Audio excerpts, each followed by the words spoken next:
CBS Radio Mystery Theater presents...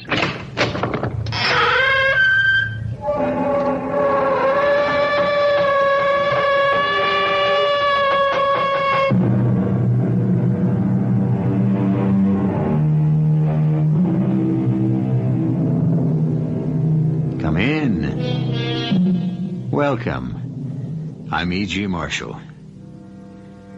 Bleak, lonely, evil.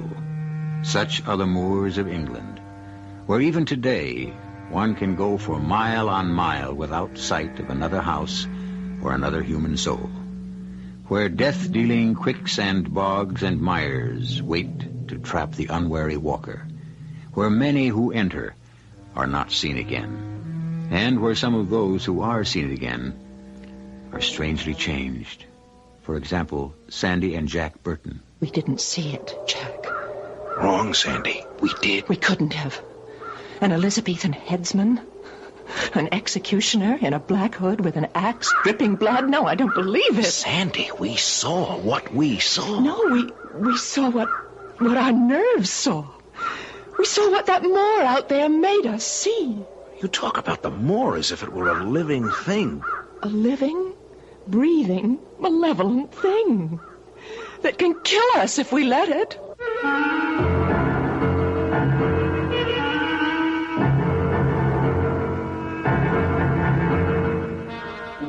Our mystery drama, The Executioner, was written especially for the Mystery Theater by George Lothar and stars Tony Roberts. I'll be back shortly with Act One.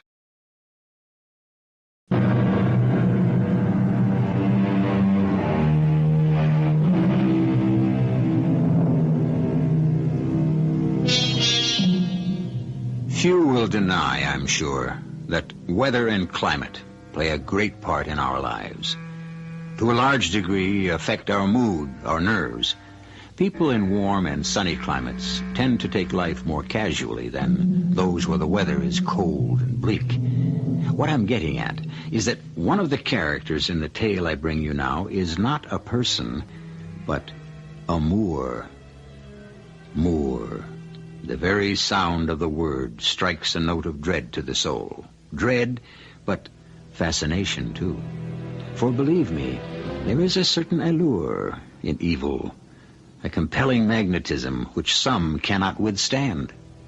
Two such people were Sandy and Jack Burton. Jack, how much further to Linton? 20, 30 miles. Not sure. We'll never make it by nightfall. We may not make it at all. The road is running with water. I try to go faster than 5 miles or so. The engine gets wet and starts to die. The wiring is soaking wet. That old farmer was right. We should never have taken the shortcut across the moor. He warned us. Oh, but honey, I wanted to see the moor. I've never been on a moor in all my life. There's a writer. There's a writer who's supposed to be on vacation, resting and recuperating from a nervous breakdown. No. You promised me. On the plane over, you promised not a stroke of work till we got back from England. What's that? It's wet wires. I better slow down a bit more. But all you've been doing since we landed is take notes of this and notes of that. You filled I don't know how many notebooks. Well, I am a writer, and it's sort of second nature to take notes. Yes, I keep hoping I'll hit on an idea that'll pay off for an article. Even better, a series of articles when we get back home. All I wish is you just plain stop worrying when you ought to be resting. And you... Oh, Jack. It looks like we've bought it, as our English cousins say. You mean we're stuck? I'm afraid I do. The water on the road's gotten deeper. It's practically a lake. Well, what'll we do? Let's see if we can find shelter for the night at that castle on the hill. What castle and what hill? That hill over there. I see a hill. I don't see any... That's shrouded in fog, but when the fog lifted for a second or two 5 minutes ago... There. See? You're right. There is a castle, or it's a house, or something. You think you can make it that far? Oh, I'll make it. Anything but spend the night out here in this awful, absolutely awful moor.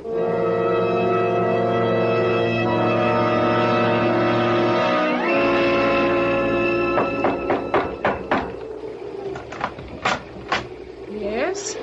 Sorry to trouble you, ma'am. My name's Jack Burton. This is my wife, Sandy. Our car broke down on the road below, and I'm afraid we need shelter for the night. Not here. But, ma'am... I said not here. Oh, now, just a minute. Jack, don't argue. That man... I see him, but big as he is, never mind. Ma'am, we're in a serious situation. Our car is stalled in what's practically become a lake. In common decency, you gotta let us come in. Dunning? Jack, look out! That man... Now, hold it, chum. All I'm asking... Hey, wait a minute. Get your hands off me! Dunning, don't hurt him. Just put him out. Put who out? In weather like this? Never mind, Dunning. Too late. Mrs. Drood, what's going on here? Who are these nice young people, and why was Dunning putting them out? Sir, our car is stalled on the road below, and with night coming on and all, we were hoping you could put us up until morning. Well, of course we can. Come in, come in. Dunning, close the door. Permit me to introduce myself, Sir Leonard Hastings Brooke, and this is my home, Bodmore Manor. My housekeeper, Mrs. Drood, with whom I shall have a few words later about her lack of hospitality, and this is Dunning, man of all work. He cannot speak. He's a mute, but he can hear well enough and carry out orders. And you, sir? Jack Burton, and this is my wife, Sandra. We're Americans here on vacation. We were taking a shortcut across the moor to Linden. Yes. You can fill me in on the particulars later. Right now, you both look like drowned rats. A very pretty rat in your case, Mrs. Burton. We must get you both into dry, warm clothes. You're awfully kind. I can't thank you, and... What was that? I beg your pardon? I heard it. I thought I heard... I heard it, too. Someone screamed. Oh, just a trick of the wind, that's all. The wind? Yes. Howling about these old manor houses, it can sometimes make the strangest and most nerve-wracking noises. Well, I shall look forward to seeing you again at dinner. If you'll come with me, please. Oh, yes. Thank you, Mrs. Drood. Jack, that wasn't the wind. That was a scream. It sure sounded like it. Oh, Jack. Jack, let's leave. And go where, Sandy? Where?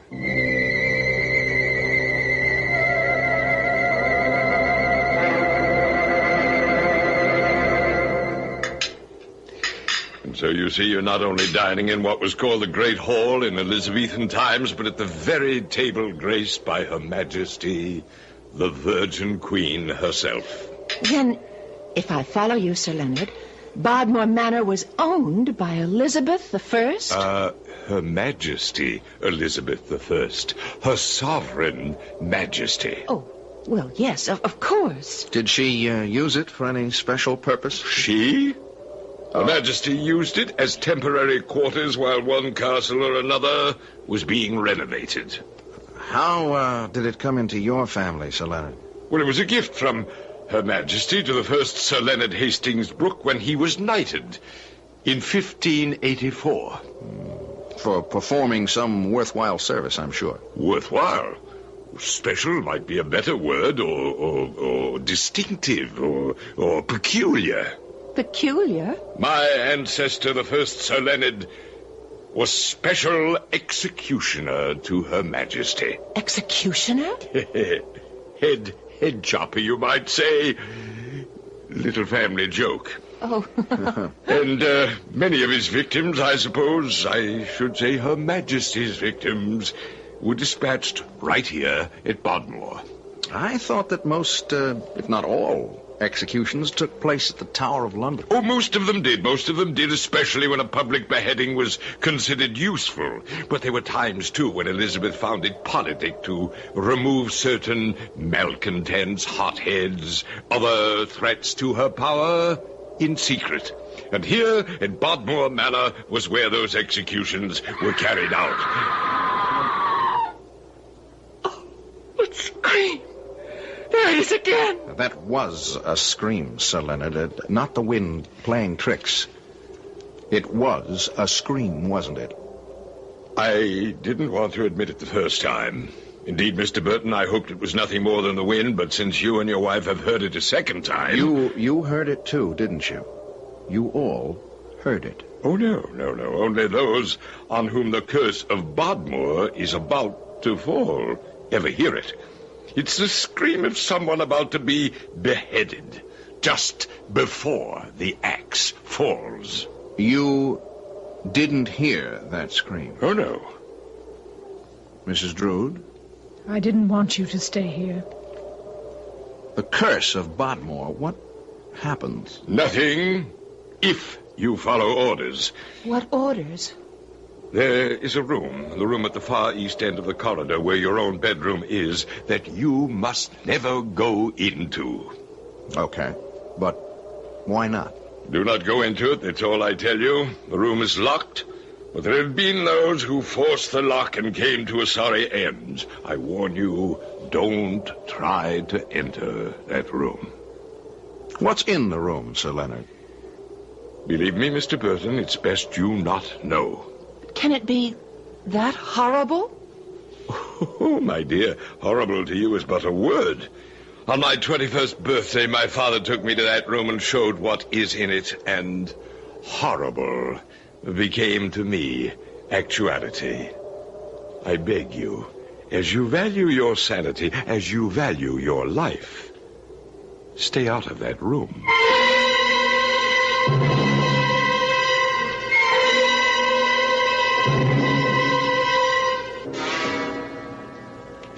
Jack? Jack? Here, honey, by the window. What are you doing over there? Why aren't you in bed? Oh, just looking out at the moor, thinking. The rain stopped. And there's a moon. With black clouds scudding across it.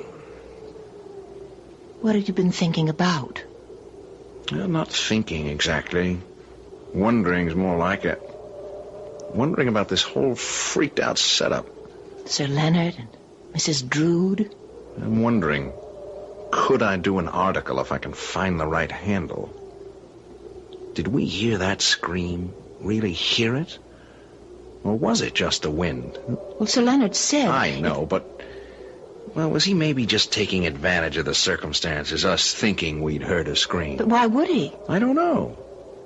That's what I've been sitting here trying to figure out. All I can come up with is that he's playing some kind of childish game. He doesn't act like a child. No, but... Come on to bed. No, you go on and on. I'll sit up for a while yet. Jack, what are you up to? Up to? Me? That room at the end of the corridor. Now, whatever gave you the idea that I would... Jack. Honey, it would make one terrific article. If there is anything in that room, something really horrifying or whatever, or even if there isn't, the experience we're having here right now, I mean, the car stalling, Bodmore Manor being Liz the One's private execution place, the curse, the whole bit. I mean, I can sell it like that when we get back. You are not supposed to be working. Dr. Delmar warned you. And sent me his bill at the same time. Now, you don't pay that kind of bill, and a few others that are bugging me, by resting. All right. Let's go. Well, you don't have to go. I have to. Now, question. Sir Leonard said the room is locked. How do you propose to open it? Simple. You've forgotten that article I did on safecrackers and lockpickers. You're right. I had forgotten. All right, if you're ready. Come on. Well, coming? Just the sight of that long corridor. All those suits of armor lining the walls. Look, go back to bed and I'll... No, go ahead. I'm with you. Jack, look at this. Yeah, it's something, isn't it? A big glass case filled with clothes worn in the 16th century, I guess. There's no need to guess. Look at that one there. If that wasn't worn by Elizabeth I, the jeweled high stand-up collar, flounced sleeves sewn with semi-precious stones. Oh, Jack, Elizabeth herself wore that. Yeah, I guess she did. But look, it's the inside of that room down there that I want to get... What's that? I don't know. I thought I heard... It sounds like someone's... coming from the end of the corridor. Jack, look. What? Where? There, walking through the patch of moonlight, walking towards us. No. Oh, no!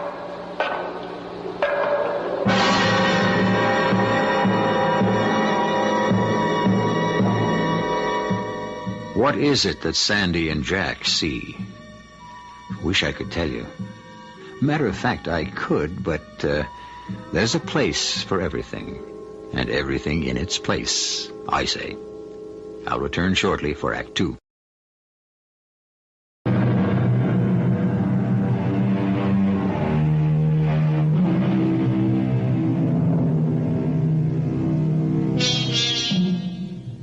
Now we're in the Burtons' room at Bodmore Manor.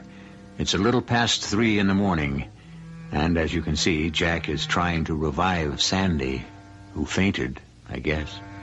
But come, stand with me here by the window for a moment and look out across the great mysterious moor.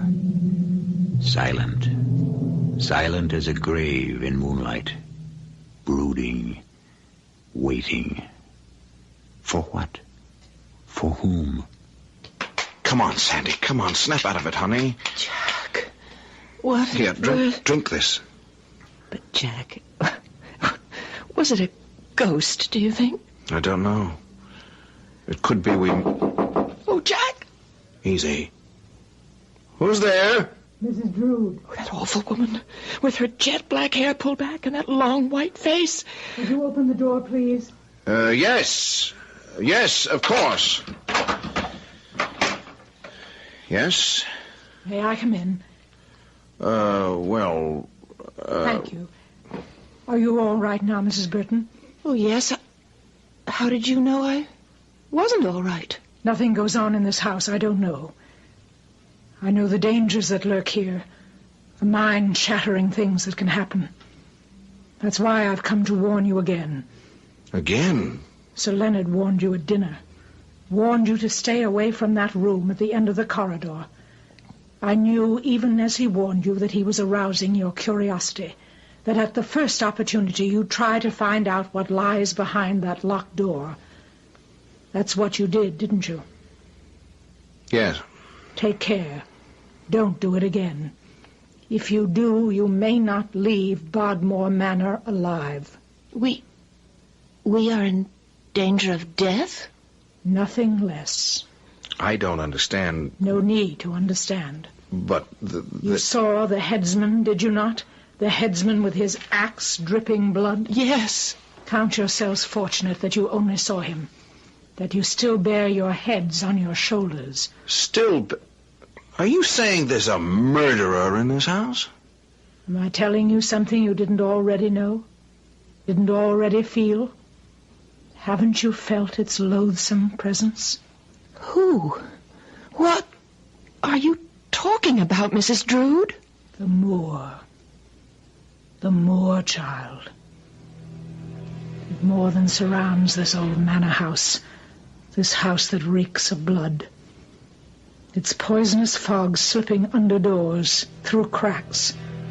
Smell it. The dampness, clammy and moldering as the grave. Bolt your door, and do not leave this room till I come for you in the morning. Under no circumstances leave it. The dame is spaced out. A yo-yo. Bolt the door. Okay. But if she thinks she can keep me from finding out what's in that room... She doesn't have to. What? I'm keeping you from that room. I'm keeping you in this room until morning.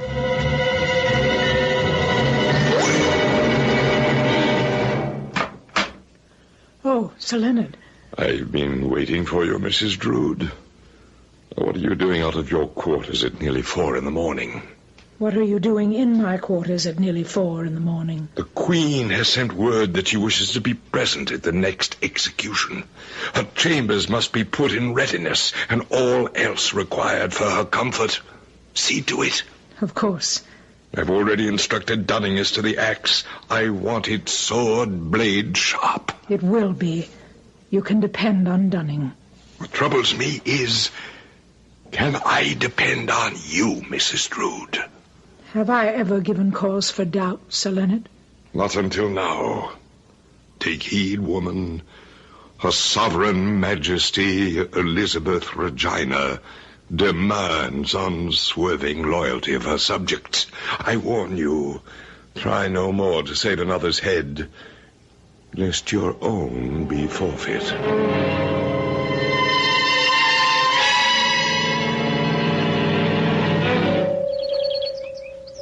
Well, is your car, Burton? None the worse for wear, I should think. Yeah, if the wires have dried out, Sir Leonard. See if it will start, Jack. Right on. We figure Linton to be about 30 miles away, Sir Leonard, according to our map. 30, give or take a few. You should be there in an hour. Oh, less than that. 30 miles? She's more like 60 on this road, Mrs. Burton. I say, Burton, your car sounds a bit sick. It certainly doesn't sound good. I'm going to have a look under the hood. The hood? Oh, the bonnet. I can't find anything wrong under the bonnet. I'll give her another try. You know, Mrs. Burton, I'm rather hoping your husband won't get the car started. Why? I lead rather a lonely existence out here, and I shall be sorry to see you go. Be more than delighted to have you stay, you know. Well, that's awfully kind of you, Sir Leonard. I wish we could, but we do have a schedule to keep to. In fact, we'd better. We're booked on a flight out of Heathrow next Monday. It's no go.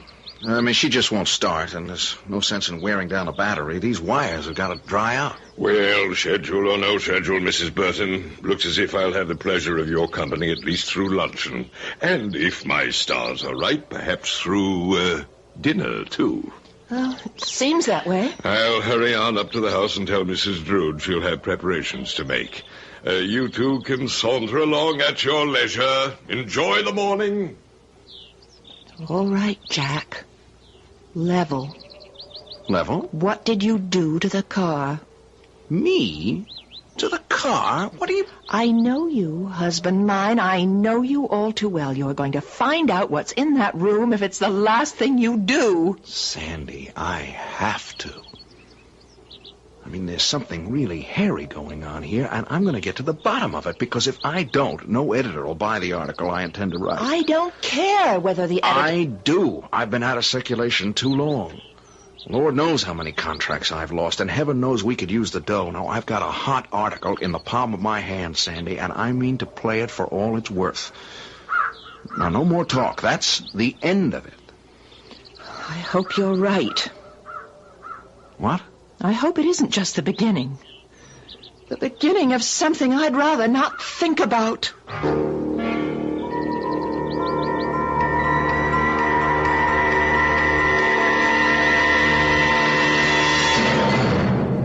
Oh, Mrs. Burton, I saw you sitting out here on the terrace. Brought you a cup of tea. Thank you, Mrs. Drood. How very thoughtful of you. Not at all. Sir Leonard tells me your husband couldn't get the car started, and you'll be spending the night with us. Yes. Well, if you must, you must. Can I get you anything else? Oh, thank you, no. The tea's enough. In that case, I'll... Mrs. Drood. Yes? What you said last night, in the middle of the night, about the moor, what exactly did you mean? If you need ask the question, I cannot answer. I don't understand. Some things in life can't be put into words. There are things of the spirit, beyond words. Look out at the moor now, with the sun all rose and gold, setting in the west. What does it look like to you? What feelings does it bring to you? Why, it looks quiet, beautiful, serene, lovely. Yes. But within the hour, when the sun is gone, and the mists begin to rise from the boglands, and the moonlight plays strange tricks, it will be anything but quiet and beautiful and serene. It will be pure evil. Mrs. Burton, I strongly suspect that if your husband wanted to, he could get your car started. Take my advice. Persuade him to do so, and then leave Bodmore Manor. Leave as quickly as ever you can.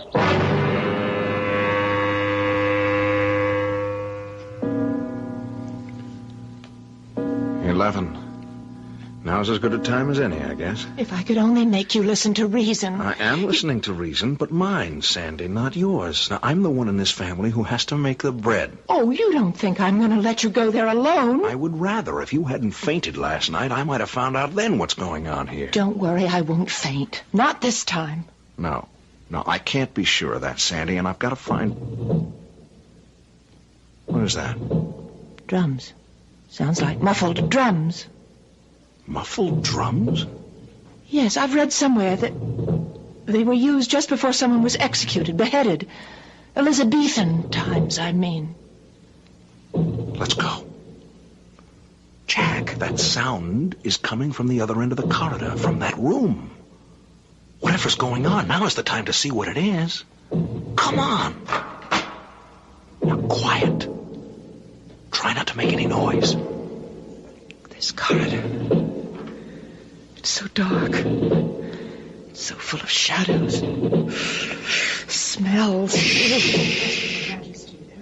It's coming from that room, all right. The drums. Shh. Listen. What's that? It's voices. I know, but... Sandy, the door, look. It's ajar. Thin crack of light. You can see it. Yes. I'm going to see if I can open it quietly. If you have no last words, place your head on the block. Please accept the small bag of gold pieces, Executioner. Dispatch me quickly, I beg you. It shall be done. There now, your head. Place it on the block so it lieth properly. Yes. Jack, look. It's a beheading. Woman with her head on the block. When I stretch out my hands... The executioner. That will be my signal for you to strike. Axe raised. Now. He strikes. Oh, head. Rolling around on the floor. Oh, Jack, you... Oh. What's that? That's how... What? Master Dunning, we are observed. That man standing in the door. Seize him. No, wait, now, listen. Seize him, Master Dunning. Seize him.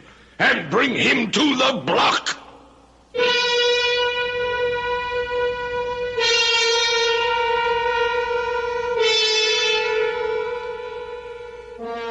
I don't want you to worry. Jack and Sandy Burton are going to come out of this all right. What intrigues me, and should intrigue you, is not that they will escape, but how will they escape the headman's axe?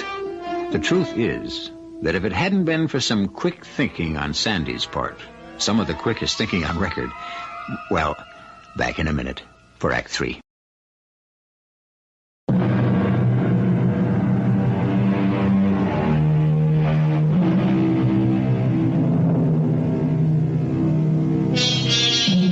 In a manor house that dates back to Elizabethan times, a frightful scene is taking place.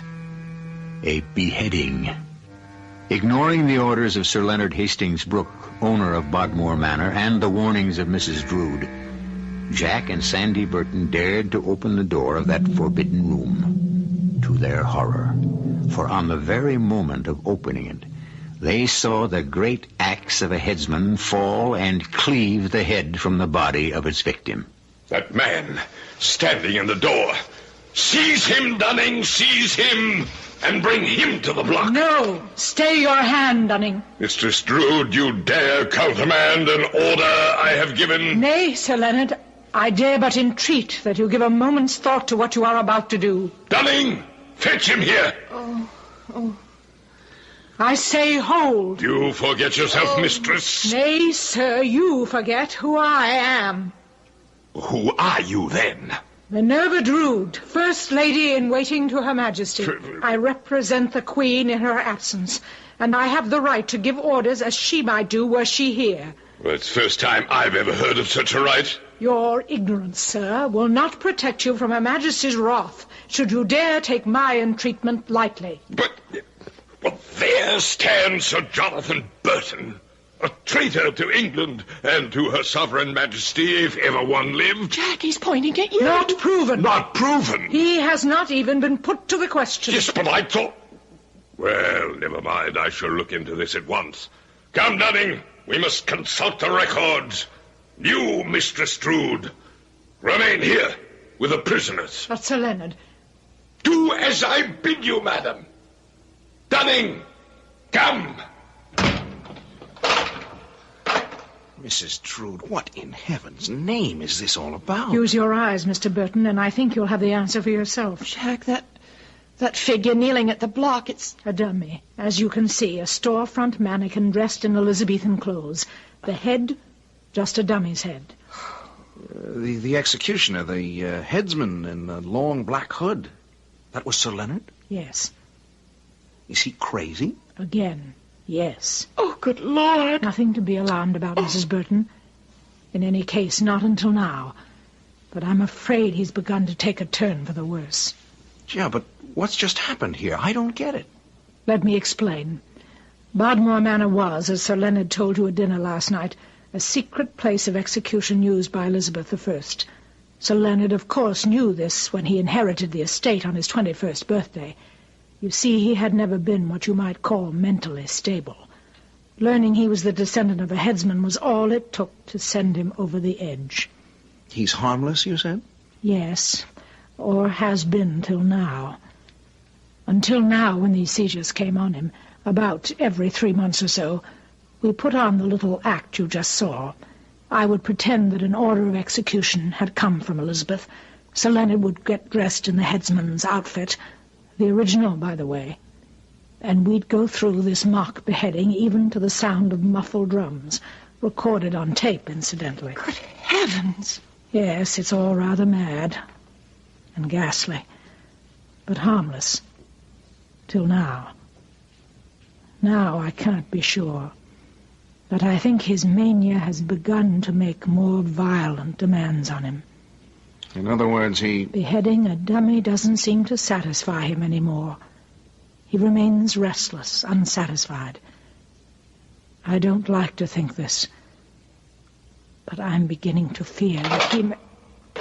He's returned. Sir Leonard. I am in your debt, good mistress.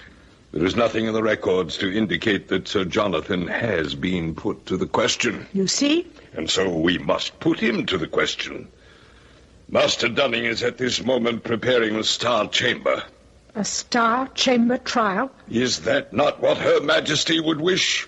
I suppose so. As for you, Sir Jonathan, found guilty or not guilty, you will at least have the comfort of knowing you were accorded the highest honor of trial in Her Majesty's own tribunal. Come, sir, to the Star Chamber.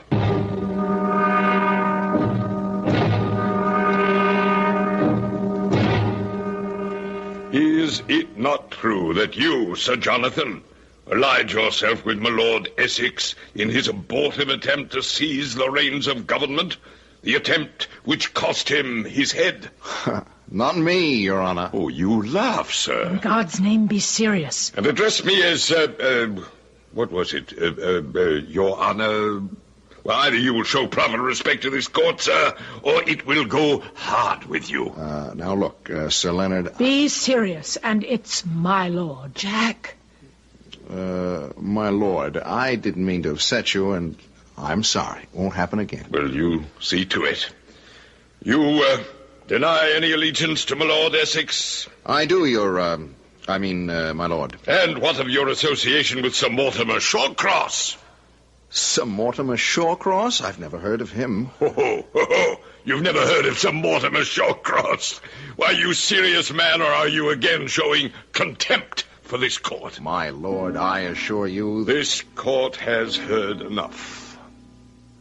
I pronounce you guilty. Well, okay. I'm guilty. And such being the findings of this Star Chamber, you are hereby sentenced to be executed at dawn tomorrow morning. Dunning, take the prisoner to the place of execution there to wait the headman's axe at dawn. I shall retire to rest until that time. Look, wait a minute, Dunning. Come on now, Dunning, no rough stuff. Play acting is play acting. This is going too far. Mrs. Drew! Warned him it isn't play acting anymore. Look, if it isn't play acting, damn it, Dunning, let go of me. What is this? The real thing, you foolish man, the real thing.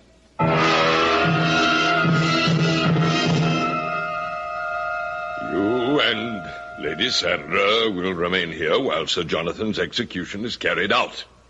Within, I assure you, the next hour. I beg you, entreat you. Beg not, entreat not. It will gather you no recompense from me. Oh, Mrs. Drood, what are we to do? What am I to do? Keep our heads about us to begin with. Sir Leonard, poor man, has gone completely insane, no question of it now. This time it won't be a store mannequin he beheads. It'll be the real thing. Jack! If only he'd listened to me, left well enough alone. Well, he didn't. That's beside the point now. The point is we've got to save him. How? We're no match for him and Dunning, even if we could get out of here. Oh, we can get out. That's no trick. What? I read an article of Jack's some years ago on safe cracking and lock picking, that sort of thing. That bolt on the door will be a piece of cake with a charge card. A charge card? I think I can slip that bolt with one of my plastic charge cards. But then what do we do? Cross that bridge when we come to it.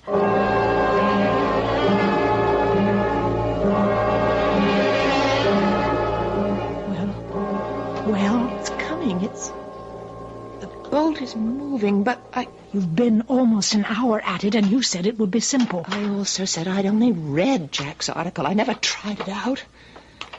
The bolt's slipping. We'll get this door open all right. The drums. The muffled drums. Mrs. Burton, I can tell you, you have 10 minutes. 10 minutes before that axe falls.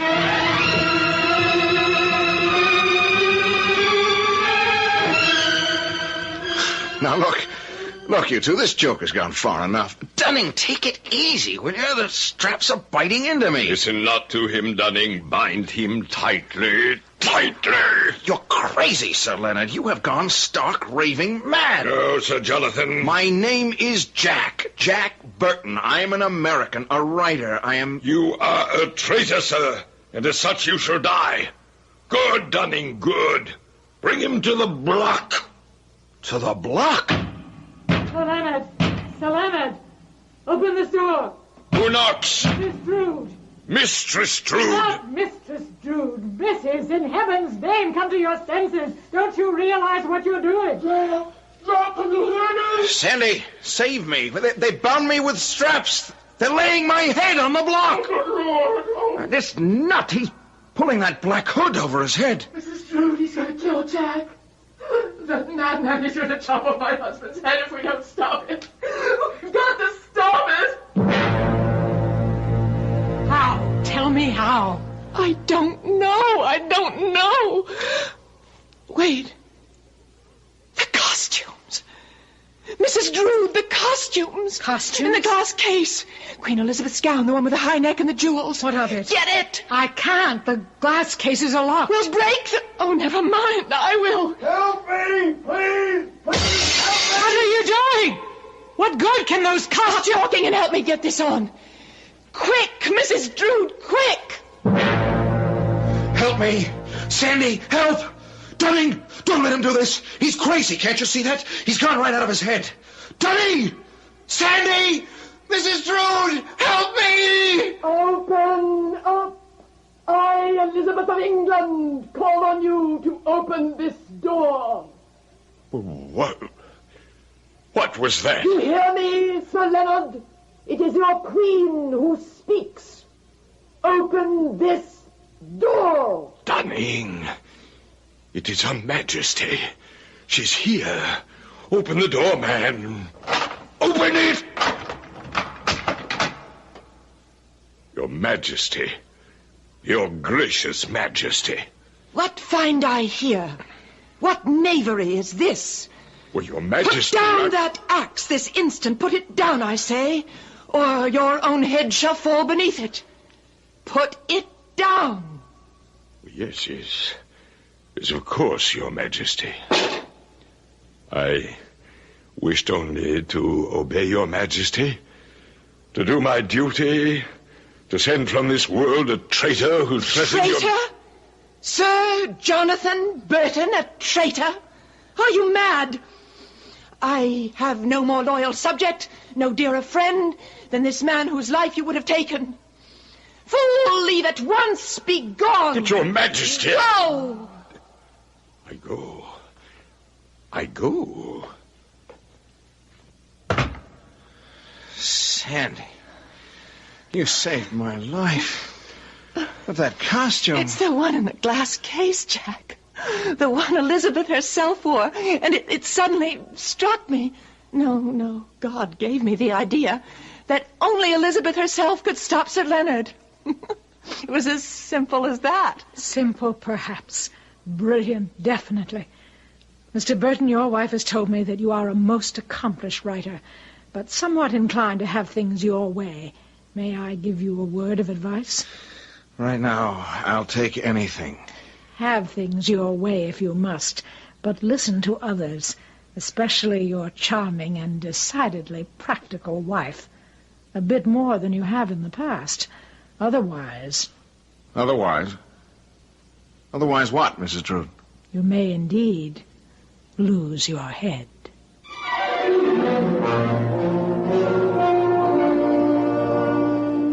A strange story? Yes. Incredible? Definitely. True? Well, I can personally vouch for its authenticity. How? Now what have I got myself into? You see, the truth is that before I became an actor, I was a writer. No, now, wait a moment. I didn't say I was Jack Burton. I didn't say that at all. I'll be back shortly.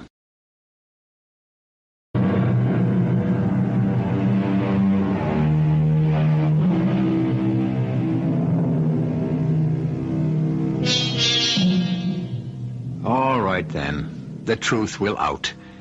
I was Jack Burton. Pen name. Real name, well, you know it. No matter. Important thing, you enjoyed my story.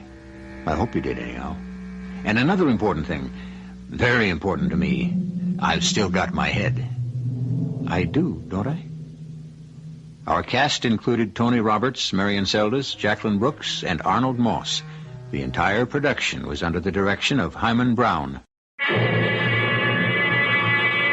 And now, a preview of our next tale. The very fact that you got that revolver riding on your hip, don't it give you a sense of security? No. Oh, come on. All the times in the past 27 years that you had to go to the holster, where would you be if there was no gun there? But I've never gone to the holster, Frank. Never. What? That's right, Frank. Never. Are you telling me you've been a cop 27 years and not once in all that time did you ever have to draw your gun? In 27 years, I never have been forced to fire a single shot. Some of your callers have been real rough characters, and you say you never went for the gun? I never once went for the gun. Well, how do you bag half of these guys? Been lucky, I guess. That has got to be the most single sensational streak of luck. And I'll only hope it'll go on for one more day. That's what I'm praying for, Frank. Just one more day. This is E.G. Marshall inviting you to return to our Mystery Theater for another adventure in the macabre. Until next time, pleasant dreams.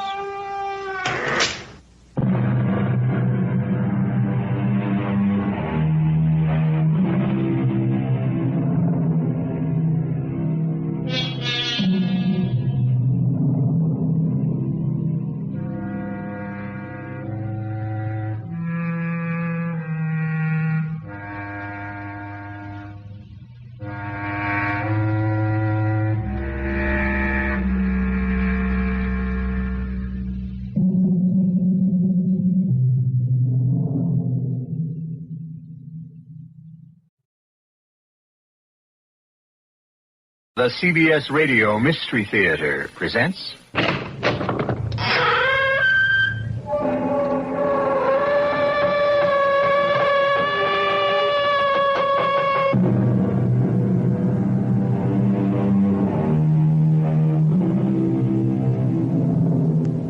Come in. Welcome. I'm E.G. Marshall, your host for another adventure so strange and so chilling that we dare say you'll get little sleep this night.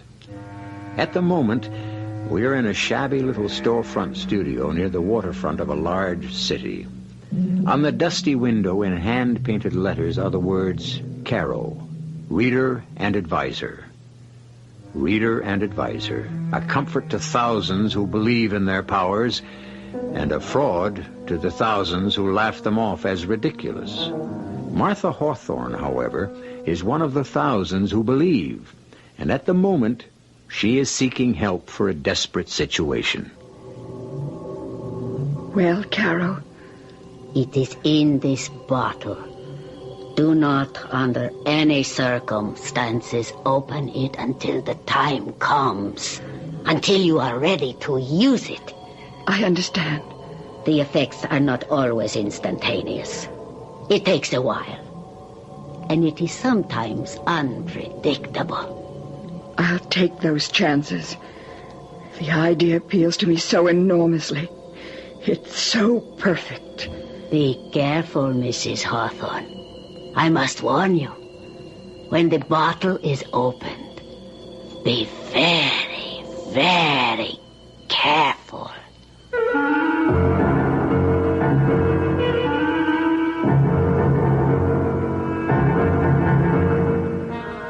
Our mystery drama, Black Widow, was written especially for the Radio Mystery Theater by Bob Jurin and stars Robert Dryden and Evie Juster. I'll be back shortly with Act One.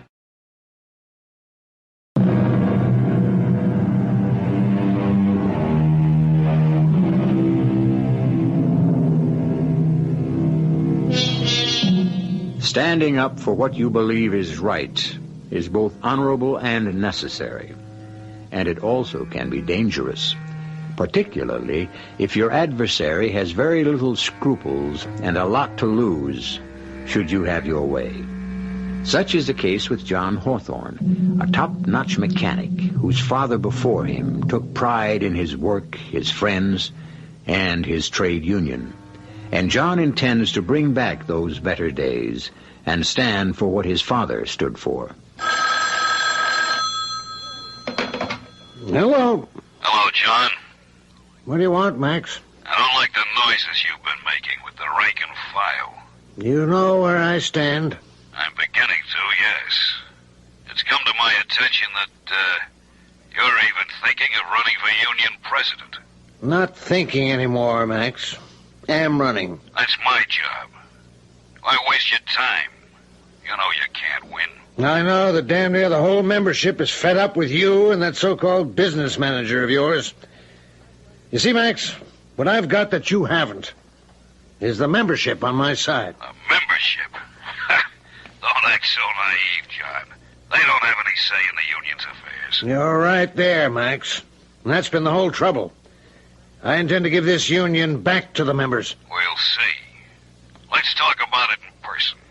After the meeting next Friday. No, there's no talking to you, Max. We've been trying to talk for 2 years, but you run things your way, and we're fed up with it. All right, John. Don't get excited. You'll run for president and see what it gets you. I wondered when Max would start getting worried. He's not worried, Martha. I am. That makes two of us. I'm proud of your guts, John. But we both know who Max has behind him, and they play rough. I'm not afraid of threats. I'm just worried that maybe I can't carry it off. I still wish you'd reconsider. You have to do what you think is right. I don't want to be a hero's widow, but... No. They wouldn't try anything like that. Oh, I expect a little rough stuff, maybe, but I've got my eyes open. And I've got my protection, too. Oh, John, is it worth it? What's it going to do to Lillian and me? Nobody's going to get hurt, except Max Conger. He's never had a serious challenge to his authority. We're a small, independent mechanics union that used to be great until Max Conger and his friends got their claws into us. I know you've been upset about it for months, but let someone else carry the standard. I have to, Martha. My father was shop steward for years, and now me. The guys just look to me to do it. Well, I can't say I'm not proud of you. I guess I wouldn't want you any other way. I'm home. Hi, Lillian. Hello, baby. You home for supper? If it's quick, Neil's picking me up at 7. Where are you two heading tonight? Roller skating, believe it or not. We're meeting June and Fred there. Aren't they old for roller skating? I'll get it. Hello? Hello, Mrs. Hawthorne. Hank Thomas here. Oh, yes, Hank. You want John? If he's not busy. Yeah, I'll take it, Mother. Yeah, Hank. John, I've got to call a shop steward's meeting tonight. I know it's last minute. Can you make it? You know I can. Well, we're running into a problem at the Campbell shop over in Florence. We've got things to work out. What's the Campbell shop got to do with us? Well, we're all union brothers. Yeah, and it suits your purpose. Okay, John, I know about your talk with Max a little while ago. When you win the election, you can do things your way. Until then, we'll do it mine, okay? See you at 8. Yeah. Okay, Hank.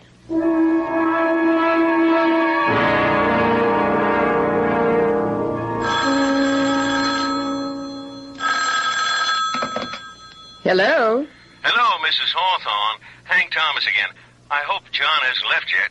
Oh, he did. About 10 minutes ago. Oh, too bad. I had to postpone that meeting tonight, and I hoped I could catch him. He's on his way to the Union Hall now. Well, I'll see him and send him home. Sorry about the inconvenience. I don't think John will mind. Well, bye, Miss Hawthorne. Goodbye.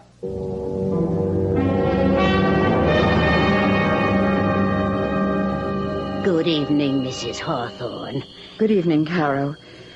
I'm sorry to bother you for a reading this late, but I'm terribly worried. I am always at your service, Mrs. Hawthorne. Always. For regular customers who need help from the cards. My husband went to a union meeting tonight, and that's part of my problem. Sit down. Let us see what the cards tell us. These cards are the threat. This is your husband. A red king. That is favorable. A red king will triumph over the situation. Oh, thank heaven. If what? If the next card is a red jack or a black queen. The ace of spades. Oh, I'm sorry. The ace of spades is death. That is what is in the cards. Oh, dear Lord, I've got to get home. Mrs. Hawthorne, one moment. I haven't time. There is a way. There is a way. You can protect your husband from all harm. Caro, what are you saying? There is, well, I hate the word. A spell. It is costly, but it works. With it, he cannot be harmed. Are you serious? Very. Then for heaven's sake, do it. Give it to me, or whatever. It will take 2 days, but it will work. Do it. Well, I will need a bit of his hair and a bit of his skin. His skin? Oh, just a tiny shaving. Not even enough to draw blood. And a snip of hair. But how can I get them without his knowing? That does not matter. Explain it to him. He will agree. Oh, he'll think I'm crazy. Find a way to get them. And get them fast if you value your husband's life.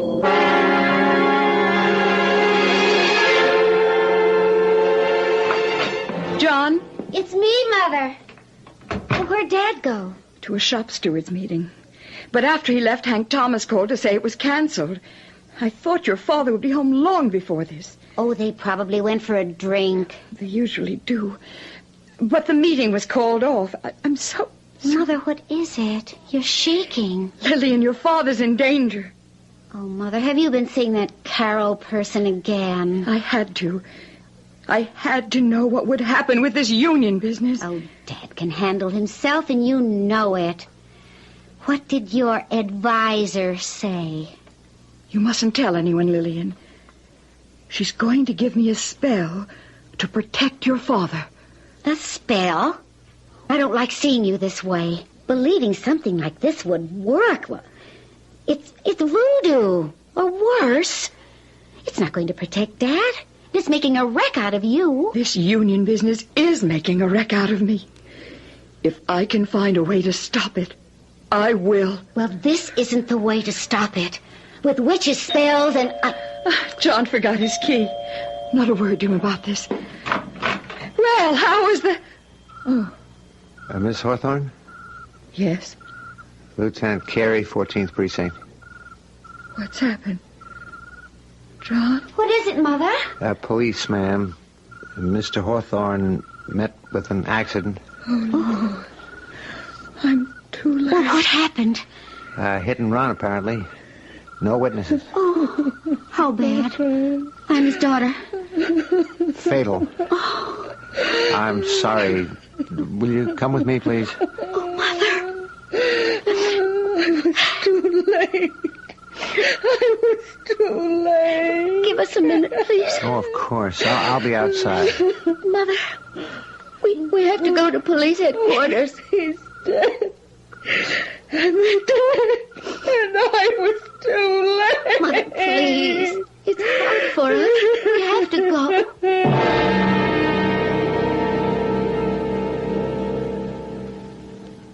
Yes.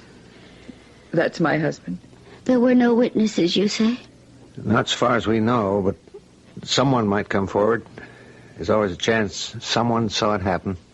It was no accident, Lieutenant. If you know something, Miss Hawthorne... My father was challenging the Union authority. And suddenly, he's dead on the street. No witness. Nothing to tie them in with it.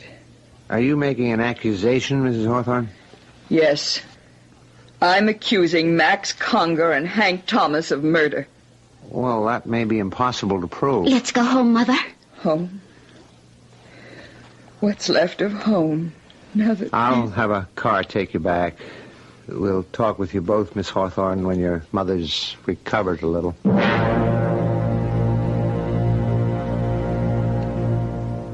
There's absolutely nothing to link those two men with this case, Miss Hawthorne. I realize that. Well, there's always a chance, as I said, of someone coming forward. Oh, I doubt it. But it would take that, I'm afraid, to pull Mother out of her shock. Could I see her?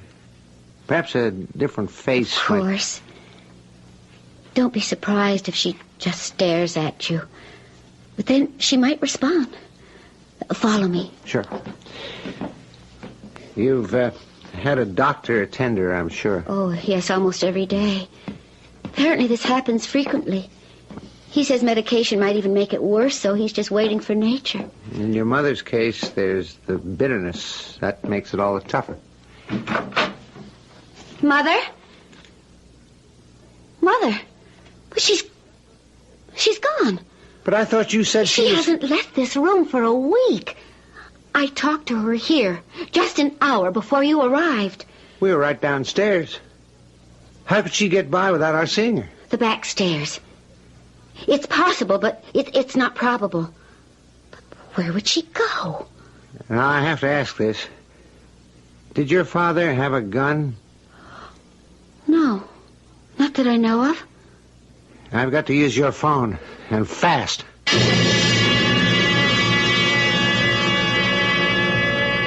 A tortured mind is prey to 1,000 tormenting thoughts, and a grief-stricken widow, embittered by what she believes was the murder of her husband, is prey to a host of sinister motivations. We'll learn what's motivating Martha Hawthorne and to what action when I return shortly with Act Two.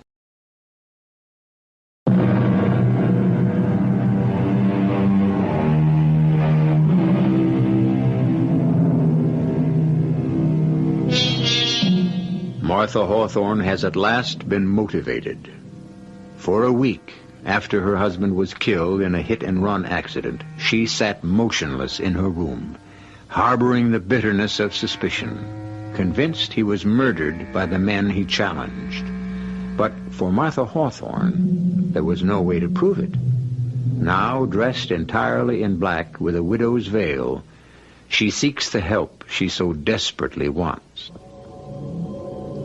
Sit down, Mrs. Hawthorne.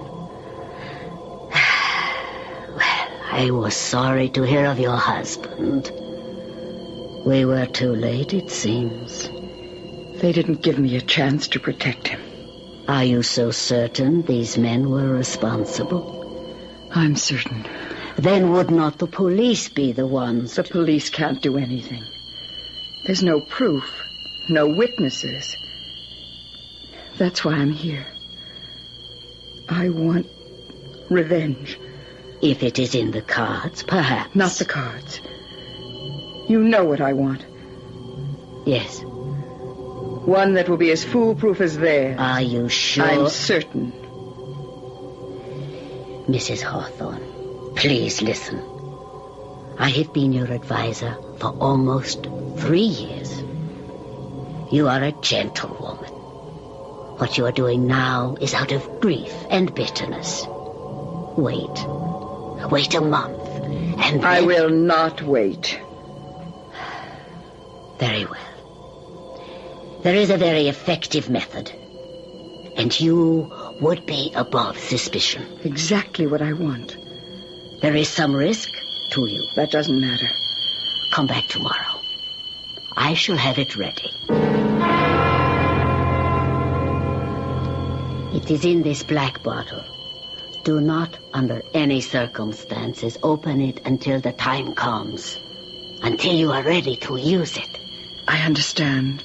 The effects are not instantaneous. It takes a while. And it is sometimes unpredictable.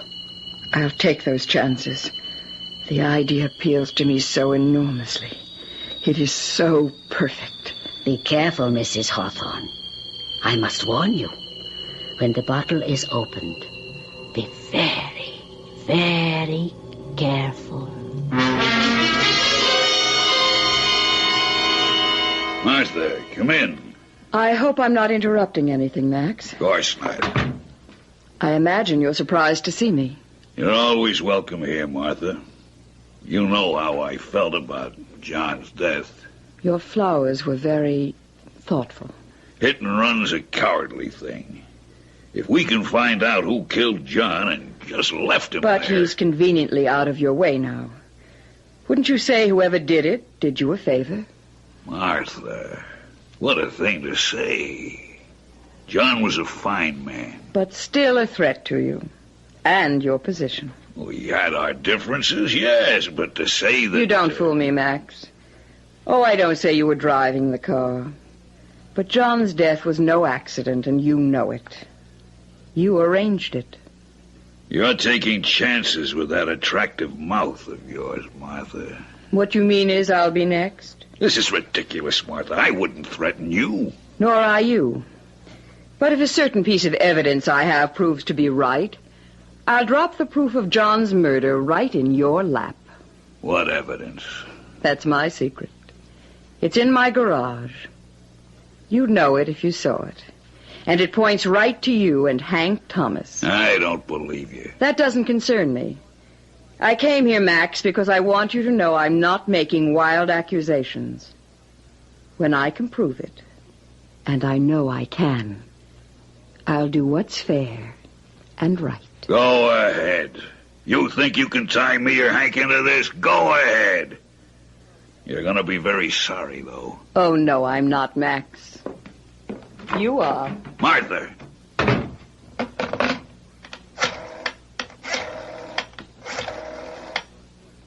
Hank, Hawthorne's wife was just here and she knows something. I thought you told me you made it clean.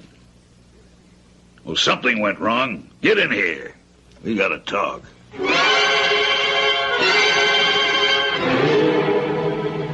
Mother, why can't we have the lights on? And why have you been pacing by that window for an hour? You'll know when it happens, Lillian. And I'm pretty sure it will. Well, why don't you tell me? Wait. There. Yes, there they are. Who? Max Conger and Hank Thomas. What? They're heading for the garage. I knew it. Mother, I insist on knowing what's going on. That's it, Max. Come into my parlor, little flies. I'm ready for you now. I knew you'd prove your guilt. Mother, should I call the police? No, stay right here by the window. Keep watching the garage. Watch everything they do. I'll be back in a few moments. Well, where are you going? Never mind. Just stay here, and don't leave the window whatever you do.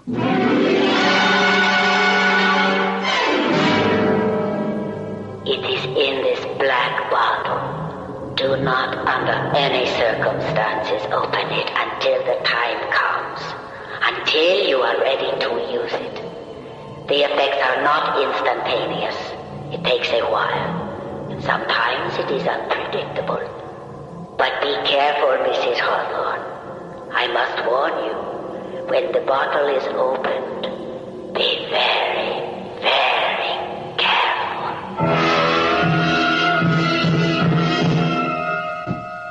Keep the light low. What are we looking for? I don't know, but she said I'd recognize it. She or the daughter's liable to see us. There's nobody home. I've been phoning for an hour. No lights in the house. Oh, damn. This is crazy, Max. How could she have any evidence? She's working on your nerves. How could she trace it to us? I don't know. And that's what worries me. Flash your light around, but keep it low. Early. Look at that. Yeah. Looks like a black widow. They're dangerous. Not if you don't touch him. See? He just sits there. It gives me the creeps. Let's get out of here. Not till I find what I came for. The spider's gone. Oh, look at everything. What stands out? I don't know, Max. But if you're not leaving, I am. Go, then, and leave me the light. Yeah. Wait. Look. That black widow spider again. It's right in front of the door. It won't attack. At least I don't think so. If you touch one by accident, that's when they fight back. Look at it, though. Takes little steps toward us. It's disappeared again. They don't like the light, I think. They head for dark corners. I got chills just looking at that thing. I'm getting out of here, Max. Okay. There's nothing here. Martha's bluffing. So, Mrs. Hawthorne, it was effective. Very. I'll need another one. Are you sure you want to continue this, Mrs. Hawthorne? Absolutely certain. Very well. I shall have another for you tomorrow.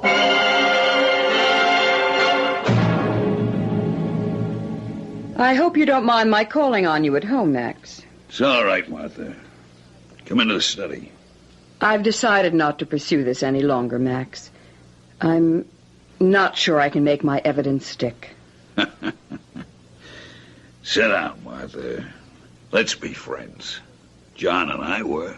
John hated your guts, and you know it. I know for certain that you and Hank killed John. But I'm giving up. You won't be seeing me again, Max. Well, if you want it that way, Martha. But my door is always open to you. Your courtesy doesn't impress me, Max. May I drive you home? No, thanks. It's a lovely night. Well, then, good night, Martha. Goodbye, Max.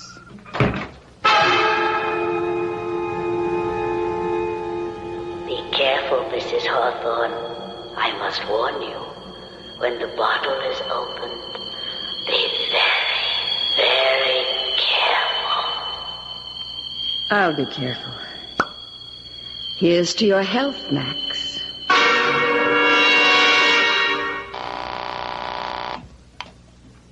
Local 48. Hank?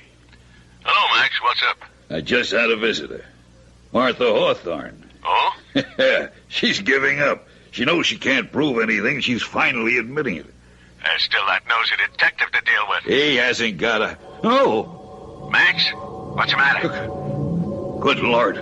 Max, what is it? A black spider just landed on my desk. A spider?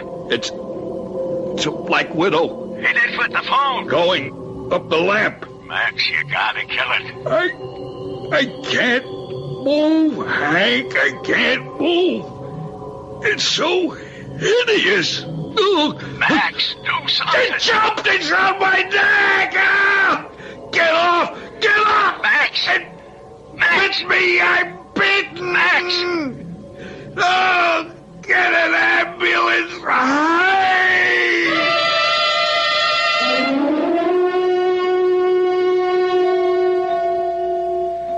Mr. Thomas? Yeah.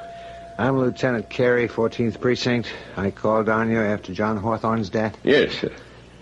I'd like some information. So would I. I want to know how Max is. Why don't they tell me? Mr. Conger died 10 minutes ago. Max? Dead? I was too late. You brought him to the hospital? Yeah, I didn't wait for an ambulance.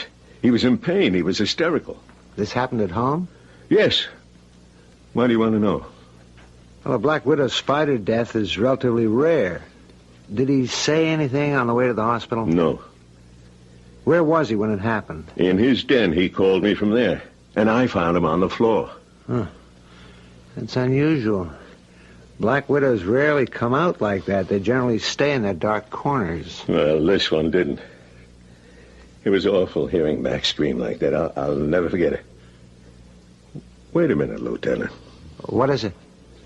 She couldn't have... No. Who? Martha Hawthorne. She visited Max last night. The hit-and-run victim's widow? Yes.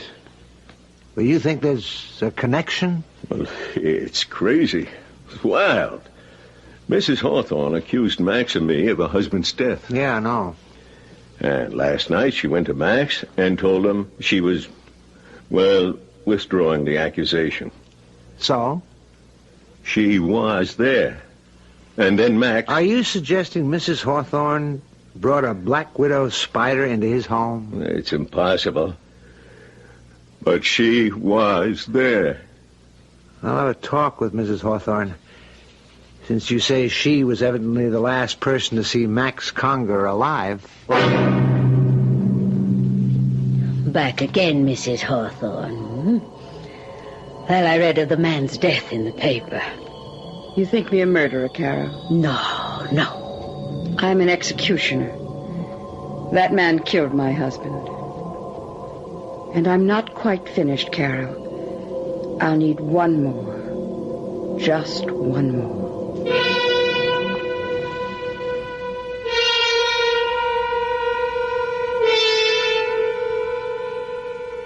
Martha Hawthorne is a determined woman, and she's chosen a unique method for disposing of her husband's killers.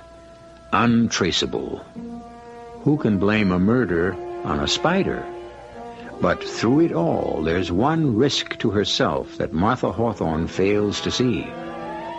We'll see what it is when I return shortly with Act 3.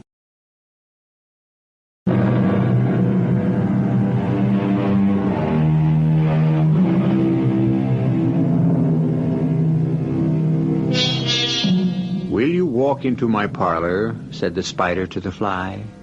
'Tis the prettiest little parlor that you ever did spy. Oh, no, no, said the little fly, to ask me is in vain, for who goes up your winding stair can ne'er come down again. Martha Hawthorne, still bent on avenging her husband's death, has one more victim of her bitterness to dispose of. But the victim is beginning to fear for his life, and has suggested to Police Lieutenant Carey that there may be some connection between Martha Hawthorne's visit to Max Conger and Max's subsequent death. How can I help you, Lieutenant Carey? It's about the death of Max Conger. That was dreadful. I make no pretense of liking Max, but I was shocked when I read of his awful death. A spider? Mr. Conger's associate, Mr. Thomas, says you visited him that night. I did, that's true. I told Max I was through accusing him. You know the story. We're still investigating that case, Miss Hawthorne. I'm trying to forget it. Why don't you? No, we don't forget hit and run. But back to the reason for my visit. Yes? I don't know how to say this, but you visited Max Conger, and a short time later, he was bitten by a deadly spider. Do I? No, I don't think I understand you right.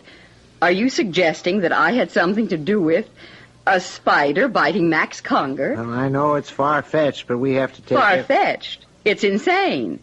How in the world could I catch one, let alone deliver it to Max Conger? Oh, Lieutenant, this is beyond belief. But the curious thing is the spider. Black widows don't usually come out and climb up on desks. They stay in the darkness. I know nothing of spider behavior.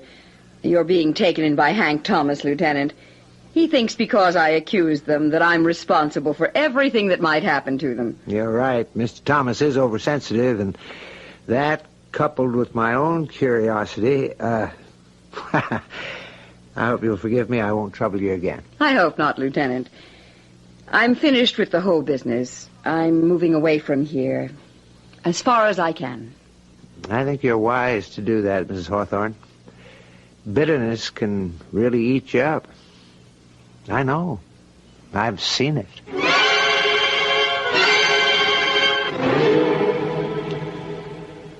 I don't care what you say, Lieutenant. I'm in danger. Now, Mr. Thomas, Mrs. Hawthorne can't possibly do you any harm. She did it to Max. Why are you so sure Mrs. Hawthorne is out to get you, as you put it? Well, she's a hysterical, bitter woman. And a threat to me. No, not Miss Hawthorne, Mr. Thomas. But someone is. What? The reason I'm pursuing this is because there is something strange. Two members of the same union meet with accidental deaths within 2 weeks of each other. There's no one sabotaging the union. John Hawthorne had an accident. His hysterical wife's making waves. Now, if you won't protect me from Martha, I'll set up my own defense. She told me she was forgetting the whole thing. Yeah, she told that to Max Conger. And look what happened to him. There's no way of... Not for you, maybe. But I know different. That spider was no accident. All right, I'll tell you what I'm going to do, Mr. Thomas. I'm going to post a guard at your home and your office. No one, including Mrs. Hawthorne, will be able to approach you. That makes me feel better. But I can't do it indefinitely. It's just until I can make heads or tails out of this whole thing. Good afternoon. I'd like to see Mr. Thomas. I'm sorry, no one's permitted in the office, ma'am. Why, a police guard. Has something happened to Mr. Thomas? Lieutenant Carey's orders. No one's allowed to see Mr. Thomas. He's all right, then? Yes, and Lieutenant Carey intends to keep him that way. But I don't understand. I've known Mr. Thomas for years. I'm Martha Hawthorne. Oh, yeah. Well, sorry, Mrs. Hawthorne, but he said you particularly were to be kept out. I'm very sorry for him. He must be living in terrible fear. Can you imagine anyone being afraid of me? Excuse me. Yes, sir? Oh, it's you. Where's my secretary? She's gone to lunch, sir. Well, when she gets back, I'm going home. Yes, sir. Hank, what's the trouble? Who's out there? It's me, Martha. Leave, Martha, now. Oh, Hank, please. Hank? Hank? What's he doing in there? You all right, Mr. Thomas? I'm all right. He's moving furniture against the door. Oh, no, it's pitiful to see someone so frightened. There's no danger, Mr. Thomas. Not anymore. I've got the door barricaded. I'll send her away. I'll leave now. There's no use. Mrs. Hawthorne's leaving now, sir. I feel sorry for him. I really do. So terribly sorry.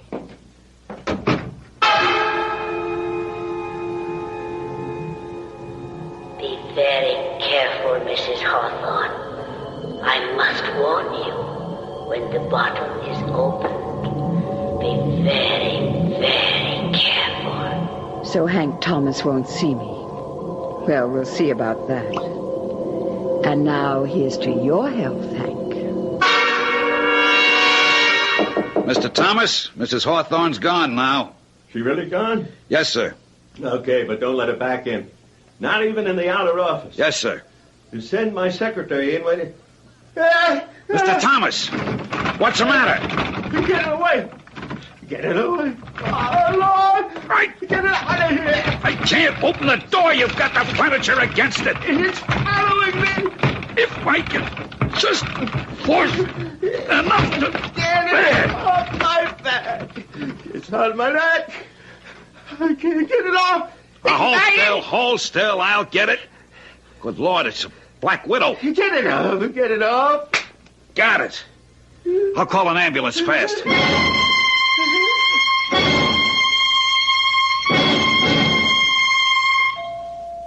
What's the word, Lieutenant?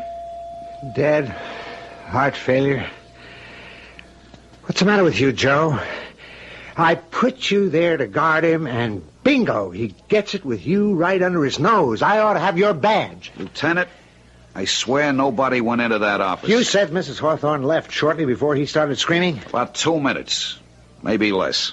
While she was there, in the outer office, did you see her take anything from her purse? Oh, not a thing. I can swear to it. She wasn't there more than a minute. He told her to leave. And she never went into his private office? I wouldn't have let her. Your orders. Besides, Mr. Thomas had a chair pushed in front of the door. That's why it took me so long to get to him. I don't understand it. I just don't... Mrs. Hawthorne left the outer office. She went into the hall. Then about 2 minutes later, Mr. Thomas screamed. That's right. I had to force the door, and there he was with the Black Widow spider on his neck. I slapped it off his neck and killed it with a book. It's more than coincidence this time.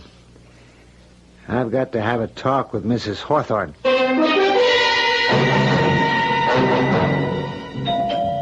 Coming.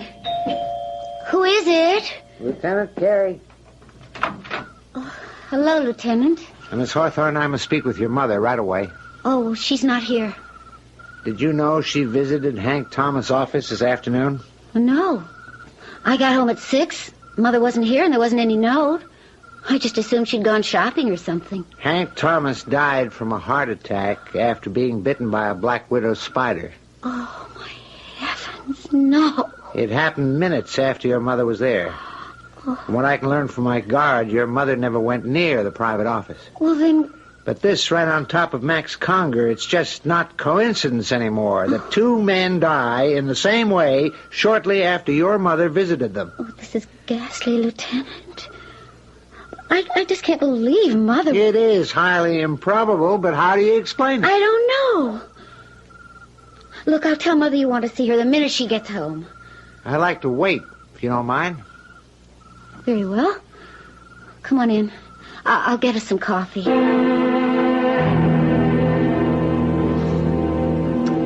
It's not like Mother to be gone so long without phoning. It's 9 o'clock. Is there a friend she might have visited? Well, several. I could call... Yeah, maybe you'd better. Because in 10 minutes, I'm going to put out an all points on her.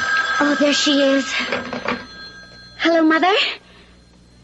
Oh. No, she's not here. Who? Oh, yes, I know. Urgent? Why? Oh, then Mother hasn't been there today. Yes, I'll have her call you. Who was that? Mother's reader and advisor. Someone named Caro. Well, she's been going to her for years. Oh, one of those spooks? Oh, Mother believes her. Unless she's checked with Caro, she won't... Oh, wait a minute. Oh, dear Lord. I wonder... What is it? Well, when Mother thought Dad was in danger, she told me this Caro was going to give her a spell. A spell? Yes, a spell to protect him. I just laughed it off. I mean, advice from the cards is one thing, but could this have anything to do with the spiders? Where is this Carol? Well, I don't know exactly. Somewhere near the waterfront, I know that. I'll find her.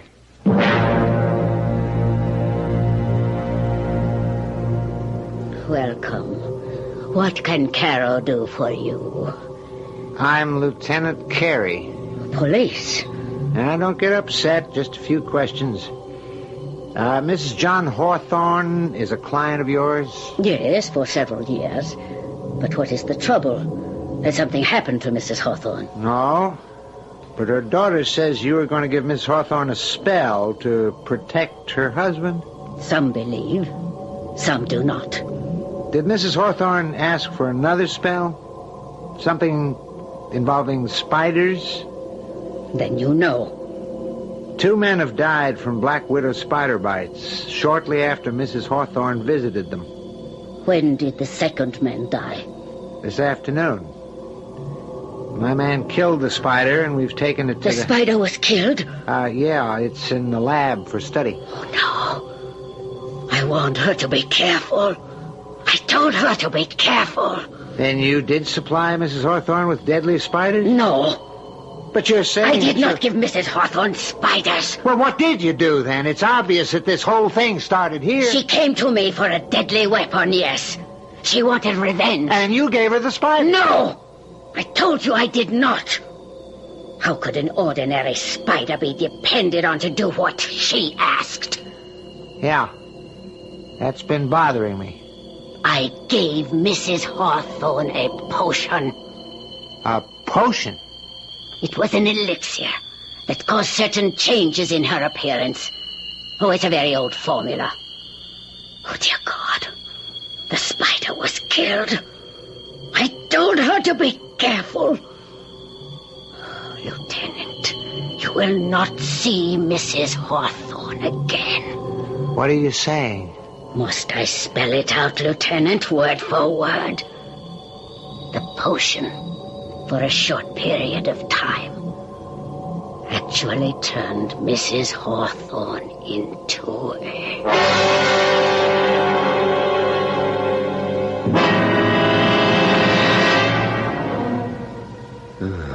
Spiders have always given me the chills.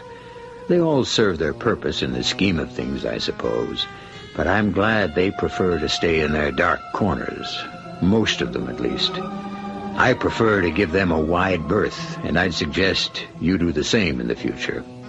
I might also suggest that you think twice before killing one again. You never can tell. It might just be someone you know. I'll be back shortly.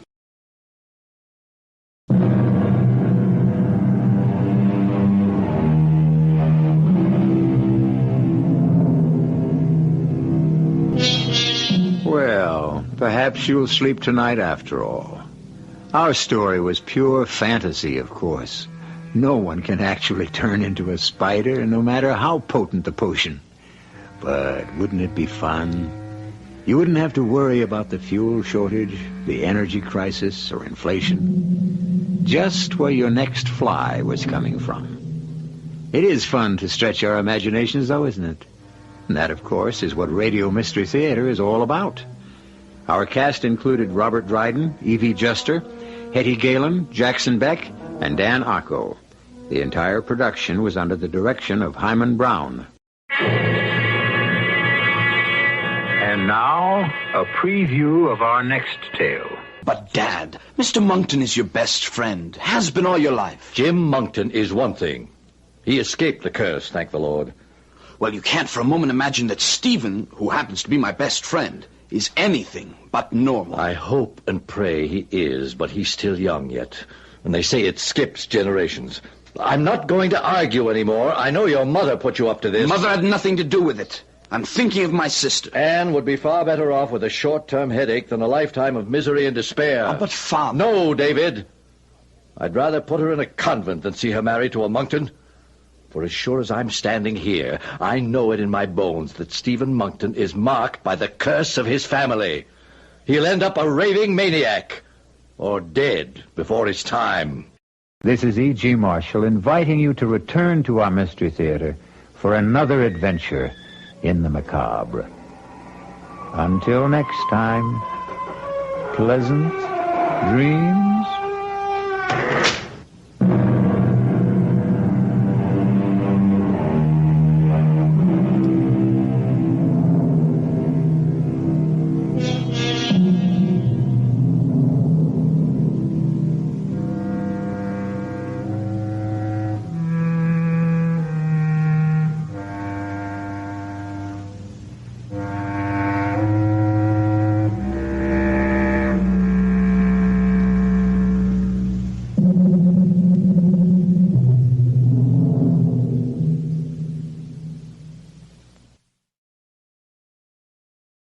The CBS Radio Mystery Theater presents...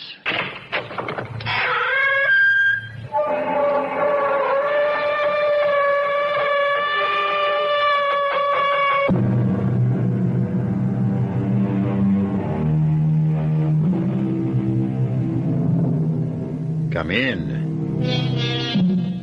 Welcome. I'm E.G. Marshall. Ready, if you are, to probe once again into the depths of imagination and the heights of illusion. Illusion. What is life? A philosopher asked. And to answer his own question, he replied, life is an illusion, a shadow, a story. And this may well be. But in that event, we may well ask, whose illusions, whose shadow, whose story? Is this life only a dream? Are we characters in our own reverie? If that is true, and it may well be, who and what are we when we awake? Work is for suckers. There's a quicker, easier way. And the jails are filled with people who took it. If you work, you can put money in the bank. The idea is to take money out of the bank. Ah, but you have to deposit it first. No, you don't. Not if you walk in with a gun. And suppose the police try to stop you. Well, you just have to shoot it out. Have you ever shot it out with the police? Well, have you? Wouldn't you like to know, Mary, baby? Wouldn't you like to know?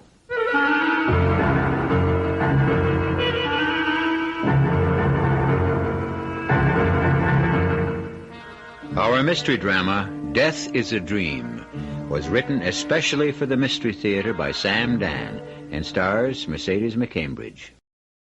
I'll be back shortly with Act One.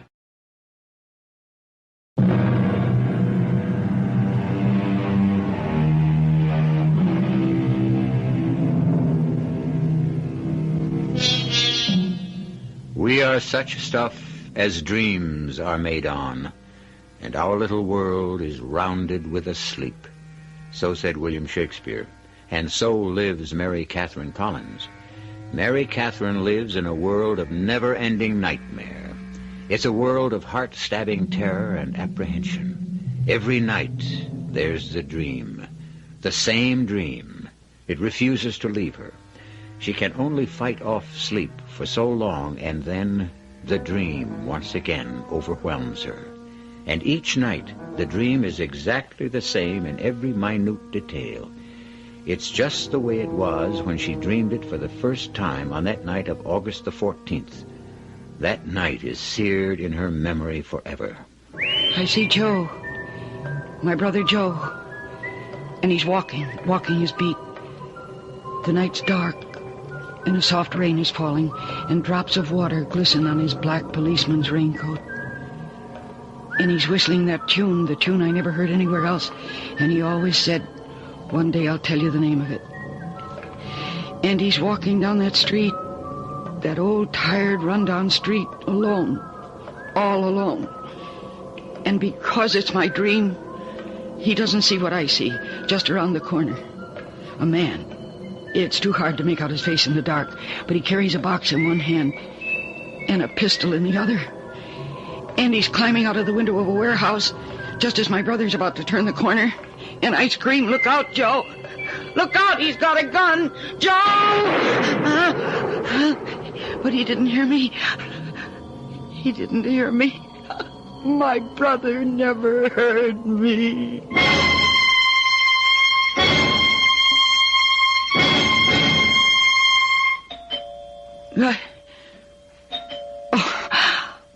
Oh, it was a dream. Yes. Yes, just a minute. Who is it? Mary, it's Frank Miller. Oh. Yes, what? What is it, Frank? Come on in. Mary, You're here because of Joe. Yes, Mary. Something has happened to Joe, and you've come to tell me yourself. Mary. Joe. is dead. He's dead, isn't he? Why else would you be here at this time of the night? Joe's dead. Yes, Mary. He was killed by some hoodlum who was robbing a warehouse at the end of Water Street. Mary, who told you? I saw it happen. I saw it happen. Now, Mary, you must get a hold of yourself. He was shot just as he turned the corner. His revolver was still in his holster. He never had a chance. Joe never had a chance. I know how hard it is, Mary. I saw it happen. Oh, why? Why did I see it happen? I saw it happen as if I were sitting in a theater, and it was all taking place on a giant screen. And from that night on, I saw it happen. Every night. Every night I was condemned to relive it again. And again. And again.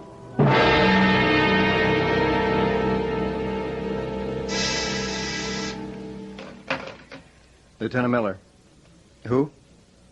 Oh, look, tell her... No, tell her to come in. Mary, it's good to see you. Is it?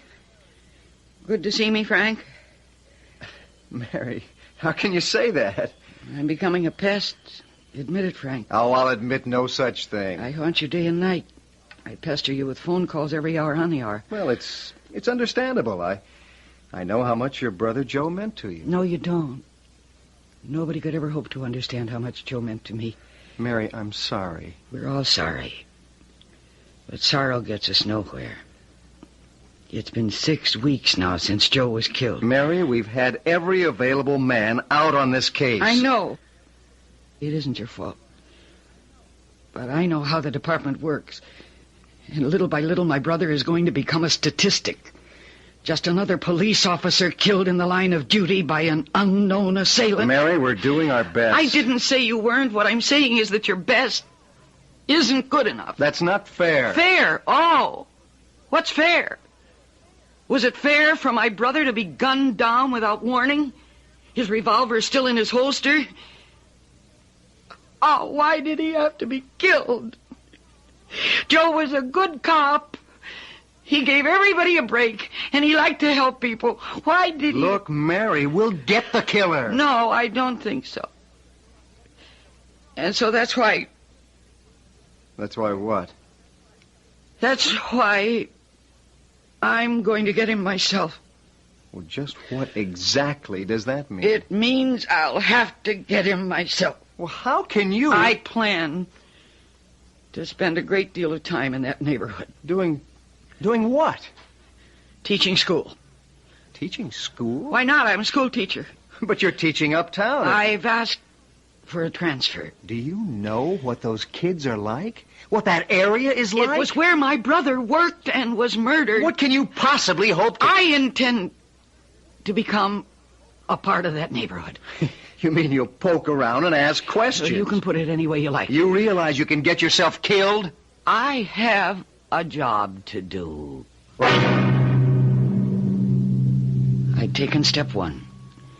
I'd made the decision to leave the soft and delightful job at North Crescent High School, known and with good reason as the country club. My principal was completely at a loss to understand why I'd want to leave his pleasant, well-ordered school for what he could only describe as the witch's cauldron at Southern District. Well, of course, there was no way I could explain it. And now, step two. To be accepted by John Hodges, principal at Southern District. And suddenly I realized it wasn't going to be automatic. You thought we were so desperate for teachers here we'd grab anybody who walks in? Well, truthfully, I didn't think there'd be... Well, the first part of your assumption is correct. We are desperate for teachers. Teachers. That's why we have to be very particular. But I... Yes, Miss Collins. I have a good record. Miss Collins, tell me, what are you doing here? Well, isn't that obvious? I want to teach English at your school. Why? Because because I'm an English teacher. Look, we've done more fencing in the 5 minutes you've been in this office than all of the 3 Musketeers put together. You have had the plum of the system. A job at North Crescent, mostly motivated kids from comfortably situated families. 90% of them go on to college. Do you know what we have here? Oh, I think so. You think so? Miss Collins... I know. They are difficult children. Difficult? Yes. Children? No. These are only adolescents chronologically. Well, I felt that there was no challenge at North Crescent. I see. And that here I would be tested to the utmost of my ability. I want to see if I can measure up. Well, Mr. Hodges, won't you say something? Miss Collins, I am seldom, if ever, at a loss for words. But I simply cannot figure you out. You mean you don't believe me? I need teachers. Cavalier as I may sound, I need teachers. I work best with seniors. Do you? Yes, especially with the advanced lit courses. Do you think you can teach Shakespeare? I've done it. Okay. Good luck. We'll set up a program for you. Thank you, Mr. Hodges. And I know that I'll be successful. I'm sure you will. Provided you survive. And so the time arrived for me to report for my first class. And I paused at the doorway and looked into the room. My heart did more than sink. It almost died within me. That classroom was a madhouse. They were tough kids. I almost regretted my transfer, but I remembered my brother Joe, and I knew I'd have to go through with this somehow. I needed a reason to be in that neighborhood, and I had to start with a nucleus of friends, or even acquaintances. Hey, look at this. Hey, is this the teacher? Come on. Hey, Teach, what are you doing right now, huh? This class... Hey, Teach, what are you doing tonight? Please. Hey, look at her. Please. This class will come to order. Oh, I'm going to order a couple of beers. Hey, what are you going to have, Chuck? Hey, you, who's got the dice? Let's get the game going. Now, you in the blue shirt. Yeah? You report to the principal's office. Oh, how about that? And you there with the red hair, will you please sit down? Oh, that's a wig. I'll take it off. That young lady near the window. Yeah, but she ain't no lady. Hey, there ain't no action around here. Let's dance, huh? Let's move it. All right, now, turn off that radio. Yep, hey, Teach, can I have the pleasure of this dance? I've seen her first. Will you please turn off that radio? Now, turn that off. I'm sorry, Mr. Hodges. It was a fiasco. I know. I was just across the hall. I saw it all. You saw it? And you permitted it? We have to find out if you can control these kids. You could empty the room by sending everyone to my office for discipline, but that's not teaching. I'm afraid you'd better go back to North... Oh, no, please give me another chance. Why? Because... I could understand it if you liked these kids, but you don't. Oh, I do, really. No. And they sensed it the minute you walked in. They saw it. They felt it. They felt what? Your hostility. Your contempt. Oh, that's not true. It isn't? You are repelled by these youngsters, and it shows. Now, Miss Collins, you'd better go back to the well-ordered world of North Crescent. Oh, please, Mr. Hodges, you must give me another chance. I'm sorry, Miss Collins. It won't work. No, you can't turn me down. Miss Collins, I will give you another chance on one condition. You must tell me the real reason you want to work here. But I told you. No, you didn't. And now I insist. Very well, Mr. Hodges. I'll tell you.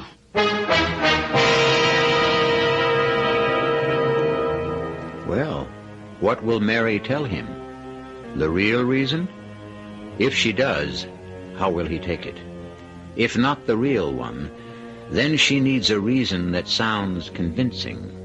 And can she make one up on the spur of the moment? One thing we know, Mary must have the job if she's to have any chance of finding her brother Joe's killer. Well, fortunately, she has a few moments to think about it. before I return with Act Two.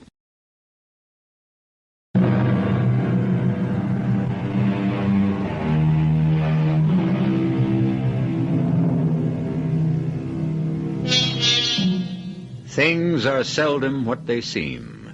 Skim milk masquerades as cream. It's one of Mary Catherine Collins' favorite verses. And now it's going to form a pattern for the next portion of her life. She is attempting to masquerade as a dedicated teacher in a slum district school in order to find out, if she can, the identity of her brother's killer. But her first problem is to get the job.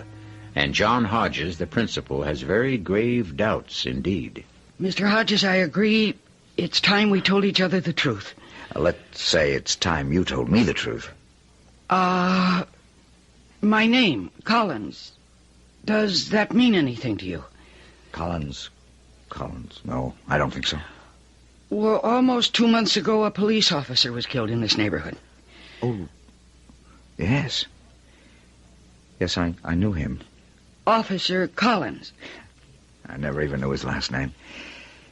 Everyone called him Joe. He was my brother. Oh, I am sorry. And then you know that he was an unusual man. Yes. He could have risen high. He could have gone far in the department, but he chose not to. He felt that good cops were needed in places like this. And I feel that if I could take his place somehow, if I could be the kind of influence in the classroom that he tried to be out on the street. Well, I won't be the one to refuse you. Oh, thank you, Mr. Hodges. Miss Collins, why do you think your brother was so successful with the people in our neighborhood? Well, I suppose he had a gift. He surely did. And do you know what that gift was? He liked the people. That's 90% of what you need, Miss Collins. I had told him a half-truth, but it was enough to nail down the job. And now, in order to keep it, I'd have to like those kids. But how? Okay, round one. Hey, come out fighting. Yeah. All right, now. Yeah, fight your... Now, calm down. Now. Class, today I am going to introduce you to a man named William Shakespeare. Yeah, where is he? He's right here in this book in my hand. Well, why should I want to meet him? What's in it for me? Aha! That's a very good question. What is your name? Charlie, I believe, huh? Oh, yeah, good. Well, you should become acquainted with Mr. Shakespeare, because as soon as you go back to reform school... I'm too old for reform school. I go up to the big joint on my next rap. Well, either way, you're going to have a lot of time on your hands. And Mr. Shakespeare can make it pass very quickly.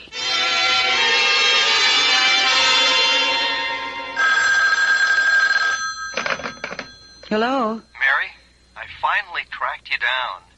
Oh, hello, Frank. I didn't know you were going to live down there, too.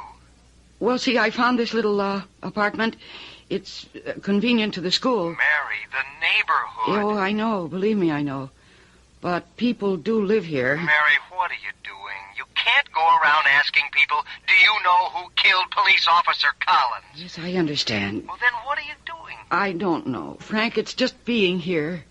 I mean, I could hear something or see something. The department is working on it. You can get hurt. Oh, Frank. What is it? What's the matter? Frank, Mary, is something wrong? I can have a cop over there in just a second. No, I'm all right. Are you sure?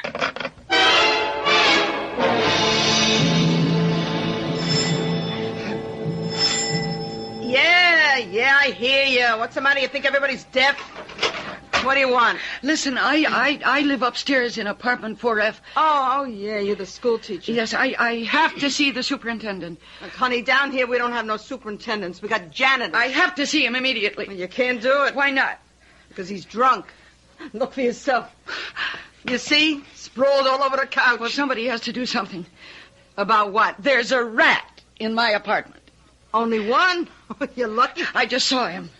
How do you know it's a him? I was sitting at the telephone and I saw this enormous rat. You sure it wasn't a mouse? Oh, what's going to be done about it? You got a gun? Shoot him. Now, please. Okay.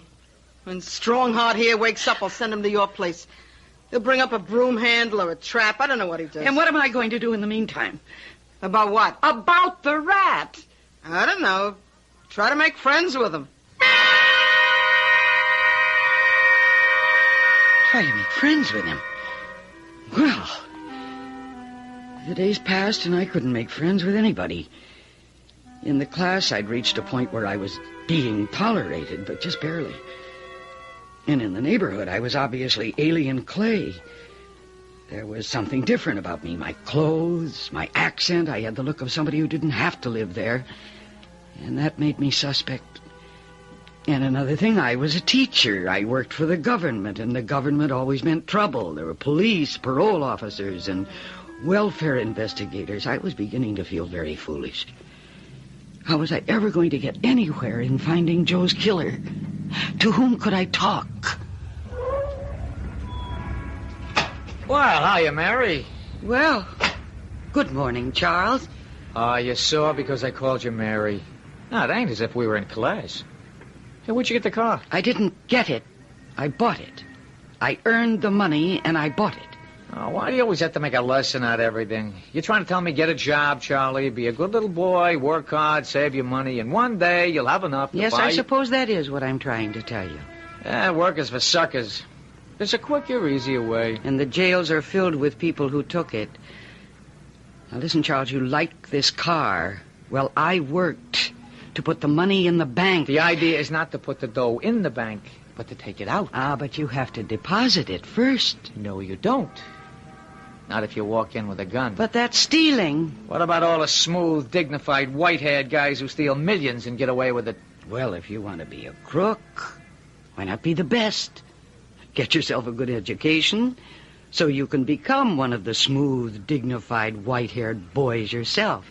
What, are you out of your mind? Why? I mean, is your way better? Do you want to spend your life in jail? Or be gunned down? Listen, Mary, what are you doing here? Making a living. Oh, come on. You don't have to work here. You're a class dame. What's your angle? Angle? Everybody's got an angle. Unless... Unless what? Unless you like it down here. But then you'd have to be nuts. All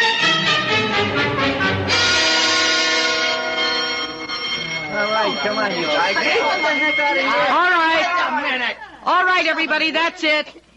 Now, for tomorrow, we have pages 30 through 45. 12 pages? What the heck is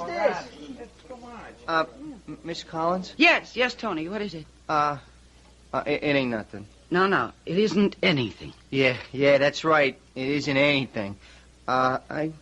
You, well? Well, like I said, it isn't nothing. Anything. But, I want to tell you something. Yes? About Shakespeare. Oh?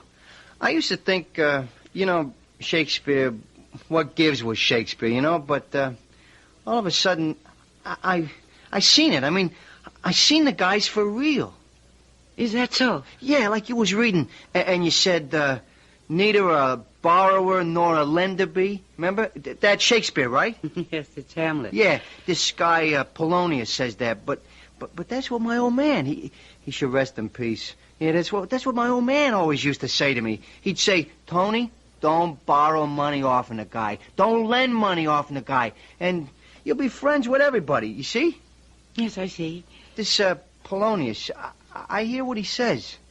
Oh, okay, he knows some fancy words my old man never heard of, but, this Polonius, he's my old man.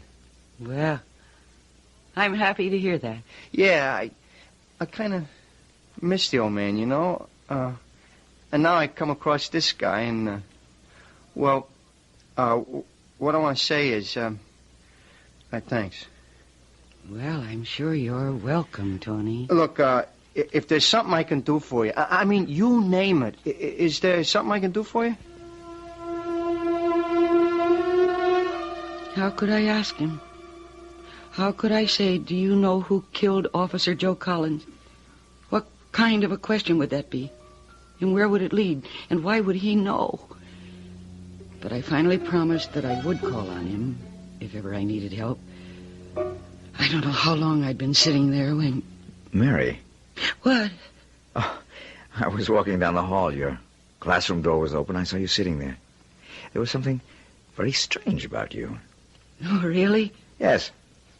For the first time since you've come here, I saw you smiling. Oh, I always smile. No. This was truly a smile. As if it came from the basic meaning of the word itself, which means to be astonished. What happened? Well, I think I just taught somebody something. And you're starting to get an inkling of the reason why your brother Joe worked down here. I think so.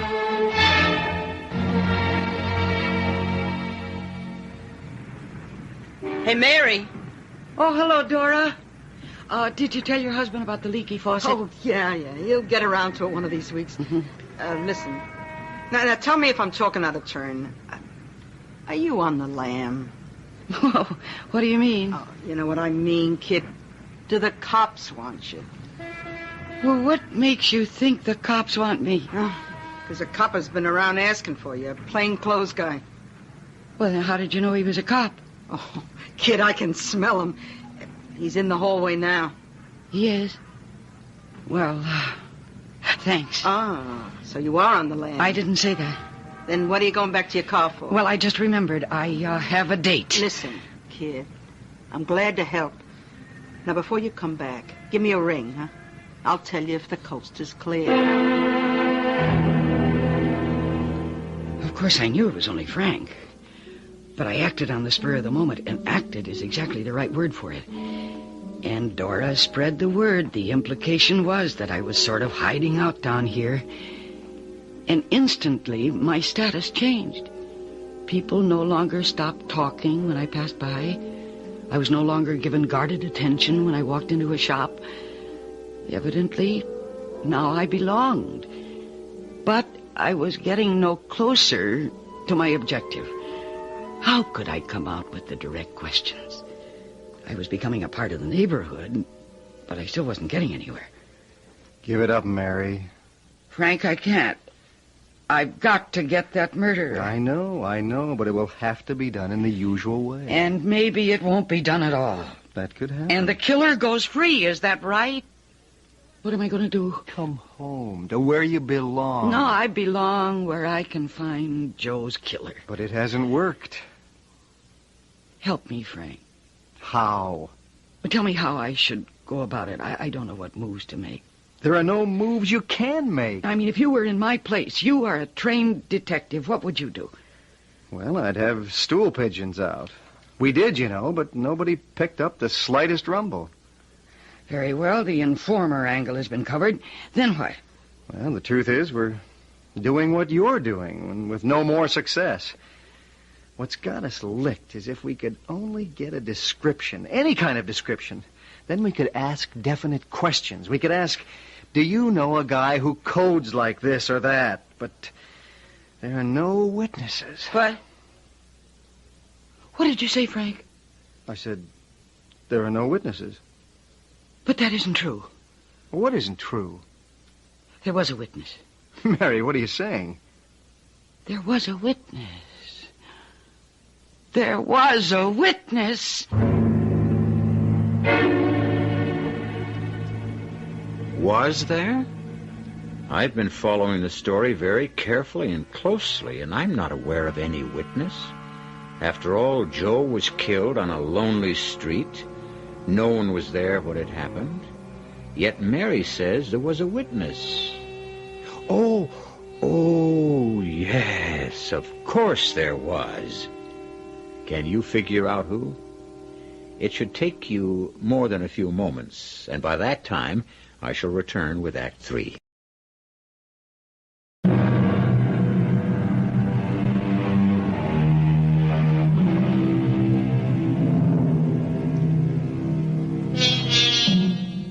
Joe Collins was killed in the line of duty. He was walking along a deserted street late one rainy night. doing his job, walking his beat. Someone shot him down and fled. And 2 months have gone by, and the police are no nearer to catching the killer than they were the night it happened. Only his sister has discovered the one element that is absolutely vital to the successful capture of the criminal. Or so she says. Mary, there were no witnesses. No one saw it happen. That isn't true. Someone did see it happen. Who? Me.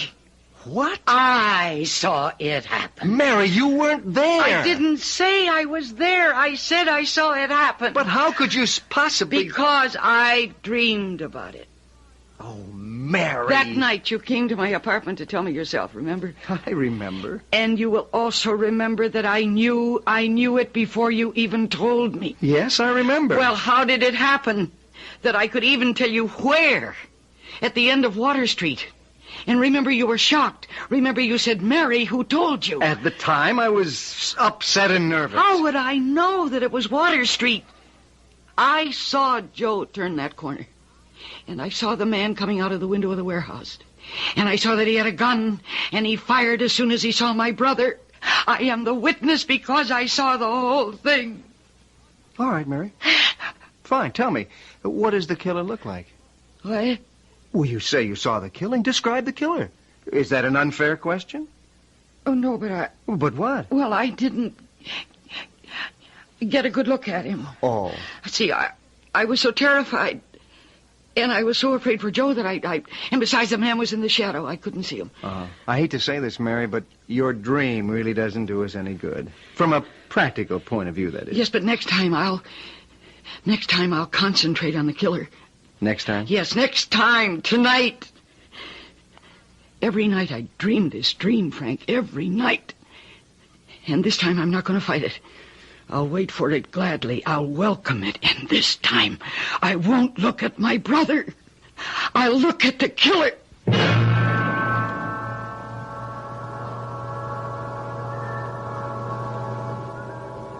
Joe! Joe, look out! He's got a gun! Joe! Joe!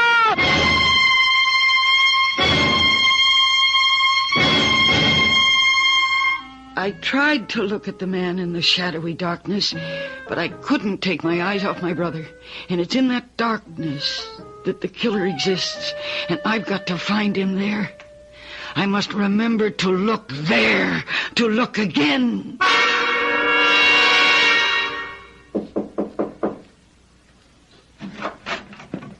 You sent for me, John? Oh, I'm sorry. I didn't know there was anyone here with you. Hi, Teach. Well, what's the trouble? You'll have to go to the police station and identify your car. Why? Well, it seems Charles here and a few of his buddies took your car and went joyriding and then piled it up against a telephone pole. They would have abandoned it except for the fact that a police cruiser happened along. The rest got away. Charles was caught. Oh? Preliminary estimates on the damage run about $900. Oh, what's everybody running a fee, but the insurance pays, don't it? That's a great attitude. I'm glad you like it. This time I'm afraid it's jail. I've given up on you, Charles. Oh, you're breaking my heart. Oh, why does Charles have to go to jail? Stealing a car is against the law. Who says he stole the car? What? Who says he stole the car?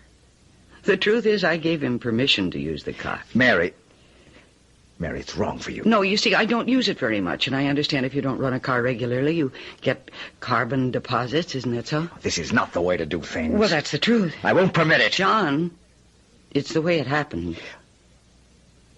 Okay, I'll hold still. But on one condition. This one and his pals. They've got to get jobs and cover the insurance bill. Oh, that sounds reasonable. I know the foreman at Jackson's warehouse. You fellas can all work there after school. And now, if you'll excuse me. Thanks. I said you were a class dame. What's been done is done, Charles. And you will have to pay to have it fixed. Oh, listen, me and the guys can steal you a better one. Oh, no. I don't think so. Now, listen, you're smart, Charles. Why be a cheap crook? How about becoming one of those smooth, dignified guys? For that, you got to go to college. So? Me? Yes, you. Oh, you got to have rocks in your skull. Me go to college? Why not? Yeah, why not? That's it. Say why not. Say it and keep saying it and say it all the time. And after a while, you won't find a single reason against it. Why are you doing this? Because as a teacher, it's my job to inspire you to get all the education you can handle. And you are bright enough to handle a great deal. Yeah, but... Why'd you get me off that stolen car rap? Oh, that? Yeah, I can't figure it. Nobody ever done nothing for me before. I mean, zilch, zero, nada. Well, isn't it a better world when people try to help each other? Yeah, sure. All right, what can I do to help you? Oh, someday I might ask you some questions. Questions? Like what? Well, like, would you know a certain person? So ask. What do you want to know? Well, I don't know yet. But when you find out, you'll ask, won't you? Oh, yes. I'll ask.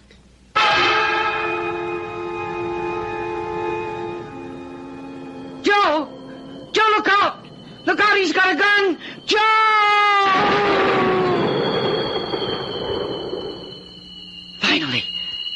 Finally, something happened. In the dream, I saw the man. Clearly. For the first time. Not his face, I didn't get the chance. But I saw his body. I saw his body clearly defined in the shadow. He was young. Young even as some of the kids in my own classes. And he was slim, almost thin. And he was tall. And tomorrow night I'll concentrate on his face.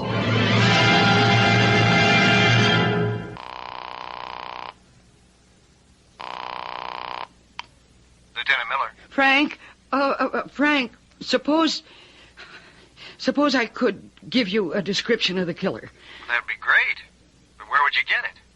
Well, every night in my nightmare, I see him more and more clearly. You mean you want a jury to believe that a man you see in a dream is the killer? Well, why not? I've seen all the rest of the crime. Can you imagine what a defense attorney would do with you on the stand? Frank, the man I see in the dream is the killer. We'll need more than a dream to convict. Well, maybe you do, but I don't. And what does that mean? Well, that means that I can handle all of it myself. Mary, you're not saying what I think you're saying. The murderer who killed my brother will be dealt with, if not by the law, then by me. Mary! I must sleep. I must fall asleep. Right now. Now, while I'm still calm and relaxed. I need all my energy to look into that shadow along the wall of the warehouse. I've got to see his face tonight. I must see his face, the face of the killer. And then I shall hunt him down. Tonight. Tonight I will see. Joe! Look out, he's got a gun! Look out, Joe! That tall kid with the blonde hair and the scar across his... Oh, my God! It's... Joe!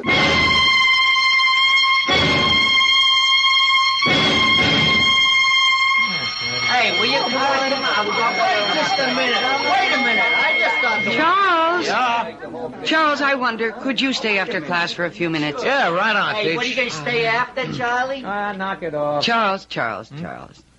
I need some help. Anytime. Well, I have to drive out into the country to pick up an antique, and I need someone to... To lift? Carry? Oh, well, I'm your pigeon. We're going to get back early. It's just that I got a date. Yeah, who cares? If she don't like it, I can get somebody else. I've always been independent with dames. And I'm sure you can afford to be, with that blonde hair. And even that scar makes you look handsome. Well, are you ready? Sure. Oh, listen. Oh, I'm glad I found you, Mary. You have a telephone call in my office. His name is Frank. He said it's of vital importance. Mary. Oh, Mary, you don't know how I prayed for this day. What is it, Frank? We got him, Mary. We got him. You got who? Well, who do you think? The killer. The man who murdered your brother. But that's... That's what, Mary. Do you realize what I've just told you? We got him. Are you sure? It's ice cold. He was arrested in a stick-up at Larson City, just north of here. We checked his gun, and ballistics says it's the same one that fired the slugs that killed Joe. But what? To ice the cake, he even confessed. He did? Yes, funny. You know, if we'd only known what he looked like, he would have been a cinch to pick up. If only there'd been a witness. He's tall, thin, long blonde hair, and a funny little scar. Oh, Frank. Frank. What is it? Oh, thank you, Frank. Oh, thank you. Well, I suppose you'll be leaving us now. Leaving you? Why do you say that? Well, I spoke to Lieutenant Miller. He told me everything. Oh? And so, now that the killer has been caught, I suppose it's back to North Crescent High for you. I don't know, John. You see, I'm not at all sure that they caught the killer. What? They say the man's confessed. Well, they may have caught the man who pulled the trigger, but the killer is still here. The killer is here in these streets. The killer is what you and my brother Joe kept fighting against day and night. The poverty and the hopelessness and the feeling that nobody gives a damn. Hey, Miss Collins, are we going? Oh, no, Charles, no. I changed my mind. Oh, okay. But look, anytime I can help. Oh, you've already helped me. Yeah? How? Oh, you'll never know. Well, I'll see you in class tomorrow. Tomorrow and tomorrow and tomorrow creeps on in this petty pace from day to day. Shakespeare. Right, Teach? Right.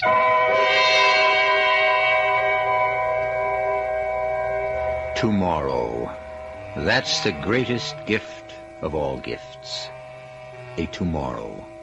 And Mary Catherine Collins will make sure of that by working today and every day with the kids that Joe loved so much. How fortunate a man Joe was. All the love and care that he had lavished on his sister returned to all the children. And I shall return with some love and a warning in just a few moments.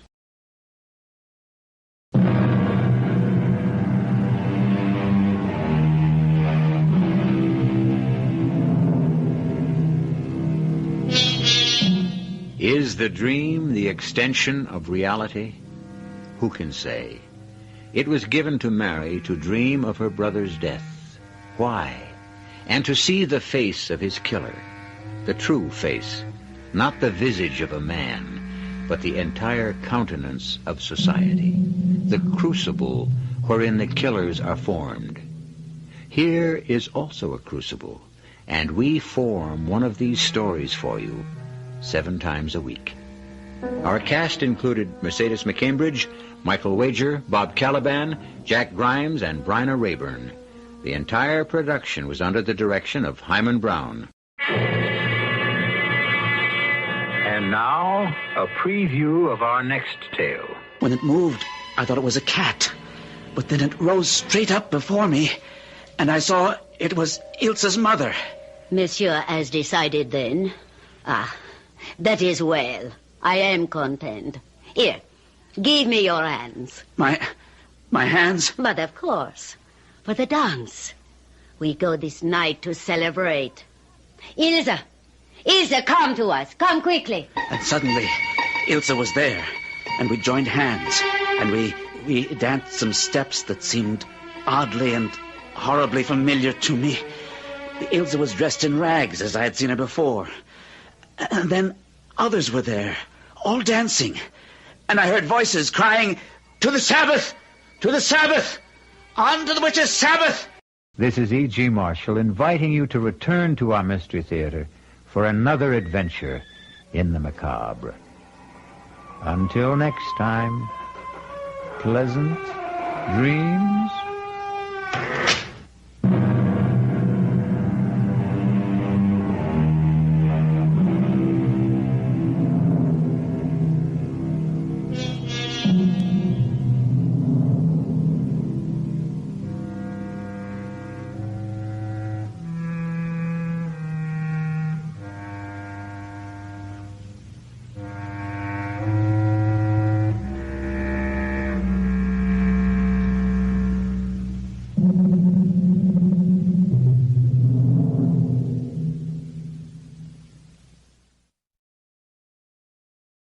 The CBS Radio Mystery Theater presents...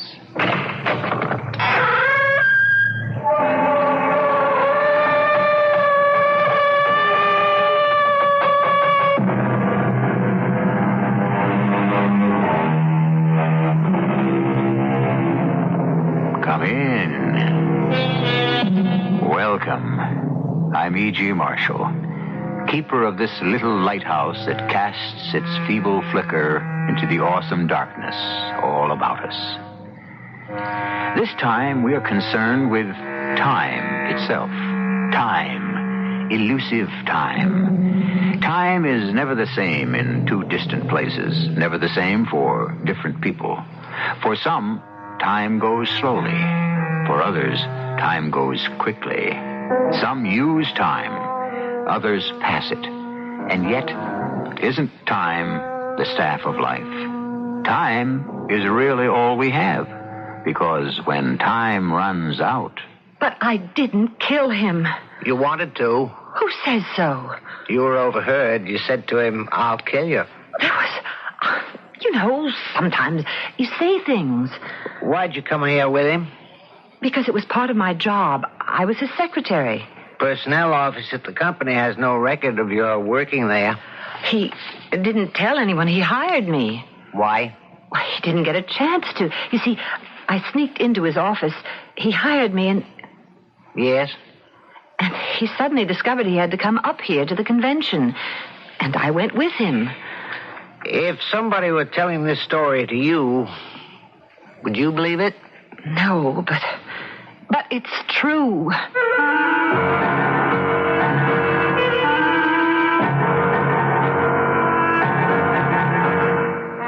Our mystery drama, The Murder Market, was written especially for the Mystery Theater by Sam Dan and stars Rosemary Murphy. I'll be back shortly with Act One.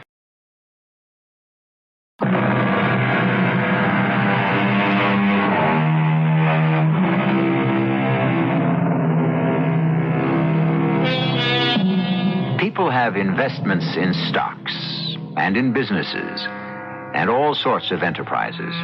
But these are investments involving money. The most important investment someone can make is the investment in another human being, because this is an investment in time. After all, lost money can always be regained, but lost time? Our heroine's name is Theodora Lewis. Significant might be the fact that no one has ever called her Thea or Teddy or Dora or Dory. It's always been Theodora or Miss Lewis. That's because she's such a sensible young lady. That's the word that broke the camel's back. Sensible. It's a word I've hated all my life. And what did it ever get me? Finally, I did something about it. Something wild and crazy. Yes, me, Theodora Lewis. I had no way of knowing it would be that kind of day. It certainly started, prosaically enough, the way all my days did. Good morning, Mother. Morning, dear. Your breakfast is ready. I'm not hungry. Oh, be sensible, dear. A solid breakfast is the foundation for the entire day. Is Stanley coming to dinner tonight? No. He has to study. Oh, poor boy. He works so hard. But it'll be worth it, you'll see. Yes, Mother. In just a few years, he'll have his Ph.D. In another few years, I'll be 40. Darling, what the two of you are doing now is difficult. Don't worry, Mother. I'll wait for Stanley. I have to. There isn't anyone else around who wants me. Theodora, what a thing to say. You're in love with Stanley. Yes, Mother. I was only joking. Well, never do it again. Do what? Tell jokes. Why not? Men don't like it. All this women's lib to the contrary notwithstanding. Now, Mother... Femininity is a fragile essence that a woman must carefully preserve. I understand. And I've preserved mine for 36 years. Stanley worked in a bank. I had a job in an insurance office nearby. At noon, we'd meet in the park for lunch. Each of us brought a sandwich from home. Well, it was sensible. Stanley estimated that between us, we saved over $20 a week that way. Our savings went into our joint bank account. We already had enough for the down payment on a house. Well, at this rate, by the end of the year, we'll have enough for the furniture. Stanley. Yes, Theodora? On our itemized list, I notice a down payment fund, a furniture fund, a contingency fund. We'll have to have one. Suppose one of us gets sick. Shouldn't we also have a separate fund for a honeymoon? A honeymoon? Well, shouldn't we go on a trip? Oh. Well, actually, if we did take some time off from our jobs, yes, we should put that time to very good use. How? Make the new house shipshape. Well, I could do the painting, and you could do the planting, and... But aren't we entitled to a honeymoon, even a small one? Oh, yeah, right. After the ceremony, we should go to Atlantic City for a day or two, and then come back and get started on the house. Hey, it's 5 to 1. We'd better be going back to our jobs. See you tomorrow, darling. Call me tonight, Stanley. Listen, I just had this thought. It isn't as if we don't see each other every day, huh? And this late night call, well, it's 17 cents a night, and over the year, that adds up to... Oh, Stanley. Oh, forget it, darling. Sure. We are entitled to a few luxuries. We said goodbye to each other, and I started back toward my office. A little boy who was chasing a big yellow and red ball ran into me. He was about 4 years old, but very well-mannered. He apologized with a shy smile. He had the bluest eyes I ever saw. I looked at the sky and noticed a perfect match. And looking at the sky and the bright sun and the green grass, I said to myself, why do I have to rush back to that stuffy office? In 15 years, I've never been as much as 15 minutes late. I would just enjoy this day for a little while. If they didn't like it, well, if they didn't like it... You do talk to yourself a lot, girl. That's a fact. I beg your pardon. You want to be late to your office? Well, go right ahead and be late. Are you a mind reader? No, I'm a lip reader. You mean after 15 years they'd fire you if you walked in late just one time? No, they wouldn't do that, but they wouldn't like it. What do you do? I'm a secretary in an insurance company. Who? Bailey and Witherspoon. Do you have to work for a living? I have to support myself and my mother. She's been a widow for over... Yeah, see how lonely and insecure you are. What did you say? Here I am, a perfect stranger. If I ask you 2 or 3 more questions, you'll be ready to pour out the story of your life. Now, where are you going? Let go of my arm, please. I think it'd be better for you if you listen to me. That's a police officer, just down the end of the path. What about it? What about it? I'm going to... You're going to do nothing, and you know it. You see, you're even too timid to call for help. You're afraid there might be publicity, something in the morning paper, an item in tonight's newscast. And somehow it might even be interpreted as your fault. After all, I'm a very dignified old gentleman. Oh, please, let go of my arm. Will you stay? I'll stay. All right. Let's get back to your job. You worked there 15 years. You must be pretty good. How would you know? Well, would they have kept you if you weren't? It so happens I am very good. The only reason I spoke to you in the first place is that you remind me of a girl I used to know. Oh, I see. What do you think you see? The prologue to a proposition. Oh, don't be cavalier about propositions, girl. How many of them did you ever get in your life, anyway? You'd be surprised. Don't play woman of the world with me. I know you too well. How would you know me? You only started talking to me a minute ago. I come here every day. I see you sitting on the bench with him. I say him because he dresses like a man. Well, personally, I doubt it. Stanley is the finest man I know. Then you're in a bad way. Why does he sit here and munch peanut butter sandwiches? Why didn't he take you out to lunch? Because we can't afford it. When I said you reminded me of a girl, that wasn't the start of a proposition. What was it? No, just an old man's nostalgia. But now I see you're not like her at all. Well, on the surface, perhaps, but you don't have her fire, her ambition. Who was this girl? Oh, somebody I knew. Almost 50 years ago. Doesn't matter now. Well, it's costing me too much money just to sit here in the sun. Right, girl? It's hidden. What's hidden? It's hidden under a layer of fear and lack of confidence, but I think you got the basic stuff. Go out. Do something with your life before it's too late.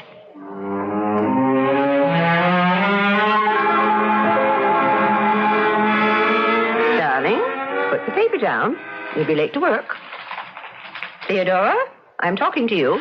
Yes, Mother. You know how annoyed they are at the office when you're not on time. Yes, Mother. What are you staring at? This picture. Look. Oh, that's J.P. Carson. I've heard of him. Everybody's heard of J.P. Carson. Got a finger in almost everything. It says he's acquired another company. So that man was J.P. Carson himself. Which man? The man I met. You met J.P. Carson? Where? When? Yesterday, on a park bench. What would J.P. Carson be doing on a park bench? Better run along, dear. I wonder if he'd remember me. All the way downtown on the crowded bus, I kept trying not to think about it. I even refused to face what it was.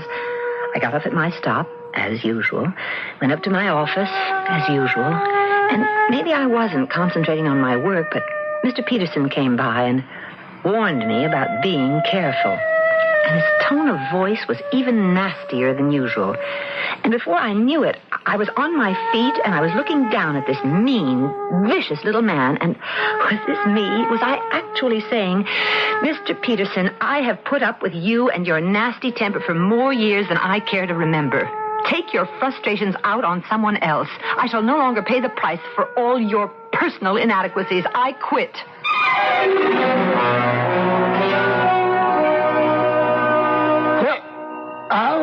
You'll be what? How'd you get in here? I got off the elevator. The receptionist was busy, so I just sneaked by her. We must never tell her. It'll break her heart. Then I stopped a girl. I said I was new here. Where's the boss's office? She told me. And? I want a job. You got a job? I quit. Well, after 15 years? Well, why did you want to work for me? Because you make me feel I'm somebody. I can learn from you, and I'm a good secretary. Will you give me a job? I have 2 secretaries now, and they complain about overwork. Answer the phone. You're working. Oh, Mr. Carson. Answer the phone. Mr. Carson's office. Is he in? This is Al Ferris. Are you in for Mr. Al Ferris? Ask him what he wants. Mr. Carson would like to know what you want. You tell that bandit. You tell Mr. Carson that I'm going to kill him. He says he's going to kill you. You tell him he's not man enough. Mr. Carson says you're not... Mr. Carson says, don't be silly. Yeah, you'd better believe it. And Carson had better believe it, and the whole world had better believe it. Before Carson drives me to ruin and disgrace, I'm going to kill him.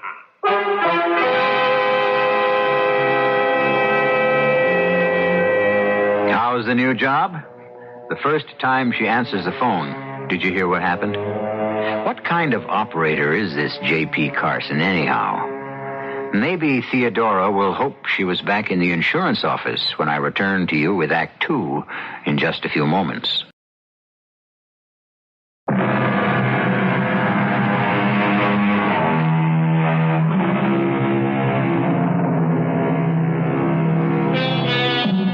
We're told that certain primitive tribes taught their children to swim by tossing them into the water.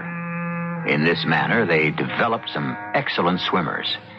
They also lost quite a few kids.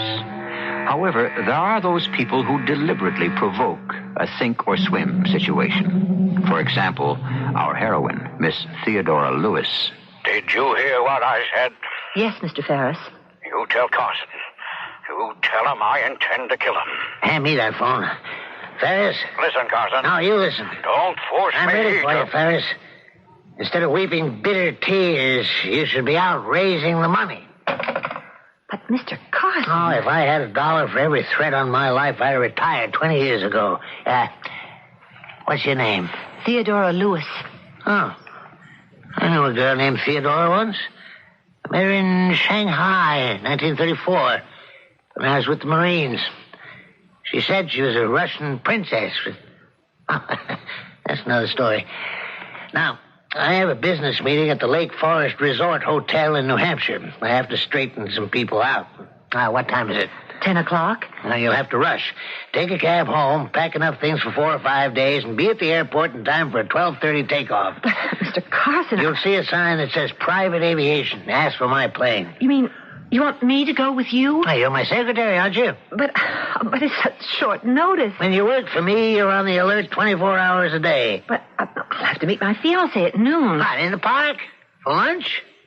I'm going to break that up as the last thing I ever do.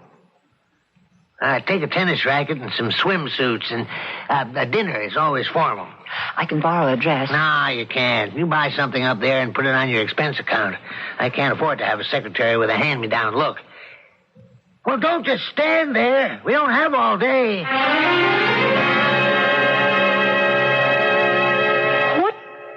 What do you mean you're going up to New Hampshire? Mother, I don't have time to go into it. Let me have your suitcase. What will Stanley say? I'll call him at the bank. Theodora, you know how they frown on personal calls. Then you'll have to go down to the park at noon and explain. Explain what? Theodora, I strongly disapprove, and I suspect Stanley will, too. You had such a good, secure job. And this man, Carson, he's notorious. He's always involved in a lawsuit. Mother, I only have one life. And if I wait too long, I'll never get a chance to live it. Theodora, you used to be so sensible. What's gotten into you? I don't know, Mother, but it's wonderful. I thought it was a dream at first. Only yesterday, I had been bored with my life. And today, I had an exciting, thrilling new job. Suddenly, I was staying at the kind of luxurious resort I had only seen in the movies. In my briefcase, you'll find a folder marked United Merchandising. You got it? Yes. Type up copies of all the papers in the folder. Do it in your room in the morning before breakfast, and then you can have the rest of the day off. I'll be in a meeting most of the time. Is there anything else? No, that's enough for one day and one night. Oh, that's a pretty dress. You do have good taste. Pity Stanley can't appreciate it. Mr. Carson, I'll thank you not to discuss my personal affairs. I like that shade of red. Matches your hair. Now, there's some very interesting unattached men you can meet up here. Mr. Carson, I happen to be engaged. Yeah, I know. To, what's his name? Stanley. Please. How could you even consider him? Mr. Carson, I must... Oh, be quiet. Why do you think I brought you here? Because I figured you could do yourself some good. Some good? Come in. Carson, I have to talk to you. See me tomorrow, Ferris. Now, look, tomorrow's too late. I'll be frozen out. You should have thought of that before. J.P., let's make a deal. Don't make me laugh. You'll regret it. Please, close the door gently on your way out. Won't you give me a break? Were you out to give me a break? I don't have the money. You know how to raise it. All right. I warned you. Trouble with you, Al, is that you don't know how to lose. And the trouble with you, J.P., is you don't know how to win. That was the same Mr. Ferris who called you at the office? Oh, yes. Al Ferris. He looks desperate. They all do. All? They all get over it. See you at breakfast. Good night, Mr. Carson. Wait a minute. Check the folder and see if you have a paper marked options. Options? No, I don't see it. I must have forgotten to place them in the folder. Look through the briefcase. Yes, sir. Here it is. It says options. Good. Put it in the folder. And now, tell me what's wrong. Wrong? Yes. What's wrong? Nothing. You'll have to learn to lie better than that. especially if you want to get along in this world. Well? Why do you carry a gun in your briefcase? My dear Theodora, you obviously refer to my .45 caliber Colt automatic pistol. Whatever it is.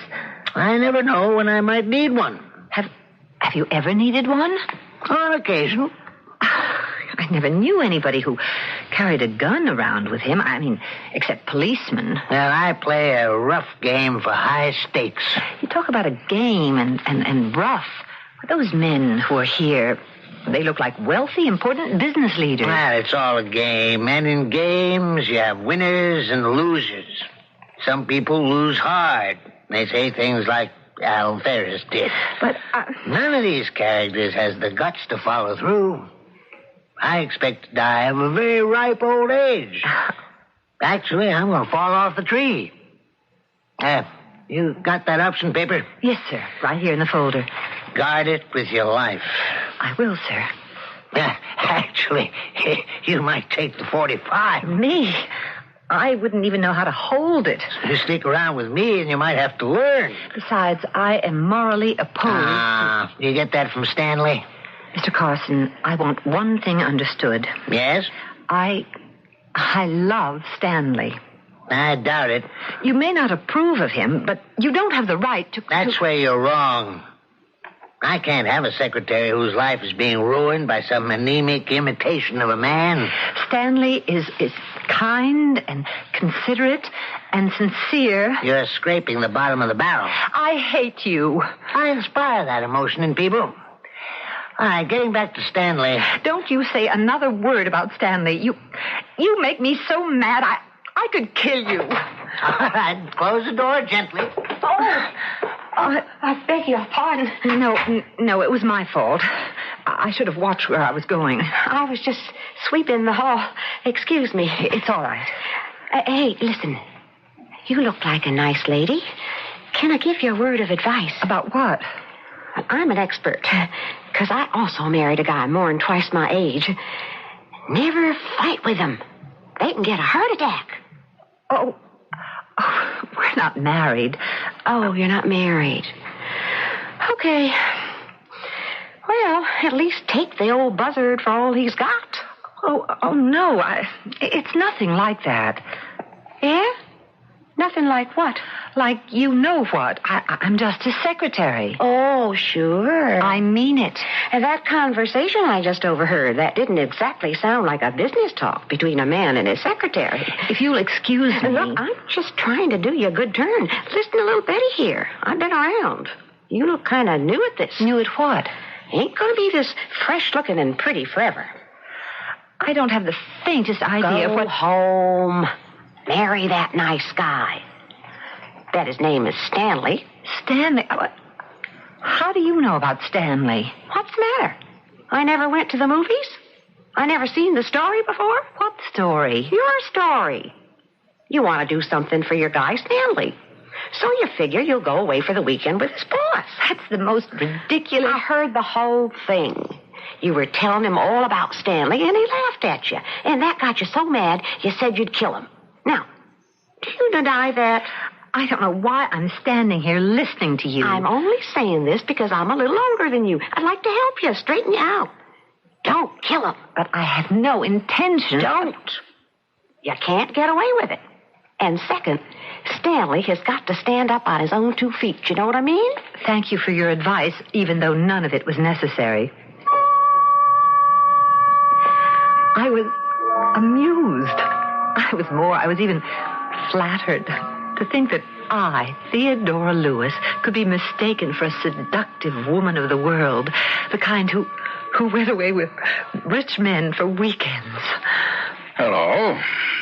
Oh, it's Mr. Ferris. You're Carson's secretary. Yes. New, aren't you? Very new. Well, then let me buy you a drink. Thank you. I don't drink. Well, you have to drink something. Well, Let's just step into the bar. But It could be worth your while.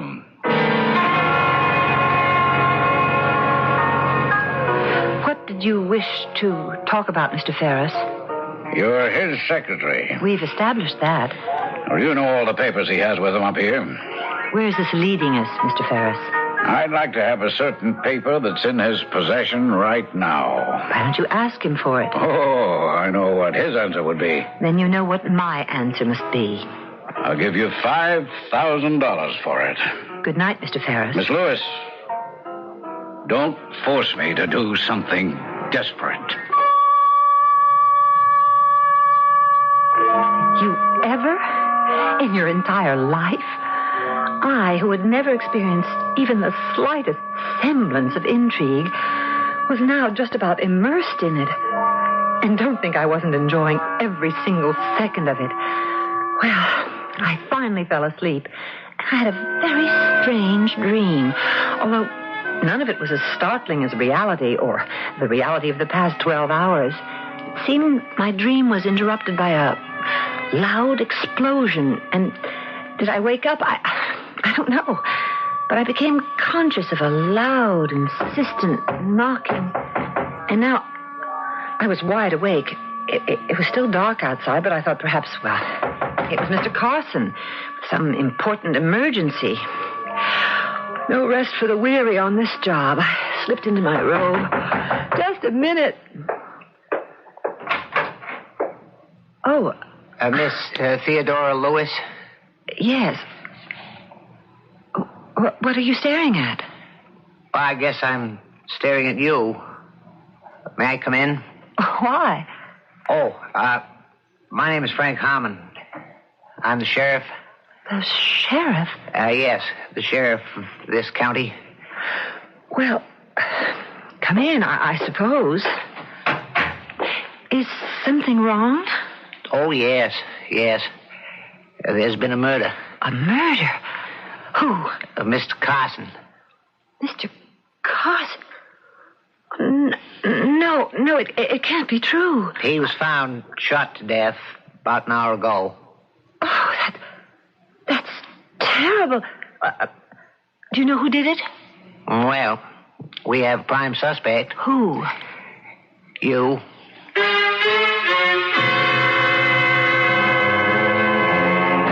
You talk about action. Here's what we gave you in rapid succession.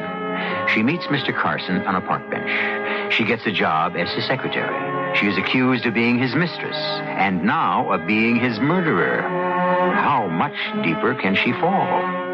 For that, you must wait for Act 3, which I shall bring you in just a few moments.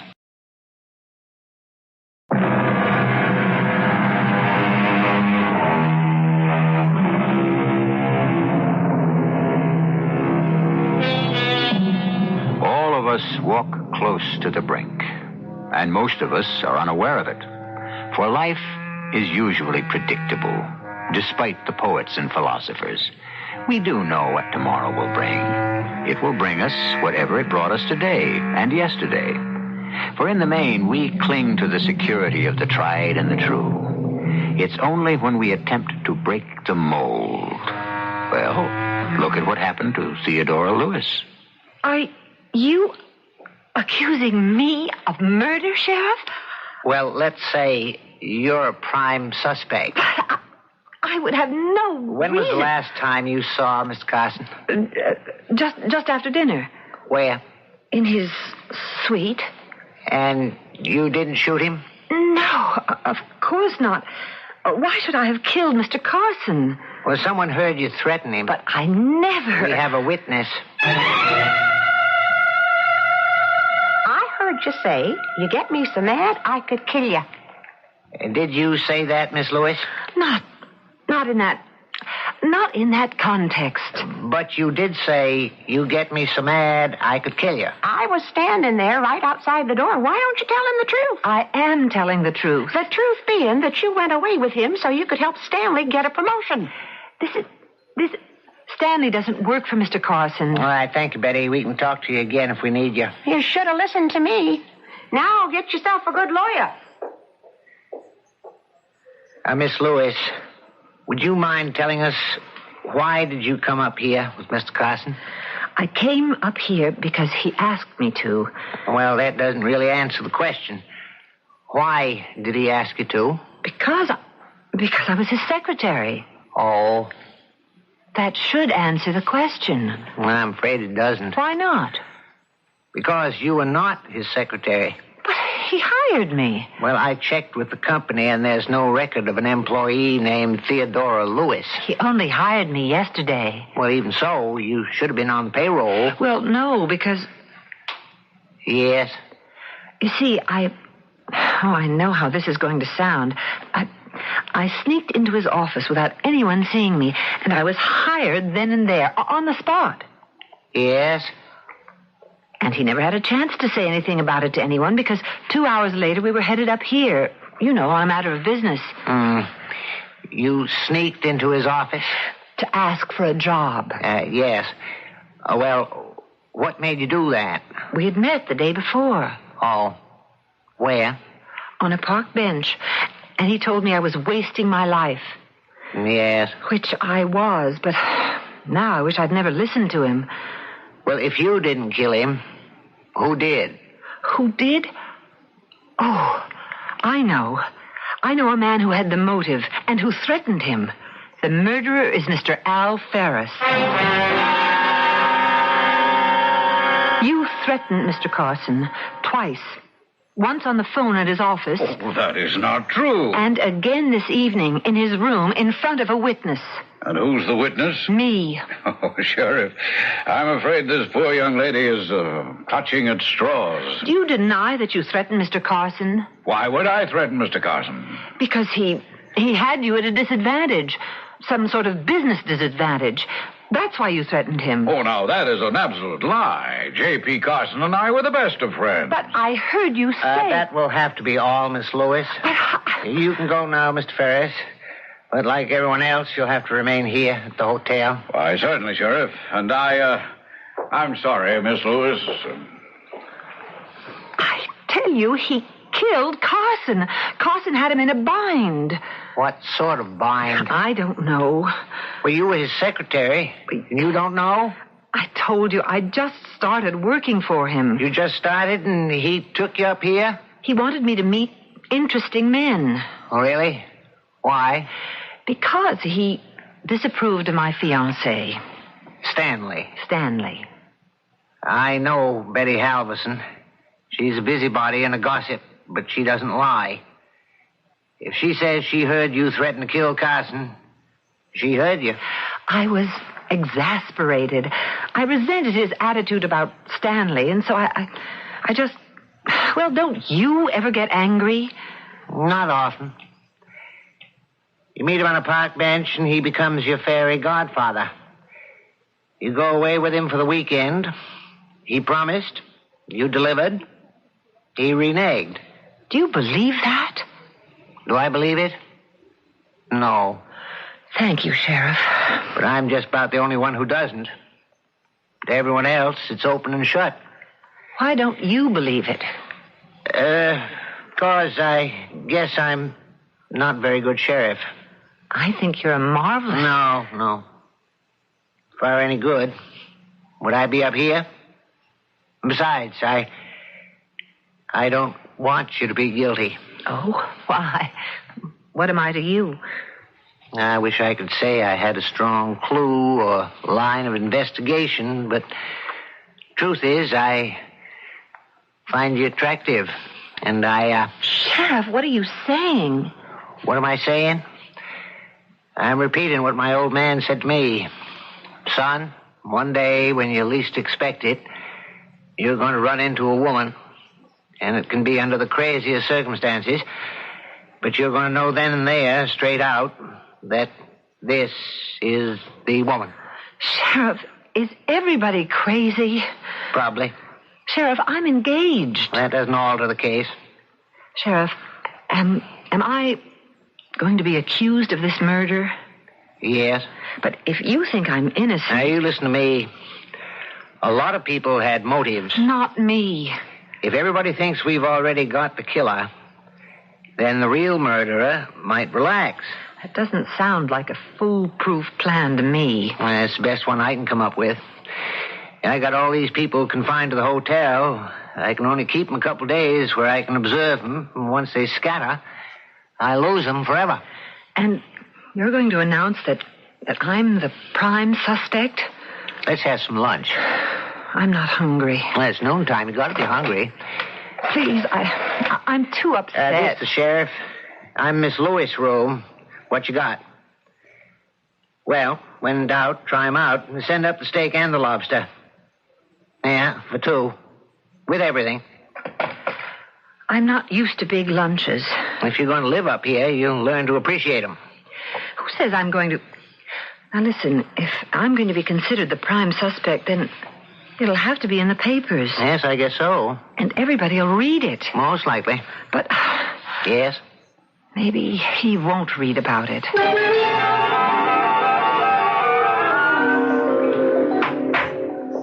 Well, how are you today? Never mind about me. Have you found anything? How about lunch? Frank, you're not getting anywhere, are you? Well, these are big and important guys up here, and they're putting on the pressure to be allowed to leave. State's attorney says we can't hold them indefinitely, and so... Yes, thanks. The evidence against you is strictly circumstantial.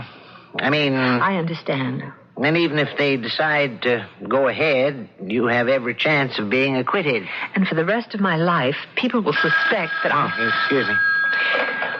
Yes? Who? Hold it. Stanley Prentice wants to see you. Stanley? He read about it. Do you want to see him? What must he be thinking? Is he in love with you? Yes. Well, then tell him the truth, and he won't think anything. You don't know Stanley. You know something? I think you don't know Stanley. Oh, Theodora, the reports in the paper, are they true? No. But everyone says... I don't care what everyone says. I'm innocent. But the papers say the police have a strong case against you. I want you to know I'm innocent. Well, I had to run up here and see you. I told them at the bank that I was sick. That was foolish. Everyone at your office knows we're engaged. They'll figure you came up here to... Well, we have to be sensible, Theodora. I need the job for the time being. And so... when Mr. Ditmars, the president, came over to my desk with the newspaper, he wanted to know if it was the same Theodora Lewis who was my fiancée. And what did you tell him? Well, he's so straight-laced and conservative and all. I had to say it was another person by that name. Stanley. Oh, Theodora, I believe you privately. I think... you better go back to New York. Yes, I can't afford 2 days off in a row. But I came here to tell you I'm in back of you. I believe in you, dear. Thank you, Stanley. I believe in you, too. Goodbye, darling. I'll write to you every day. Please do, but don't use the bank stationery. Goodbye. I didn't mean to eavesdrop. It's all right. You feeling okay? He was right. Mr. Carson was right about Stanley. And that's why I was so furious with him. Because he was right. Isn't that ridiculous? Oh, excuse me. Yes? Hold it. It's J.P. Carson's lawyer. He's just flown up here. He's asking if you know about papers that are missing from Carson's briefcase. Yes. Tell him I've got... Hang up. Of course. That's it. The United Merchandising Options. I've got them right here. Carson wanted copies. Hey, why don't you give them to his lawyer? I will. As soon as Ferris is arrested for murder. Ferris? The room. Mr. Carson's room. Was it in disorder, as if someone were searching for something? Yes, it looked that way. Ferris killed him, ransacked the room for these papers. Well, how do you know? Ferris was caught short in the stock market. Here, his agreement entered into last year. He has to deliver 100,000 shares of United Merchandising to Carson at 25. That's because he thought the stock would go down. But today is delivery day, and the stock is selling for 60. Now you know why Ferris wanted to kill Carson. But these papers aren't enough to convict Ferris. Suppose we see how anxious he is. to get them. I know why you killed Carson. I don't know what you're talking about. He had you in the ringer. You can't prove that. Why should I? If I turn the options over to his estate, you're still in trouble. If I gave them to you, you could burn them, couldn't you? Keep talking. Isn't it your turn to say something? All right, how much do you want? $250,000. It's too high. To save you $4 million?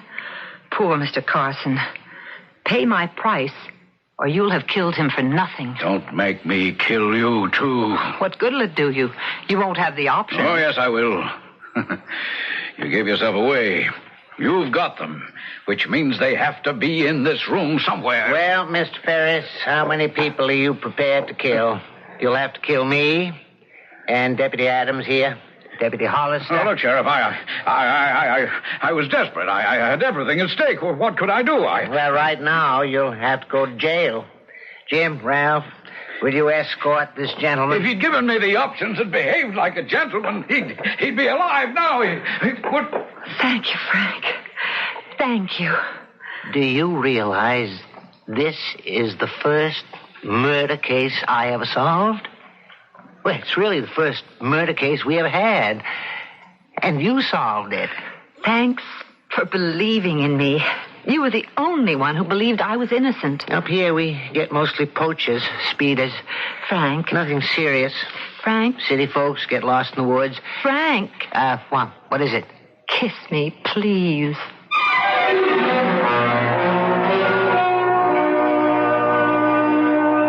And there you have it.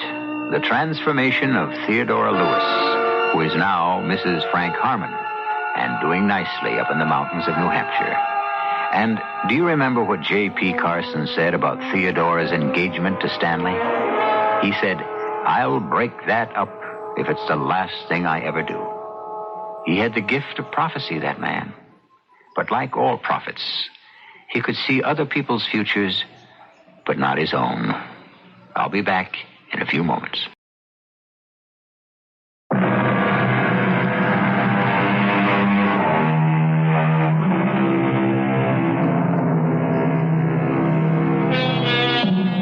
Pieces of paper. Fragile, perishable pieces of paper. This is what so much of life is all about. A piece of paper says you're wealthy. A piece of paper says you're a pauper. A piece of paper places you in a royal palace. A piece of paper puts you in a prison or a scaffold. Is your life just so many pieces of paper, too? We have pieces of paper on which we weave these fables 7 times a week. Our cast included Rosemary Murphy, Robert Dryden, Ann Petoniak, and Ian Martin. The entire production was under the direction of Himan Brown. And now, a preview of our next tale. I am here tonight, Ebenezer, to warn you that you have yet a hope of escaping my fate. Oh, you were always a good friend, Sankey. You will be haunted by 3 spirits. That is the hope you mentioned? It is. I think I'd rather not. Without their visits, you have no hope but to shun the path I tread. Expect the first tomorrow, when the bell tolls 1. But couldn't I take them all at once and have it over? Expect the second on the next night at the same hour. The third, when the last stroke of 12 has ceased to vibrate on your mantle clock. This is E.G. Marshall inviting you to return to our Mystery Theater for another adventure in the macabre. Until next time, pleasant dreams.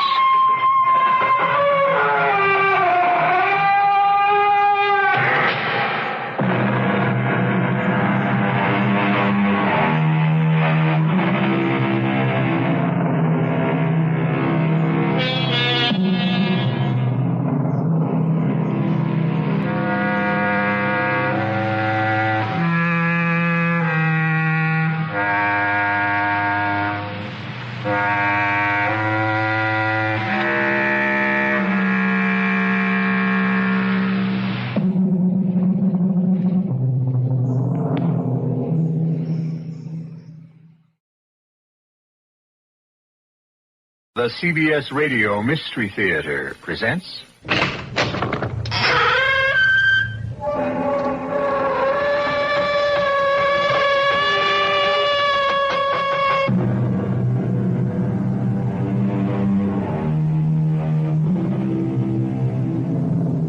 Come in. Welcome. I'm E.G. Marshall. We are told, and so many of us believe, that the child is the father of the man. Does this mean that the die has already been cast, even before the game has really begun? And since life itself is a game, and therefore subject to rules, what makes a child break them or follow them in the first place? Well, if you will allow me to paraphrase the great Sam Johnson, I have found you a question. I am not obliged to supply you with an answer, only an insight. You love me, Claire. I don't. You always loved me. Please, I want to go home. Go right ahead, but I won't ask you again. Mike? I don't want a cheap, quick affair. Please, Mike. I want a marriage. I'm already married. We agreed that was a mistake. But I am married. You have to pay for it the rest of your life? I don't believe in divorce. It's the only way. I was brought up not to believe. It's against my convictions. Can't we find another way?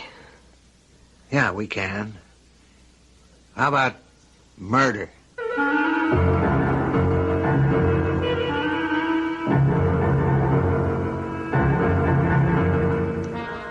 Our mystery drama, A Challenge for the Dead, was written especially for the Mystery Theater by Sam Dan and stars Howard Da Silva.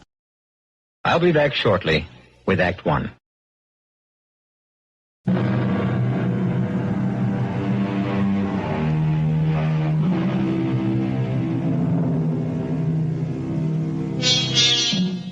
Breakfast is always a very special meal for Claire Gordon.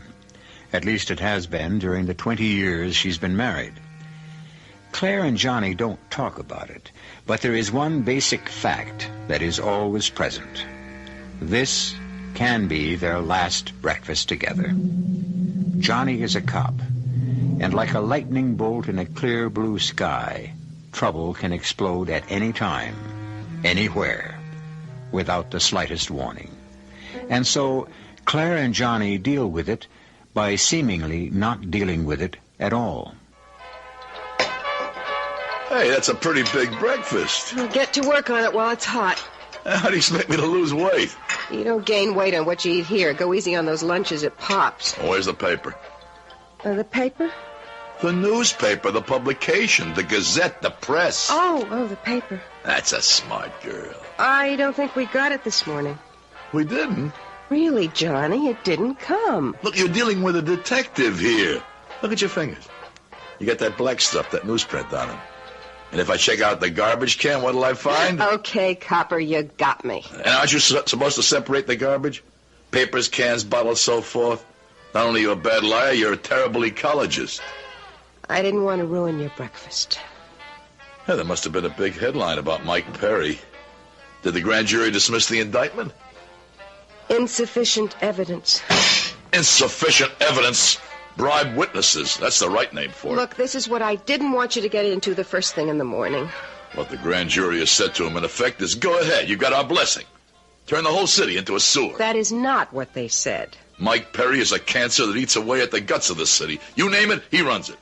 Drugs, gambling, girls, loan shark. Legally he doesn't, because legally it can't be proved. Legally? Don't you or anybody else give me the law. What else is there, Johnny? If you don't believe in the law, what are you doing on the police force? Show me one other cop on the force who fights for the law harder than I do. It's a pity I won't be here a couple of 100 years from now, because by that time I'm sure they'll have made you a saint. Legally? Legally he didn't kill Father Jim either, I suppose. He probably did. Oh. Now it's become probably. Johnny, that was 20 years ago. Does the passage of time alter the facts? Every time I have a spare hour, a free day, I try to go over it. Johnny. This time, when all the heat was on Mike Perry, what do you think I was doing? I let the other guys spin their wheels. I tried to get him for Father Jim's murder, because that's the only one he ever did with his own hands. You want more coffee? Always more coffee. Look, I realize you haven't had much fun all these years. Well, that makes us even. I don't think you've had much fun either. If only you would just relax a little more. I promise. From now on, I will. What are you going to do today while I'm out there fighting that lonely battle against crime? That's what I mean, as if you're the only cop on the force who's sincerely concerned. Well, sometimes it feels that way. Now, let's drop it. Well, what are you going to do today? I'm afraid to tell you. Take a chance. I'm having lunch with Laura Billingham. Lovely Laura. Tactful Tommy's beautiful wife. Johnny. I think I'll resign. What kind of police force is it that can have a Tommy Billingham as a chief inspector? You could have been chief inspector. You both joined the department the same day. That's right. I studied how to be a good cop. He studied how to be a politician. Is that a crime? Ladies and gentlemen, you are listening to Breakfast with the Gordons. If you missed yesterday's episode, it doesn't mean a thing. The same dialogue will be repeated tomorrow and tomorrow and tomorrow and... Now I'm going to be late. And Johnny gives Claire an affectionate peck on the cheek, and he leaves to single-handedly defend our fair city against crime, corruption, indifference, and... What else, Johnny? Sloth. Sloth. That's a good one. Go get him, Sherlock.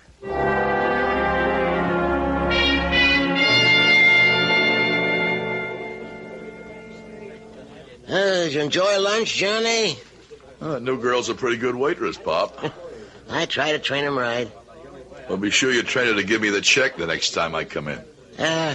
Look, Johnny... Look, I had the veal, salad, pie, and coffee. That's $2.90. Johnny, I wish you'd let me do something for you. I'd like to show my appreciation. You mean you'd like to ease your guilty conscience? Oh, Johnny, I did my time. I paid my dues. No, Pop. You still owe society. What do I owe society? Information. It's your duty to tell us everything you know about Mike Perry, and you know plenty. Sorry, Johnny. Why? You know he's the scum of the earth. It's worse. Then help me out. Give me a lead. I can't. Why can't you? I just can't see myself as a squealer. What is this code of the underworld nonsense? It's my code, Johnny. To me, the lowest animal in the world is a squealer. More important for you to live up to some imaginary code than it is for society to get rid of a menace like Mike Perry. Yeah, it is more important. I gotta be able to live with myself. I can't squeal. It's not right, Pop. I'm not saying it's right. Just saying it's my way. Okay, Pop. Johnny, why do you drive yourself so hard? Hey, Pop. Wait, look through the window. Huh? That girl standing on the corner with a tall guy. Huh? Why does she look so familiar? Remember one of them hoods you arrested in the Worthington shakedown? Which one? The old-timer, Bully Decker. Oh, yeah, he goes back a long way with Mike Perry. Well, that girl is old Billy's young wife. Her name's Millie. She appears very friendly with a tall guy. Huh? That's how it goes, Johnny. All right. I'll see you around, Pop. Hey, Johnny, I'm sorry I can't give you the kind of help you need. Well, maybe you did give me just a little bit.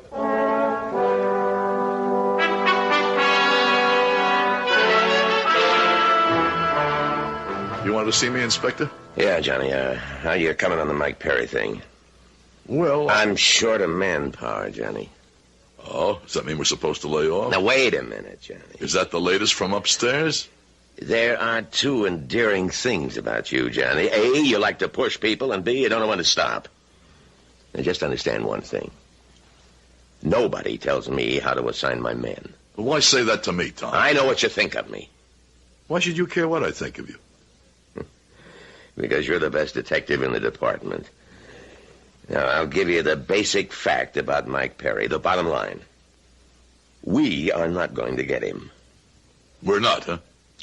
In the end, it's going to be the Federals. They have the best angles, interstate violations, taxes, and so forth. It's basically their show.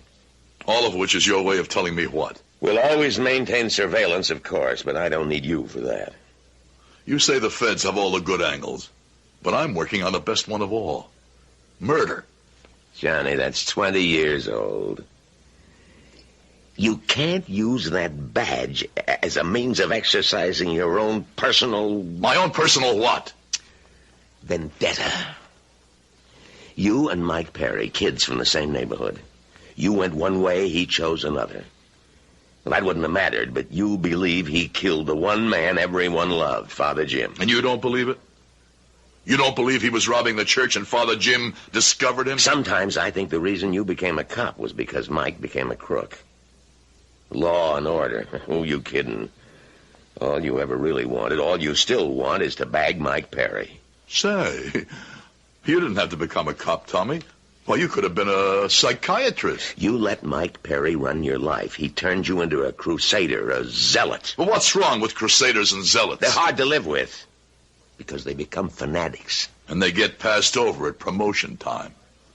Look, I know we have to pull in our horns on this Perry thing, but I may have a lead. Okay, stay with it a couple of days.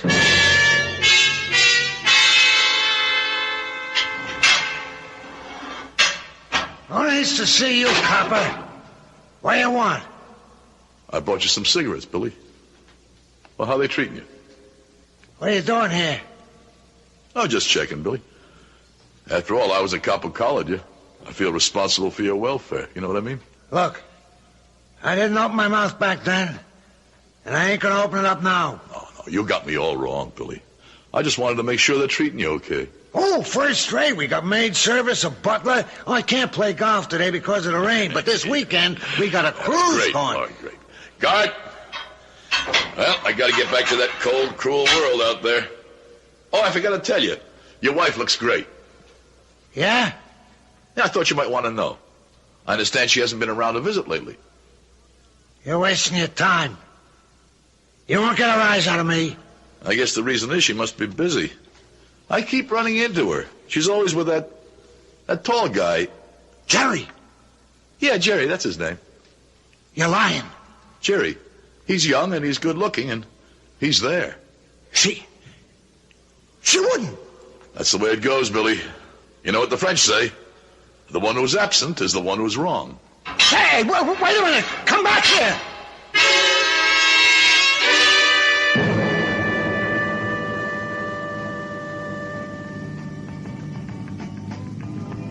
Where are we going, Laura?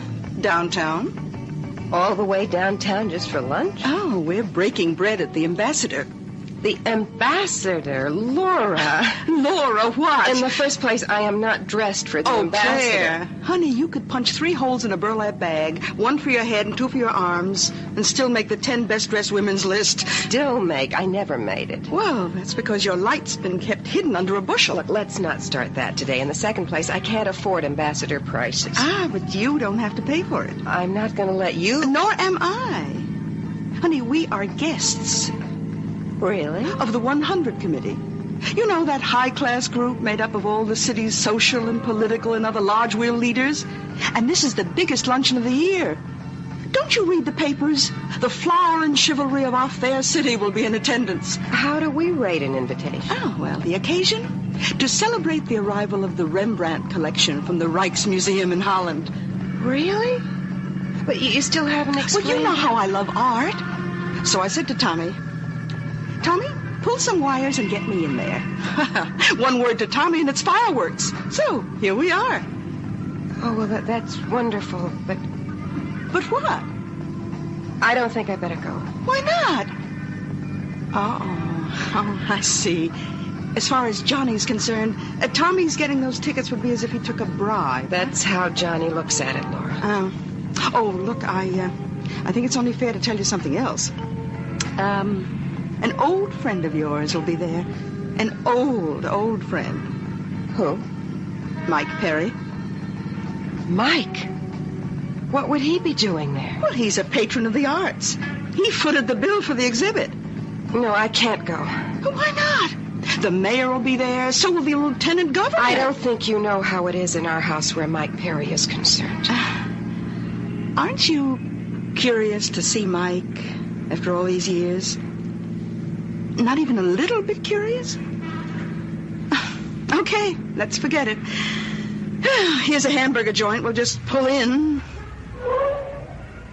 Do you know, In the 20 years I've been married to Johnny, I never really went anywhere or met anyone or did anything. Why should I miss an event like this? And if Johnny objects... Well, who says Johnny has to know?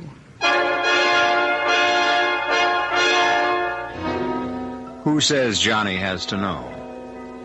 Are we starting to practice to deceive? Well, if we are, you know what a tangled web we're about to weave. Let's see. Standard equipment for a web is 1 spider and 1 fly. Who catches whom will be revealed when I return shortly with Act 2.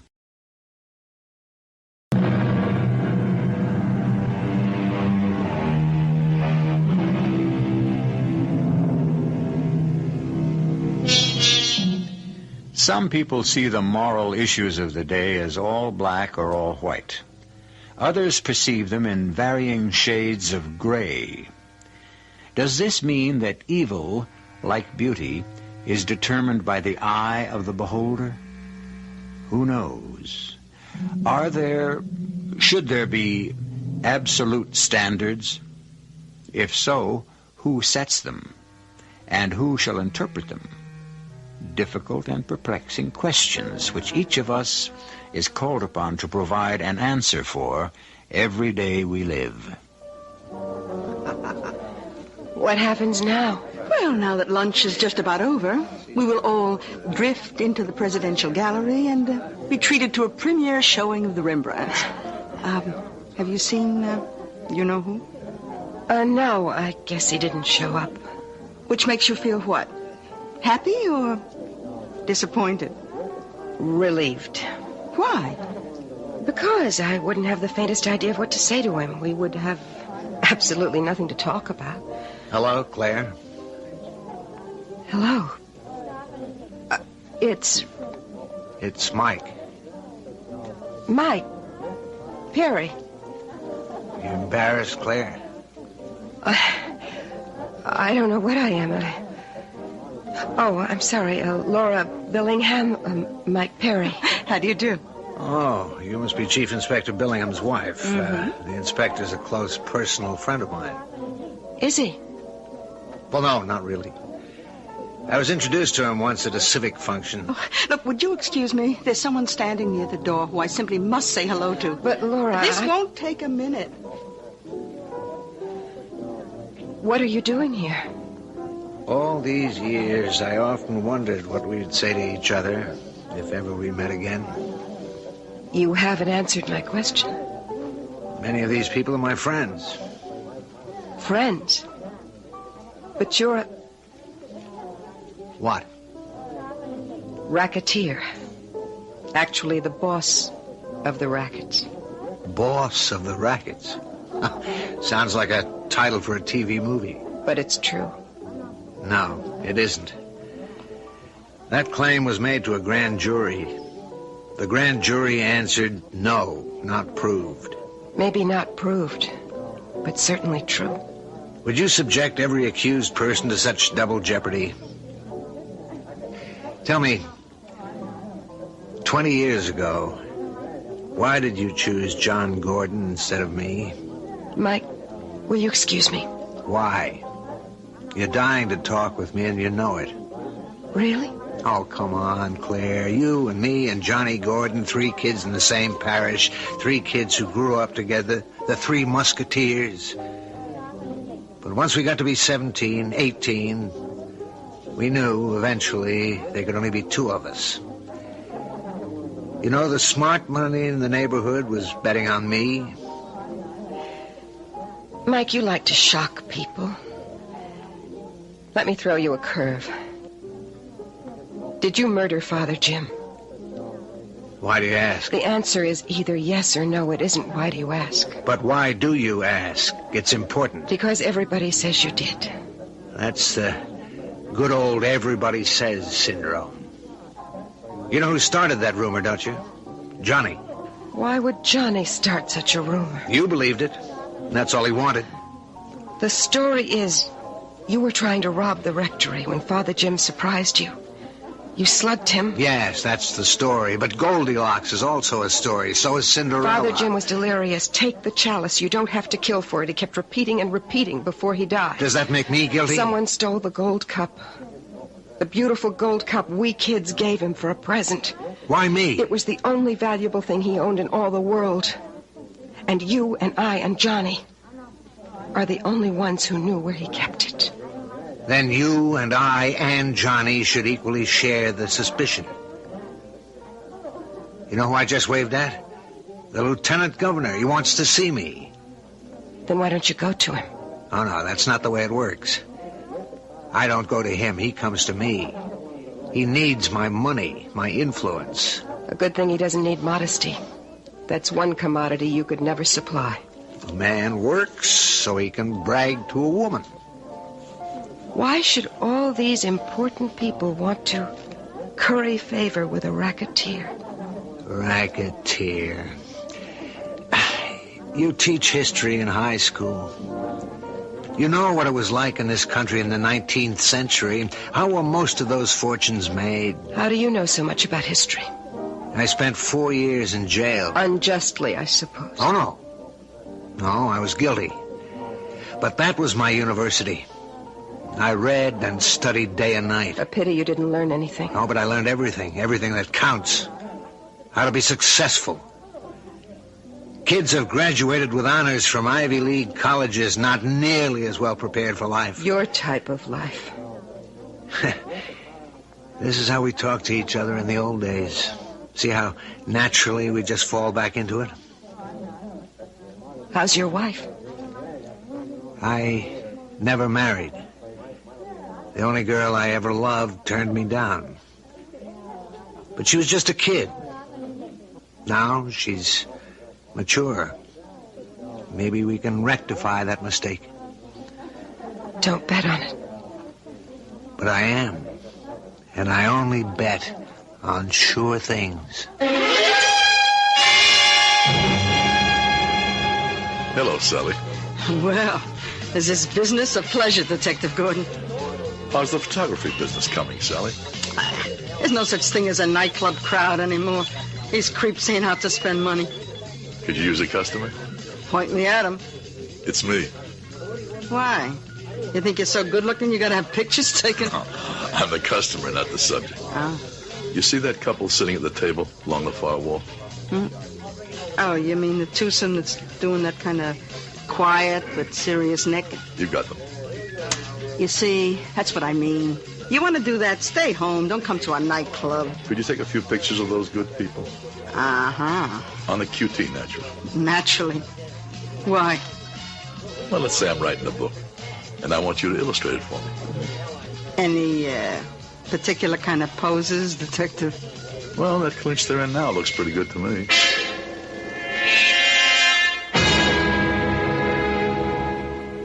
How many times I gotta tell you I don't know nothing?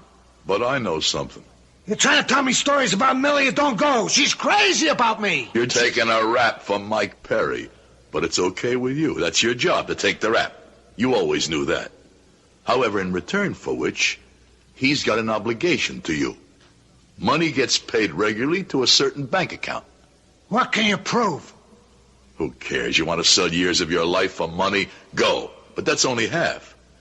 He's also responsible for your family. What family? Your wife, little Millie. He's supposed to make sure she's taken care of. Now listen, copper, I've had enough of you. Does the law say you got a right to come into my He's cell here? supposed to make sure she isn't, well, how can I put this, led into temptation. Shut up! That's the agreement. In return for which, you keep your mouth closed.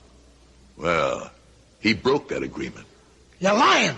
He's written you off. Get out of here. They've all written you off. You're crazy. Millie would never do anything. One picture is worth 1,000 words. Look. Get out of here. Afraid? Take a look, and then tell me she's nuts about you. Well, Billy? Now what do you say? Leave me alone. Just leave me alone for a while. I understand. I'll call the guard. No. Don't go. I'm sorry, Billy. But I have to do my job any way I can. It ain't her fault. See, she's just a kid, but Mike should have done something, explained to her. He let me down. Are all bets off? Now I owe him nothing. You know enough to put Mike Perry right here in jail. I know enough to put him right in the electric chair. They still burn guys today. They do and they don't. It all depends. But it's got to be murder. How long does murder keep fresh? Forever. Even 20 years? Whose murder? He killed a priest. A priest? Father Jim Morgan, what have you got? What do you got? You got my word that your sentence will be cut. I made deals while you was in diapers. Now, we'll do it this way. My mouthpiece has to meet with a DA. And all the I's get dotted, and all the T's get crossed. How do I know you got anything? Only 3 guys know about something that could sit Mike Perry down in a chair. Mike, me, and Pop Morrison. You know, the guy who went straight and runs a restaurant? Well, what is it? I like you, copper. But first, my mouthpiece has to tell me we got a deal.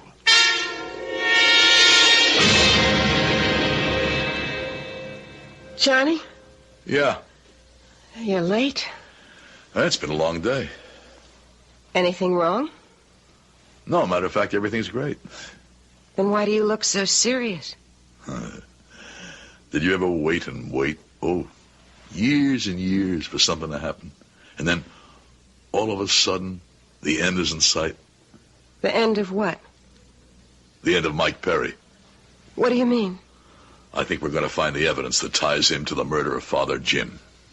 What do you mean, find the evidence? Just what I said, honey. Find the evidence. After all these years?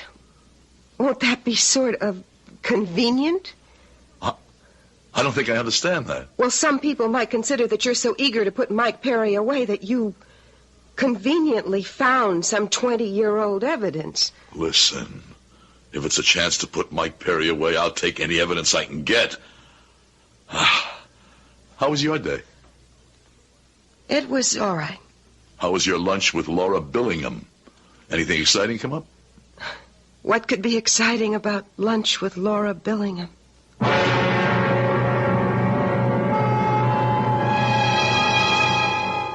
Remember the questions we used to put to children? Where did you go today? And the kid would say, out. And you'd ask, what did you do? And he'd answer, nothing. We have the same situation here.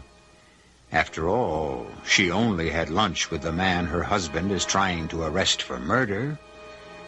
Well, there will be more lunches, perhaps even a breakfast or two, when I return shortly with Act 3.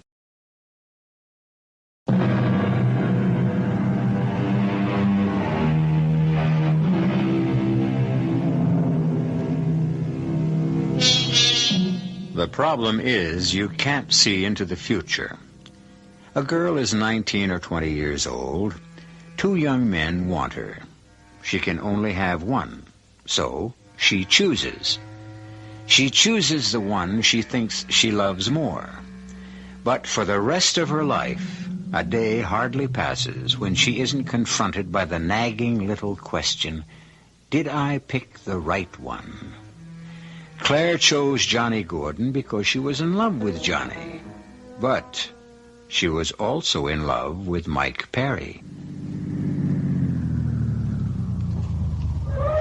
Want to look at the view? Come on. You can see into 3 states from here. Mike, suppose someone sees us. There isn't a soul in sight. Oh, what if somebody saw me get into your car? No one saw you. You know, we sound like a couple of school kids sneaking off for a weekend. Oh, Mike, I don't know why I even agreed to go riding with you this afternoon. Sure you do. I must be crazy. You were. You were crazy to pick Johnny over me. Why does Johnny hate you so much? Johnny saw me as the only serious rival as far as you were concerned. You better take me home. Sure. We're not going to decide this in a day. Decide what? Our future. Our future? Yes, Claire. We have a future. No. What are you doing here? I don't know. You're bored with things at home. I'm not. What a fascinating, exciting life you lead. What do you know? Where do you go? Mike, take me home. Do it this way. You wanted both of us. Okay. You've had 20 years with Johnny. Now take 20 years with me. I want to go home. Johnny's a dead end. Life is change, movement, action. Mike, you must answer one question for me. Did you kill Father Jim? What kind of question is that? A question that has to be met head-on and answered. Can you swear to me that you did not murder Father Jim? I swear to you, in God's name, I did not murder Father Jim.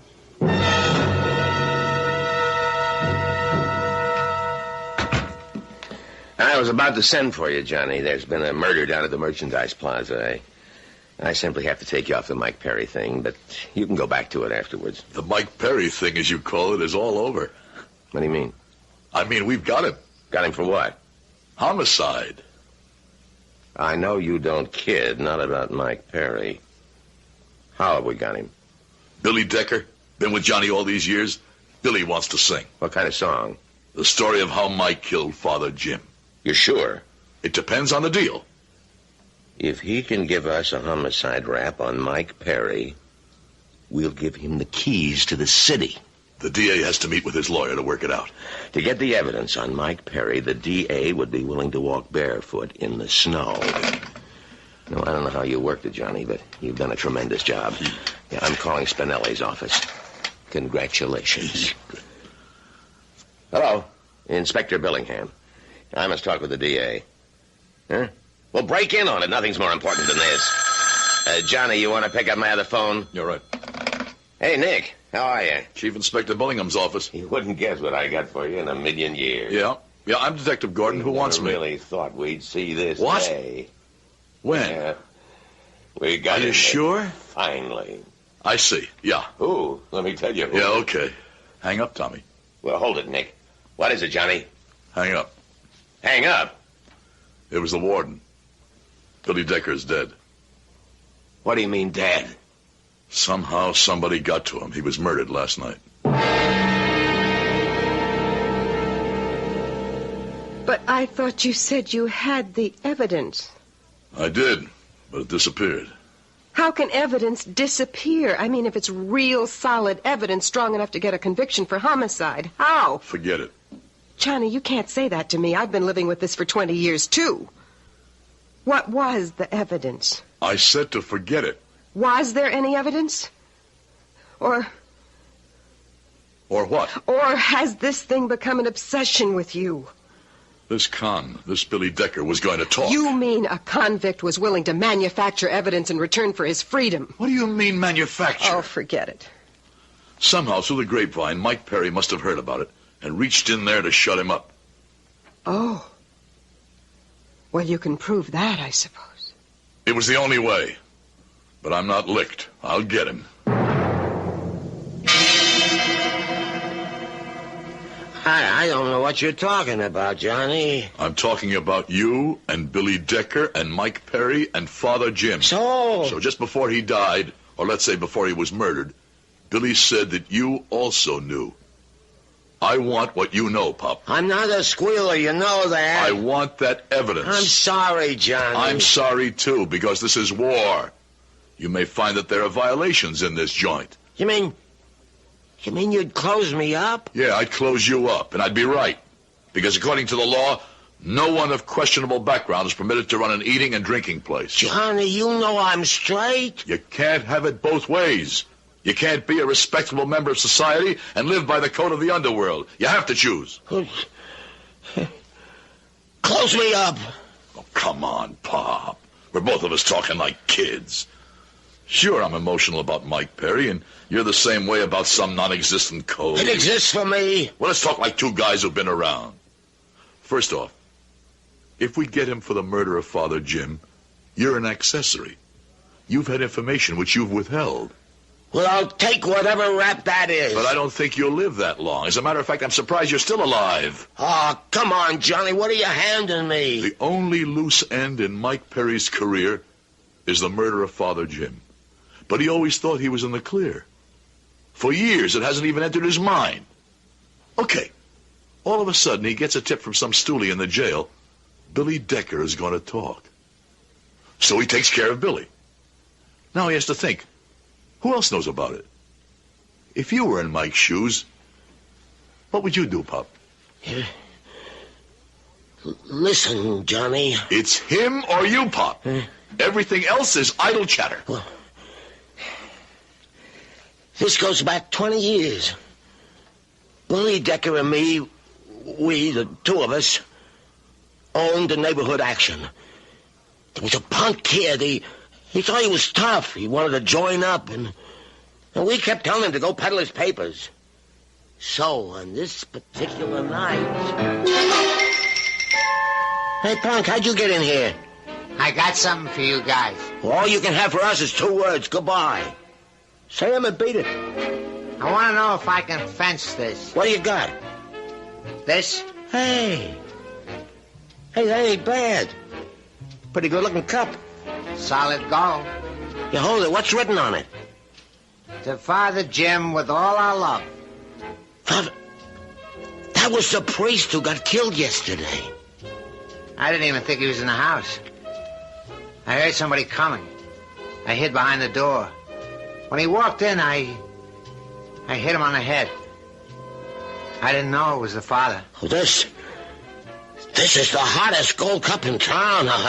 Listen, there's 2 things you don't do. You don't kill a cop, and you don't kill a priest. Listen, you stupid kid, lose that cup. You're crazy. It's worth a couple of $100. It's worth your life. Bury it, melt it down, lose it. What happened to the cup? He never got rid of it. There's your evidence. What do you mean he never got rid of it? I don't know. For some years, he just couldn't. I saw it again when Billy and me had to go back to Mike's office to pick up some stuff. He's got a little antique mahogany cabinet. Inside, we seen the cup. Thanks, Pop. He's squeezed out of a lot of tight spots. Let's see him account for that cup.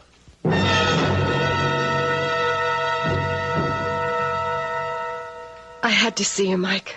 Don't ask me why. But I will. Why? Because everything inside me keeps going around and around. I don't know where I am. I don't know what to do. What is it? I don't know that either. It's Father Jim. When I thought you had killed him, I suppose it affected the entire course of my life. But I didn't kill him. Who's that? Must be one of my boys. Mike, I don't want to be seen. Why don't you step into the bedroom? I'm coming. Johnny. Hello, Mike. Johnny, how long has it been? I have 2 pieces of paper here. One is a warrant for your arrest. My arrest? For what? Murder. Really? Let me tell you about your rights. I know them. Save your breath. I also have a search warrant. What are you looking for, Johnny? My books have just come back from the IRS. Clean. I'm not looking for your books. I told the other guys to stay outside. I've waited 20 years to do this, and it belongs to me. It's mine alone. Tell me about it. Why didn't you throw the cup away? Get rid of it. What cup? Hey, get away from that cabinet. I've got a warrant. And I've got a gun. You're crazy. Just don't reach for yours. Whatever you do, keep your hands up. I didn't come here alone. You can't get away with it. Neither can you. It's the end of the line, Mike. Look at how we wind up, Johnny. When we were 8 years old, we swore to be brothers. We even took an oath in blood. Why don't you come along quietly, Mike? No. If it has to end for me, It has to end for both of us. Murder is a bargain. No matter how many you commit, you only pay for one. No, don't reach. What was the first prayer Father Jim taught us? Let's hear it for the last time. Now I lay me down to sleep. What was that? Let go of the gun, Mike. Let go. I'll kill you first.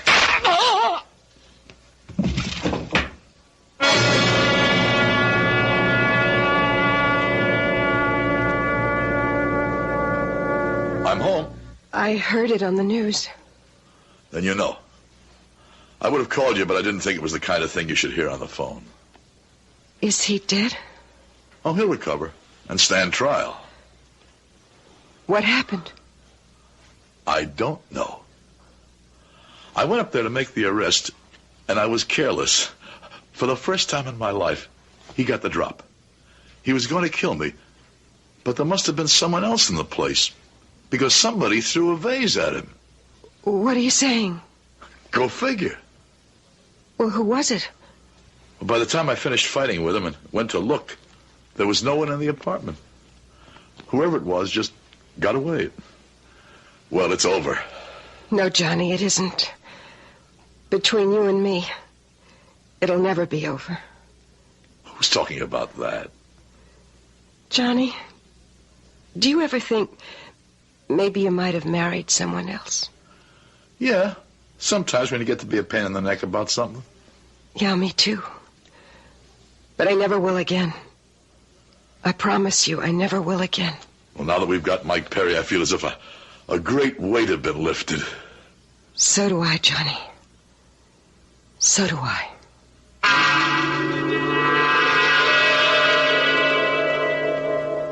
Obviously, Claire Gordon is a woman who doesn't think her husband should know everything. And before you venture to disagree, consider that despite a few perfectly normal intervals of doubt, she does enjoy a happy marriage. I'll be back shortly.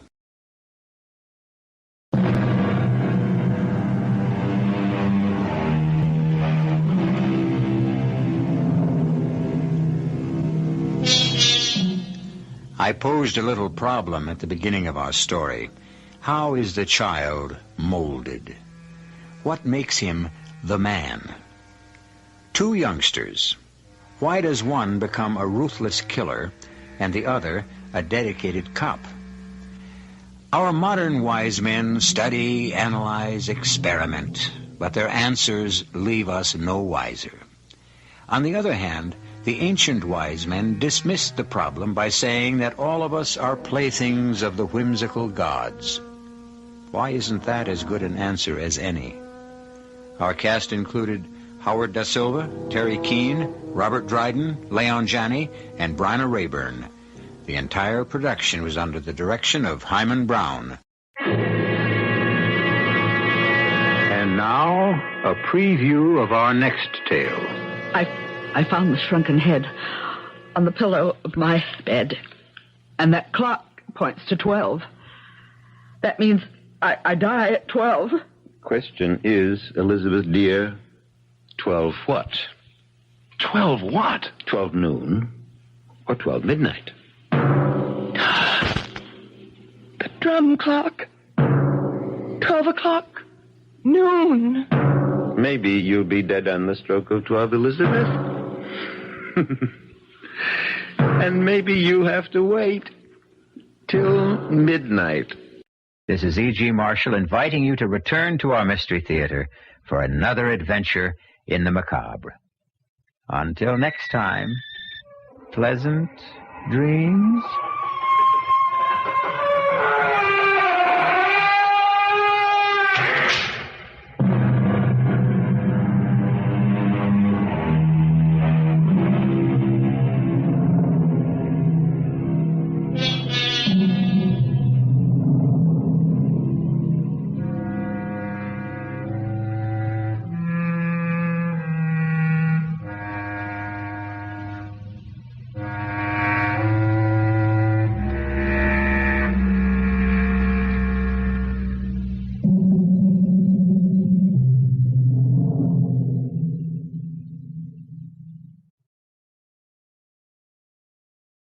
The CBS Radio Mystery Theater presents...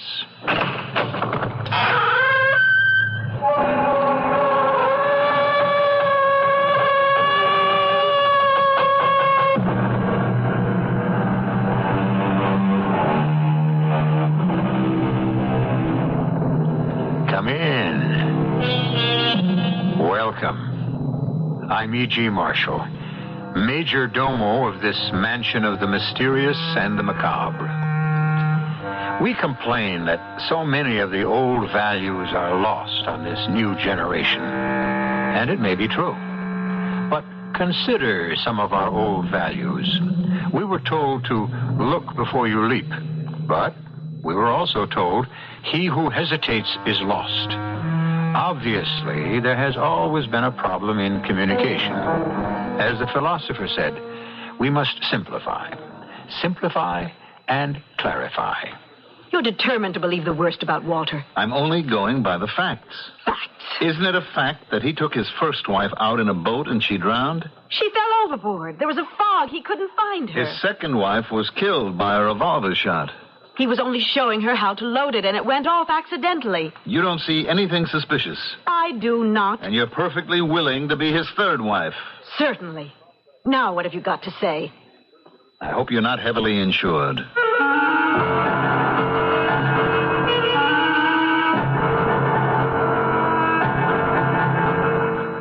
Our mystery drama, Marry for Murder, was written especially for the Mystery Theater by Sam Dan and stars Mandel Kramer. I'll be back shortly with Act One.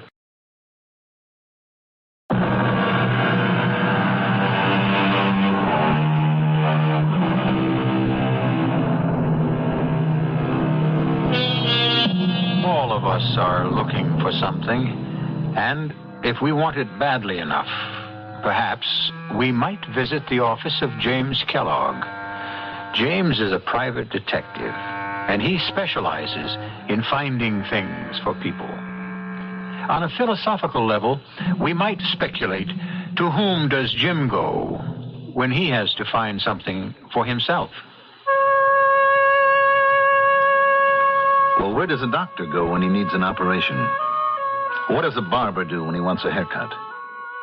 Anyhow, I've been described as a private detective, and right off, I would like to straighten everybody out on some basic facts. Fiction has made a pretty good thing out of my profession. You know, the luscious blonde with the inviting eyes who enters the office all afire with passion. I don't get cases like that. I don't get sapped on the skull and wake up in the arms of a gorgeous redhead. You want to know what I get? I usually get what just walked into my office this morning. Fat and 50-ish. And what do you think her problem is? I want you to know, Mr. Kellogg, I investigated you thoroughly before coming here. As indeed you should, Mrs. Melvin. An influential member of the family personally discussed the matter with the district attorney and asked him to recommend someone. Your name was suggested. Now that you're here, I shall explain exactly why we deemed it advisable to engage a private eye. One moment, Mrs. Melvin. I am not a private eye. I am a private detective or a confidential investigator. Please continue. Here is our problem. Our problem? I am acting for the family, my two brothers and myself. We decided this would be the wisest course of action. We have a sister who was about to make a dreadful mistake. Yes? Anne's husband died a year ago. He was in the hardware business and left a large amount of money. How large? Is that germane to this discussion? One never knows. After taxes, $2 million. That's large. Continue. Anne intends to marry again. This is the dreadful mistake? Yes. How old is your sister? Oh, just 40. Well, isn't she mature enough to know what she's doing? Oh, she's a babe in the woods. She's always led a sheltered life. She knows nothing of the world. Mm-hmm. And, of course, the man in question is younger than your sister. How did you know? Well, Mrs. Melvin, this is not a unique situation. Well, the family wants this thing broken up. Why? Because you're afraid her money will go to her new husband, not be available to you? Now, see here, Be realistic. How can I or anybody break up this romance if she's determined to marry him? By exposing him for what he is. What is he? A thief. A confidence man. Well, if you know this, then he's already been exposed. But that's just it. We don't know it for a fact. Then how can you say it? Because it's true, it must be true. Why? A fellow like him, smooth, sneaky. Oh, and he seems so much younger. Is your sister attractive? That is not the point. Walter Jones is too glib. That's his name, Walter Jones? Yes. What does he do? Oh, he says he's come to town to open a sales office. What kind of sales office? Well, I don't know. He's obviously a swindler and a sharper. And if so, he must have been in trouble with the law at one time or another. Have you discussed this with your sister? Oh, she's so thoroughly infatuated she won't listen to a single word against him. But if you could come up with solid evidence of a criminal record, I am convinced we could nip this thing in the bud. Well, suppose he has no criminal record. Impossible. One look at his face It could take a great deal of my time and your money to find out. I consider that money well spent. It's an investment in my dear sister's happiness. On the other hand, even if this evidence does exist, it may not do you any good. What do you mean? Well, suppose your sister's so much in love with this man that she decides to marry him anyhow. You just find that evidence. Well, I'll need... I know what you'll need. I have prepared a sheet of paper listing this infamous person's address, the places he frequents, and so on. Here's his photograph. It's an excellent likeness. You've come well prepared. I'm paying you for your time. I won't have you waste one single moment. I expect a detailed report of your progress. That's one thing you can be sure you'll get out of all this, Mrs. Melvin. A report. A nice, neat, concise, leather-bound report.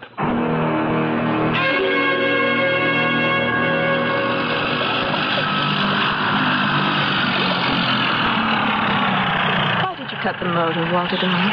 Oh, it's so lovely out here. Let's drift for a while. Let's lie back and look up at the sun and not go anywhere. Yes, why not? Isn't that really what we're doing? And, dearest, what do you mean? Aren't we just drifting? Not getting anywhere? I know. Let's get married. I want that, dear, more than anything in the world. Well, then why don't we get married tomorrow? Where? Anywhere. There are enough judges, clergymen. No, dear. You really don't want to marry me, do you? Now, what you're saying is let's go off and get married. Well, yes, that's what I'm saying. Yeah, and your family will say, aha, we were right. About what? You know about what. Right in thinking there's something shady about me. See, he stole her away. No, I want us to be married properly. Oh. And you do, too. You know, dear, you're really a very old-fashioned, conservative girl at heart. No, I'm not. Oh, yeah, you want a formal wedding surrounded by your family and friends. But my sister and her brother say that they won't come. Very well. We gave them their chance. Darling, a marriage should be forever. Even though we both had previous experiences that might deny it. However, this is the real one for each of us. Oh, yes, darling. It is. I know it is. Then let's be patient. Perhaps for just a little while. Oh, I've been patient with my stupid sister long enough. Well, let's give them a little more time. And when they get to know me better... I don't care. Darling, I am doing this for you. If it were up to me, we'd be standing before a justice of the peace tonight. But your family means so much to you. You want their approval. So let's wait a little while. All right, darling. But that's going to be a very little while.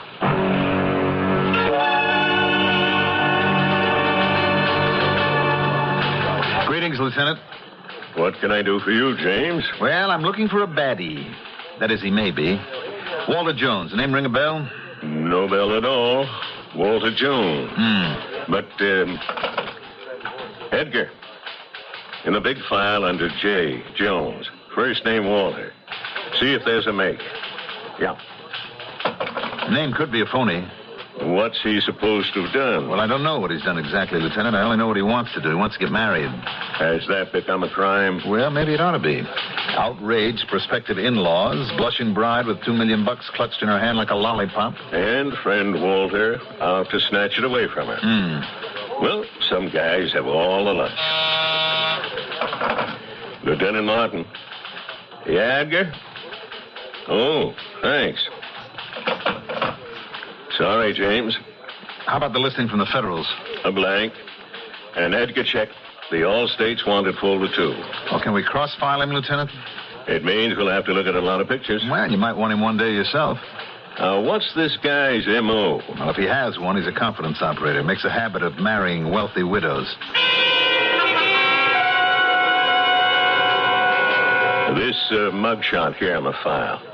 Here's your guy in the picture. Walter Jones. It's his real name. Age 33. Did 2 years for stock swindle. That's the only rap they ever got him on. But look at what he beat. Yeah. Suspicion of homicide. Carolyn Jones, wife. Released lack of evidence. Tried for murder. Julia Jones, wife. Acquitted. Yep. And now does the mad wife killer strike again? Now, Lieutenant's suspicion will get us nowhere. And the time that he was tried for it, he beat it. I don't know what we can do. The fraud thing he's already paid for. The suspicious stuff... Neither here nor there. Legally, he's innocent. So he cannot be arrested. He can't be stopped. I'm not out for an arrest, Lieutenant. All my client sent me to the store for was information, and I got it. Thanks, Lieutenant. And thank your department for your courtesy and cooperation.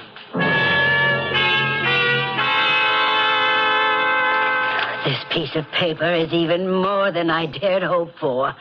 Not only is he a thief, he is also a murderer. Now, that hasn't been proved. What do you plan to do with this information? Rest assured I shall use it in a manner which I deem to be most effective. Well, then I'd say the case is closed. You'll receive a bill for my services. And I'll wager all you did to earn your exorbitant fee was to go down to police headquarters and ask a few simple questions. Well, Mrs. Melvin, it's not just a question of who you know. It's what you know.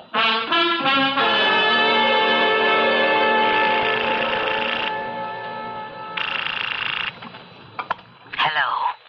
Phyllis? Oh, yes, Anne, dear. How are you? Phyllis, I want to invite you to my wedding. Do you? Now, I don't want you to go into an entire 3-act play about it. Walter and I intend to be married this coming Sunday at St. Maurice's at 4. You and the rest of the family can come and give us your blessing, or not, as you see fit. I asked you. Darling, what makes you think we wouldn't come? Phyllis, what are you saying? 4 o'clock? Of course we'll be there. And then we'll have a reception at my house. Phyllis. And, darling, I'm so happy for you. Now, let me call everyone. Goodbye, dear. I'll talk with you later. What do you think of that? What is it, Anne? They're coming. My family is actually coming. All of them? Roy and Bob, everyone. Well, Phyllis calls the shots. I told you they'd see the light eventually. Now, aren't you glad we didn't run off somewhere and have this most meaningful and beautiful ceremony performed among strangers? You were right, dear.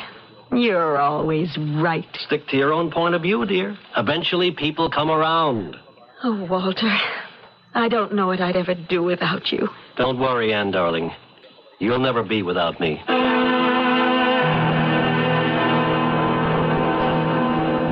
Phyllis?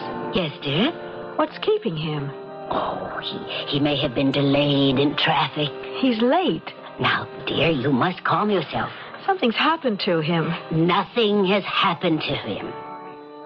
You did something to him. Me? Why, what could I possibly do? I don't know. Something. I can tell by the look on your face. Oh, now, I know that look. Since we were children. You've had that wise, superior, all-knowing look. I don't know what you're talking about. Whenever you were trying to put something over on me. But what could I be putting over on you? You're at the bottom of this. Of what? Of Walter's disappearance. Who says Walter's disappeared? Well, why isn't he here? No, Phyllis, you did something. You swore that you would break this up. But that was before I got to know Walter. This is your doing. It's not going to work, though. Somehow, some way, I am going to find Walter if it takes me the rest of my life. And every dollar that I have in this world. I'm going to find Walter.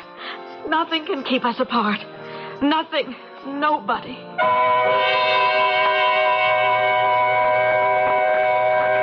Well, there's a ringing endorsement for you. But what did happen to Walter Jones? You know perfectly well he's not going to show up at the church. But why not? Assuming the information on him in the police files is correct, isn't that his thing? Doesn't he marry rich women? Obviously, we have a lot of ground to cover, and the second act will be with you in just a few moments.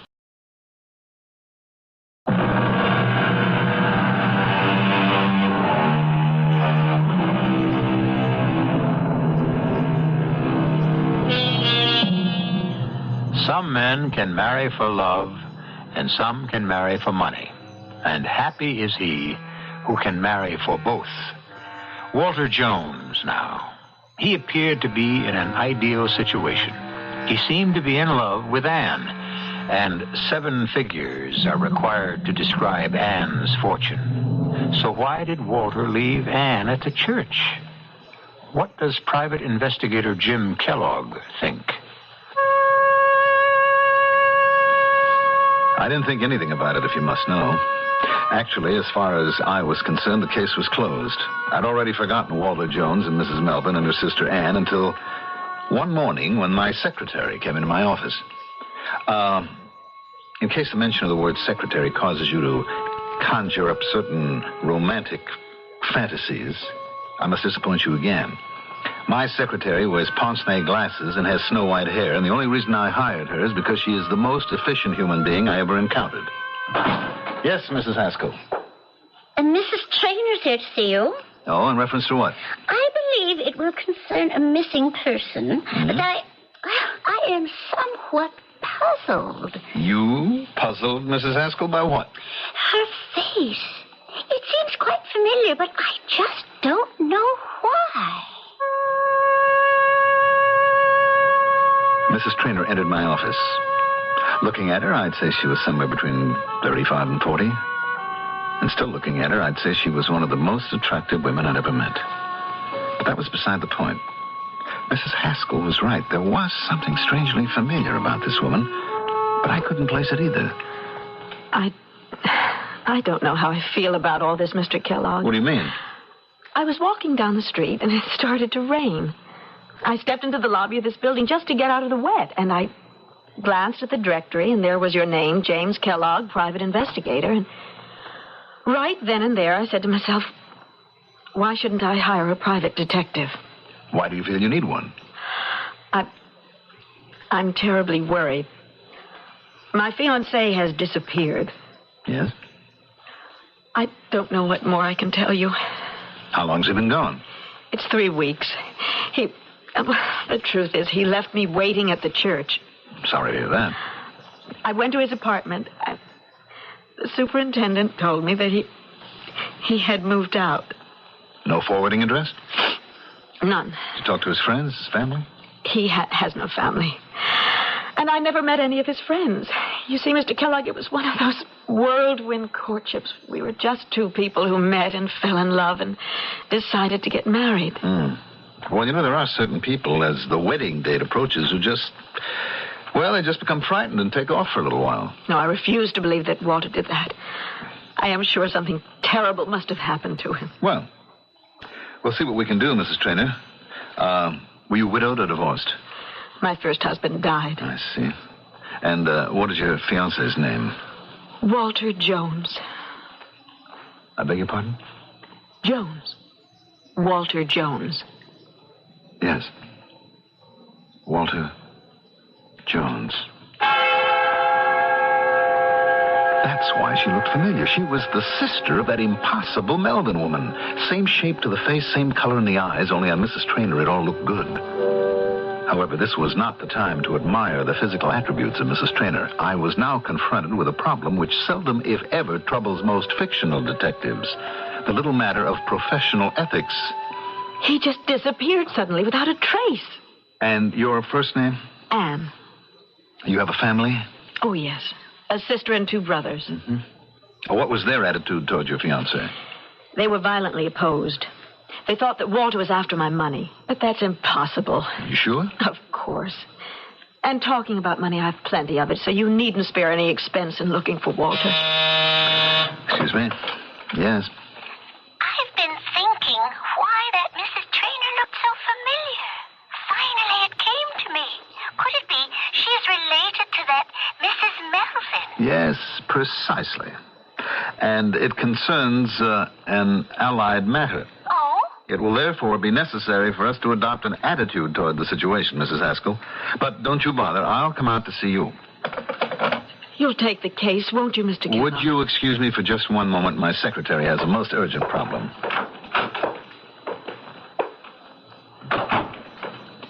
Guess what she wants? I would assume she wants you to find her fiancé. Obviously, her sister, Mrs. Melvin, didn't tell her that she hired me earlier to dig up Walter's past, nor any of the specifics of that past either, or she would have mentioned it. The question is, can I accept Mrs. Traynor as a client? Why not? Well, wouldn't that be the same thing as working both sides of the street? But not at the same time. Mrs. Melvin hired me to break up the marriage. Did she? Well, maybe not. I mean, I never agreed to do that. Oh, of course not. How could you? All I was required to do was to secure certain information concerning Walter Jones. Exactly. And your client was satisfied. Now, another client, quite by coincidence, also wants information concerning the same Walter Jones, specifically his whereabouts. Now, is there any legitimate reason why I shouldn't take the case? None that occurs to me at the moment. Only one thing puzzles me. Yes? What can a woman with her looks and charm see in a phony like this Walter Jones? Tell me, Mr. Kellogg, is that a legitimate area of curiosity for a private detective? Well, I'm talking now as a man. Mrs. Traynor, tell me everything you know about Walter Jones. I don't know very much. I only know I love him. Well, shouldn't marriage require a firmer foundation? Such as? Well, I would assume knowing something about each other's habits, tastes, attitudes, so forth. And how much did you know about your wife before you married her? I've never been married. Well, then you hardly qualify as an expert. Still, it would seem that a successful union is based upon mutual interest, knowledge of each other. You keep saying it's important to know all about the person you intend to marry. I say nonsense. Pure, unadulterated nonsense. Love at first sight. That's what it was between Walter Jones and me. Love at first sight? It's the only real way.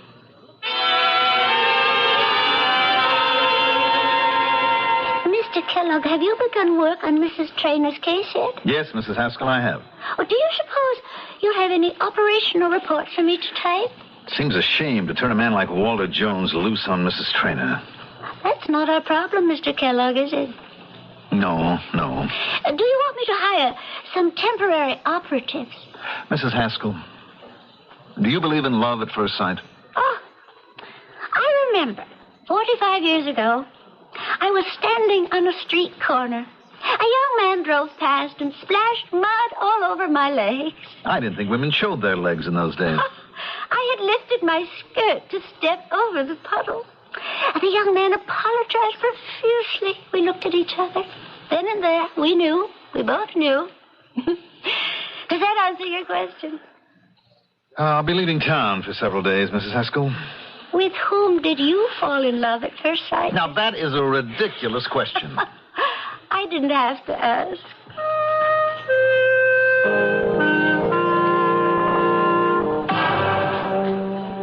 Sergeant, I understand about 7 years ago you were the arresting officer in the Julia Jones murder case? Yeah. Well, as it turned out, it wasn't a murder, so it never even got to be a case. What happened? Oh, she was an older dame. They went out in their boat. She drowned. He claimed she fell overboard. Pretty heavy insurance there. And so the relatives started pointing fingers. How'd it work out? Well, I just booked him on suspicion. The DA figured he didn't have enough for an indictment. The thing just dissolved. Mm-hmm. And what do you think? Well, I guess we'll never know, huh? Mr. Thorpe, I understand you're the attorney who prosecuted Walter Jones a few years ago for the murder of his wife, Betty? I was the assistant, and that little case may have cost the DA his job. I never saw anything fall apart the way that one did. Did he murder his wife? You haven't murdered anybody until the jury says so. How did it go? She was his second wife. He claimed she had been acting nutty, and so on that night she came at him with a revolver. So he grappled with her, it went off, and killed her. That doesn't sound like the strongest story in the world. No, and especially since it came out that his first wife had died a few years before under what might have been suspicious circumstances. Drowning? Yeah. Well, my ex-boss, the DA, was politically ambitious. He saw a chance to get publicity. He figured there'd be no trouble getting a verdict of first-degree murder, considering Walter Jones' past record. Well, what went wrong? Everything. Turned out the wife had been psychotic. She had threatened to kill him in front of witnesses. There was so much doubt, the judge made a directed charge for acquittal. Mm-hmm. But what do you think? Well, if he married my daughter, I don't think I'd sleep nights. Well, Mr. Kellogg, what have you discovered? I've discovered that we can't take a chance. Oh, on what? No, that should be on whom? On Mr. Walter Jones. How do you mean that? He may or may not be a murderer. He may or may not have murdered his previous wives for their money. Is this what your client is paying you to find out? I was under the impression she wanted you to find him. And if I do, she'll marry him. Oh, it's a free country. But I can't take that chance. I mean, suppose he kills her, too. She's very rich. Well, why not show her the record? Now, that won't stop her. She'll say he's being framed. Then what do you propose to do? I don't know. She's a woman who has a terrific sense of loyalty. Then why not drop the case? No, I couldn't do that. Why not? Because she'd just go somewhere else, find somebody else to find Walter Jones. Well, what happened to Walter Jones? No, he'll turn up. What makes you so sure? Anyway, right now, I have a really pressing problem. Oh, what? When it suits his purpose, Jones will show up to marry Ann Traynor. There's only one way I can save her. How? I have to make her forget Walter Jones. Once again, Mr. Kellogg. How? How? Well, there's only one way. By making her fall in love with me.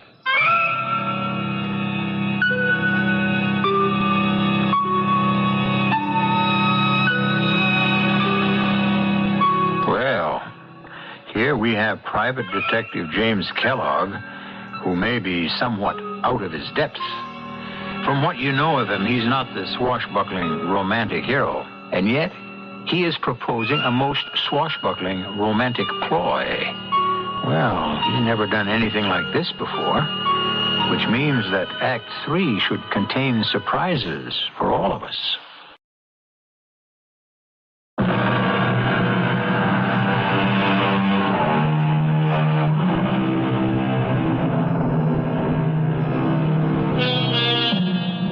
There is always the conflict between desire and duty. For instance, duty compels Jim Kellogg to find Walter Jones. Desire would have Jim make sure Walter never shows up at all. Most people finally decide to yield to desire or heed the call of duty. Jim, on the other hand, has decided to do both, which means he will try to find Walter Jones and not find him at the same time. I'm not really sure I heard what you said, Mr. Kellogg. I said I would make Mrs. Traynor fall in love with me, Mrs. Haskell. Is that an ethical procedure, Mr. Kellogg? How can I permit her to marry Walter Jones? He may be a killer. Why don't you give her the facts and allow her to make her own decision? Being a woman, she'd only be confused. Really, Mr. Kellogg? Oh, I meant nothing deprecatory. I have every respect for a woman's intellectual capacity. Oh, thank you, sir. But a woman in love is a strange creature. That's because love itself is not a rational state. A revelation of the facts would only make her fall more deeply in love with Walter Jones. Why? Because it'd also give her a chance to be a martyr. She could say, you see, the whole world is against him, but I shall stand by him. From a practical point of view, Mr. Kellogg, how do you intend to make Mrs. Traynor fall in love with you? Well, I hadn't thought about that, but... There are several difficulties you would have to overcome. For instance? Well, Walter Jones is quite tall. You are, average. Height isn't everything? Mr. Jones is strikingly handsome. Whereas you... Well, people are like fruit. It's not the outer husk or the shell, it's the kernel, the meat, the true substance inside. Well, from the conversations I have had with Mrs. Traynor, I understand Walter Jones talks beautifully and romantically. Mrs. Haskell, Mrs. Traynor will fall in love with me because it's the right thing for her to do.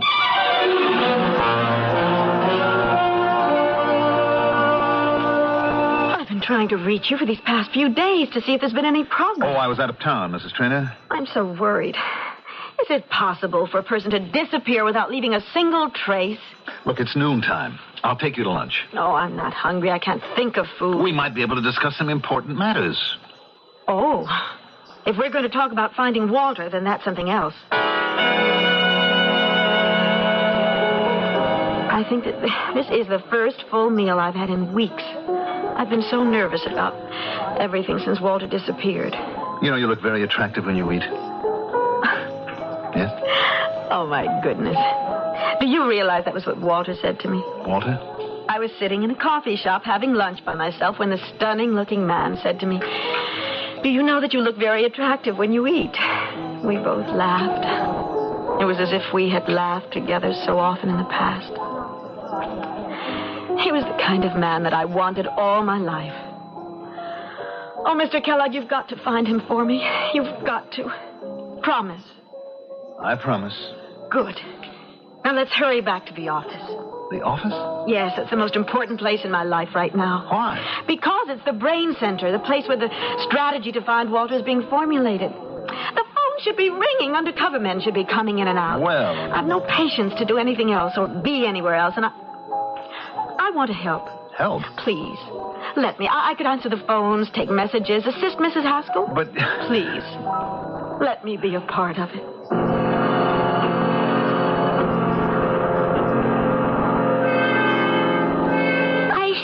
I have an assistant. What can I do? She's the client. How is your campaign coming? Which campaign? The one that's supposed to make her fall in love with you. I don't know. Mr. Kellogg, my husband and I agreed that I would work here because we felt you were an unusually ethical man. Well, I try. Is what you're doing now ethical? What do you mean? You are being paid to find Walter Jones. I'm looking for Walter Jones. I am your private secretary. If you're doing any investigating, it isn't apparent to me. Well, what should I be doing? You should be out looking for Walter Jones. Well, by the same token, I could be in looking for Walter Jones. There is every possibility that he is a murderer. And I can understand your feelings. But you should confess to her. Mrs. Haskell, I'm doing this my own way. And it's the only way that has a chance of success. And what is that way? It's a line of investigation that has to be kept confidential, even from you. I hope you understand. Oh, I understand. It probably has to be kept confidential because it doesn't exist.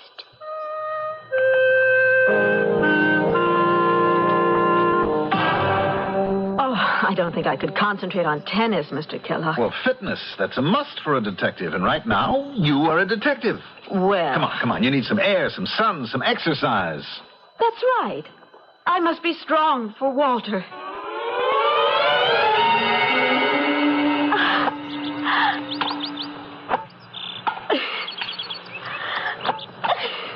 That's out. Yep. I guess it was. That's game. Set. Match. You beat me. It was all I could do to even score a single point off Walter. What a marvelous tennis player. And he had a killer instinct. He did, huh? Even if he was playing with me, he couldn't let up. He had to play all out all the time. Tell me about Walter's killer instinct. You know anything about his past? Oh, I don't care about his past. He was honest with me. He told me he'd been married twice before. Mm-hmm. What else did he tell you? It's not important. Well, suppose it should turn out that he hadn't led a very exemplary kind of life. That's a very stuffy way of putting it. That's exactly how my late husband Edgar would have said it. Oh? Mr. Kellogg, if only you could learn how to relax. You and men like Edgar. Why don't you call me Jim? Oh, no. You're the Mr. type. The correct, formal, proper Mr. type.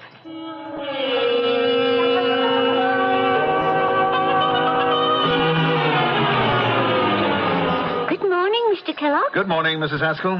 I don't mind telling you that however lofty your motive, I thoroughly disagree with your tactics in this case. Ordinarily, I would have resigned in protest. I assure you, Mrs. Haskell. However, sir, you are about to receive your comeuppance. What do you mean? Mrs. Traynor is waiting in your office. And I would say she appears to be somewhat miffed. Miffed? Surely you knew you were headed for trouble? Well, sir, it has finally arrived. What are you talking about? Why don't you ask her? Good morning, Mrs. Traynor. Mr. Kellogg, may I have the bill for your services rendered to date? Why, Mrs. Traynor? You've been very pleasant. You've taken me to lunch, to dinner, to tennis, golf, theater. You've done everything but look for Walter Jones. But I have been looking for... Oh, please. I was married to a businessman for over 20 years. I know when things are being done in a businesslike fashion. No work has been done in this office on Walter Jones. There have been no phone calls, no reports. It dawned on me that you're not looking for Walter. I asked myself why, and then I realized. You're in love with me, Mr. Kellogg. Do you admit it? Yes. Well, it's impossible. Why? Because I love Walter. It's quite possible he murdered 2 wives. It's impossible. I can show you the record. I have seen the record. Walter was completely honest. He told me the police were suspicious, and he agreed that they had cause to be. How did he account for his first wife's drowning? She fell overboard. It was foggy. He couldn't find her. You believe that? The authorities believed it. They refused to prosecute. 1 accidental death I might accept, but 2? He was terribly lonesome. He needed companionship. He married in haste, and... Oh, she was a psychotic. It was obvious. And how will they account for your murder? I think that's despicable. All right, Mrs. Traynor, I am in love with you. See what I mean? You're in love with me, and you call me Mrs. Traynor. You weren't trying to find Walter Jones. But I was. Excuse me. Yes? Mr. Kellogg, I want to apologize. You were looking for Walter Jones after all. Billy Smith just called and said he's living at 19 Gladstone Oval. His phone number is 555-8308. Thank you, Mrs. Haskell. I want to settle up our account. Send me a bill. I shall hire another detective who will really look for Walter. That won't be necessary. I just found him for you. What are you saying? You want to know how? Your sister hired me to dig up his past. And I found his past record. I gave it to her. She obviously decided to confront him, scare him away, and she probably paid him off. It doesn't make sense. If she has this record, why should she pay him off? The scenario. She shows him the record. He says, Anne won't care. She says, can you take that chance? Settle for a little, Walter. Take a few bucks and beat it. So he takes it. But he's going to keep coming back and taking more and more. And when he's drained her dry, then he'll show up and claim you and the main fortune. This is a most despicable lie. How do you think I found Walter Jones? I had a man watching your sister's house. Walter's been calling on her. I refuse to believe it. You don't want to believe it. Where is his phone number? Here on this pad. Finally. And listen to me. He doesn't love you. He's alive. He's safe.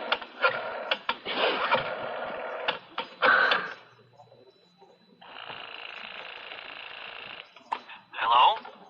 Walter. Darling. Anne! Why did you disappear? Anne, I began to worry that you might begin to think about my record and have doubts. Oh, you fool. You wonderful fool.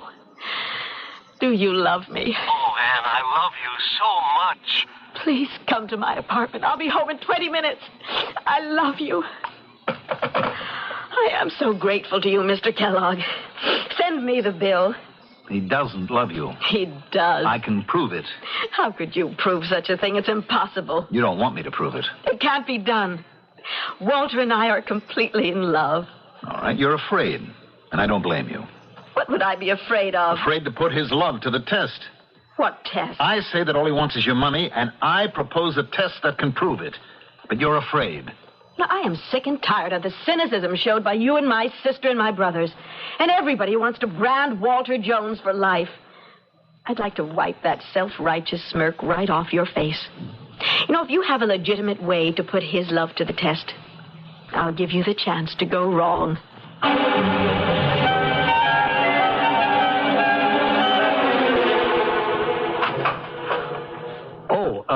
Is Mrs. Traynor at home? She just stepped out for a few minutes. Oh, she's expecting me. My name is Walter Jones. I'm Mrs. Traynor's fiancé. Oh, well, won't you come in? Thank you.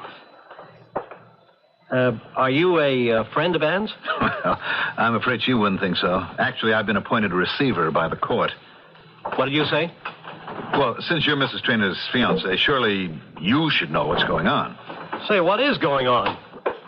Who are those men? What are they doing? Easy, boys, easy, will you? For heaven's sake, don't chip that table.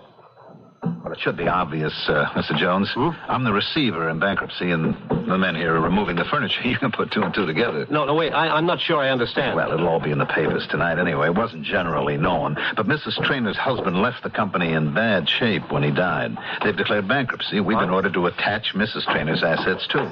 Mrs. Trainor's? Yeah. You know, her bank accounts, jewels, spurs, furnishings. Yeah, she was on the books, you see, as an officer of the corporation. Now, wait a minute. According to the law, an officer of the corporation is not responsible for... I see you know your law. That's true, ordinarily. But in this case, we have reason to suspect fraud. Oh? I think she'll be stripped clean. But she's lucky. She had you to take care of her. Me? Yeah, you said you were a fiancé, didn't you? No, I'm sure you misunderstood. I said I was a friend of her fiancé, and I was passing through, and I just thought I'd say hello. Well, sit down. I mean, she'll be right back. I'm sure she could use some cheering up. Oh, I wish I could do that, but I have a plane to catch. Well, I'll tell her you were here. Thank you. Goodbye. Jim. Walter Jones dropped by to say hello. So I heard. I'm sorry. You win. May have won the battle, lost the war. No. When I saw the two of you side by side, I realized that I was really very happy with my first husband. I'm not a very exciting guy, Anne. Well, at least I can be sure of one thing. You'll never kill me for the insurance. And no woman who married Walter Jones could ever make that statement.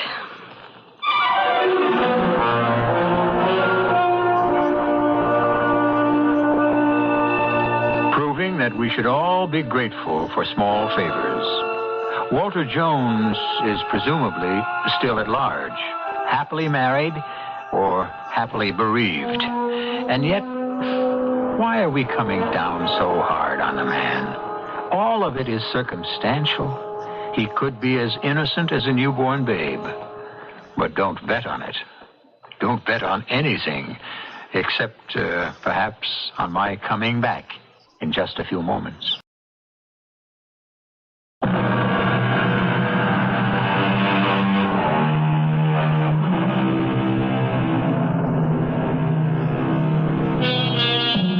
We look down, perhaps, on a beautiful girl who marries an older man for his money. But do we ever stop to consider why he marries her? True, she wouldn't marry him if he were poor, but would he marry her if she were old and repulsive? Why do people marry people? In retrospect, we have presented a story of marriage, and the moral is any one you care to take away with you. We present these cautionary tales complete with morals 7 times each week. Our cast included Mandel Kramer, Patsy Bruder, Evie Juster, Arthur Anderson, and Dan Acco. The entire production was under the direction of Himan Brown. And now, a preview of our next tale. Hear me, witch maid. If you do not confess your unholy wickedness, you shall not even be accorded the mercy of being hanged. Instead, we will burn you alive. No. Or perhaps, hands and feet tied together, we shall lay you on the ground, while the villagers shall come and heap stone upon stone on you, until the life is driven from your body as you are pressed to death. No! Merciful God, please, no! This is E.G. Marshall inviting you to return to our Mystery Theater for another adventure in the macabre. Until next time, pleasant dreams.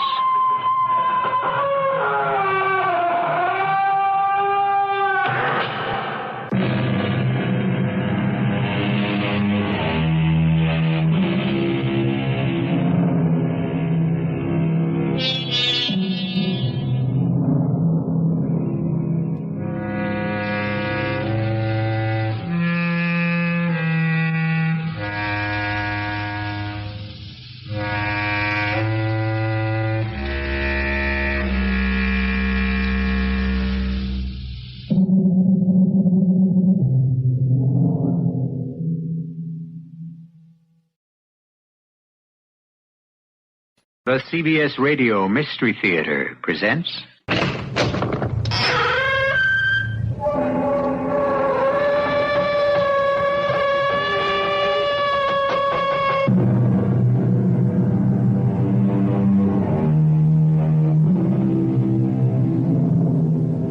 Come in.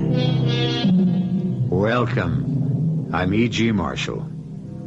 It is the fashion today, dating from Freud, to consider that insanity is not hereditary, even the predisposition to it. But the great Sigmund Freud died less than 40 years ago, and before him, the taint of madness was accepted to run in families, passed on down through the generations like some congenital disease.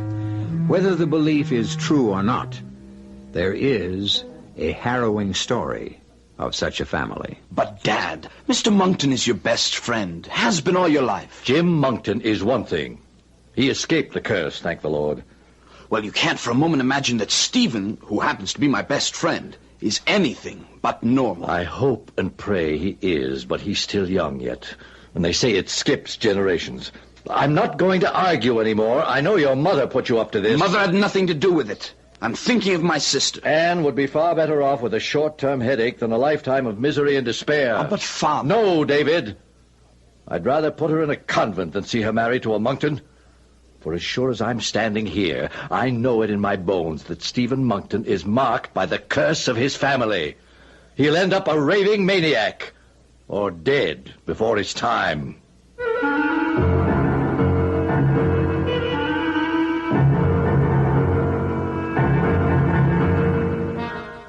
Our mystery drama, Mad Monkton, was especially adapted from the Wilkie Collins classic for the Mystery Theater by Ian Martin and stars Christopher Tabori. I'll be back shortly with Act One.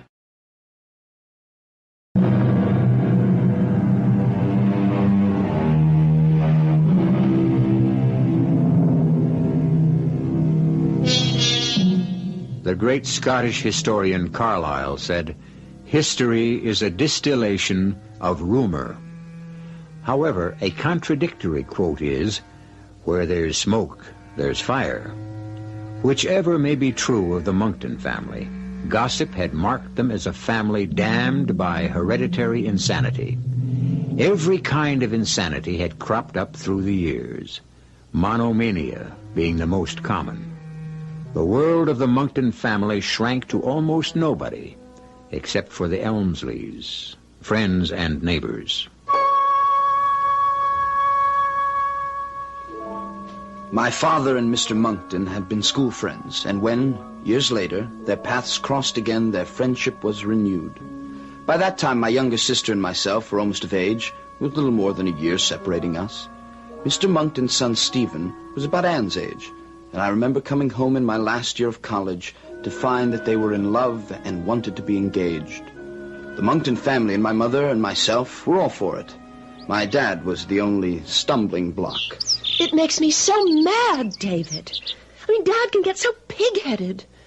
Couldn't you shake him at all? You were my last hope. I did my best, Princess, but it was running my head against solid granite. But it's all so silly. It's so unfair. It's not like him. No.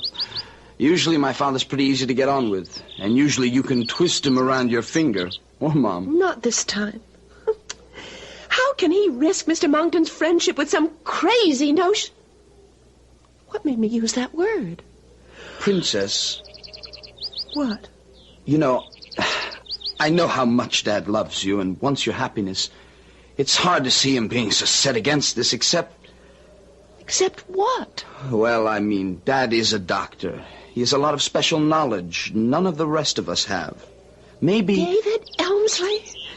Do you dare to stand out here in our garden and suggest in front of God and everybody that your best friend is... All right, hold it. Just let's get a couple of things straight. First of all, you're my first interest in this. Second, sure, Stephen is a friend, but not my best one. I'm away at college most of the time, except summers like this. So you're against me, too? No, I'm not. For all I can see, Stephen's a darn nice guy. But if Dad knows something, I mean... if there is some kind of disease we don't understand about... All I know is I love Stephen and I'm going to marry him even if I have to run away with him. You can't do that. You're both underage. We can wait. It's not that long. And once we both get to be of age, we'll be married even though it's over Dad's dead body. Poor Anne. She was going to regret those words. But before that, she was going to have more immediate regrets. For as soon as my father refused to give his consent to the engagement, and naturally was forced to reveal his reason for it, Monkton Abbey was closed to our family forever, and Stephen forbidden to go near any of us. Anne was beside herself, till I worked out a little subterfuge. I returned to college and wrote my father that I was having a series of strange headaches, which brought him post-haste to diagnose them. So while he was away, my mother could arrange to let the two lovebirds meet. David was an angel and got Dad out of the way for a day or two. Now, Stephen, what are we going to do? Well, wait till you're 21, and then I'm going to carry you off like a knight in the old stories of Daring Do. If your father will let you. I'll be 21 in less than 4 months. There's nothing he can do to stop me. Nothing either of them can do. But would he try? I don't know. He's awfully angry with your father, and he can be just as stubborn. That damn legend, you know? It bothers him, and Dr. Elmsley hit him right where it hurts the most, in his pride. But what started it all? Heaven knows. The things I've heard I won't shock you by repeating, but there's no proof for any of it. It all started so long ago. And it never would have amounted to anything, I suppose, if people weren't so jealous. Because your family's always been so rich and powerful. Something like that. Lord knows there's enough money. We're rolling in it. We can live like whatever we please, wherever we please when I come into it. Unless your father's still angry enough to cut you off. Well, who would he leave it to? There's only Uncle Alfred left. He's off in Europe somewhere and rich enough in his own right. What's he like? Ooh, a monster.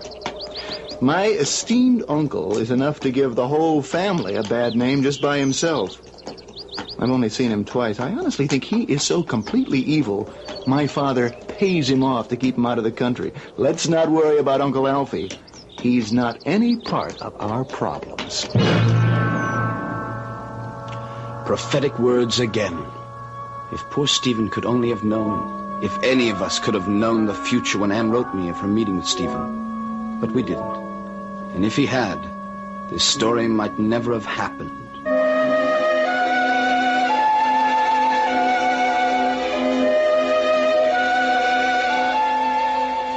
Just before the Christmas holidays, Stephen's father died very suddenly of a heart attack. Immediately after the funeral, my father, claiming that a lingering bronchial infection was endangering my mother's life, moved the rest of our family to the south of Spain. So it was that Stephen and I spent the Christmas season together, for many reasons. I appreciate your company, David. Where else would I go, with my family over 1,000 miles away? You could have joined them in Spain. Most of the time would have been spent getting there and back. Besides, it's more important now to find out about your plans for the future. In a few weeks, I shall be 21, my own master. I shall have an income of £30,000 a year. In 6 months, your sister will be 21 and her own mistress. I intend to marry her. Have you any objection? No, none. So you and Anne will be married by summer. With or without your father's consent? With or without my father's consent, even if it's over his dead body. Phrases that haunt me, and will haunt me, I suppose, to my grave. I hope not beyond. For a few days before my sister's 21st birthday, my father picked up a virulent case of the Spanish flu, and within 3 days was gone. My mother and Anne brought his body home to Wincott for burial, and I met them there.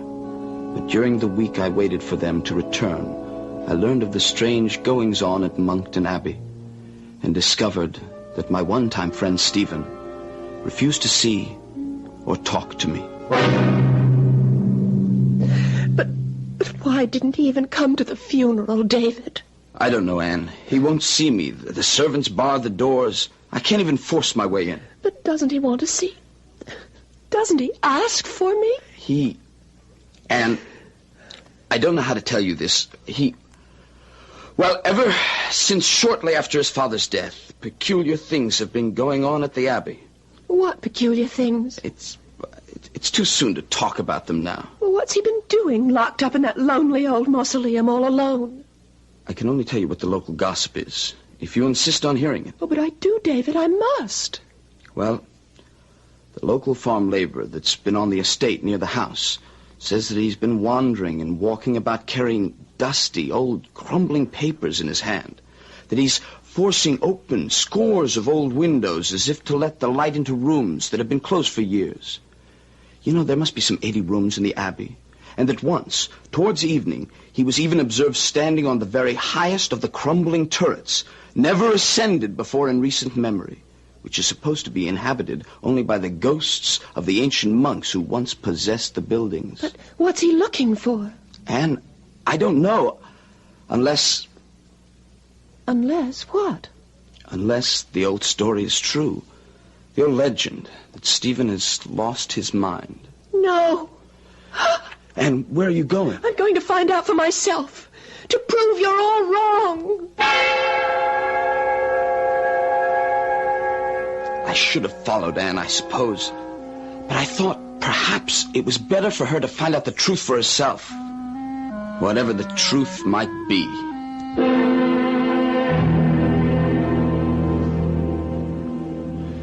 She came back later that evening, her face gray and haggard, but composed. I saw her ride up the drive and went down to the stable to help her dismount. Well, did you see Stephen? Yes. We're not going to be married right away, of course. It's only decent to mourn Father a while. You sound strange. Is Stephen all right? He will be. You mean he is insane? No. He has to go abroad for a few months to settle an affair of honor. And then he'll come back and we'll be married.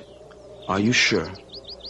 I hope I am. And There's nothing more to be said, David. It's just going to take a little time. You must go back to college and finish, and by that time, then we'll see. It'll work out. It's got to work out.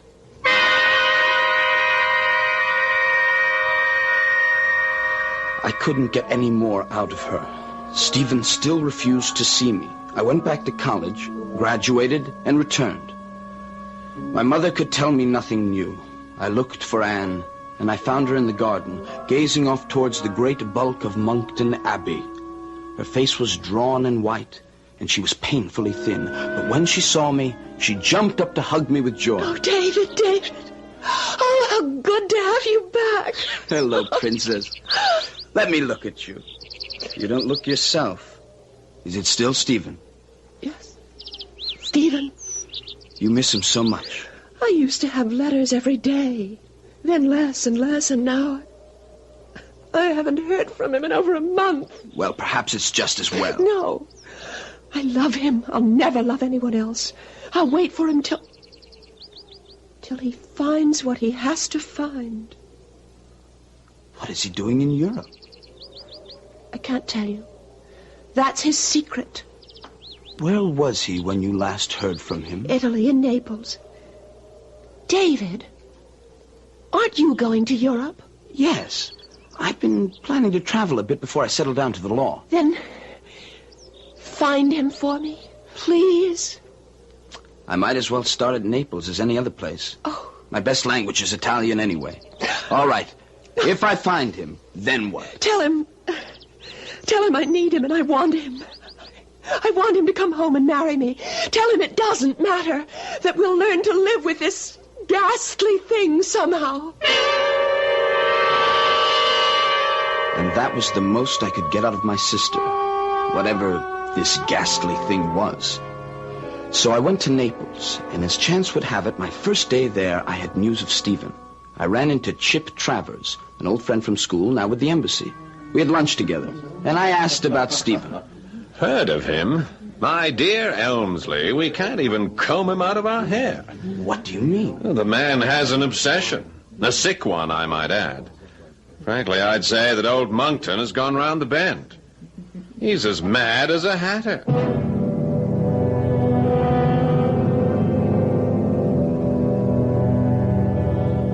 And so it seems that the black cloud of tragedy does indeed hang over the house of Monkton. That madness is an inherited trait. Yet Anne denies it. Is she blinded by love? And if not, what is the ghastly secret she and Stephen would have to spend their lives with? In a moment, I'll return with Act Two.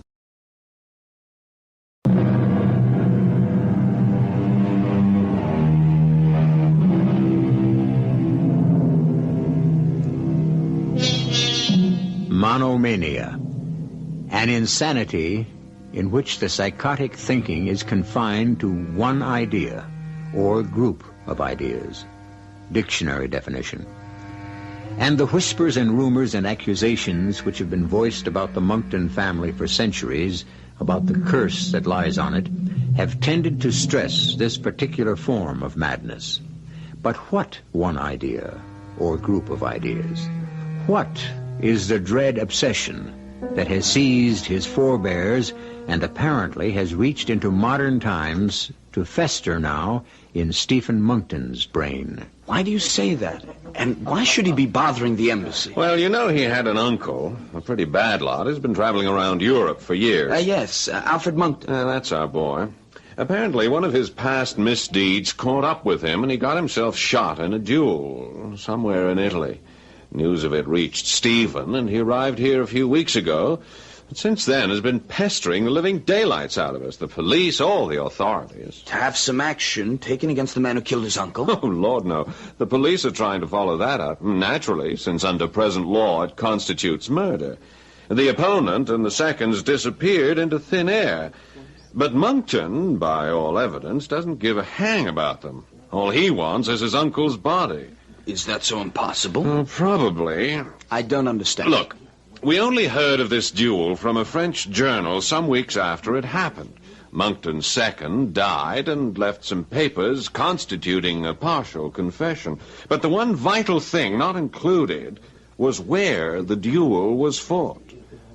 So nobody knows where Alfred Monkton was buried. Or if he was buried at all.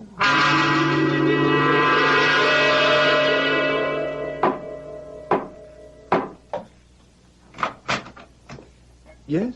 Stephen, how are you? David! David Elmsley, how good to see you. But you're not alone. Of course I am. Who would be? Oh, if you mean Anne. No, I'm sorry. She isn't here. No, I didn't mean Anne. Come in. Come in. Thank you. Sit down. Sit down. There, by the reading lamp, by the fire. You must tell me all about home and Anne. As I crossed the shadowed room, lit only by the one lamp, my spine was still cold from that peculiar moment at the door, the moment when Stephen, at first so obviously glad to see me, had let his eyes wander for a moment and stay fixed at a spot over my shoulder, as though someone stood there, behind me, watching, waiting, for what? David, what brings you here to Naples? Oh, part touring the continent, part a promise to Anne. You haven't written her in a long time. No. She's pretty heartbroken, Stephen. No more than I haven't written because for all my searchings, I've nothing to report. She sent you a message, Stephen. Oh. May I see it? Well, it's a verbal one. She was afraid her letters were going astray. What's the message? She said, tell him I need him, and I want him. Tell him to come home and marry me. Tell him it doesn't matter, we'll learn to live with this ghastly thing somehow. Yeah. She still believes. What? That I'm not mad.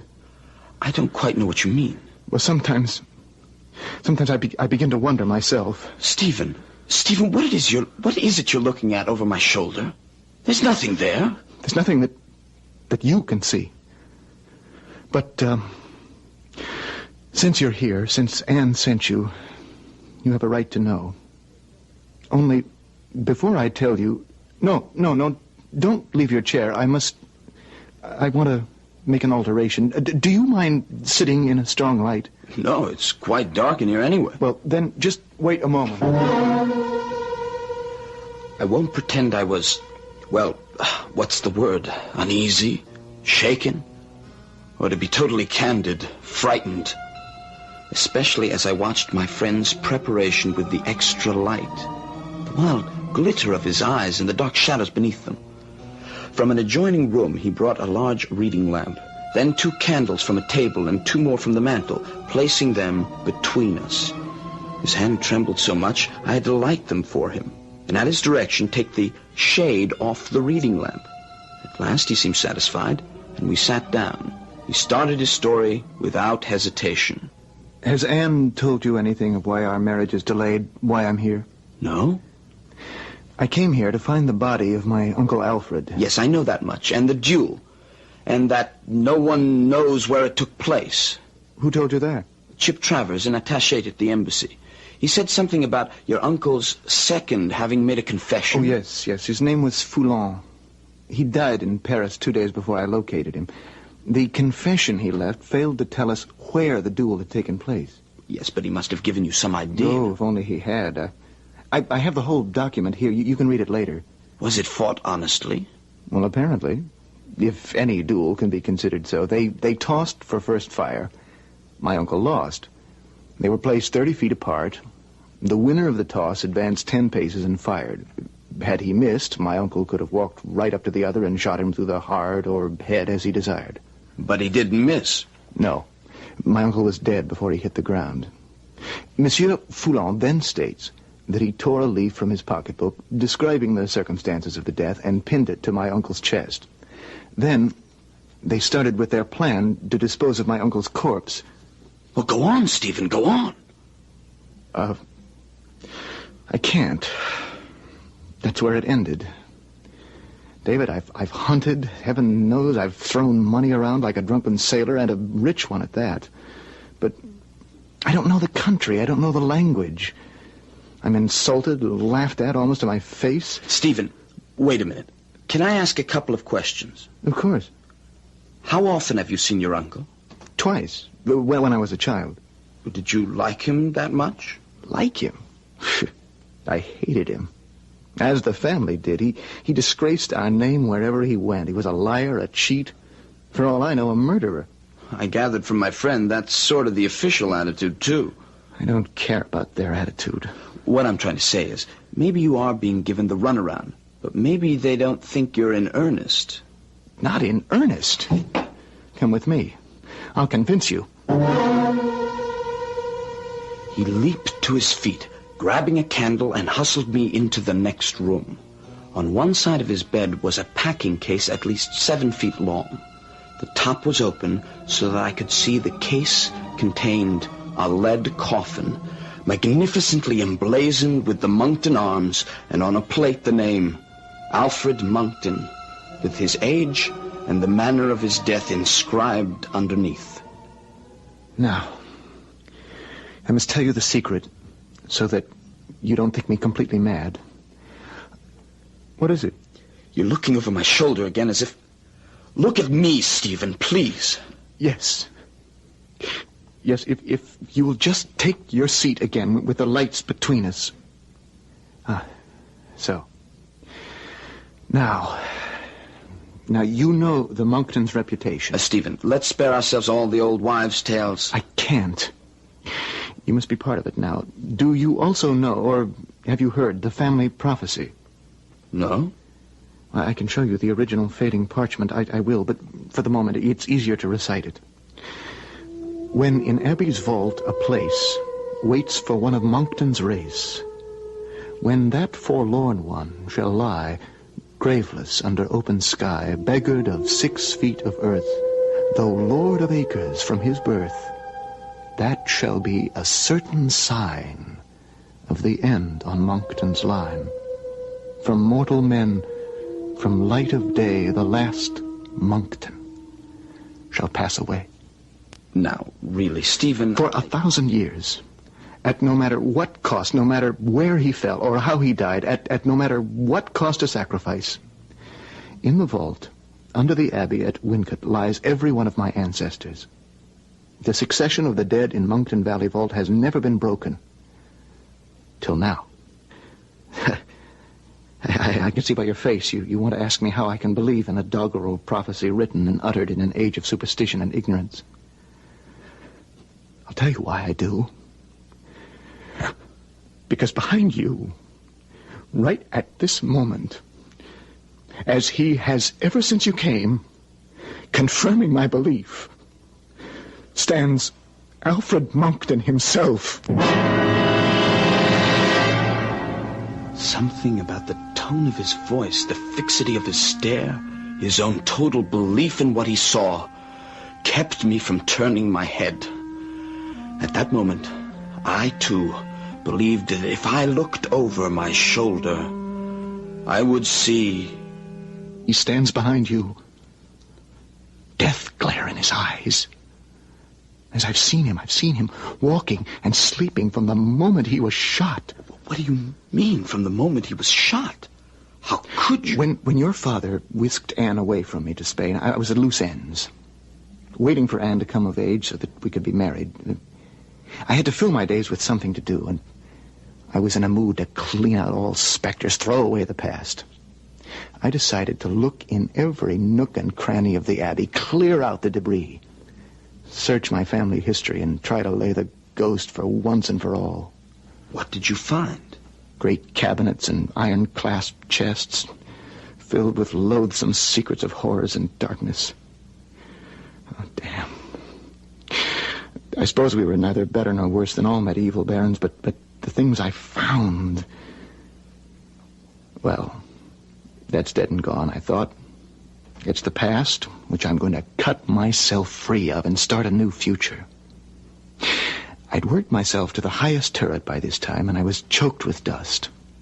I stepped out just before sunset, choosing my footing carefully, watching the setting sun and thinking of Anne. And suddenly, yes, standing in front of me, beyond the battlements in mid-air, was the figure of Alfred Monckton, faintly luminous, as he stands behind you now.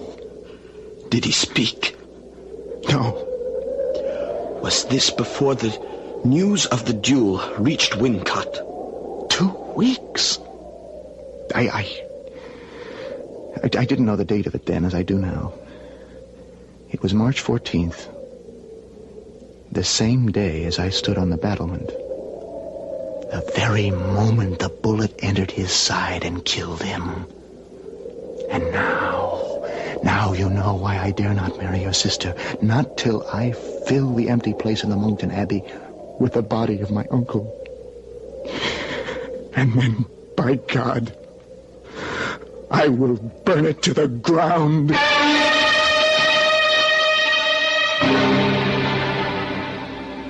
So now we know what the monomania of Stephen Monckton's is.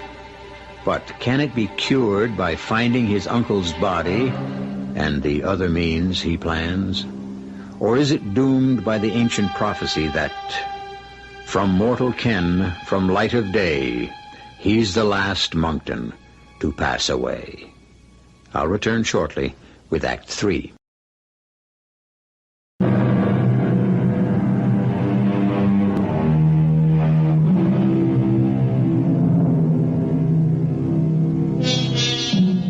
Poor David Elmsley, caught between his desire for his sister's happiness and a friend who held it in his hand, but suffered from what seemed to be a hereditary and incurable malady.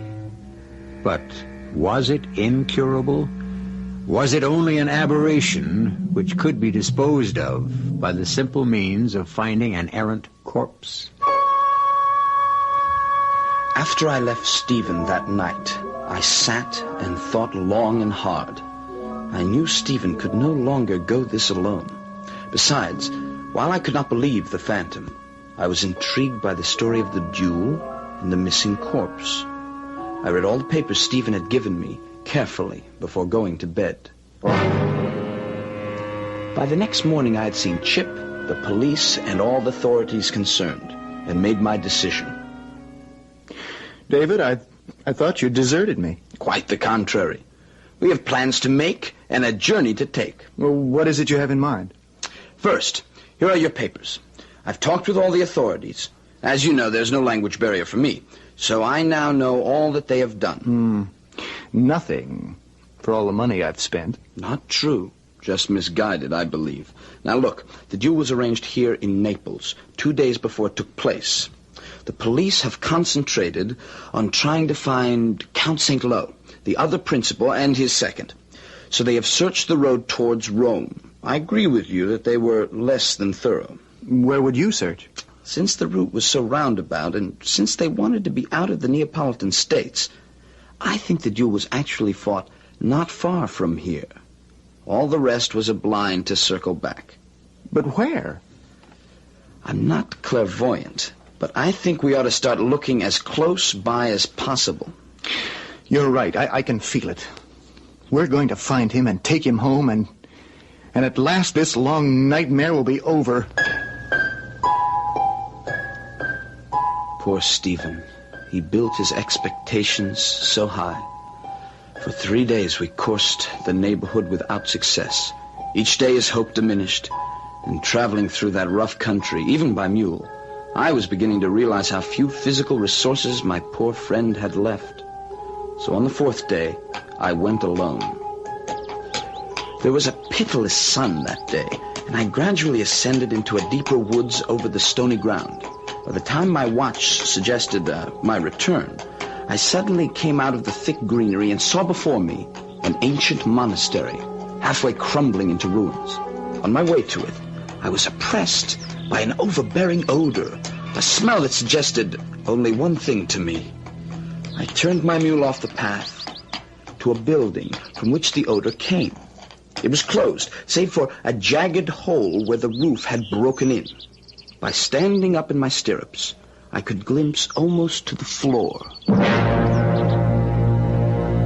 The sight of horror grasped my gut. Stretched on a rude table supported by trestles was the decomposing body of what had once been a man. The sheet that had once covered it rotted away. Suppressing my desire to scream, I cleared my head with a pinch of snuff. Then I rode the mule down the hill to the monastery, and by its ancient gate, pulled on the bell cord. What is it you're pleased to want? I'm a traveler who... We live in a miserable place. We have nothing to show travelers here. I don't come to see anything, except what I have already seen. Will you please come out, or must I force my way in? Are you alone? Yes, quite alone. No women with you? No, none. Then enter, by the grace of God. I have just seen a gruesome and horrible sight. In that outbuilding back there is the decomposing body of an unburied man. An ugly sight. Do you know about it? Everything. Everything. Some months ago, we are at our poor meal in the refectory, and we hear of a sudden bang, a gun. We thought it to be a hunter. Well, where did the sound come from? From the meadow beyond the trees. And that's all you heard? Patience. The old go slow. Let me see. Oh, yes. There was a ring at this gate. Oh, the devil of a ring. And the Father Superior said, "Go, brother, see who it is." I opened the door, and lying on the threshold was a man, dead, with black eyes open, staring to the sky's blood-soaked shirt. The same man who lies out there? The same. But why did you not give him a decent burial? I think I can answer that, sir. I am the Father Superior of this monastery. You may leave us, brother. I have been hoping and praying that the Lord would send you. Me? Yes. Are you not some relative of the deceased? Are you not seeking him? I myself am not a relative, but his nephew is nearby in Fundy. Yes, I was seeking him, but you still haven't answered my question. This piece of paper pinned to the man's chest when we found him. Do you read French? I'm afraid with difficulty. Then I shall translate it for you. This paper is attached to the body of an Englishman, Mr. Alfred Monckton. He has been shot and killed fairly in a duel. Since we must fly to escape the law, the body is placed at the door of this monastery to receive burial at the hands of its inmates. It is signed only with the initial F. Of course, his second. But, Father, why haven't you buried him? The man is not of our faith. He died unshriven. This is consecrated ground, and we are not, by the laws of our order, permitted to leave its confines. We did what we could.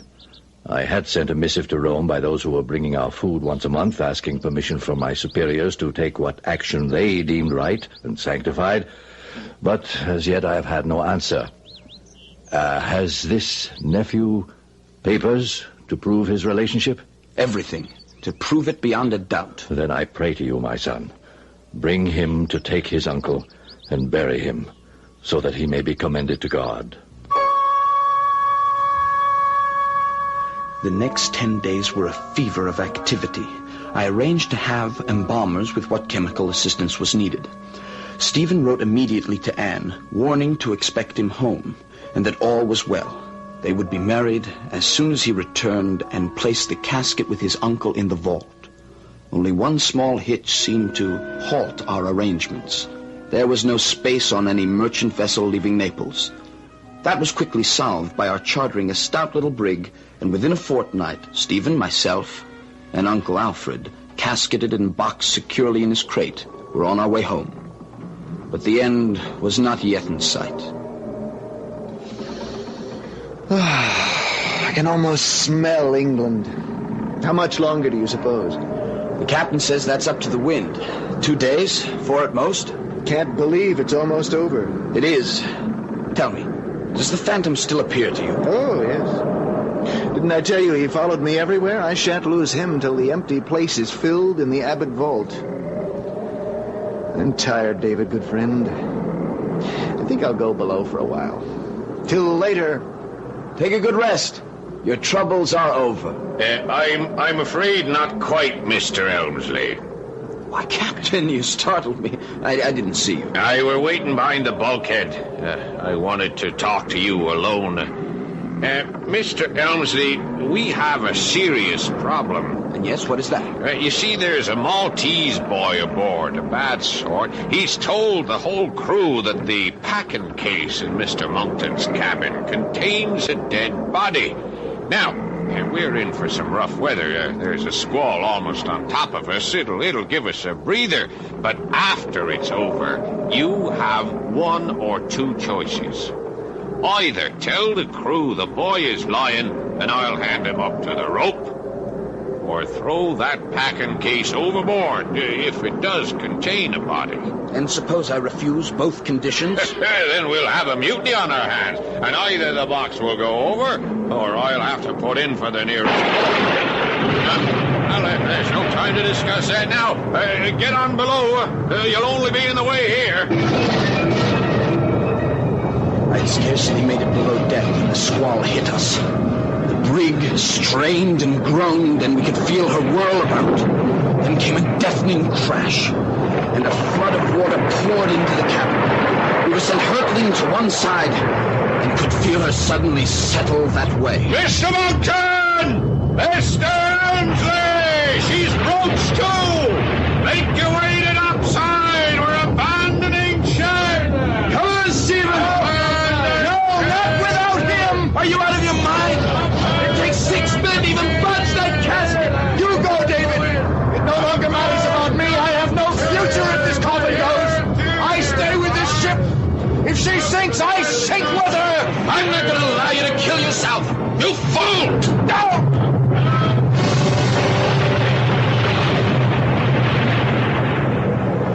The rest was madness. After I knocked Stephen out, I got him on deck somehow. He came to, and he was like a maniac. It took 5 of us to get him aboard the longboat and hold him as we pulled away from the ship. The squall passed as suddenly as it come up, and by that time the brig, dragged down by her broken mast and sail, and the water she had shipped sank to the bottom, taking Alfred Monckton with her. And as she went, Stephen sagged in her arms and lay quiet and hopeless.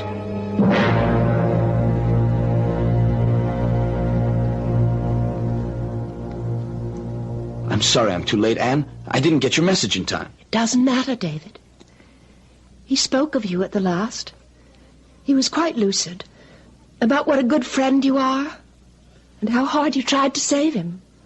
I'm glad he's gone. It's been a terrible year for you, Princess. Why you ever married him? I loved him. And he had to have someone to take care of him. Oh, he was quite mad. He was ill, that's all. He lies there, David. Next to the empty spot where Alfred Monckton's casket should lie. The prophecy fulfilled. Oh, no. No, Stephen was not the last of the Monktons. You see, I'm carrying his child. You must be mad, too. No. For someday he will fill the empty spot, and the nonsense will be gone forever. Our grandchildren can come out in the sun. The curse will be dead. And this family will at last escape from the heritage of being the Mad Monktons.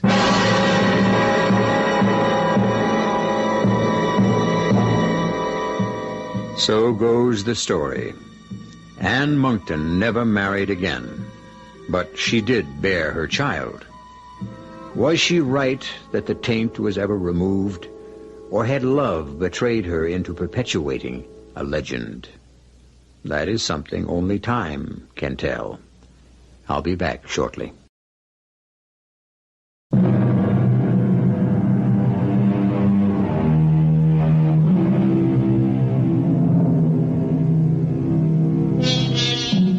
Just one addendum to our tale.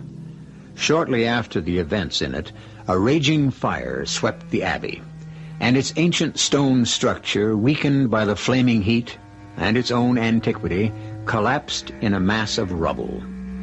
Fortunately, Mrs. Monckton and her young boy Stephen were away, visiting her brother, Mr. David Elmsley, and his wife in America, where David had gone to live. As far as I know, their heirs still live here. Happily, I hope, and especially for the Monckton family, ever afterwards. Our cast included Christopher Tabori, Marion Seldes, Russell Horton, Ken Harvey, and Paul Hecht. The entire production was under the direction of Himan Brown.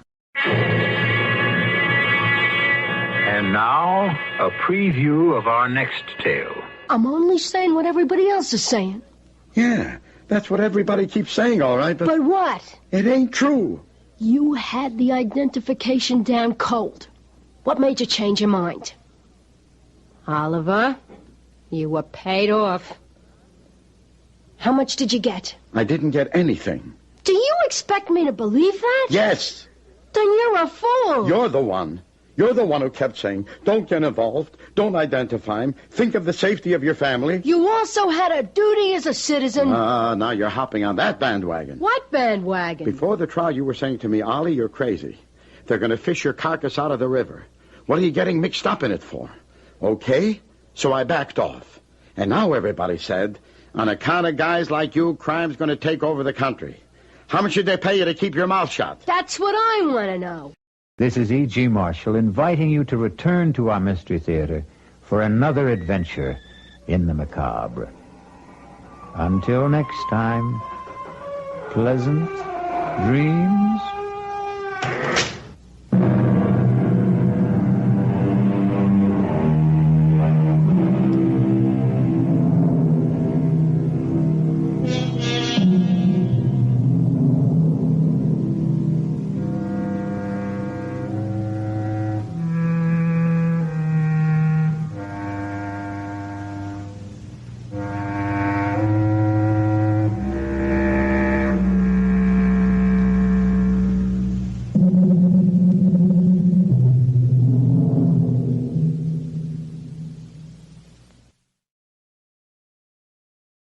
The CBS Radio Mystery Theater presents...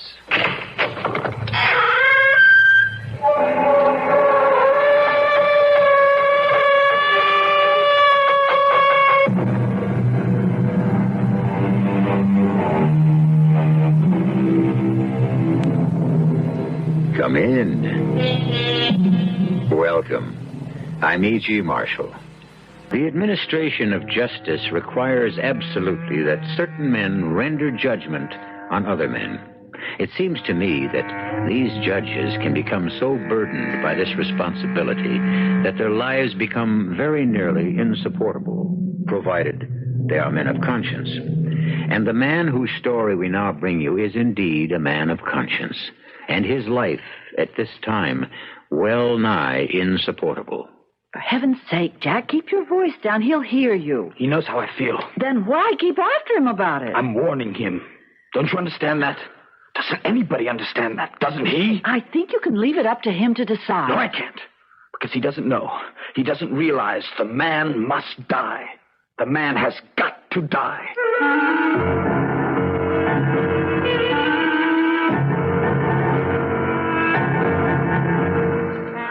Our mystery drama, The Man Must Die, was written especially for the Mystery Theater by Elspeth Eric and stars William Prince and Christopher Tabori. I'll be back shortly with Act One.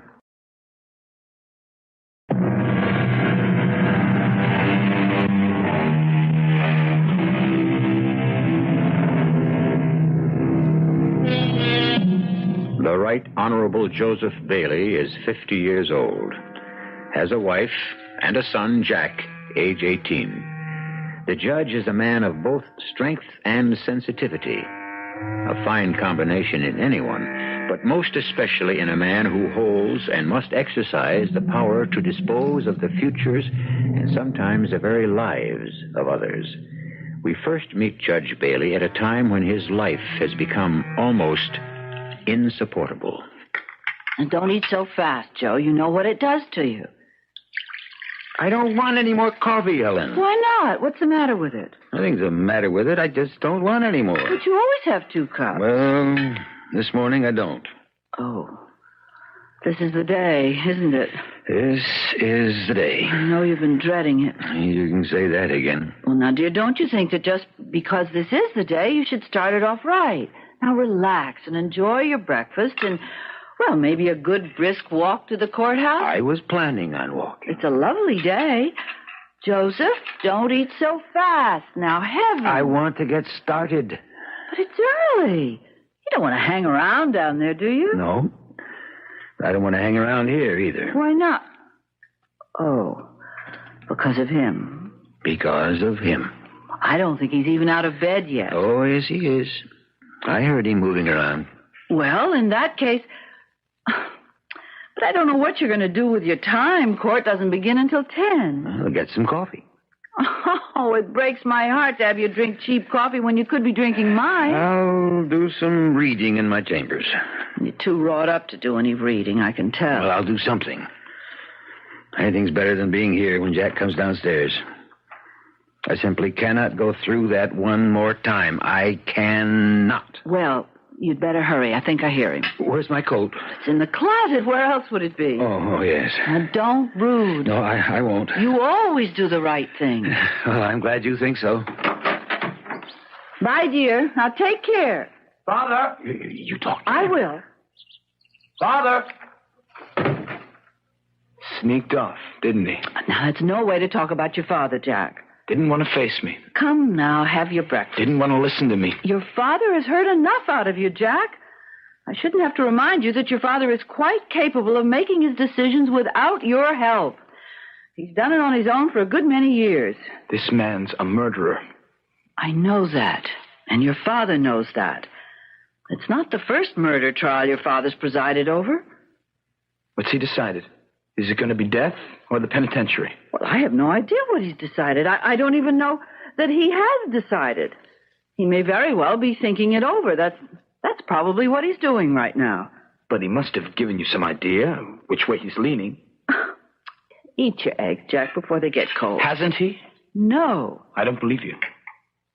I don't like to be talked to that way, Jack. Now eat your eggs. You mean he hasn't said anything to you about an important case like this? Well, your father never discusses any of his cases with me, important or unimportant, until they're disposed of. But this case, a man murdering his father. All I know about it is what I've read in the papers. And the man wasn't his father. He was his adoptive father. Same thing. It's not even clear that the man adopted him. He took him from the orphanage at age 14 and put him to work on his farm as he had done with 3 other boys before and did with 2 more after. Well, yes, but he raised them, gave them a home, and... Yes, and he never had to pay a cent to a hired hand. You ever think of that part of it?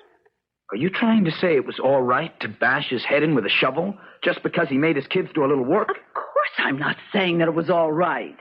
You're on his side, aren't you? Whose side, for heaven's sake? Father's side. Your father isn't on any side. You think the murderer should get away with it? Jack, now, I refuse to discuss this with you. I absolutely refuse.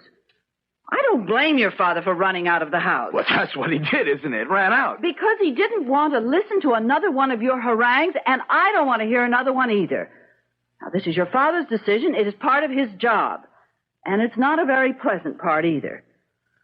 So, well, I'll thank you to leave it to him and not to butt in. Now, if you don't want those eggs, hand them over to me. I'll eat them myself. Take them. I don't want them. Well, pour yourself some coffee at least. No, I don't want any. Where are you going? Well, first I'm going to get dressed, and then I'm going down to that courthouse. Jack, don't do that. I want to hear this decision. You leave your father alone. I'm not going near him. How could I? He's unapproachable. How could I do anything to him? He's untouchable. He's the judge. The final word belongs to him. That's right. And that's as it should be. I just want to be there to hear him pronounce that final word. But why, Jack? Why? Why do you care so much? Because, Mother, this man, this murderer, has got to die. Can't you get that through your head? He has got to die. Show your passes, please. I'm Jack Bailey.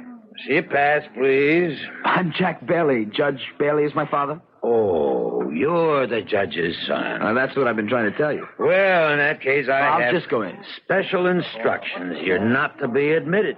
He doesn't want you in a courtroom. He left particular instructions to that effect. Left instructions with who? With me personally, sir. Did he say why? Didn't say and didn't inquire. In this building, a judge's word is law.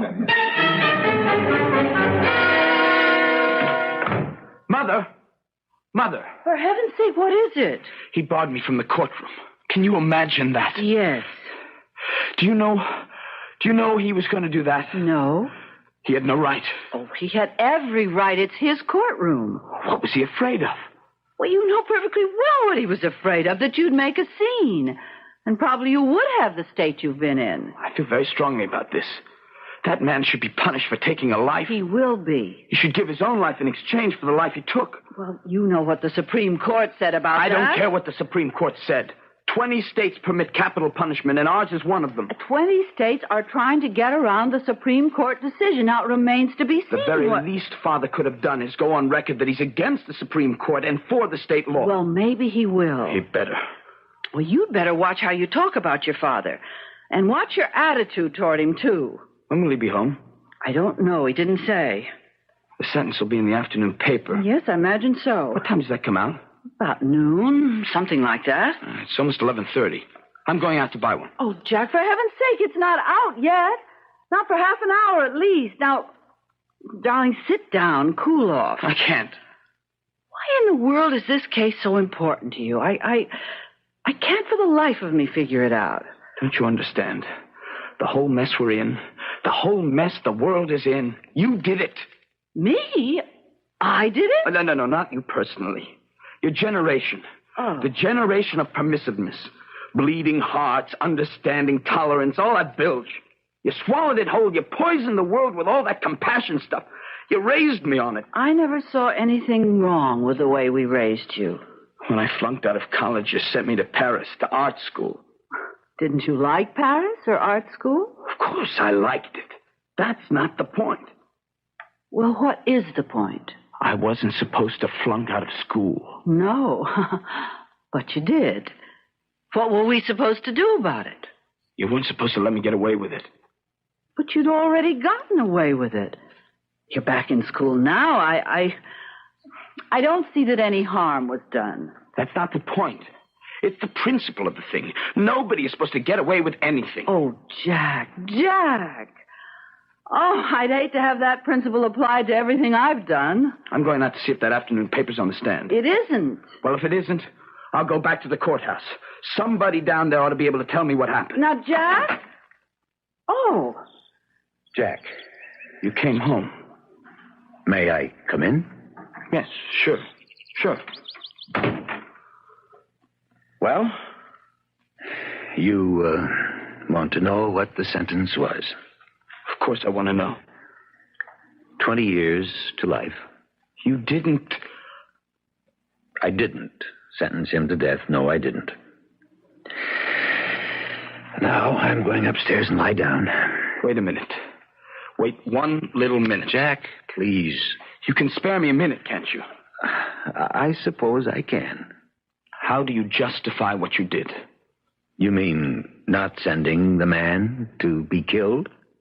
He can get out of jail in 20 years, you know. If he behaves himself, I know. He can get out and kill somebody else? But I don't think he will. You don't think? You're willing to take a chance because you don't think he will?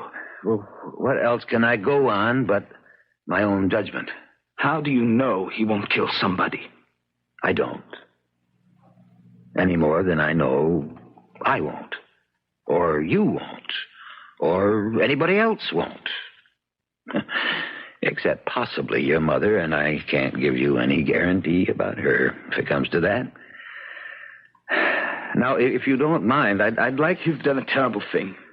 I don't think so. And you're going to regret it. I hope not. Well, you will. You'll see. When you're responsible for another murder, you're going to be very, very sorry for what you've done. Jack, please. If he kills somebody else, you'll be responsible. You'll be the murderer yourself. You know that, don't you? Jack, stop it. It's all been decided. It's over. Now, there's nothing more to be said or done. Nothing more to be said or done. That's right. Nothing more to be said. Nothing more to be done. Nothing, dear. So... We'll see. We'll just wait and see about that. Arguments between parents and their children are nothing new.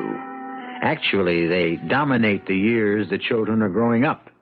It is not until the child has left the parent's home and has his own home, produced his own children, that the passion subsides and the arguments turn into discussions. And even then, there smolders beneath the acquired courtesy and the polished tact the ancient hostilities and the basic antagonisms of the earlier years. I'll be back shortly with Act Two.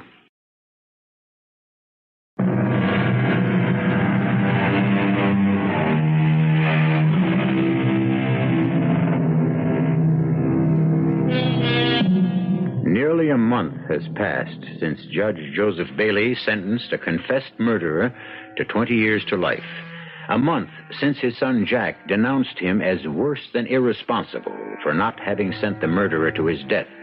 Since his wife Helen said to their son, "There's nothing more to be said, nothing more to be done." A month since the boy replied, "Wait and see." Since that day, an unidentifiable mood has permeated the Bailey home. A mood which neither mother, nor father, nor son can break. You need more butter. Oh, I can make this do. No, muffins need plenty of butter. Helen, why doesn't Jack come down for breakfast anymore? Oh, really? It's up to him, Joseph. We can't make him. A month ago, I was avoiding him, and now he's avoiding me. Well, ever since the sentencing of that man. He's been different. Don't bother to deny it. He's been completely different. I wasn't going to deny it, though maybe I wouldn't say completely. He's been different.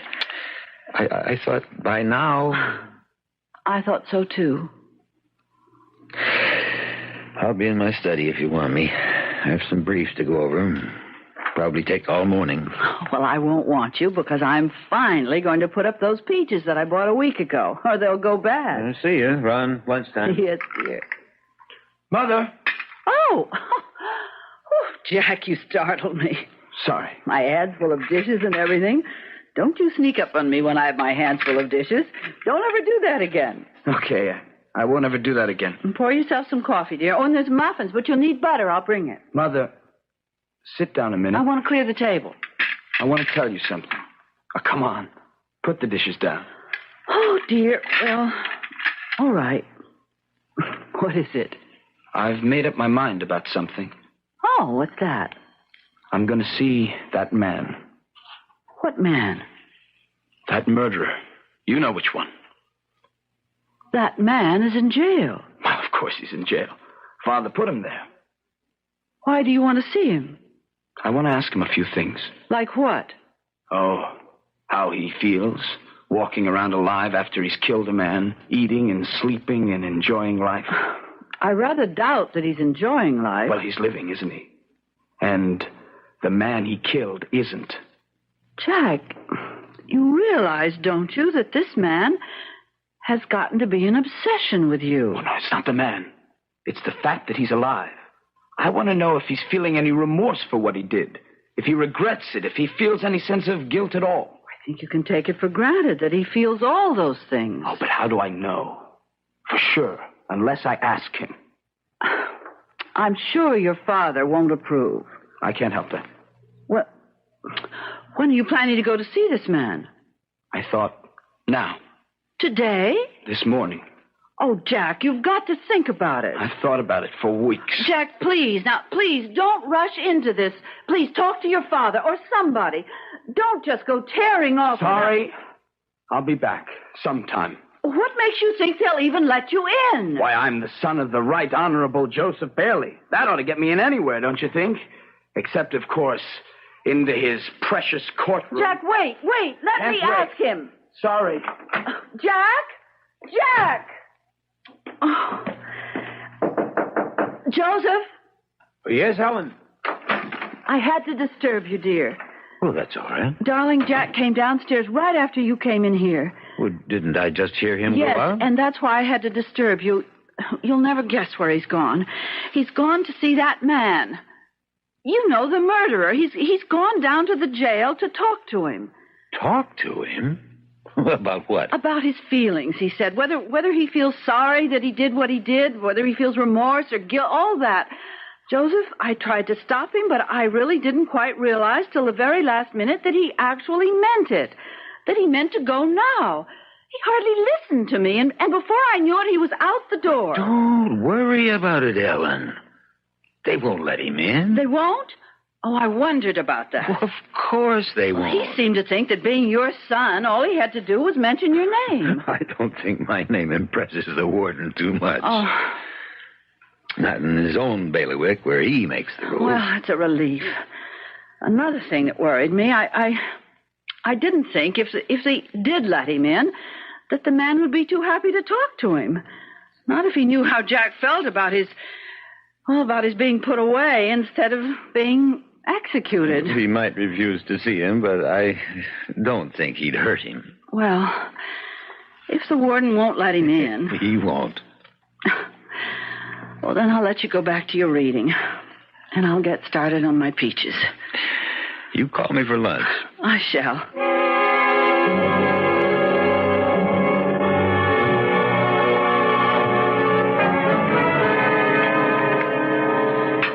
And a half pint of brandy. Oh, that seems like a lot of brandy. Oh, well. Mother. Oh, Jack. You've done it again. Done what? Snuck up on me with my hands full. Do you realize I almost dropped a whole cup of your father's best brandy? Oh, sorry. I'm making those brandied peaches. Jack, what's the matter? You look pale. Do I? Very pale. You look worn out. What is it? I saw him. You saw...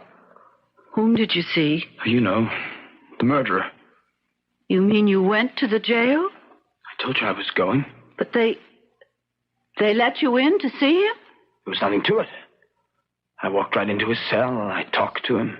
And then they let me out, and I came home. It was that easy? Of course, nothing to it. What did you talk to him about? What I told you. I asked him how he felt.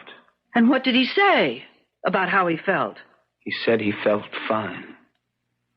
He felt fine? He didn't feel guilty or remorseful or anything.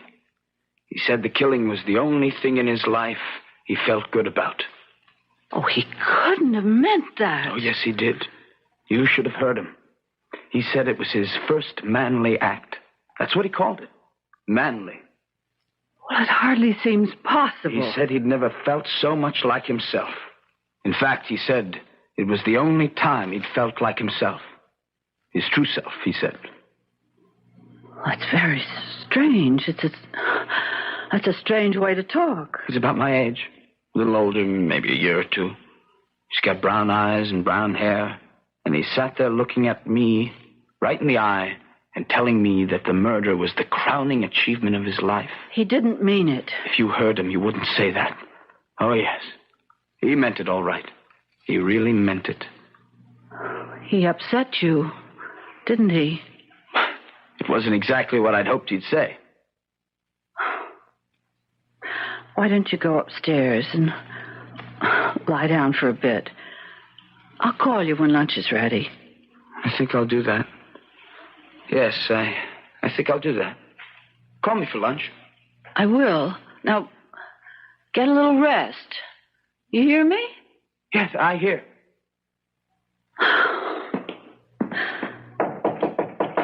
Joseph, it's me. I have to talk to you. Come in, dear. Joe, they let him in. They let him in. The warden let Jack in to see that man. He did? Well, I must say I'm very surprised and not at all pleased. Joe, that's not the worst of it. It's what the man said to Jack. What did he say? Why, incredible things. He said that the killing was the only manly act of his life, the only thing he ever felt good about, his crowning achievement. My word. Joe, he said it was his first manly act. Perhaps for him it was.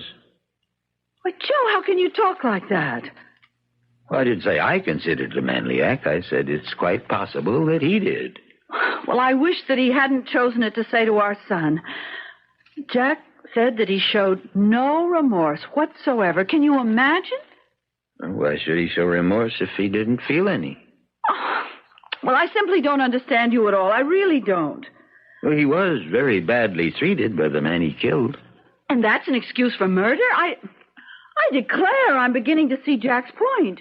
You should have sentenced him to death if that's his attitude. Why, if everybody felt that way, if everybody spent his life getting even with everybody who was unkind to him... Not everybody, Helen. Well, all I know is that Jack is very upset. He came home as though he'd been rocked to his very soul.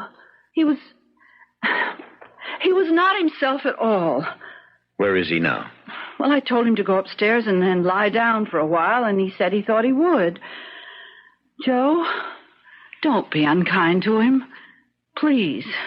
I won't be unkind. I know that you've been terribly annoyed with him these past few weeks, keeping after you all the time about the trial, about the sentence, but... At the moment, I'm a lot more annoyed with the warden at the prison for letting Jack talk to that man. I can't imagine what he was thinking of. Look, you go back to your kitchen. I'm going to call the warden and chew him out a little. All right. And don't forget, when Jack comes downstairs, be kind to him. Don't worry, I'll be kind. Good.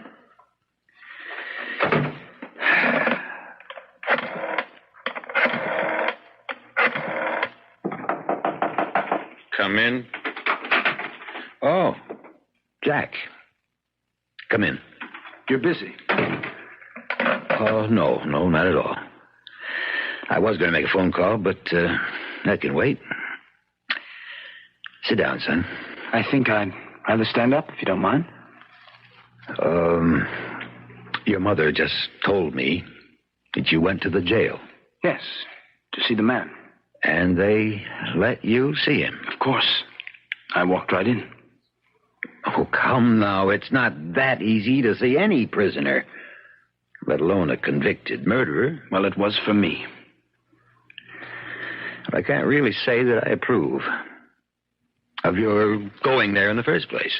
And in the second place, I very strongly disapprove of the warden letting you in. And I'm very unhappy about what the man said to you. Mother told you? Yes. I was going to tell you myself, because I wanted you to see what you've done. What I've done? You let a murderer live. If he kills somebody else, it'll be your fault. You turned him loose. Now, Jack, I didn't turn him loose. On the phone. Now let it ring. What? Never mind about the phone. Mother will answer it in the kitchen. I suppose she will. You and I have got something more important to take care of. Now, Jack, that's not a gun you have there, is it? It's a gun, all right. Well, put it down. For heaven's sake. I told you a month ago what a terrible thing you were doing. And you went ahead and did it. Jack. Joseph, the telephone's for Helen, you. be careful. What is it? Are you all right? I'm all right. Jack! Jack! Oh, my Lord, Jack! I told you. Didn't I tell you? Joseph! Joseph, has he gone mad? Joseph, has our son gone mad?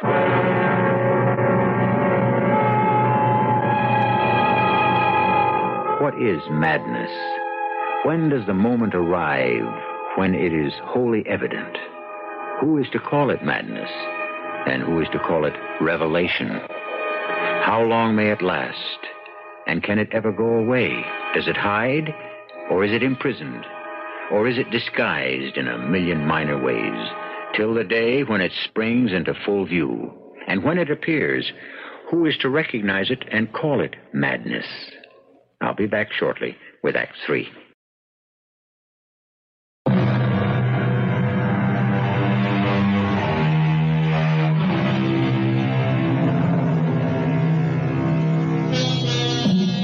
It's a great mistake to think of all young people as radical and all their parents as conservative. The story we are presenting here concerns a judge who chose to spare the life of an acknowledged murderer and his son who passionately asserted that the man should be put to death. So passionate was his conviction that he was driven to threatening his father with a gun. And a few moments ago, we heard shots from the gun held by the judge's son. Warden Keys, yes? Who? Judge Bailey? What? Yes, ask him to come right in. Oh, what on earth do you suppose? Oh, come in, Judge. Come on in. Thank you, Warden. Will you have a chair? Thank you. I should have phoned you before barging in like this, but... Oh, there's no harm Warden done. Keys, why, in the name of common sense, did you let my son see that man? Now, wait a minute, Judge Bailey. At least you could have called and asked me. Well, I did call you. You certainly did not. I did, and your wife answered the phone. She told me you were working in your study, and she didn't want to disturb you. What in the world was the idea of letting I him... didn't. Jack never saw the man. He didn't? No. He seemed very disturbed when he showed up here. Not normal at all. And he couldn't give me any logical reason why he should be allowed to talk to the man, so of course I didn't give my permission. No one else could have let him... No. My word is law here, Judge. Well, I owe you an apology, Warden Keys. Well, not at all. It's perfectly all right. But, what made you think that Jack did talk to the man? Did he say he had? Well, he told his mother some story. She told me. I should have checked right away instead of... Well, no matter now. I do apologize, Warden. You know, Judge Bailey, I might have let him in just because he's your son. I say might have. Except that he was so overwrought. Plus the fact that he had a gun. It was in his pocket, very poorly concealed. We spotted it the minute he walked in. Your son doesn't know too much about guns, I take it. I didn't even know he had one. They're easy enough to pick up, unfortunately. Of course, I asked him what he planned to do with it. What did he say? Told me it was none of my business, and then he ran out of here. That was when I called you and talked to your wife, and, well, as I told you. Yes. And I did call back several times, but we always got a busy signal. I suppose your wife must have left the phone off the hook. Yes, she must have. I figured something happened, and she just forgot. Yeah, that's right. Something happened. She forgot.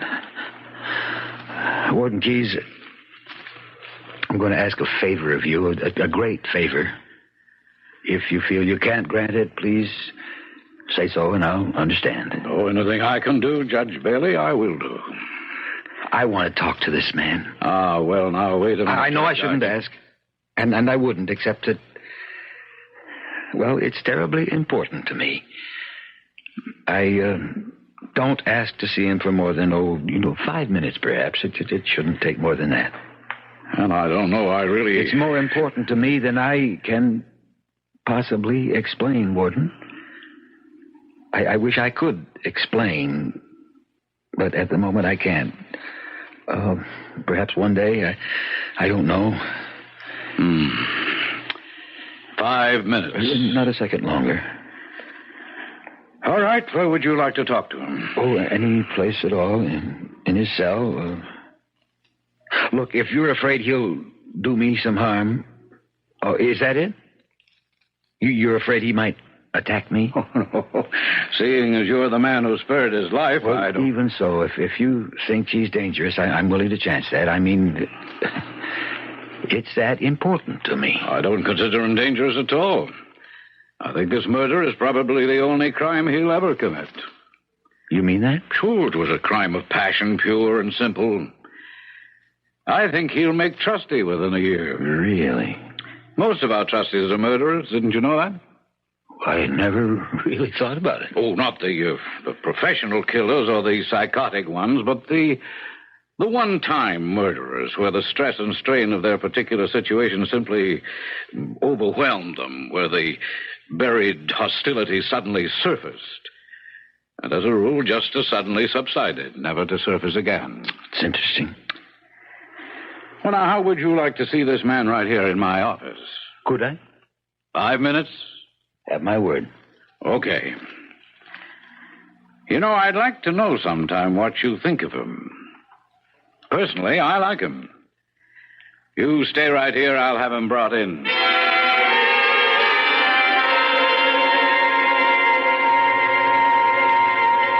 You know who I am?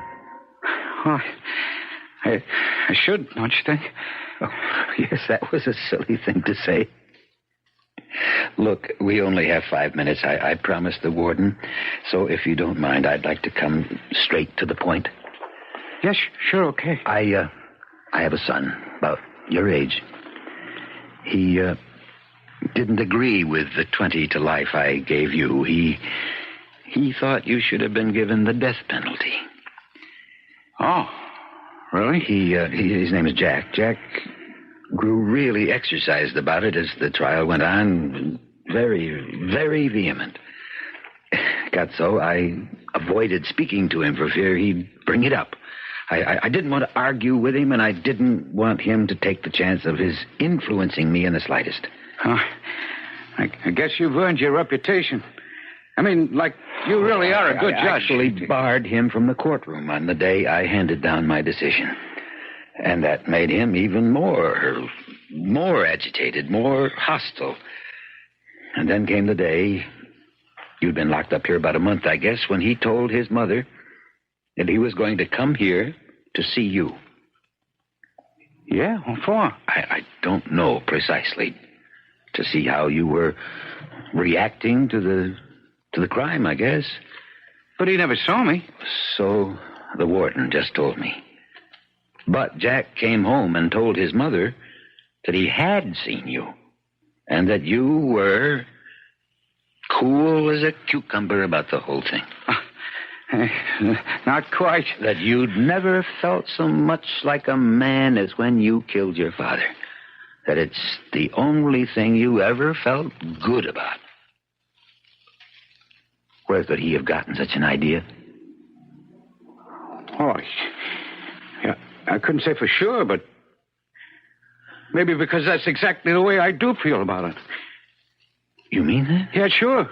No remorse? None at all? Well, I'd rather not be here, of course, and I know I shouldn't have taken a man's life, but like deep inside, deep when I really care to look at the moment, I know that my whole life had been like leading up to the killing. And it wasn't even that killing, the killing of that man, I mean. It was the killing of my own father. You don't mean you actually... No, I didn't kill my own father, though I wanted to. I couldn't do it because I was only 4 years old when he took me to the orphanage and left me there. He never said he was coming back for me, but I always believed he would. I went on believing for a long time. And when this other man took you out of the orphanage... Oh, I pretended to myself that my father had come for me. Of course, the pretense didn't work. Pretenses never do. I'm going to tell you something that I'd rather you didn't repeat to anyone. Okay. I have your word. Yeah, sure, if you need it, you got it. The warden wouldn't let Jack see you because, well, I guess it's against regulations, but besides that, Jack had a gun on him. He came home after the warden had turned him down, and he came into my study where I was working, and he reproached me again for letting you live. And he fired a shot at me. His mother came into the room at that moment to tell me about a phone call, and he turned the gun on himself. Oh, no. Mind you, no one knows about this. Yeah, but I mean, like, it'll come out, won't it? How he died. Well, he isn't dead. He's wounded. He's in the hospital, but he'll live. Now, can you tell me why he should have done such a thing? I mean, I realize you can't possibly know, not really, but I'd like your opinion. Me? Okay, all right. For what it's worth. I think that, brooding about me, what I'd done, your son read my feelings accurately. Now, whether this was thought transference or telepathy or whatever, I don't know too much about those things. But he discovered that this desire to kill the father is a universal wish. But I always thought my son loved me. Oh, he does. I'm sure he does. But that doesn't alter the other feeling, now, does it? I mean, it could keep it from, like, surfacing, but it doesn't really alter it. Nothing does. Nothing can. It's hard for me to accept the fact that my son tried to kill me. Oh, but he didn't, don't you see? You mustn't think that. He was standing right close to you, wasn't he, when he fired the shots? Well, about 6 feet away. Right, yeah, and you weren't moving, were you? You weren't trying to stop him? Well, I was too astonished and perhaps too afraid. So you were a perfect target, weren't you? Well, I suppose. Yes, I was. And yet he missed you. He missed completely, didn't he? Yes. Well, Judge, anyone who could miss a stationary target at 6 feet, he just didn't want to hit it. So he only succeeded in wounding himself. Am I right? Thank you. From the bottom of my heart, for all you said. No. Thank you, sir. For my life.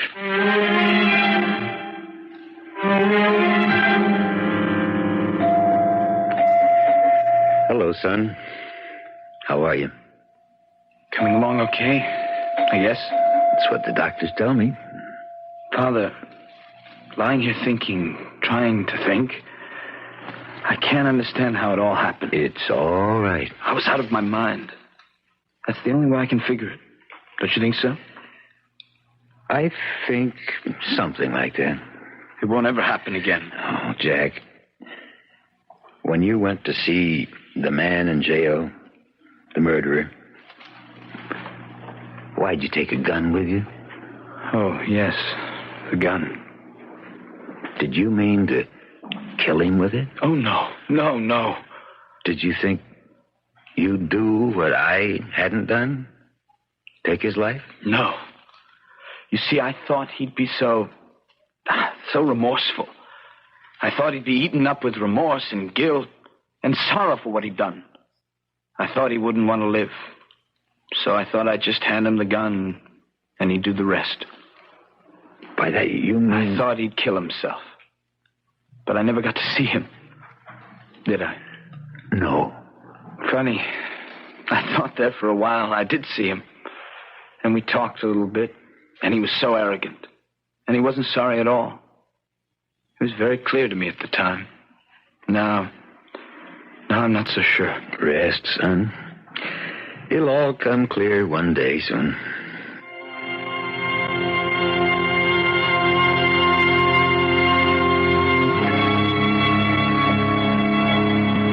Thou shalt not kill.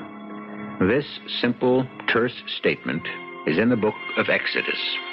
It is not followed by the word except, or the word unless, or any qualifying phrase. No, it reads plainly, thou shalt not kill.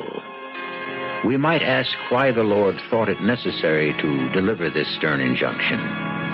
Can it be for any other reason but that the impulse to kill lies fermenting silently in every human heart?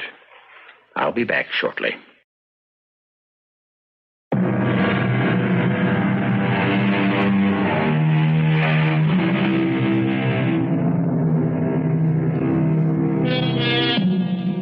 Dear listeners, I hope we have not saddened you with our account of the darker side of man's nature.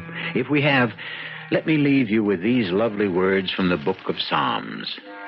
Mercy and truth are met together. Righteousness and peace have kissed each other. Weeping may endure for a night, but joy cometh in the morning.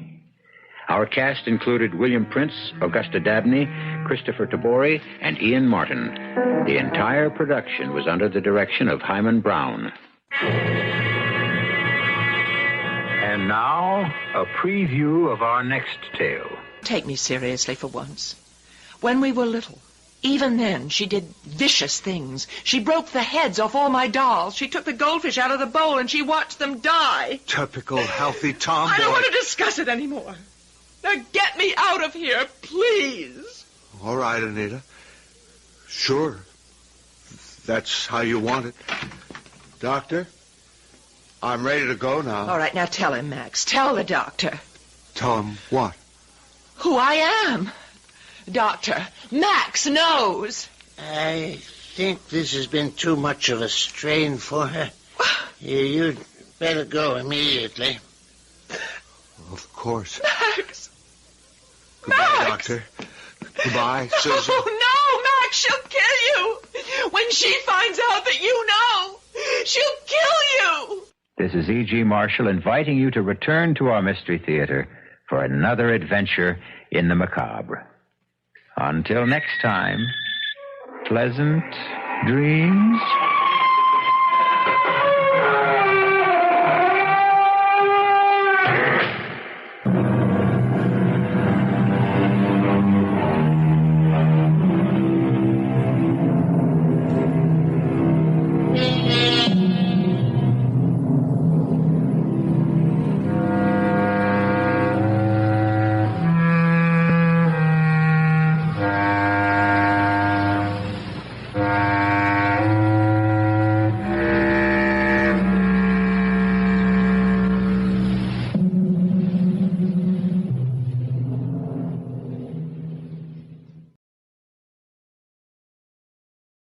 The CBS Radio Mystery Theater presents...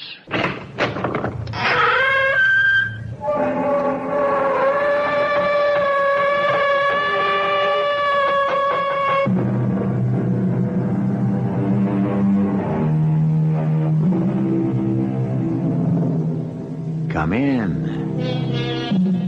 Welcome. I'm E.G. Marshall, your guide through the macabre maze of the occult.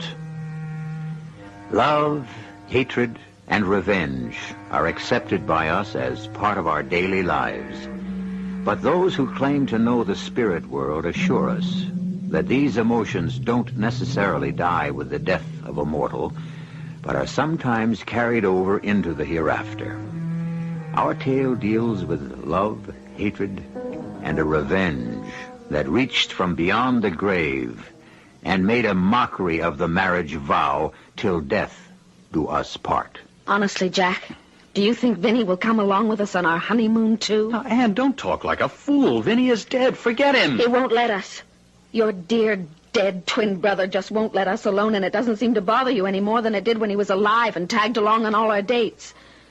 Jack, I can't live with a ghost. All right, Anne, what do you want me to do, kill him? You know as well as I that Vinny's already dead. Just make him stay that way, Jack. Just make Vinny stay dead.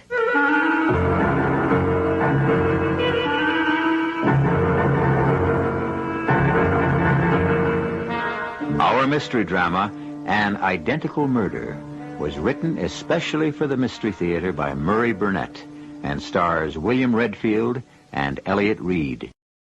I'll be back shortly with Act One.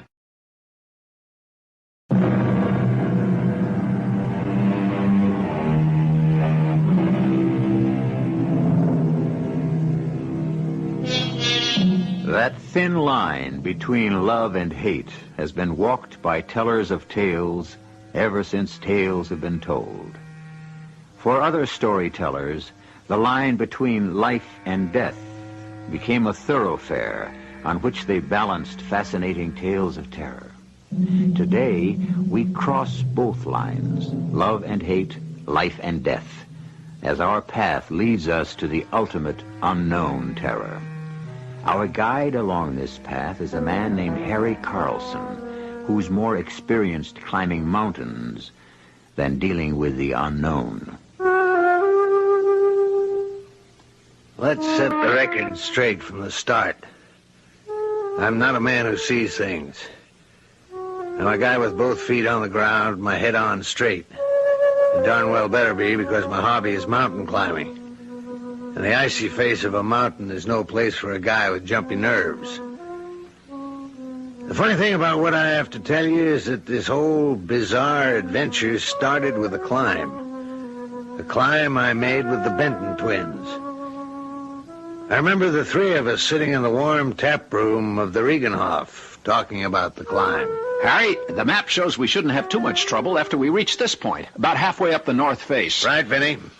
The tough part should come when we leave the trail. I'm Jack. He's Vinny. You keep mixing us up. Wouldn't you think I'd be able to tell you apart after the last 4 years? Well, Harry, why should you be different than everyone else? People have been calling Jack Vinny and me Jack ever since I can remember. Well, I'd love to talk more with you guys about people mistaking you for one another, but I think we're prepared for tomorrow's climb, and I'd better hit the site. I'm just a lonely young lady looking for a date. Anyone interested? And what are you doing in Switzerland? Annie, darling, listen, pay no attention to my rude twin brother. I am delighted you're here, Anne. Vinny. And I know you're Vinny because Jack always says my brother, and you say my twin brother. That's right. And since you're such an observant minx, come here and put your arms around me, and I'll show you just how glad I am to see you. You've made yourself a dear. Hey, my ribs, Jack. Leave me my ribs. I'll need them for the slopes tomorrow. Oh, what's this about slopes? I don't know how you got here, but now that you're here, there'll be no skiing. You're climbing with us tomorrow. Please don't take this personally, but I have no head for heights. I'm all right on skis, but climbing is out. If everyone knew their own limitations, there'd be a lot fewer accidents. Well, good night. We'll meet here tomorrow bright and early. Yeah, that seems like a good idea for all of us. Well, What do you say, Jack? If you don't mind, Vinny, there's something I want to discuss with Jack. Oh? Private? Sort of. Well, now, Anne, you ought to know by now that Jack and I have no secrets from each other. He'll only tell me anyway. Perhaps, Vinny, that's exactly what I want. Oh, it's beautiful up here, Jack. Just beautiful. And so are you. Jack, please stop kissing me or I'll want to elope tonight. Oh, what's wrong with that? Vinny. Oh. From the conversation back in the tap room, I gather you hadn't told him about us yet. That's right. Are you going to tell him? You know I am. It's just... Well, you know how Vinny feels about you, and he is my twin brother. And don't I know it? What's that supposed to mean? That I love you, not Vinny. That I want to live with you, not Vinny. Anne. That it may be hard for even me to tell you apart physically, but there's a world of difference between you. I'm in love with you, Jack, and Vinny had better be told, and soon. So that's why you've come. You traveled 4,000 miles to pick a fight. Oh, not really.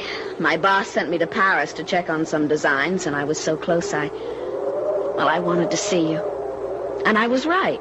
You still hadn't told Vinny about us. And it isn't easy. Vinny loves you, too. But it's you I'm marrying. You really don't understand how close Vinny and I are. It's something... Well, being twins... I can't explain it. That's been the story of our entire courtship. Wherever we went, there went Vinny also. Sometimes I felt as if I were getting engaged to two men. You never told me you felt this way. I've been thinking this way for a long time, and I'm desperate. An ultimatum? No. I'm too much in love with you, Jack, to give you ultimatums. All I want to know is, am I engaged to two men? If I am, tell me, and I'll see whether I want to be. But tell me, or tell him. Vinny, I have something to tell you. Oh. It's about Anne, isn't it? I should have guessed you'd know. Mm-hmm. We've always been able to read each other's thoughts. So, aren't you going to congratulate me? Well, you've just lost me. I knew it was about Anne, but where do the, congratulations come in? Anne and I are going to be married. You dirty double-crossed... Oh, Vinny, what do you do? Behind my back! Vinny, stop it! I'm gonna kill you! I'm gonna kill you! I will kill you! Okay, I'll kill you. Okay, I'm not going to stand here and let you beat me up. Now are you going to listen to me, or do I have to pound your head against the floor? Okay, Jack. Okay, Jack, let me up. I'm sorry. I'm sorry I blew my top. Vinny, what happened to you? I honestly don't know, Jack. For a minute, I really wanted to kill you. You almost did. Now calm down and let's talk about my marriage. No, the only talking I'm going to do is to tell you how sorry I am. I'll make it up to you, Jack. And I'll prove it with my wedding gift.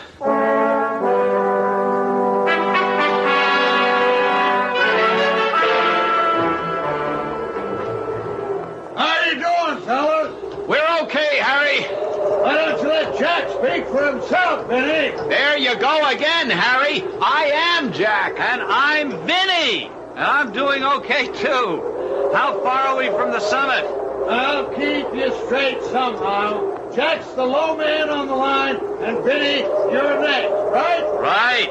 How far from the summit? Not too far. A couple 100 feet or so. Uh-oh. Trouble? Yeah, a little. Oh, what is it?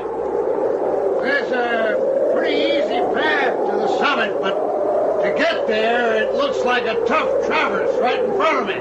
How tough? I don't know. But I don't want to get you guys started on it until I do a little more exploring. Well, how long do you think it'll take? Oh, not too long. I don't want to untie my rope. You guys be all right? We'll be fine. Hey, the wind seems to be getting stronger. Yeah, it is. And a storm can mean real trouble. Maybe we ought to forget the summit and start back down, huh? No, let's give it a try, Harry. Go and take a look at the traverse. Oh, okay. The watch yourselves. Vinny, you hang on to my rope. All right. I'll tie on again when I return. Hey, that wind's really rising. You okay, Jack? Fine, Ben. How about you? Well, I'd like it better if we were a little closer together. Can you come up a few steps? Why not? Hang on to the rope. Right. Hey, Ben! Don't let the rope go slack. I'm having trouble. I'm slipping. What? What's that? I can't hear you. Ben, I can't get a foothold. I'm slipping. The rope, Vinny!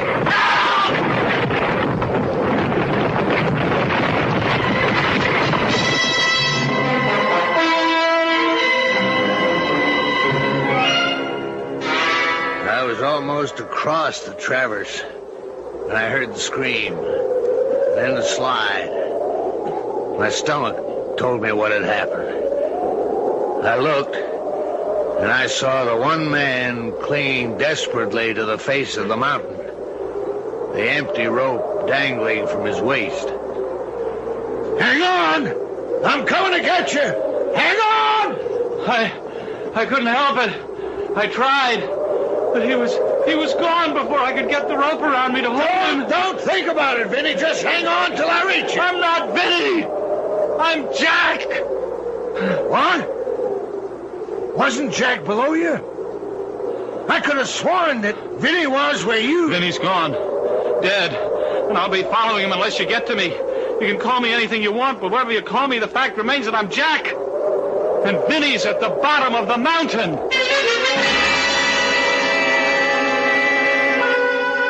I dreaded going back to the Rheingehof. I didn't know which I feared most. Losing a man from my team, or having to tell Ann Slater that Vinny had plunged to his death.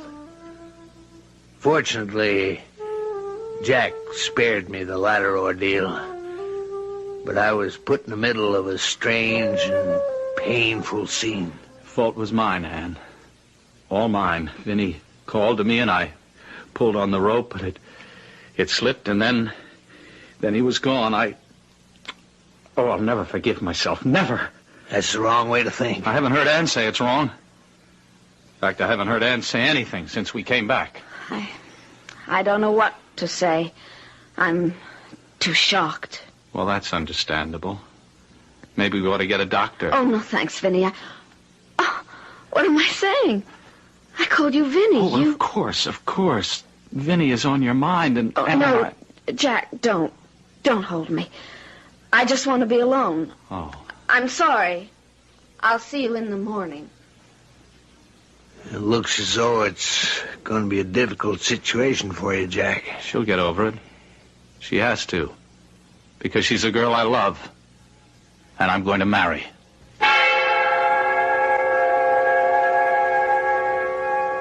A few months passed. I expected to read the announcement of the wedding between Jack Benton and Ann Slater, but all I heard was that they were seen around town together and no date had been set. Until one day at my office, I looked up and Ann Slater stood there. Only she wasn't the vivacious, laughing girl I remembered, but a frightened, confused woman on the razor edge of a breakdown. I'm sorry, Harry. Really sorry. I shouldn't have come, but Oh, you don't think I'm crazy, do you? No, Ann, sit down. Let me get you a drink. You were there. You're the only one I could think of who might be able to help. Brandy, coffee. He's dead, isn't he? You were there. Now, Ann, try to get hold of yourself. What is it? That's what Jack keeps telling me. He says it's all in my mind, but I know it isn't. It isn't! Ann, why didn't you start somewhere and explain so that I can understand? It's Jack. And Vinny. Vinny? You know how close Jack and Vinny were, but what you couldn't know was that all the time Jack and I were dating, Vinny was along. What does that have to do with that? Heaven help me, but I think we still are. I think we still are a threesome.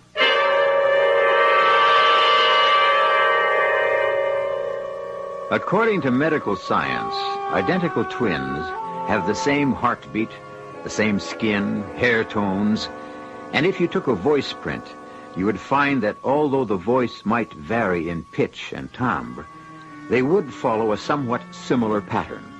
The question is, would a woman be able to tell the difference between identical twins if she loved one of them? I'll return shortly with Act Two.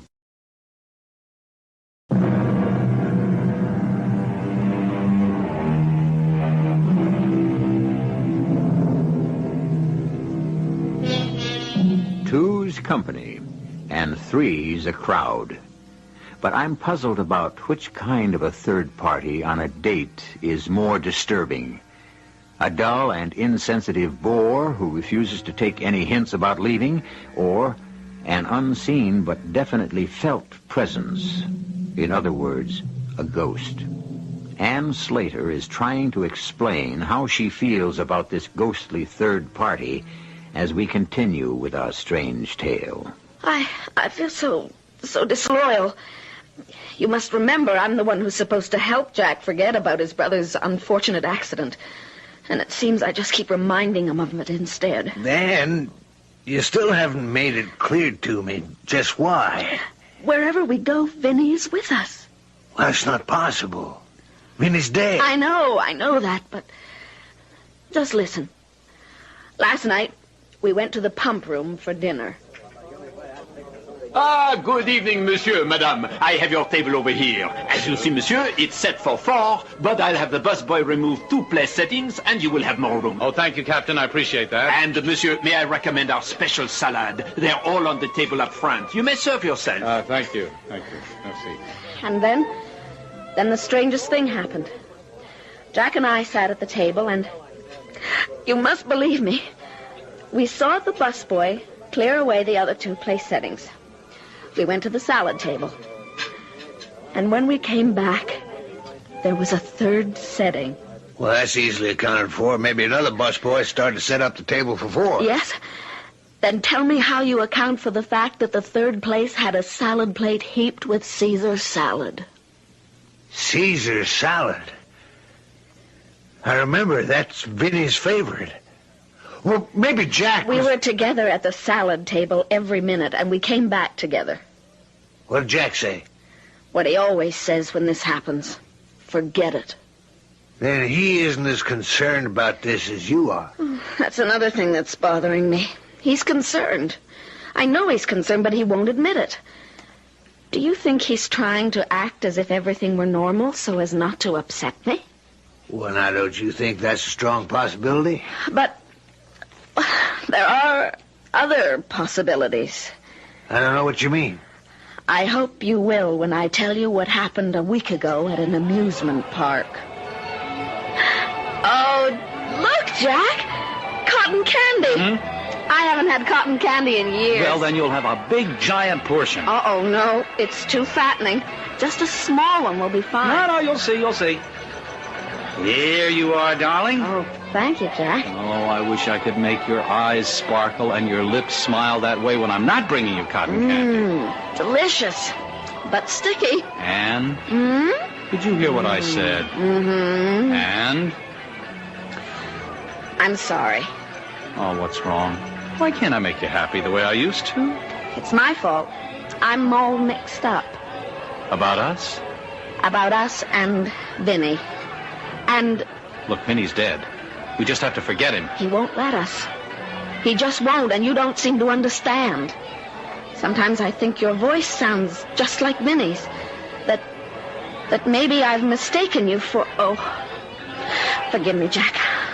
I just don't know what I'm saying. It's all right. Now, look, I've known a lot of girls. You know that. But you're the one I want to marry, not just for your looks, but for your wonderful sweetness and sensitivity.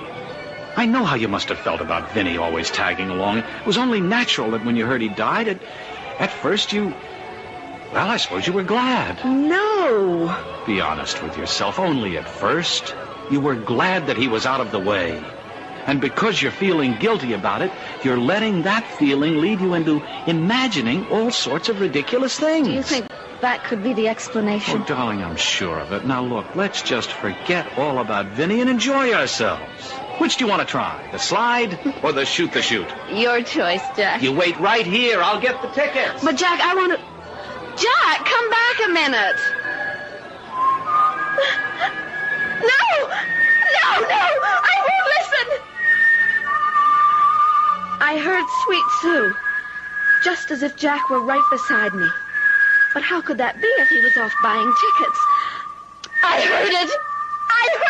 All right, Anne. All right. Now, you thought you heard it. Oh, no one believes me. I'm not sure what 'tis you want me to believe, Anne. You were also there when it happened, on the mountain. You would know definitely which one of them fell.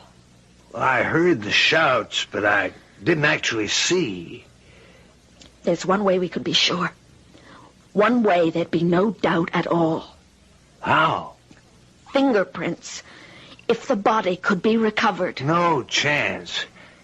Not at least until the spring thaws. But, Anne, that still wouldn't explain the strange happenings. Maybe not. But can't you see that I'm terrified I'm marrying the wrong man? If I knew which one had died on the mountain, at least I'd be sure about the man I'm supposed to marry.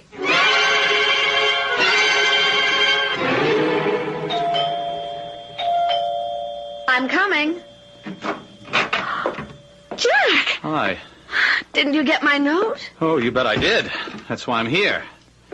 All right, now, what's this about your taking a trip? I said it in the note. I just have to get away for a while and think. Where are you going?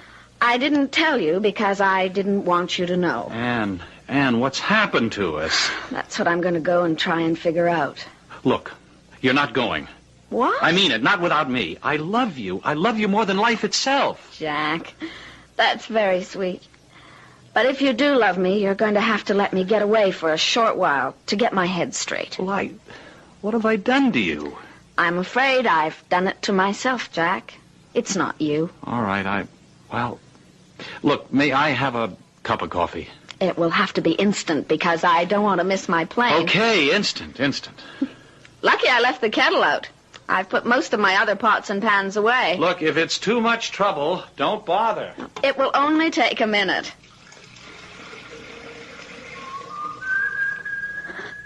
No. Oh, no.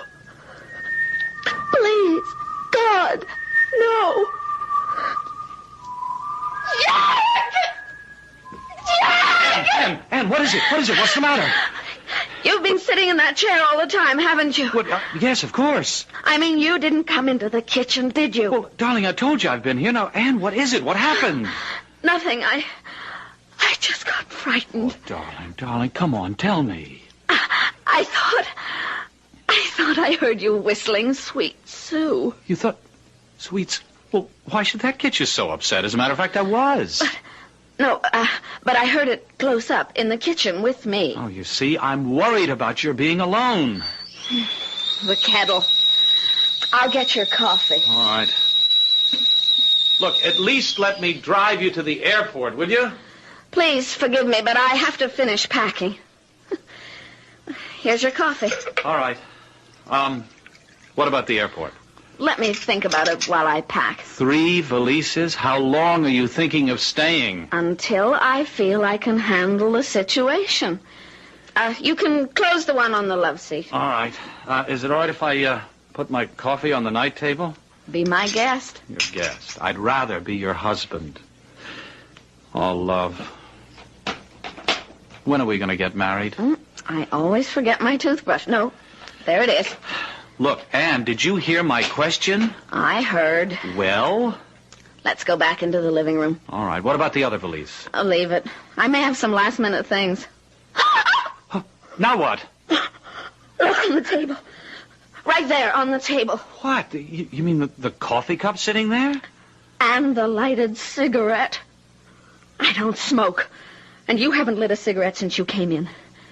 Now I know I brought only 1 cup in from the kitchen, and you left it on the night table in the bedroom, so how can you... Now, Anne, calm down, please. Now you know why I'm going away. And you also know why I may never come back. I just can't go on like this, Jack. I can't.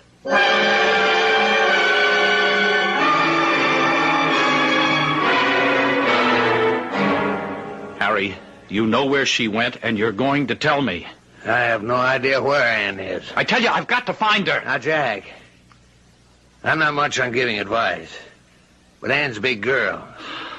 I imagine if she wanted you to know where she was, she'd let you know. Harry, tell me this. Did you and Ann talk about that day on the mountain? I've already told you I think you should ask Ann about our conversation. Oh. Now, look, Jack, I got a lot of work to do, so if you don't mind... Yeah, I get it. You're kicking me out, aren't you, Harry? Now, please, Jack, What's that? Who's... I was looking at you, and suddenly I heard... Your phone, Harry. Huh? Oh, yeah, excuse me. Hello? What? But how did it happen? Where is she? It's Ann. What's happened? Hold it, Jack. Skiing accident. Yeah, I see. Yes, I'll take care of her. Oh, no, it was about Ann, wasn't it? Yes. She's in a skiing accident, but she's all right. She asked the hospital to call me. All right. What hospital? Where? Jack, she called me.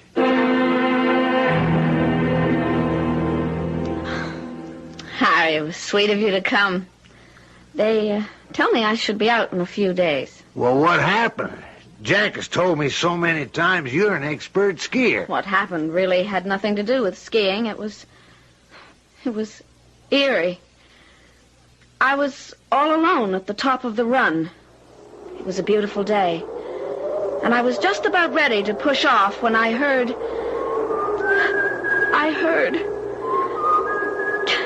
I looked around, but I was alone, and then I heard someone whistling. I panicked. I dug my poles in and took off. But the sounds followed me. I knew I was going too fast, but I just wanted to get away from the sound. I wanted to go faster than all those awful sounds. But I couldn't. And then, well, I never even saw the tree I hit. Mm-hmm. And I have something to tell you. When that call came from the hospital, Jack was with me in my office. He knows about your accident. Oh, well, I don't suppose I could have kept it a secret. Ann, are you all right? I got here as fast as I could. I should never have let you go alone. Hello, Harry. Ann, please. Are you all right? Jack, I will be in a few days. Oh. The doctor says it isn't serious, just a mild concussion. But, Jack, you shouldn't have come. Oh, that's where you're wrong. Not only am I here, but I'm going to stay until you get well, and then we're going to get married immediately. Jack, don't you understand that the reason I went away was because I wasn't sure about Well, home? I'm sure. Darling, I'm sure you need me, and from now on you'll be with me, and I'll be here to solve all your problems.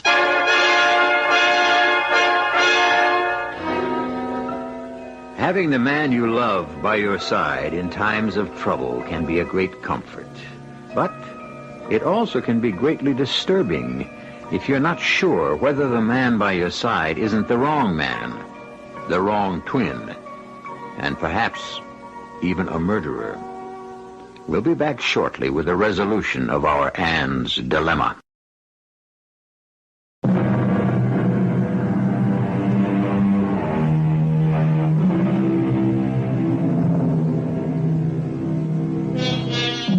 The phrase ménage à trois means a household made up of 3 people, usually 2 men and a woman. But the 3 can be any combination that medical science and the new sexual freedom can devise. In our story, Ann Slater, 1 week before her marriage to Jack Benton, was deeply worried about a possible ménage à trois.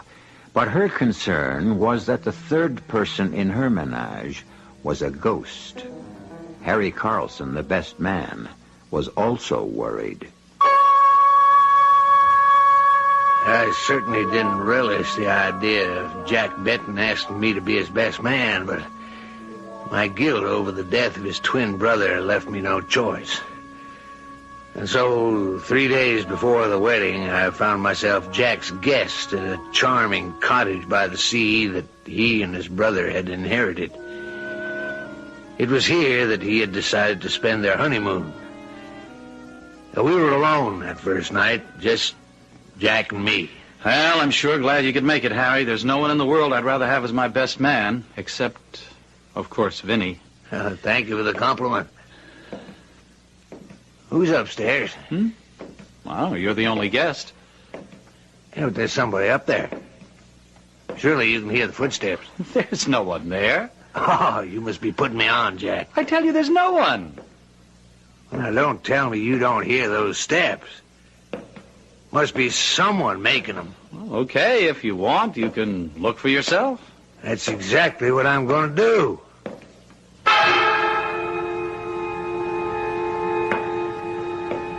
Hello? Who's there? Let's not play games. I'm Harry Carlson. Is there someone in the bedroom? Hello? Hello? Jack? You up here? Jack, what the devil's going on? The next day, when Ann called and asked to see me privately, I knew what it was about, and I dreaded the meeting. But there was no way out. I met her as she asked at a little restaurant overlooking the sea. We can't look at the ocean, but this table's far enough away from everyone so that we'll have some privacy. How are you, Ann? You look completely recovered. Physically, I'm just fine, but mentally, Harry, I just have to find out if I'm going crazy or... You've spent a night with Jack in the beach house, and I want to know if... If I heard anything strange. Yes. Whenever I'm with Jack, I don't know how exactly to describe it. There's always a feeling of another person, a presence, someone else there. Did you feel that too? You're not crazy, Ann. Oh, thank heaven. You felt it too. Harry, I think you've saved me. From what, Ann? Sometimes I'm absolutely sure that the man I'm going to marry isn't Jack, but Vinny. Now I know what I have to do. I'm going to call the wedding off. I thought it was supposed to be bad luck if the bridegroom saw the bride before the wedding. I think it's only on the same day or something like that. And alone here in your room at the motel, what will people say? What will people say when they hear that there's not going to be a wedding? You know, I've always loved your sense of humor, until now. I'm not joking. No, you're not. I don't mean I won't marry you. I will just as soon as you level with me. Don't you see I can't go into a marriage with a man who just laughs off something that's terribly important to me? Anne, please, I'm not doing that. I simply don't know what you're talking about. When you do, maybe we can go ahead. Okay, all right. I have been lying to you. Oh, Jack. But why? Why did you lie? Because, darling, I didn't want to worry you. I thought Vinny would go away. Then it is. Vinny, or his ghost. You wanted the truth, didn't you? Yes. Then you're going to have to be able to face it. You knew, of course, that Vinny was in love with you. I knew.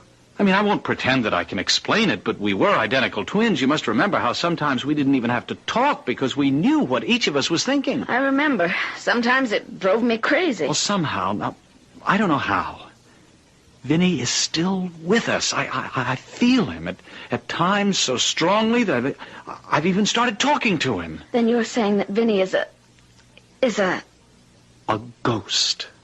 But look, there are ways of getting rid of ghosts. You mean something like exorcism? Whatever you call it, there are people, mediums, who get through to the other world. What makes you think Vinny can be made to leave us alone? Anne, I'm telling you, I'm sure he'll do it. Out of his love for you. I know that was genuine. But how would I go about it? I don't know anything about the spirit world. I made some inquiries. I have the name of a reputable medium, no phony. And I've spoken to him, and he's agreed to help. You spoke to him about me? Yes, and he feels exactly as I do, that Vinny's ghost will be more apt to listen to a plea from you. This is your first visit to a medium? That's right. Mm-hmm. Let me explain briefly what may happen. I will go into a deep trance, and I will call to him and ask him to talk with you. If you hear him, you may answer him, but otherwise you must keep quiet. All right? All right. Vincent Benton. Vincent Benton. The one you loved on Earth is here. You know her, Vincent Benton, the girl named Ann Slater. She wants to talk with you. Are you there? He's here. Shh. Vincent Benton, listen. I speak for Ann Slater and your brother Jack. Stop that! You have no reason for anger. Listen to us. Your actions are making Ann Slater and your twin brother Jack very unhappy. You must realize that you will only have peace when you give them peace. You must understand that your peace and their happiness lies in their marriage. Hey, stop! Let go of me! You're hurting me! Let go! I must get back to the sphere where I belong. Let me go! I'm not one of you! Mr. Carruthers!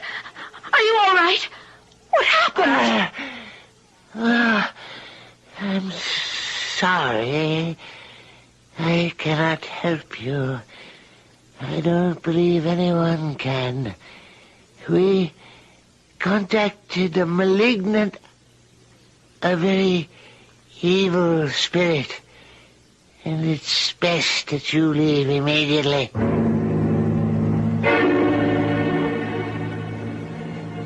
And the wedding took place just as planned. As I followed Jack and Ann up the aisle, I felt the hair on the back of my neck stand up. I looked around.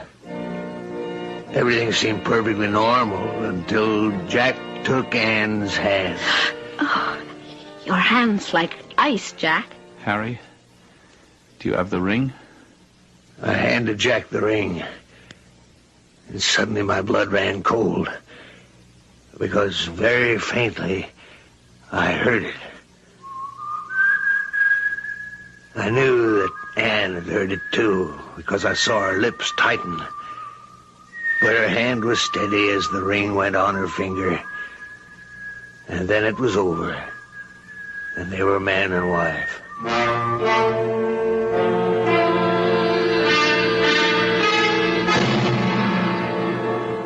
At the reception after the ceremony, I was only counting the minutes until the last guest left, and I could also decently leave.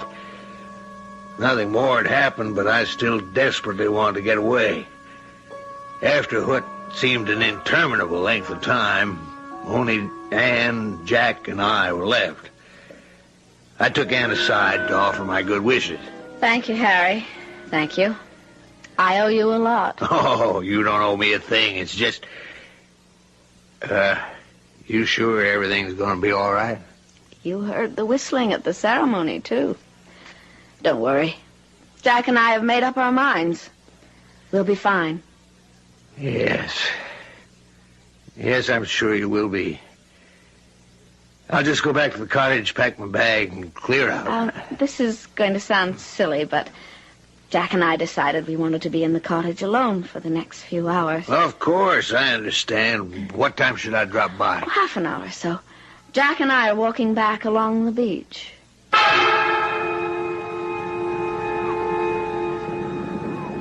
I don't ask you to believe what happened next. I only tell you what I saw with my own eyes as I stood on the steps of the church and watched them walk on the wooden planks that had been laid along the beach to form a crude boardwalk.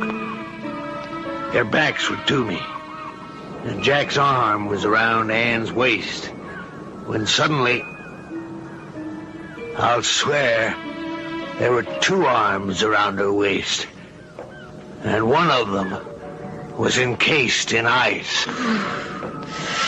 Why is it suddenly so cold? I think the wind has come up. I don't feel any wind, but Jack, I'm freezing. Let's walk faster. Darling, I can't. Look, you run on ahead and light a fire, will you? I'll be along in a minute. Don't be long. I won't. Jack, please let me go. I really tried. I tried to throw you the rope. Look, believe me. You know Anne would never have married me. I had to take your place. It was better for Anne.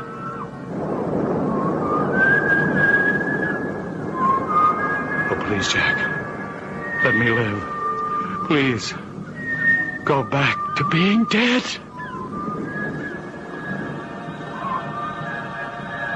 And as I watched, the arm encased in ice grew to a whole man, who with his icy arm locked around the bridegroom's shoulders, led him inexorably off the planks and across the sand and into the sea, where they both disappeared from view.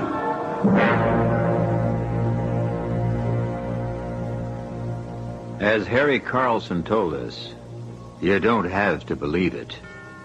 But I have to report that the bridegroom's body was washed ashore on the following day. Coroner's finding? Death by drowning. There was, however, no explanation offered as to why the new bridegroom had suddenly decided to go swimming by himself with his clothes on. I'll be back shortly.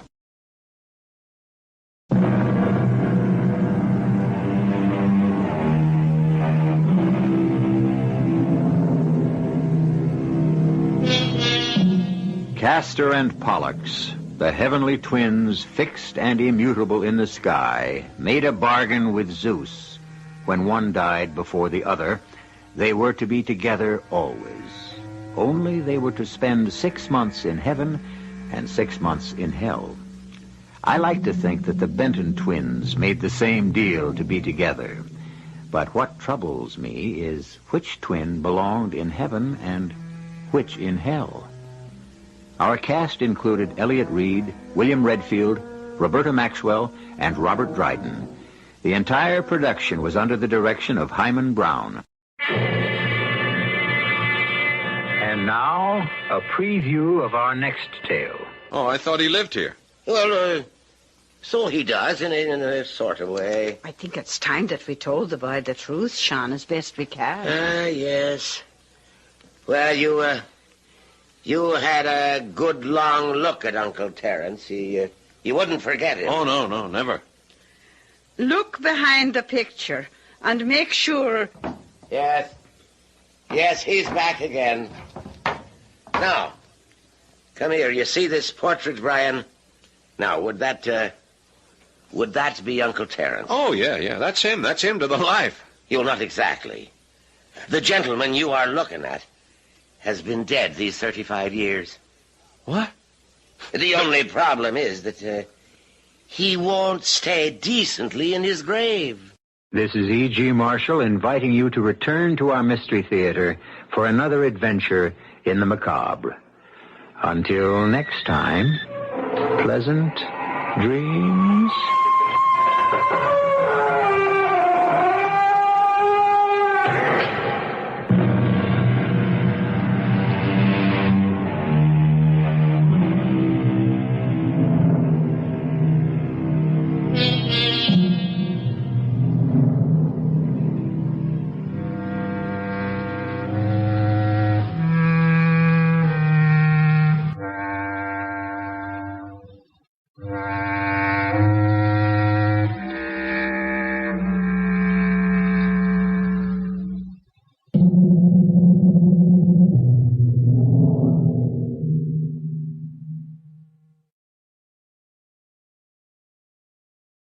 The CBS Radio Mystery Theater presents...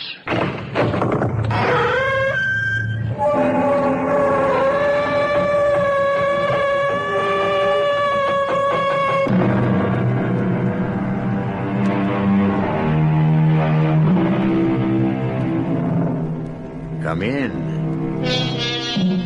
Welcome. I'm E.G. Marshall. What are you doing right now? Give me the next hour of your life. Let me fill it full of mystery and suspense. And who knows, that hour might just last as long as eternity. Is there a judgment, and is there a judge? At the very end, do we approach the final bar, the ultimate bench? We do, the philosopher tells us we do. And sitting there, ready to put on the white cap or the black, is the severest judge of all. And from his judgment, there is neither appeal nor hope of reprieve. For this judge, this last stern arbiter of our fate, is the very person each of us was meant to be. Bill, I'm frightened. But there's nothing to be scared of. I know. I say that to myself. But I'm scared. Look, I'm here. That's why I'm scared. Barbara, what are you saying? Who are you? Who am I? I'm your husband. No. How can you say no? I'm Bill. Don't you know me? I thought I did. Look at me. I'm afraid. Why? Sometimes you're not Bill. What do you mean I'm not Bill? Who else could I be? I don't know. Someone who... I feel you're someone who wants to kill me.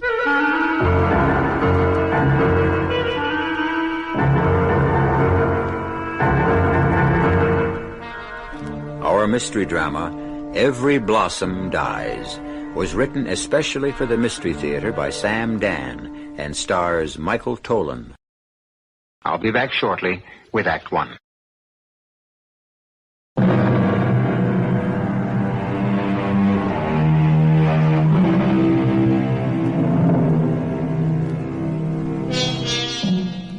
Why does the moth constantly seek the flame? Surely the moth must be aware of the ultimate consequence. The question will only permit two answers. A, the moth is driven by mysterious forces beyond our comprehension, or B, the moth is out to have a good time and simply doesn't care. Like so many moths, there are so many girls like Georgia Temple. Pretty, vivacious, fun to be with, smart, except for one little thing. They have atrocious luck with men. I wish I could go on talking about Georgia longer, because the moment I stop, she's going to be killed. But fortunately, none of us here may prevail against fate. What are you doing? Why are you pointing that gun at me? It's not a joke, Billy. I don't like it. Billy, don't look at me like that. Billy!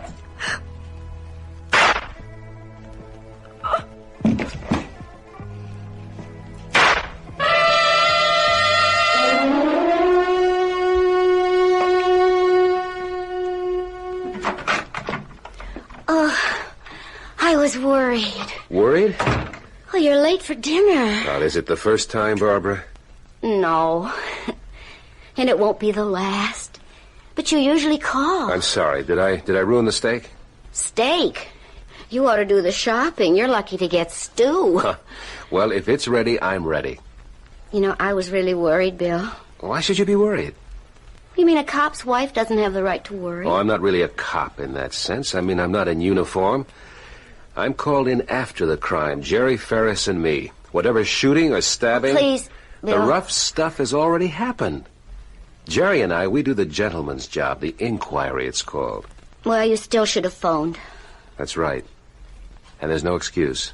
I wanted to know about dinner, so I called the desk at 5, and they said you'd left for the day about an hour before. And do you know it's 7:30 now? Well, darling, No, honey, I'm sorry. I have no right to ask. No, you have every right. No, not under these conditions. Barbara, if you want to know what I was... because that would mean that I'm taking that note seriously. Barbara, let me tell you. I don't believe that note.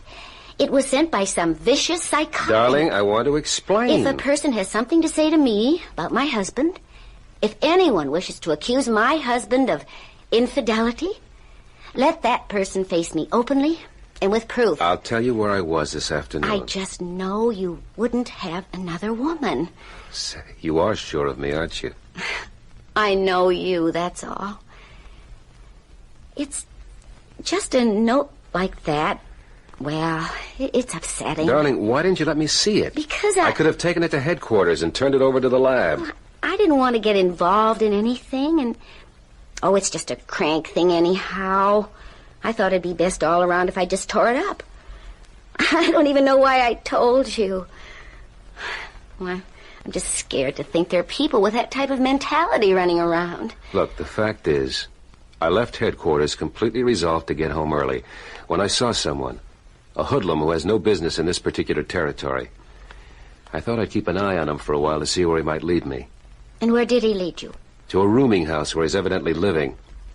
So I filed him in my mind for future reference and came home. Well, I hope you like the stew. I made it with wine. How could it be bad?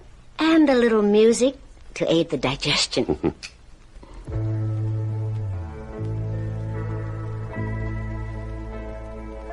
Do you mind? But I love it. You hear it everywhere. That's the trouble. I've been listening to it all day. So have I, and I never get tired of it. Could we just do without it? Oh, sure. But it's such a pretty tune. I think it's the title that turns me off. Every flower must die. No, it's Every Blossom Dies. Kind of gives it a feeling of mystery. All right, if you really want to hear it. Oh, not if it really bothers you. No, it doesn't. Go ahead, play it. No, I'd rather talk about something more important. What? Well, I hate to nag, but it's money. I'm short again this week. I know. I know. Look, I just have this situation. Now, who could that be? I'm afraid I know.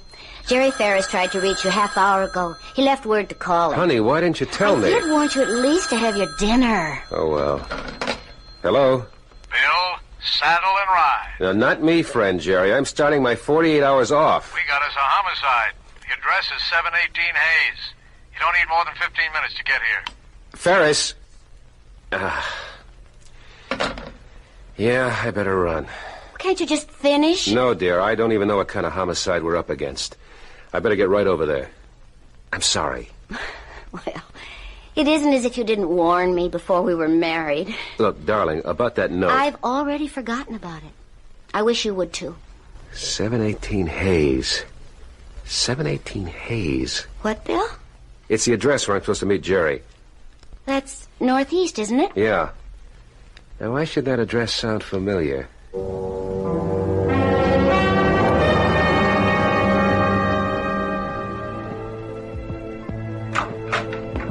You made good time. Jerry, don't you have an ear for music? That needle's stuck in a groove. I know. Well, turn the damn thing off. Don't be sore. I know I pulled you away from dinner. Why are you just standing there listening to that? I'll explain. Well, the name on the door says Georgia Temple. Is that her on the floor? Yeah. Why? You mean Doc hasn't been here yet? Everybody's been here and gone. I decided not to move her until you showed up. I want to get some of that famous Bill Maitland insight. Well, I don't do too well on an empty stomach. Bill, we got to crack this one.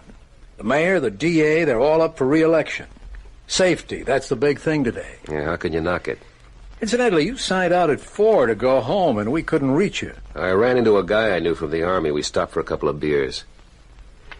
What do we got here? Her name was Georgia Temple. Turns out she's an old girlfriend of yours. I never knew a Georgia Temple. Now, let's get that famous Bill Maitland memory in gear. The name, Georgia Temple. Temple. Georgia Temple. Oh, there was that murder at the Carousel Club about a year ago. Keep going. Georgia Temple was the singer there. And we picked up everyone in the joint for questioning, and since we finished late at night, we gave her a lift home. You mean you gave her a lift home? You topped me off first, as I recall. Because I had to pass your house first. I just mentioned a fact. I read nothing into it. Anyhow, I just dropped her off. I know. I kept thinking, what a shame. Both of us were married. That doesn't stop a lot of guys. But it short-circuits guys like you and me. You're too idealistic, and I'm too scared. No wonder that address sounded familiar. Yeah, well, we'll meet her again. Clothes aren't mussed up. No signs of a fight? No marks of any kind. Doc says just 3 shots. You been through the place? Just a quick glance around. Doesn't look like a robbery. There's her perched, good-looking portable TV. There's silver in the chest drawers. Now let's rule out robbery. And Doc's pretty sure she wasn't assaulted. No sign of forced entry, so evidently she knew the guy. There's a lot of anger, a great deal of passion involved here. Yeah, why? She was shot 3 times. Why? Why fire 3 shots? Any one of them would have been enough. 1 in the head, 2 in the heart. As if the killer were determined to annihilate her completely. Who do we look for? A disappointed boyfriend? Those are always good. Who found the body? The lady who has the apartment down the hall. I got her statement here. She kept hearing the music. What music? This. Now, will you shut that off? It's driving me nuts. Yeah, well, it was driving the neighbor nuts, too. It kept going and going for 2 hours at least. So she knocked on the door. She couldn't get any answer, and for some reason she got nervous. Called the police. What was the reason she got nervous? She couldn't say. Well, if she's down the hall, let's ask her. As I tell you, I heard the music, and I knew the needle must have been stuck. And then, Mrs. Woodruff? Well, I've already told this officer. I went down the hall, knocked on her door, but received no answer. Yes? I called to her. Miss Temple, but there was no answer. Poor child, now I know why, and... Yes? Miss Woodruff, why are you staring at me? Well, I'm not staring at you, young man. I'm sorry, perhaps I shouldn't have used that word, but it does appear that you are looking at me rather intently. I'm sorry. I do give that impression sometimes. But it doesn't do me any good to look at anyone in any way. You see, I'm blind. Oh, I'm sorry. Oh, it's quite all right. You'd never know it, ma'am. You'd never know it here in my home, where everything is meticulously arranged. You say you heard the record player in Miss Temple's apartment, and it kept playing the same thing over and over again. There was no answer when you knocked on her door. No answer. And you became very nervous and called the police. That is correct, sir. What would have made you that nervous? I can only say an old lady becomes nervous for any reason or no reason. About Miss Temple? She seemed a nice enough young lady. Of course, she'd only been living here a few months. I hear she was a singer. Yes? But she wasn't working. What did she do during the day? As far as I know, she didn't do anything. Although, well, I shouldn't say that. She did practice a lot. Voice, you know, and acting. You heard her do this? She had a tape recorder, and she'd work with it all day. Did she have any visitors? Well, I shouldn't say this. Say what? She had a gentleman friend. Who? I don't know who. He would come and go. I could hear them quarreling sometimes. About what? 2 things. Always the same 2 things. Money was the first. And the second thing? He was unwilling to divorce his wife. Now I know why I felt nervous. This time their voices had an especially ugly tone. There was anger. The man, did he have a distinctive voice? Well, I never heard it very clearly. It was always on the other side of the wall. What kind of voice was it? What kind? Well, I would say he had a voice that sounded very much like yours, Lieutenant. Very much like yours. If they say, physician, heal thyself, should they also say, policeman, investigate thyself? Well, there's such a thing as coincidence, and certainly we all know about circumstantial evidence. Right now, we only know that a girl named Georgia Temple has been shot to death in her apartment. We have no real evidence that could point to anyone. I'll be back shortly with Act Two.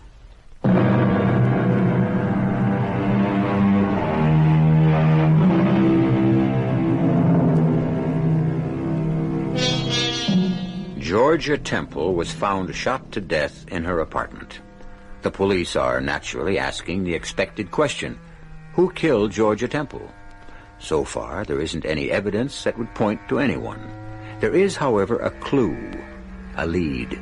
It isn't much, but it's all we have, and it points at one person. And that person happens to be the police detective who is heading the investigation. Let me understand this, Mrs. Woodruff. You've heard this man's voice. Yes, Lieutenant. And it reminds you of mine? Well, it sounds like yours. They say that sightless people have remarkable hearing. Oh, it's like everything else. Some do, some don't. And the fact that your voice sounds almost exactly like the gentleman friend of Miss Temple's, well, that doesn't have to mean very much. After all, just as there are people who look very much alike, there are people who sound very much alike. Thank you, Mrs. Woodruff. I hope I've been able to help you, gentlemen. You were very helpful, Mrs. Woodruff.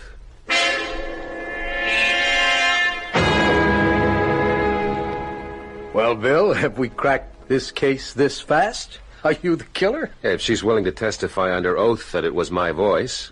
Were you pulling a fast one on everybody? In what way? In every way. Like you saw her home that time.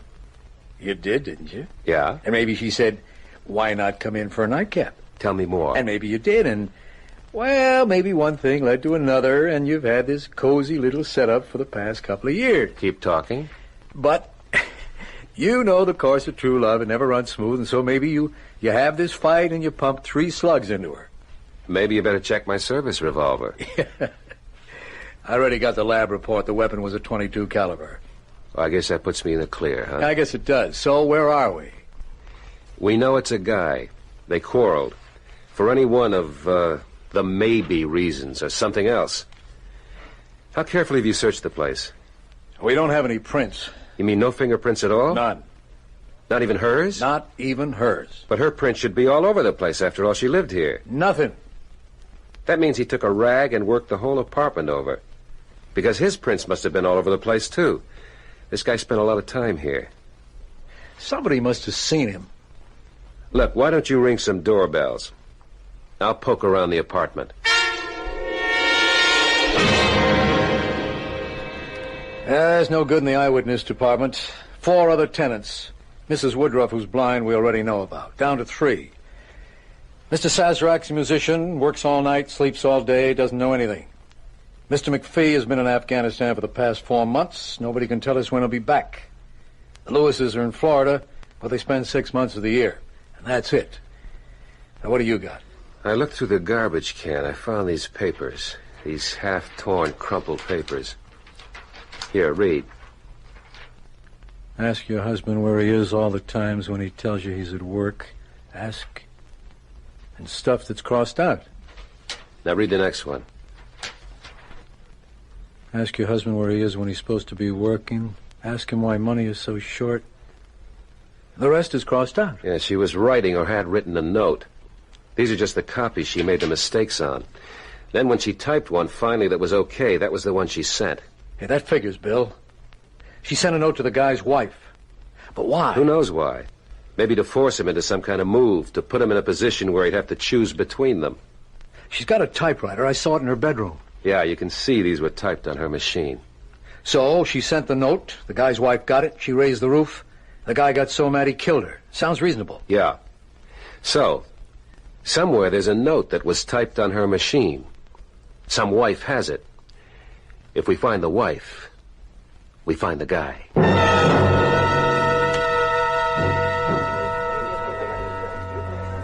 Say, I remember you fellas.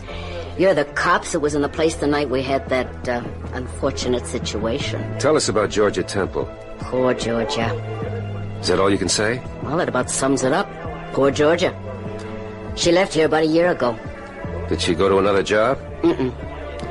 No, I guess you'd have to say she retired. At her age? Well, that's what it came to. Seems she started running around with a guy. Who? Nobody knows who. Anyhow, she must have been nuts about him. She quit singing just because he told her to. Why? I asked her. She said he doesn't want me to be an entertainer. He doesn't want to share me. So she quit. How did she live? He was supporting her. He must have been a man with money. No, not too much. Not the type that's got it to throw around. After all, she wasn't living in the lap of luxury. That's what she wanted. She could have done better. You think so? Oh, yeah. Oh, yeah, she was a kid who could have gone places. But you know, some gals, they just get tied in with the wrong guys. I guess you fellas see things like this every day. Maybe every other day.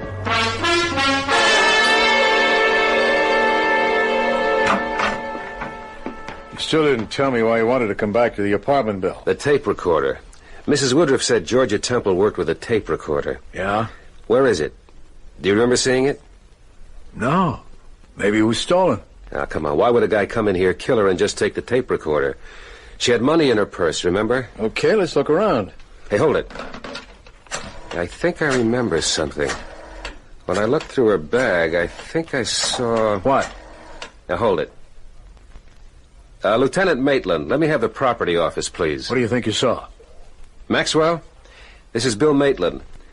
There's stuff that belonged to Georgia Temple. See if there's a pawn ticket. Yeah, I'll hold. Pawn ticket? She pawned the recorder. But why? She needed money. Look, the guy paid for everything else, the TV set, the furniture, the silver. But the tape recorder, that must have been hers. Yeah, Maxwell. There is? We'll be right down to pick it up. Yeah? Yeah, I read about it in the paper. Well, what can you do? You gave her $50 for this tape recorder? It's a good one. High quality. Listen. Sweet justice, let there be no delay, nor shadow of suspicion. Delay. A, that A sound. Say A, not A. Well, great actress you'll never be, Georgie. Back to the nightclubs for you. Let there be no delay. And let there be no delay tonight either. Have it out with Billy Boy without delay. Sweet justice, let there be no delay, nor shadow of suspicion. Honey, if he doesn't shape up, you'll have to... Now, hold it. Let's run it back. And let there be no delay tonight either. Have it out with Billy Boy without delay. Billy Boy. Billy. Let it run. Sweet justice, let there be no delay, nor shadow of suspicion. Honey, if he doesn't shape up, you'll have to do something definite. Sweet justice, let there be Let there be what? a letter. We'll write a little letter, just a simple little note, guaranteed to get his goat. Ask your husband where he is all the times when he tells you he's at work. Where is he spending those long evening hours? Signed, one of the girls. Well, Billy Boy, that should get us some action. You won't have to worry about divorcing her. Maybe she'll divorce you. Mm-hmm. That's the way to write it. I guess that's all. So now we know his name.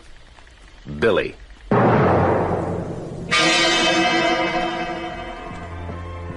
Every blossom dies. Hi, Barb.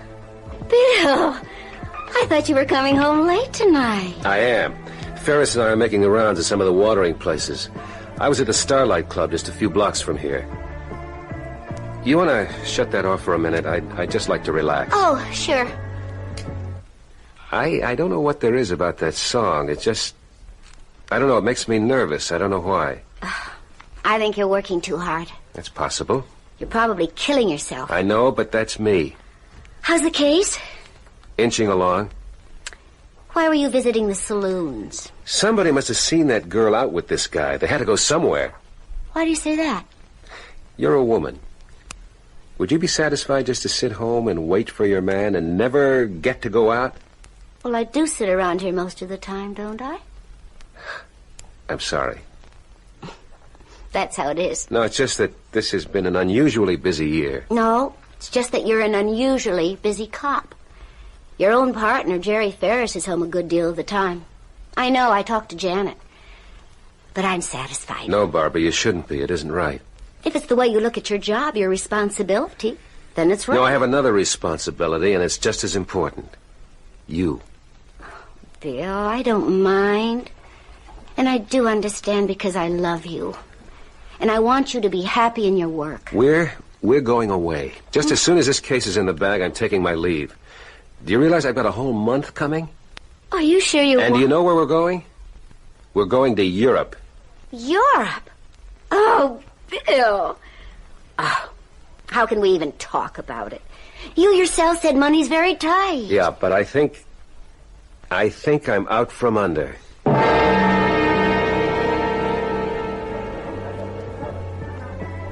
Now, think hard, Molly. The name Billy. What does it mean to you? Not a thing. She never spoke about a guy named Billy? Nope. You knew she was going out with a guy? Yep. Billy means nothing, huh? Not in connection with Georgia Temple. Well, not to me, anyhow. Jerry, let's get out of here. You come across anything in your travels? Nothing. Molly, don't they ever play any other kind of song in here? I like it. Where do you want to go now, Bill? Back to the apartment. Again? Yeah. Let's start all over. I think I see the trail that will lead us straight to the killer.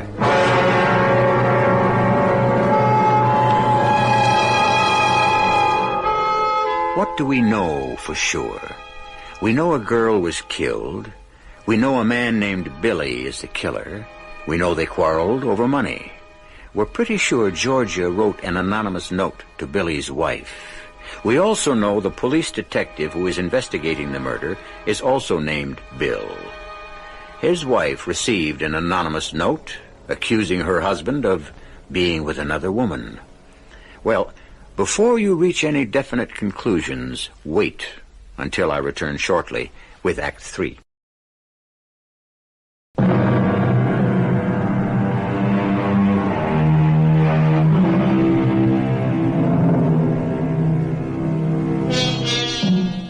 The great French writer de Maupassant wrote a fascinating short story. The man was a professional knife thrower. His wife was his partner. He threw the heavy, sharp knives at her outlined form on the board. The slightest error of judgment on his part would mean death for her. But the audience was unaware of the real drama on the stage. She was unfaithful to him. He knew it. She even taunted him. Why? Didn't she know that he could have killed her by accident? Ah, but she knew a great secret.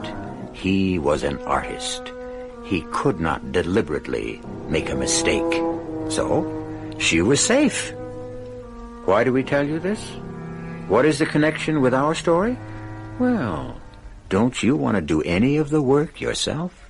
You still haven't told me why you wanted to come back to her apartment. We picked it clean. We found everything that was here. Okay. Now let's look for what isn't here. Like what? The lab says she was killed because she was shot 3 times. It was a .22 caliber pistol. Yeah? Where's the gun? Well, it would have been great if the guy had left it here, but as you well know, killers aren't usually that considerate. Now, I don't expect him to leave the gun. But what should have been here that wasn't? And they should have been on the floor. The shell casings. You fire a pistol, the shell cases are ejected. Now, would the guy stop to look for him and pick him up? Not likely. No, but for our guy, it is likely. Smart, capable killer. No mess, no fuss. He picks a weapon that makes hardly any noise, just a crack that could be an automobile backfire. No panic. He cleans the place from top to bottom and does away with all his prints. That's right. There's not a trace of him here. Another thing. Notice his closet. It's empty.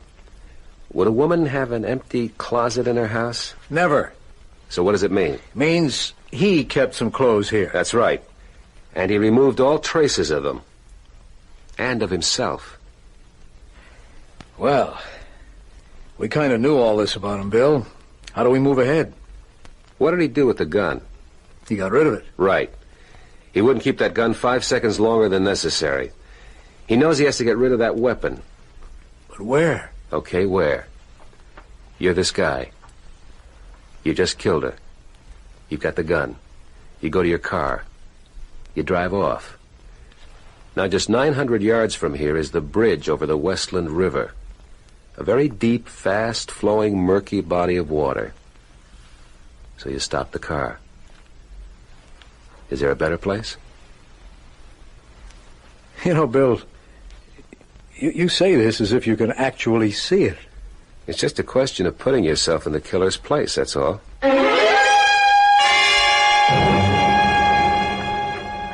I have to come home for dinner more often. This chicken is great. You know, I forgot how fantastic a cook you are. Bill, I was going through your closet today. I wanted to see if you had anything for the cleaners, and... And what? And I came across some clothes. New clothes. Oh. I don't remember your buying them. How do you like them? Well, they're not quite the conservative style you wear on your job. They're not for the job. I just picked them up the other day. I passed by this place. They were having a sale. I'll need them for the trip. What trip? The trip to Europe, don't you remember? Do you mean you were serious? Sure. Why do you think I bought all these clothes? Well, then we are going. Look, tomorrow you go shopping. Oh, Bill. Can I depend on you to get yourself a complete wardrobe? Oh, Bill, I'm so happy. I'll get it. Hi, Barbara. Oh, come on in, Ferris. Bill, it's your Siamese twin. Anything new? They found the gun. Where? Where you said. It was in the riverbed. Under the bridge. Anything on it? The lab's checking it now. Let's go down and wait for the report. Well, Bill, won't you finish your dinner? Honey, put it away for me. I'll be starved when I get home. Well, I don't know when you even have a minute for yourself. When did you get a chance to do that shopping? What shopping? You mean you boys have secrets from each other? Come here, I'll show you. How do you like that snazzy new wardrobe your partner picked up? It's not bad. When'd you buy all these? Simon Legree, you gave him some time off the other afternoon, remember? No, I don't remember. Well, we were checking out places where Georgia Temple might have been seen with her boyfriend. You and I'd split up. I passed by this store and did a little shopping on the city time. As if the city doesn't owe you more time than it can ever pay you for. Well, don't look at me. We better get downtown and check out the story on that gun. Ballistics establishes this little baby is the gun, all right. What about the serial number? Take a look.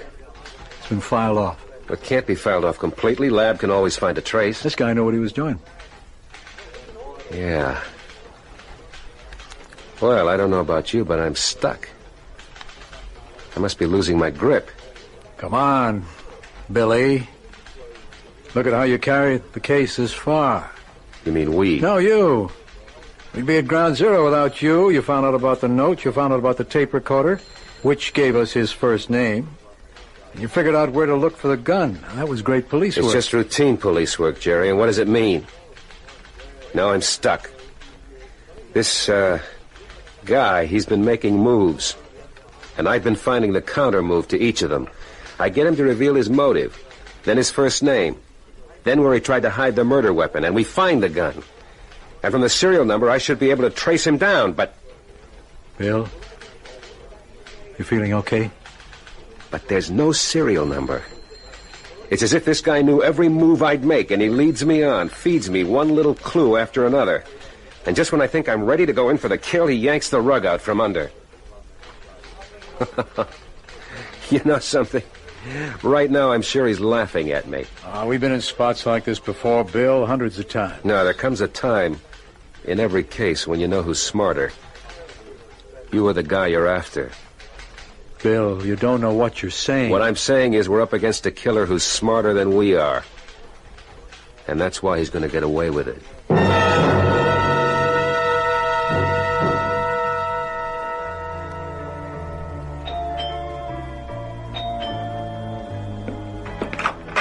Oh, hi.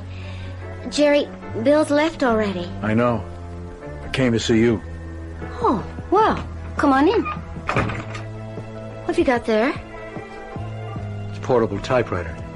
Oh. Well, can I do something for you, Jerry? Well, you'll have to answer a question, Barbara. My, you sound serious. I should. It's a matter of life and death. Barbara, did you get a note? A typewritten note suggesting that Bill might be seeing another woman? What are you talking about? I said it's a matter of life and death. No, it's a matter of my own personal and private business. The note was written by a girl named Georgia Temple. Georgia?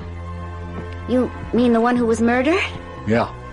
Well, but what would that have to do with... Barbara, you did get the note.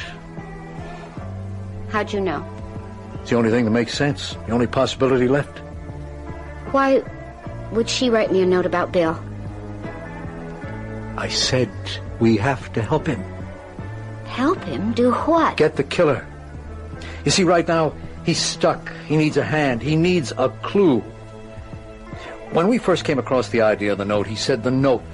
Some wife has it. If we find the wife, we find the guy. But I destroyed the note. I have Miss Temple's typewriter. Oh, you're trying to frame him. What makes you think I would help you? Barbara, he killed her. No. No, I don't believe you. You're talking about Bill. I know, but not your Bill, another Bill. I don't understand a word you're saying. Please, Barbara, Bill is two people. Two? Yes. One is the hard-working, brilliant detective, your husband, the guy who loves you. The other is a wild kind of guy who lives in the same skull, but nobody ever knew about him, not even Bill himself. And suddenly this guy broke out. He fell for a girl named Georgia Temple. Jerry, get out of here. He had to kill her, and Bill's been trying to find him. You're saying my Bill is a murderer. I'm saying there's a part of me doesn't know about. It all comes down to one thing. He's the killer. Yes, he's the killer. Say it that way. But he's blocked it. It's gone from his mind. Jerry, what am I going to do? Help him. Help him find the note. He'll do the rest. Barbara, it has to be done.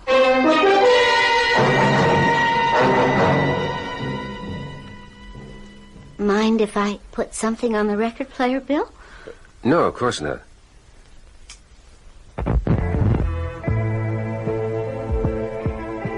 How did he know enough to get rid of the serial number? What are you saying, darling? He knew enough to file it down all the way. I would have had him. Why do I see it so clearly? Actually, it's the way I would have done it myself. But I'll get him. He left something loose. He couldn't have tied everything up. Barbara, don't you hear that thing? It's stuck. Well, if it bothers you, turn it off. Well, that silly thing bothers me even when it isn't stuck. Every blossom dies. What a name for a song. Well, turn it off, honey, if it bothers you so much. All right, I will. Did you, drop this piece of paper on the floor? What piece of paper? Here. Oh, what does it say? It says, Dear Mrs. Maitland, ask your husband where he is all the times when he tells you he's at work. Where is he spending those long evening hours? Hi, Bill. I think I found a new lead. Forget it. We just won the whole ball game. We found the note. Oh, Bill. Note? The note Georgia Temple wrote to the guy's wife. Remember what we said? Find the wife and you got the guy. Yeah. We got the wife. Dear Mrs. Maitland. Her husband's the killer. Her husband. Yes, Bill? But I'm her husband. Yes, Bill. No. No, I didn't kill her. I didn't kill her. Bill, tell that to Detective Lieutenant Bill Maitland. Tell the detective you didn't kill her. Oh, Bill. Barbara, I didn't. How could I? I don't care, Bill. I'll stay with you. But I didn't. You see it now, Bill. Bill, can you?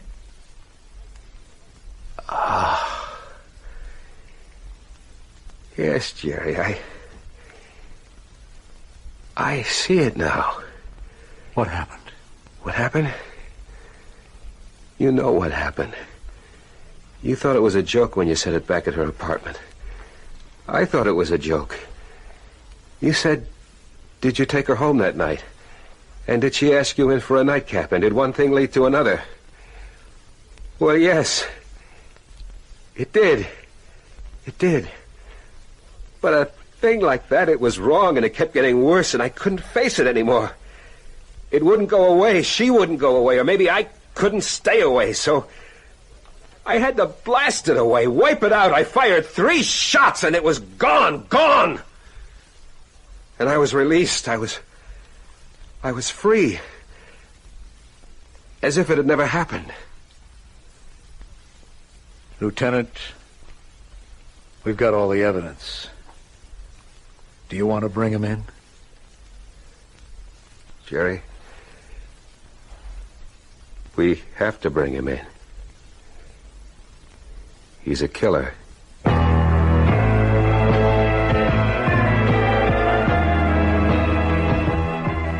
Temporary insanity was the way it finally wound up legally. Bill is no longer a cop. He had undergone a long period of treatment, and he and Barbara live quietly together now. Bill's life isn't very exciting, but it has other satisfactions. At least, Bill knows who he is. I shall be back shortly.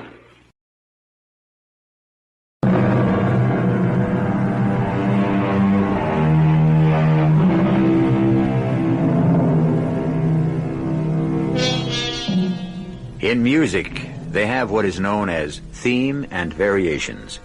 Often one composer will take a theme written by another and write a beautiful series of variations on it. The basic theme of today's story was, of course, Dr. Jekyll and Mr. Hyde, which was a variation by Stevenson on a famous medieval legend. Jekyll and Hyde, a famous partnership which only requires one person, and you find it so often in almost everyone. Our cast included Michael Tolan, George Petrie, Catherine Byers, and E.V. Juster. The entire production was under the direction of Himan Brown. And now, a preview of our next tale. Killed Cyrus Darrow, but I didn't. He's dead, son. Big hole in his forehead caused by the forcible entry of a pistol ball. There must be some mistake. No, sir. There's no mistake. This your pistol? Of course it's my pistol. It was found 50 yards away from Cyrus's house. No, you couldn't have found it 50 yards away because... Because? Well, it can't be my pistol. I remember I put it back in my bag. Yes? Yeah. Hey, it isn't here. Of course not. How could it be in that bag and in my hand at one and the same time? I didn't... Mr. Jones, as sheriff of Springfield County, I hereby arrest you for the murder of Cyrus Darrow. What? And may the Lord have mercy on your soul. What are you saying? Well, that's right. That's right. I shouldn't say that just yet. After all, you ain't been tried. But you'll get a fair trial before they hang you. This is E.G. Marshall inviting you to return to our Mystery Theater for another adventure in the macabre. Until next time, pleasant dreams.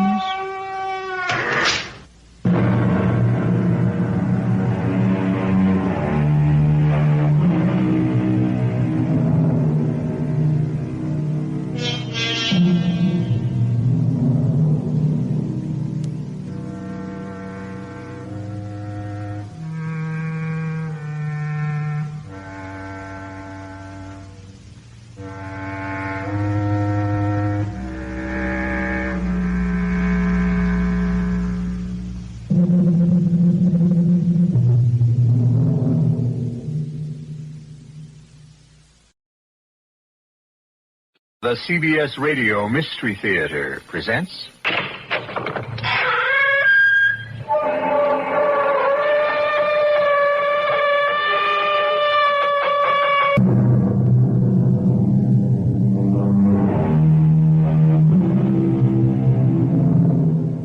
Come in. Welcome. I'm E.G. Marshall. True horror, more often than not, grows out of workday circumstances. Grows slowly, and at the start, almost imperceptibly. Without the commonplace quality of the soil in which its seeds are planted, the horror itself might be less shocking. This is a tale of two people who live rather pleasant, if ordinary lives, in the comfortable expectation of continuing indefinitely in this manner.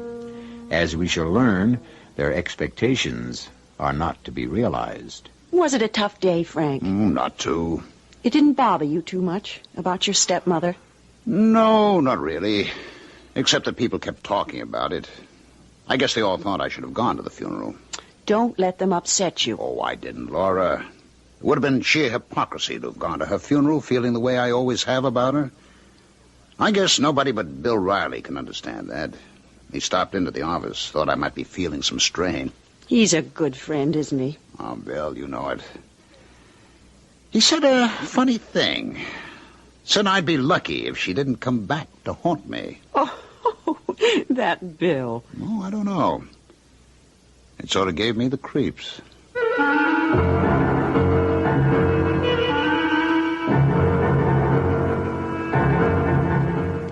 Our mystery drama, The Intermediary, was written especially for the Mystery Theater by Fielden Farrington and stars Francis Sternhagen. I'll be back shortly with Act One.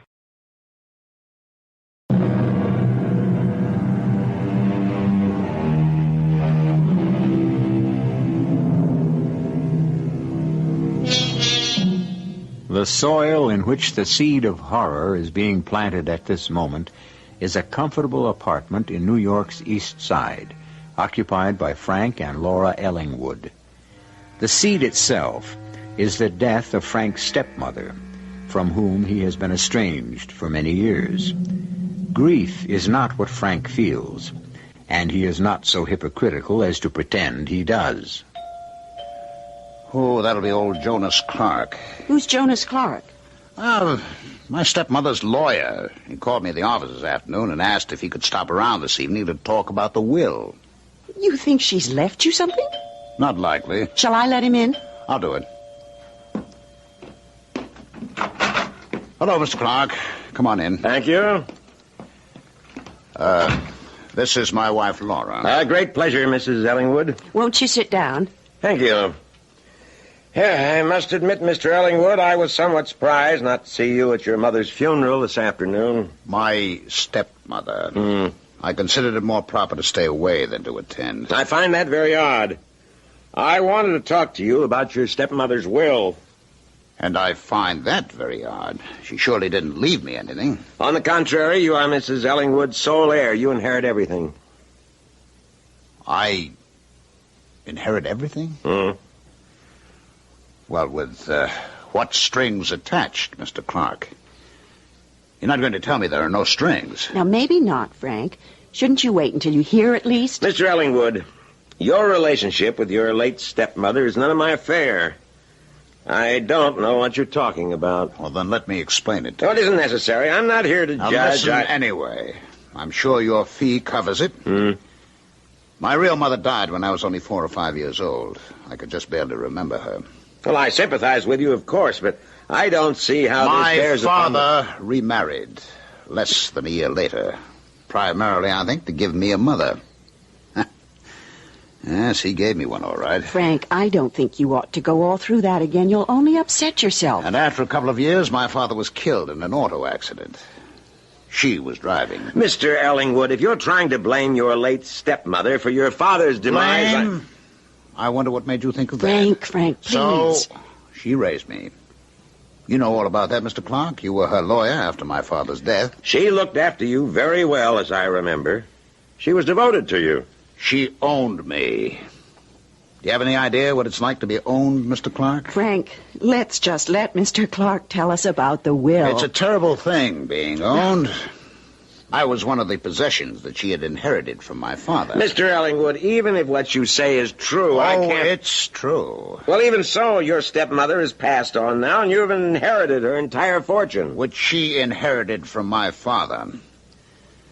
Okay, I want to hear about the strings she's attached. It's straightforward enough. Your stepmother's holdings have been placed in trust for you. In trust? You will not have access to the principal, only to the income which accrues from it. And what kind of strings are attached to the income? Well, there are certain conditions, yes. You must live in and maintain in good condition the house and grounds situated on Woodbury Road in Glennington, Long Island. Oh, Lord. Oh, well, now that's not so bad, is it, Frank? I mean, I've only seen it just driving past, of course, but it's a beautiful old place. I hate that house. I'd rather go to prison. I'd be happier. Bill Riley was right. One way or another, she'll never give up. The condition doesn't seem burdensome to me. You don't have to live there. Is there anything else? Well, yes. As a matter of fact, the other condition is that Mr. Ellingwood's present marriage continue unbroken. What? There is to be no interruption of your present marital status. Now, that's a little peculiar. I never met Frank's stepmother. She never even saw me, not to my knowledge. Well, she must have known something about you. I assure you, she never would have made such a condition frivolously.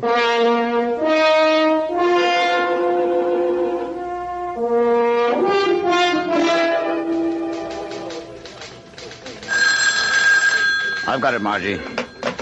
Ellingwood. Hi, Frank. Bill Riley here. I understand you're a multi-millionaire all of a sudden. Divide at least by multi. You heard about the will. Yes. Do we need to talk? I was going to call you. Can you make lunch? I've got a meeting a little later on, but I can manage an early lunch. How about, say, half an hour? Good. Colucci's? Fine with me. See you there. Bill, what I can't accept is the condition that I must live in that miserable old house out in Glennington. I mean, she had no right. No, actually, she had. I don't say it's fair. I'm only saying that she had the legal right. Well, then the devil with it. I'm all right without her lousy money, and I won't live in a creepy old house. Yeah, that's a lot of money to throw away. Yes, I know. How does Laura feel about it? Well, she didn't grow up in that terrible place. She wanted me to take the day off and go out there with her today. She thinks I'm overreacting. I expect she's right. Did what I said yesterday have anything to do with your attitude? About my stepmother coming back to haunt me? Oh, no. I'm just thinking about living in that house again. I don't think I can do it. I remember when you lived there with your stepmother. I know what you're talking about. Well, you're the only one that does. Listen, you're my lawyer. Can we break that will? I mean, can we knock off those conditions? The money was my father's, and... Well, to me, it doesn't seem right. Right and wrong don't always turn out to be the deciding factors, unfortunately. I'd have to see a copy of the will before I could say anything definite. All right, I'll get one for you. Maybe you should go out and have a look at the place, Frank. It might not look so bad with her gone. To tell you the truth, she doesn't seem all that gone to me. Maybe there was something in what you said, Bill. Maybe one way or another, she has come back to haunt me.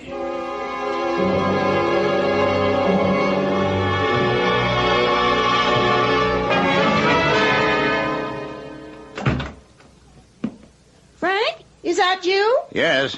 I'm out in the kitchen. Okay. I tried to call you a couple of times this afternoon, Laura, but you didn't answer. Oh, it was such a beautiful day. I just couldn't bear to spend it shut up in a stuffy little apartment. Hello. You look tired. A little depressed, I guess. The martinis are all mixed. In the refrigerator. You want to get them while I put the steak on? Martinis and steak? What's the occasion? Oh, I just feel like it, that's all. I had a good day, and I feel like celebrating. Okay? Fine. What made your day so good? What'd you do? I went out to the house, Frank. Out to Glennington? It's so beautiful, Frank. I had to see it. Oh, Frank, it's like a dream come true. Just take the silver. Did you know there's a fortune in silver alone out there? Full service for at least 50? Well, I didn't count. All sterling, too. Why did you go out there, Laura? Well, I asked you to take me, and you wouldn't. I just felt... Well, I know it sounds crazy. I felt drawn or something. I have such a feeling about that house, Frank. So do I. You know, there's a nursery at the back of the hall on the second floor. Did you know? Oh, yes, of course you know about the nursery. Yes, I used to be sent up there without my supper. I was 10 years old before she'd let me move out of there into a real bedroom. We'll need a nursery someday, Frank. I mean, sooner or later we're going to... When we need a nursery, we'll get one. I wouldn't make a dog sleep in that room, never mind a child of my own. Now, that's silly. How can you be so unreasonable? There's a perfectly lovely old house just sitting out there, and you... Well, I'm not even going to talk about the money we'll be losing if you refuse to live there. Just the house. The house alone. I mean, really, Frank, it's sick to turn it down. Just plain sick. Well, then I'm sick. And it's an incurable sickness, Laurie. You might as well face it. I cannot live in that awful house. Call it sick, call it unreasonable, call it anything you like, but recognize it as a fact. I cannot live in that house. Will you check the steak, Frank? I've lost my appetite. Oh, nonsense. There are 5 acres, 5 whole acres for kids to play in, trees to climb, and we could get a dog, and do you know there's even a kind of toy barn out there where we could keep a pony? And you'd better forget it, Laura. What am I supposed to tell the children when we have them? We're poor people because Daddy was afraid to live in the nice house his stepmother wanted to give him. We can't afford this and we can't afford that because your daddy was... We're not poor people. I'm a good engineer and I've got a good job. We're not going to be poor people. That's true. We're never going to be poor because we're going to move into that lovely house in Glennington, and we're going to have so much money from that trust fund that it won't matter whether you're an engineer or what you are. I'll be damned. Why will you be damned? You want to know something really weird? You sound exactly like my stepmother.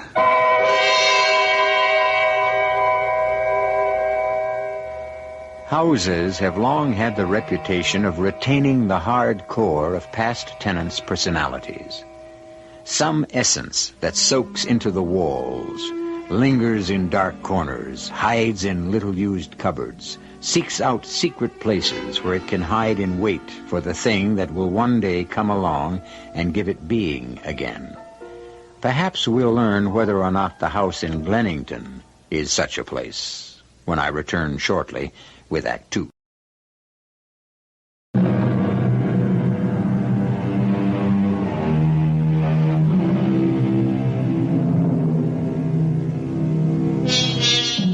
A man doesn't lightly say no to a large inheritance.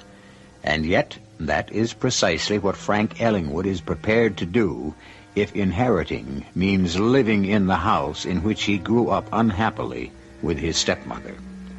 Laura, his wife, has gone out to have a look at the house and has apparently fallen in love with it.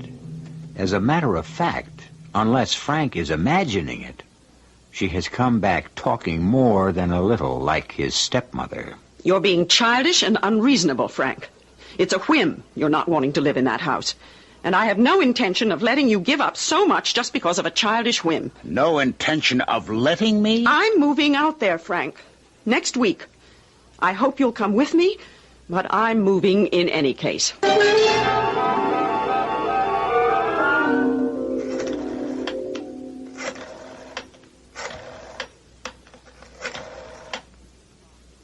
I'd like to speak to Mr. Clark, please. This is Laura Ellingwood calling. Yes, I'll wait, thank you. Mr. Clark? Fine, thank you. I just wanted to let you know that we finally reached a decision. Yes, that's right. We'll be moving into the Glennington house next Wednesday. Oh, no, Frank isn't really too happy about it, but I'm sure once we... Yes, that's the way I feel about it, too. Yes, please, go ahead with whatever arrangements are necessary. Thank you. Goodbye. He hopes we'll be very happy in our new home. That's what he said, yes. Some hope.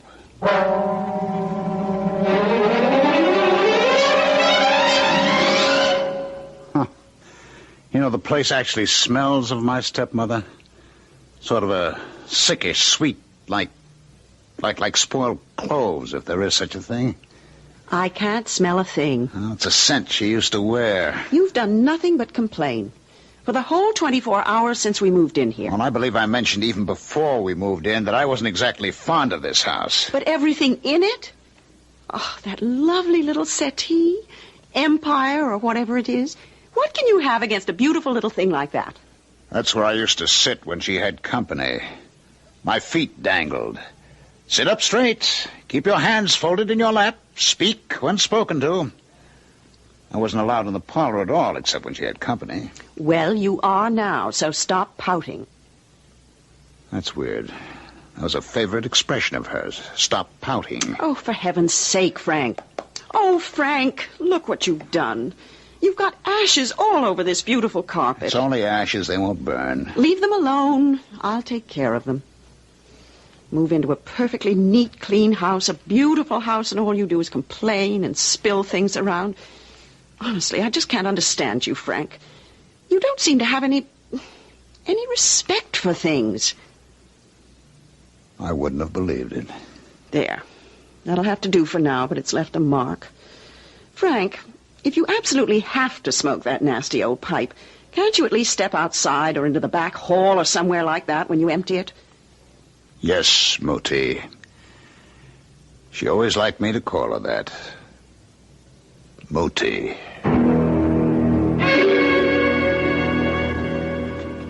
All right, Clark, I know I didn't have any appointment, and I'm sorry to come barging in if you want an apology, but I want to talk to you. Well, it's not very orderly.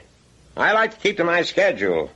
However, as long as you're here, why... I'm going to get rid of the furniture in that miserable house, every stick of it. Well... I'm going to redecorate. I'm going to change the color. You can't do that, Mr. Who says I can't? The will is quite specific.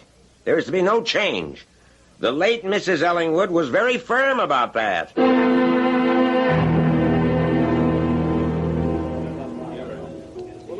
Why did you want me to come into the city for lunch, Frank?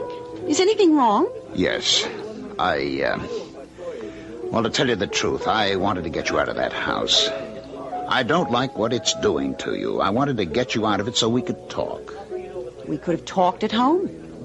You don't see it, do you? Actually, I'm surprised that you showed up even after you'd promised. Well, I almost didn't. It's strange. It was such a wrench. Just closing the front door and walking away. Laura, don't go back. What do you mean? Just don't go back. Stay in the city and go shopping or something this afternoon. I'll call Bill Riley, and maybe he and Carol will be free this evening for some bridge or something like that. We could spend the night with them, maybe, and then tomorrow... Frank. I'll take tomorrow off, and we'll go apartment hunting. Maybe our old apartment hasn't been rented yet. Frank, stop it. I wouldn't have come all the way into the city if I'd known you were just going to start this again. Oh, can't you feel the difference being out of that place? You said yourself it made a nice change. Can't you feel the difference in yourself? If there's a difference in me... I'm sorry, Frank, but you've put it there. You can't know what it's like, hating everything the way you do. I know exactly what it's like. Believe me, I know. Well, then... You want some more coffee? No, nothing more. Thanks. I guess I'll be getting back. Laura, won't you try it my way? Won't you just give it a chance, at least for tonight? We can't, Frank. The will doesn't say anything about taking a night off, does it? What good would it do? It won't work, Frank. We're going to live in that house, and you've got to learn to like it. Well, I've gone over the will with a fine-tooth comb, Frank, and I can't find a hole. I know what it's putting you through, and I sympathize, but as a lawyer, I can't suggest a way out. It isn't just what I'm going through, Bill. There's Laura, too. What that rotten house is doing to her scares me. No kidding, I'm scared. I thought she liked the place. Well, she thinks she likes it. Bill, you remember what you said the day of my stepmother's funeral? That she might come back to haunt you is a stupid thing to say. Well, do you think it's possible for a house, the house itself, somehow to soak up the whatever is left of a person after a person dies? Oh, I don't know, Frank. There are tales, you know. A lot of people will tell you that a lived-in house comes to have a personality of its own. I don't mean a personality of its own. I mean the personality of the people or person who lived in it. Well, there are such stories, but I don't know of an authenticated case. Maybe you ought to come out to Glennington some evening.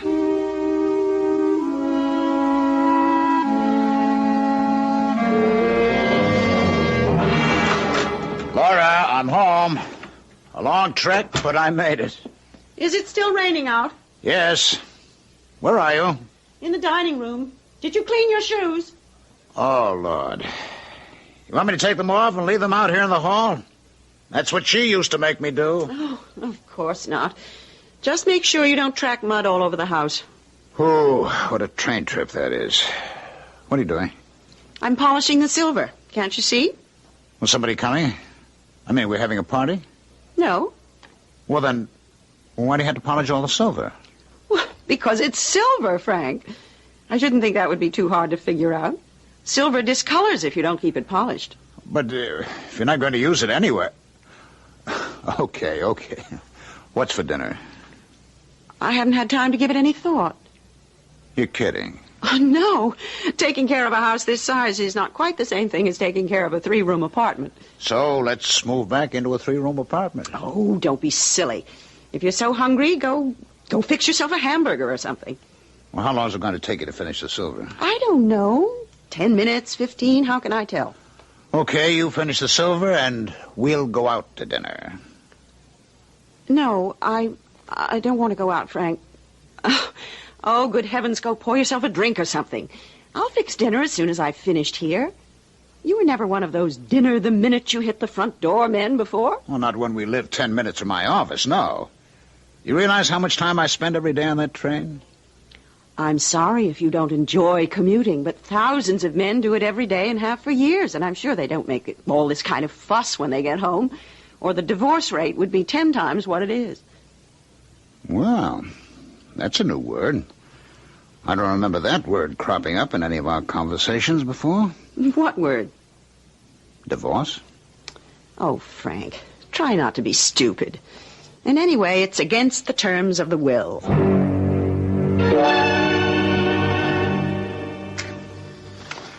Well, I have to admit, it was a good dinner when we finally got round to it. Frank, wouldn't it be just as easy to hold the pipe over the end table or the coffee table while you smoke it? I'm afraid you'll burn the couch. Would you like me to go outside to smoke it? I'm sure that's what my stepmother would have wanted. Now, that's not necessary. Just be careful, that's all I mean. Thank you very much. You don't have to be sarcastic. Laura, would you put that knitting or whatever it is, will you put it down for a minute? I want to talk to you. I can crochet and talk at the same time. Crochet? That wouldn't be an antimacassar you're working on, would it? As a matter of fact, yes, it is. She was forever making antimacassars. Well, they protect the chairs and the couches. Put it down. I told you... Will you put the damn thing down? All right. There's no reason to shout. I'm sorry, Laura. Laura, let's get out of this place. Now, Frank, if you just want to start that again... No. I just mean go out for a while. Take a drive or a walk. Go somewhere to dance if you want to. Just get out, get some fresh air. It amounts to the same thing. You've got an obsession about this house. I'm doing the best I can. I just want to get away from that clove smell or whatever it is. I can't breathe in here. I want to get out for a little while. You want. Lately, it's whatever you want. You never think about me. You never think about our children. Laura, we don't have any children. The children we will have. You don't think about them or me or the future or anything but yourself lately. You think if you keep nagging at me long enough, I'll give in. Nag? I nag at you? If you're trying to say that I'm the one... Now, come on, Laura. We're going out. You may, if you choose. I'm staying right here. Oh, no, you're not. What do you propose to do? Drag me out of the house by force? I will if I have to, Laura. This place, it's unhealthy. Frank, have you lost your mind? You must be blind if you can't see it. You're a different person. I don't know you. I will not spend the evening or allow you to spend it sitting in this living room soaking up the evil it's filled with. I'm not budging. Would you get out of that chair and do as I say? Frank, take your hands off me. I'll take my hands off you as soon as I get you outside where you can come to your senses. Frank, now, come on. You're hurting my arm. Will you come with me? Stop it! You're hurting me! You're getting out of here. I will not! You will! All right. I'm sorry, Laura. I can't tell you. I had to do it. Oh, darling, I'm so sorry. Just let me... Let's get into the car and drive, Laura. Just drive. And open all the windows. Let the air blow away the... whatever it is this house is drowning us in.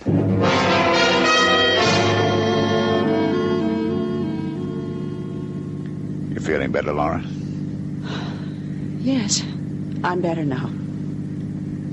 You don't know how sorry I am. Yes, I know. I'm not just imagining it. I swear I'm not. That house is doing something frightful to us. To us. To you even more than to me. Well, I know you don't believe me, but it's true. I believe you. You what? I believe you. It was different somehow after I came back from lunch in the city with you. It was angry. You mean the house was angry? No, I don't know exactly what I mean by it.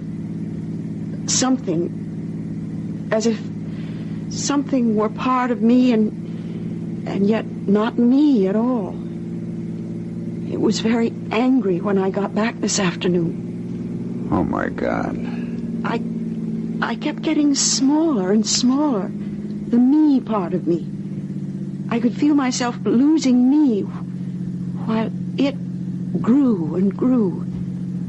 I could feel the anger even while a little pocket of me inside me knew I wasn't angry at all, but afraid.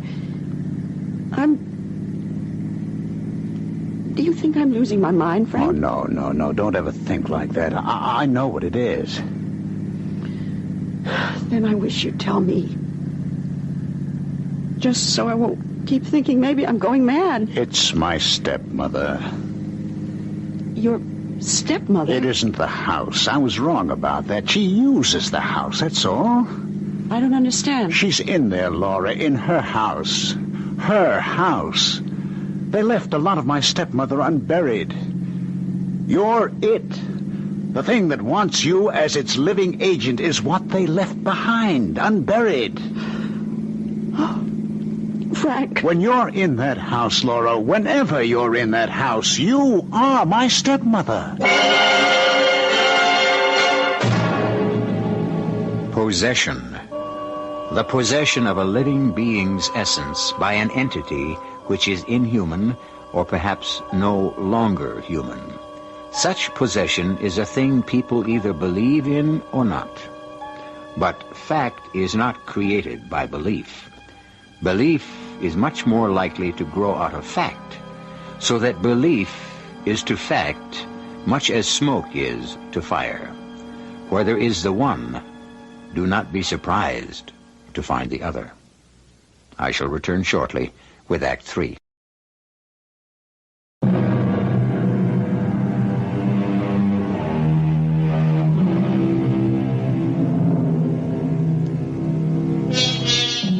In an old house out on Long Island, a strange thing is happening.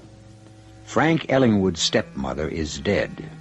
She was properly buried some time ago. But, as Frank himself has put it, Something of her appears to have been left unburied, and that something has chosen to make its presence felt in an extremely unpleasant way. It has entered the mind of Laura Ellingwood and taken charge. Where are we going, Frank? Into the city. Why? Where else is there to go? You said they don't want to go back to Glennington, spend another night in that nightmarish house? No, I suppose not. But I don't think she could do it to me again. What? Your stepmother. If that's what's really happening to me, I don't think she could get control of me again. Forget it, Laura. If she tried it again, I could keep her out. I'm sure I could. I don't ever again want to see you looking the way you looked tonight before I got you out of there. I don't ever want to hear you talk like that again. You don't know what she did to your voice. I won't ever let you go back to that place. I'll do whatever I have to stop you. All right. I will take a room in, I don't know, whatever hotel has a room available. We'll get a good night's sleep. We have one coming. And tomorrow, we'll find a place to live. It's settled. That's what we'll do. All right, Frank.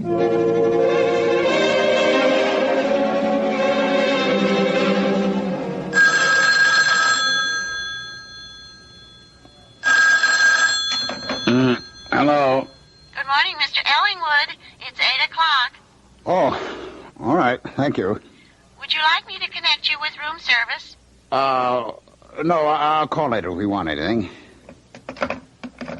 I couldn't figure out where I was. You're in a perfectly safe hotel room where nothing can get at you. What time is it? 8 o'clock. What are you going to do? Well, first I'm going to get dressed, and so are you. Then we're going out and have an enormous breakfast somewhere.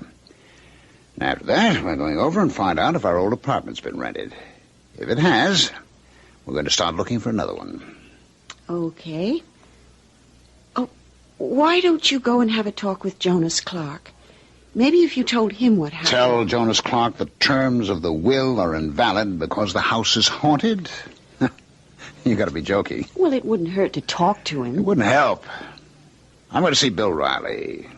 What's happened won't make any difference in the legal sense, of course, but Bill would at least listen to me without laughing in my face. I think the money's gone. I think we can just forget that, but I do want to talk to Bill about it. Frank? Yeah. You know something?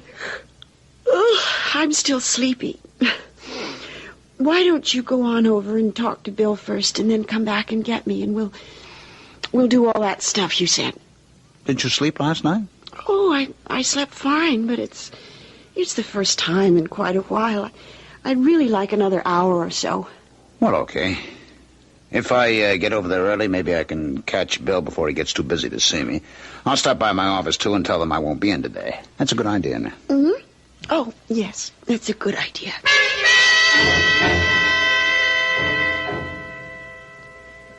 This is Mrs. Ellingwood in 1208. I wonder if you'd take a message for my husband. I don't know exactly how long he'll be out, but when he comes back or if he calls in, I'd like you to tell him that I've gone back to the island. Tell him I'll see him at home later in the day, whenever he can make it. Please see that he gets the message. It's important. Oh, and tell him I'm taking the car. He can come out by train.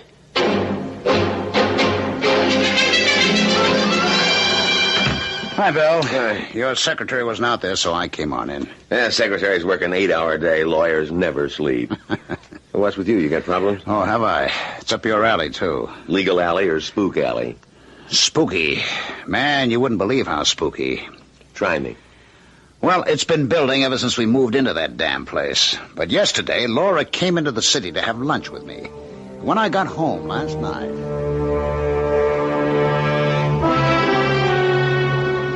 Laura's obviously being used as an intermediary to get at you. Your stepmother has no interest in Laura. How could she?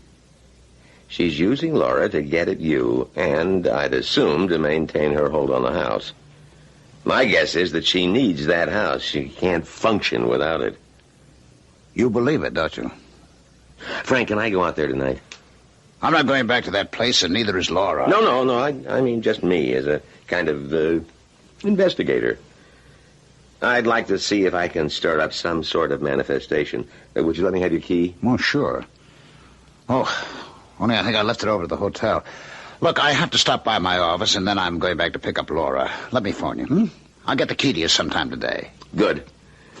I'm beginning to think we're onto something authentic.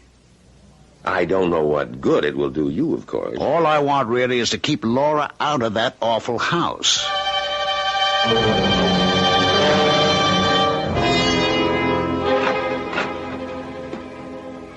Mrs. Ellingwood? Can you hear me? I've come back.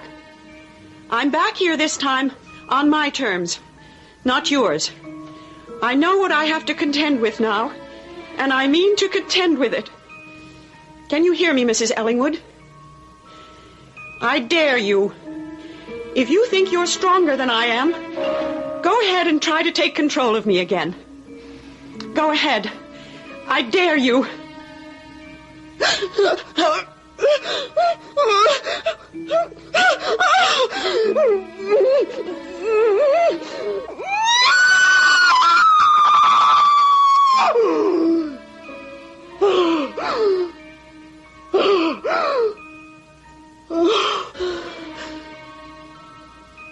You little fool.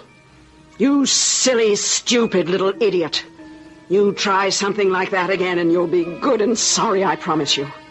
Sorrier than you've ever been in all your life.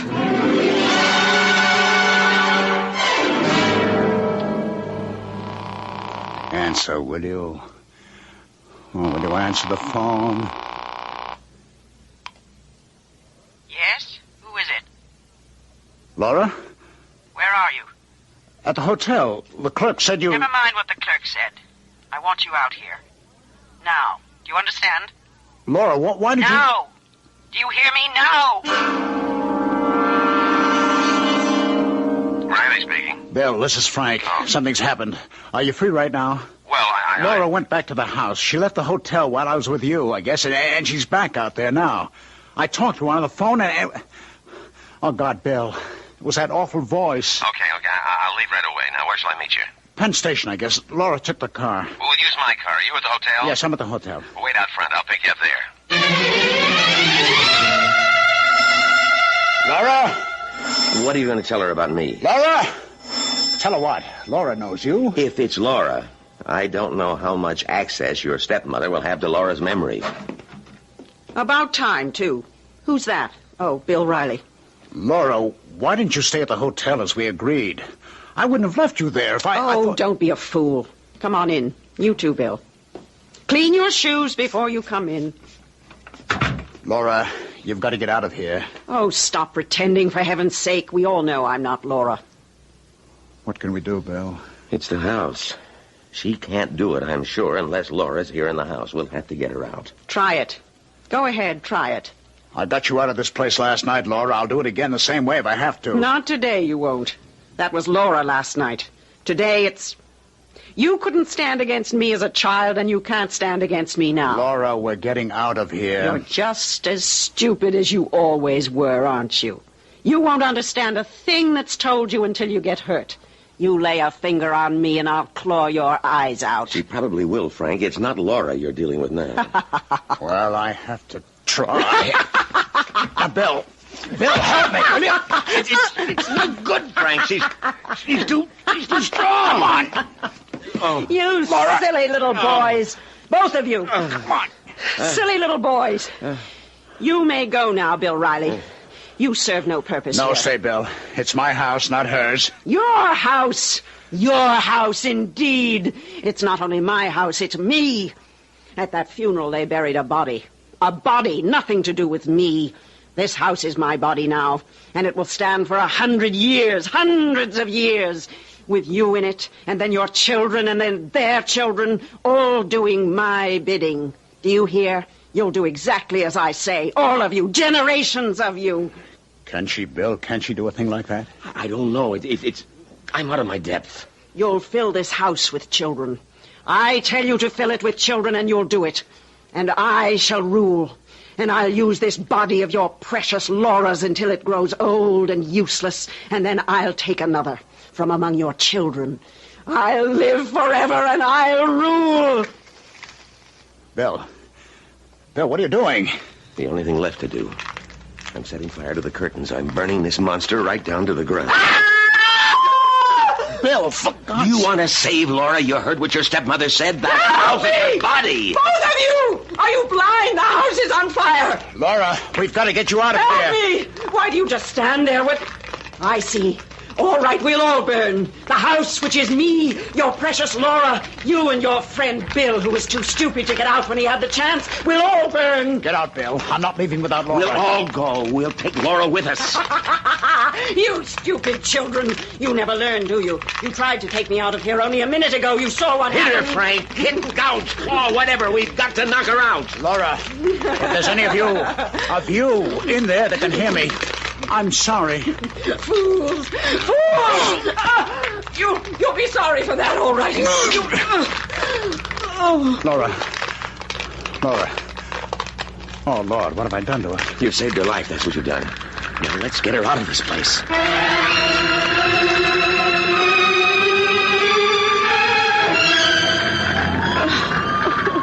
I'm sorry, Laura. I had to do it. You don't know what it was like. What you were like. Only it wasn't you. Oh, that beautiful house. That beautiful old house. They'll never be able to save it, will they? No, thank God it's gone. You know, I'm an arsonist. Are you going to turn me in? Oh, don't be silly, Bill. You saved Laura's life. More than a life. I know it was an evil house. There was nothing fake about it. I thought I could fight her, but I couldn't. She was awful. And now the house is gone. Everything's gone. That old house never looked better than it does on fire.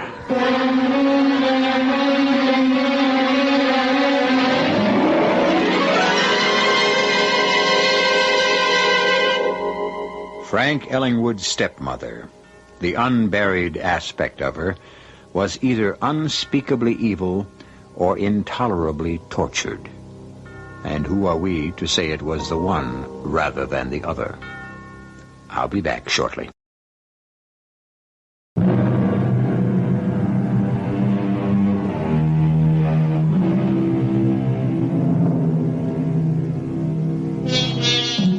The litigation involving the Ellingwood estate is still going on, and may go on forever. Frank and Laura live now in a slightly larger apartment in their old building. They needed an extra room because of Frank Jr., and they appreciate their happiness as people rarely do who have never come so close to losing it. Our cast included Francis Sternhagen, Ralph Bell, and Leon Janney. The entire production was under the direction of Himan Brown. And now, a preview of our next tale. The moment I opened my eyes, I knew this morning was going to be one of those days when I'd have to face that terrible emptiness again, that frightening jump between the real and the unreal. Because when the cold light of morning oozed through the dirty panes of the window in front of me, when I finally made sense out of the strange angles and unfamiliar shapes that formed my surroundings, I realized that I was in a room I'd never seen before. It was a hotel room, probably. They were always hotel rooms, foul-smelling boxes. But I was Joseph Vincent. And I didn't belong in a flea-bag flophouse of a hotel. I didn't belong in this cell of misery. I was Joseph Vincent, and I was rich. This is E.G. Marshall inviting you to return to our Mystery Theater for another adventure in the macabre. Until next time, pleasant dreams.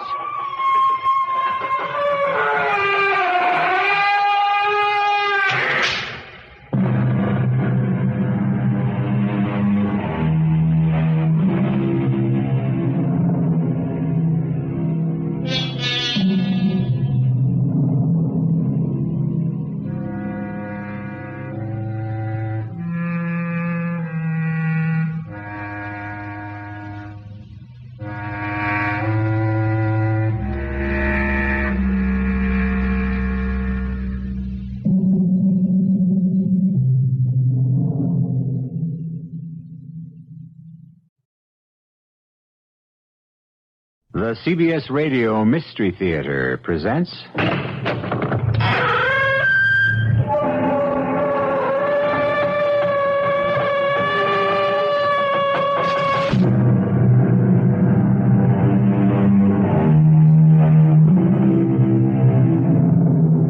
Come in.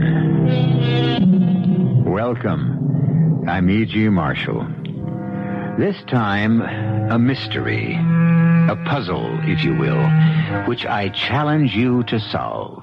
As with all mysteries worthy of the name, each clue will be honestly and plainly presented to you. And yet, unless I miss my guess, the answer to the puzzle will elude you till the very end. We'll play a game of wits, you and I, just for the fun of it, and see who wins. Unhappily, one of the characters you'll meet lost. I found the shrunken head on the pillow of my bed, and that clock points to 12. That means I die at 12. Question is, Elizabeth dear, 12 what? 12 what? 12 noon or 12 midnight? The drum clock. 12 o'clock.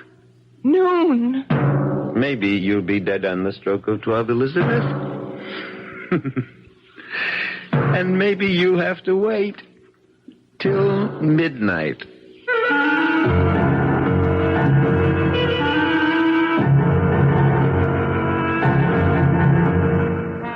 Our mystery drama, Sting of Death, was written especially for the Mystery Theater by George Lothar and stars William Prince. I'll be back shortly with Act One.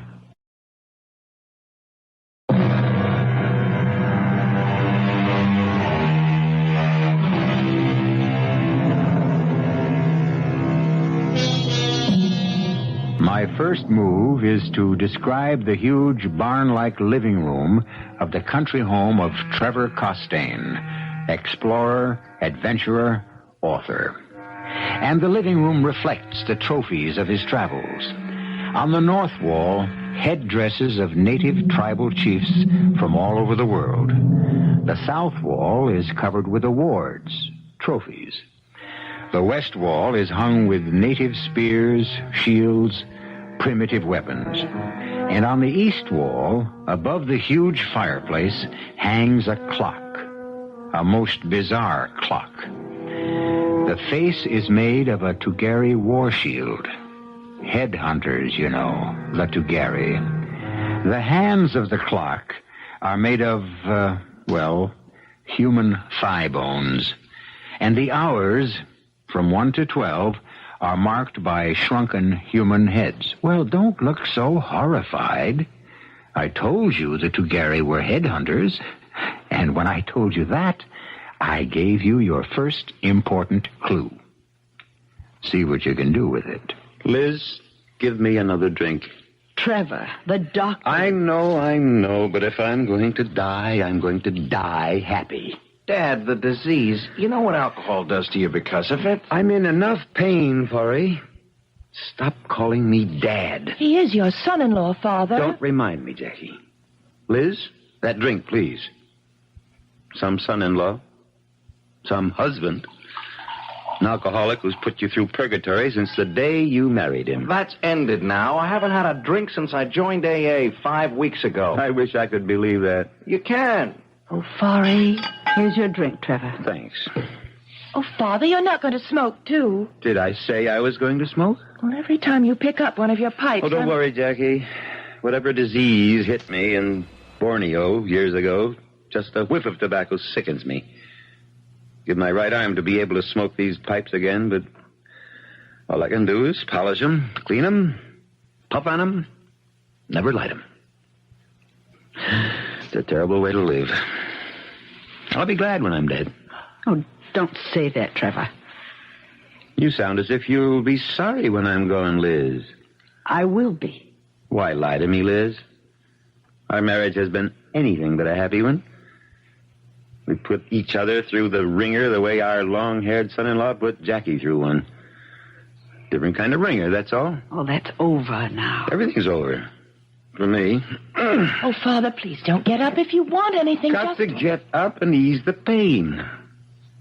Just want to get those pipe cleaners on the mantel and... Oh, blast. You dropped your drink. All over me, I'm afraid. Sorry. Spasm of pain. I'll make you another. I'll have to change these pants. Father, sit down. I'll get the pipe cleaners. Oh, I can't do a thing for myself anymore. A thing. Jackie, what about the divorce? Well, I've given Forry... Here the pipe cleaners. I've given Forry another chance. Waste of time. You know that? It's probably hopeless, but in common decency, I can't let him down. He depends on me, Father. A weakling. He's a weakling. Well, some men are. Not Rod's champion. He was a man for you. I told you that. Your drink. Thanks. Rod will be here tomorrow, Jackie. Going to spend a few days helping me straighten out my affairs. Why don't you and he try to get together? See if you can still hit it off. Father. He's the... What the devil? What? The clock. That headhunter clock over the fireplace. Look at it. That's strange. One of those awful shrunken heads is missing. The one that marked the hour of 7. Oh, Father, what happened to it? I don't know. I just noticed it was missing this minute. Look around. See if it's on the floor. Oh, if it is, I'd just as soon... Look around, I said. I can't. All right, dear. All right. Jackie, you look and see if... Oh, that was Forry.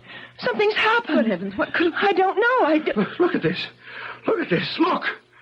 The head off the clock. Oh. What are you doing with it? It was on the pillow of my bed. Your pillow? It was just lying there, smack in the middle of the pillow. Forry, this some kind of gag?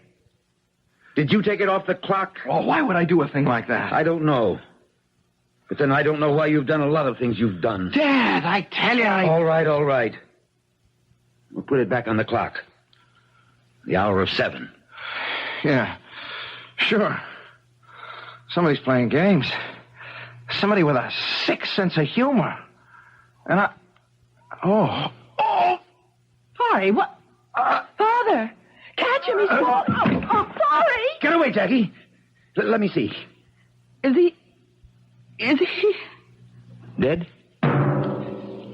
Yes. Drum clock in the hall. It's 7 o'clock. The shrunken head. The hour of 7. Forry found it in his room, on his pillow. And now he's dead. What does it mean? What?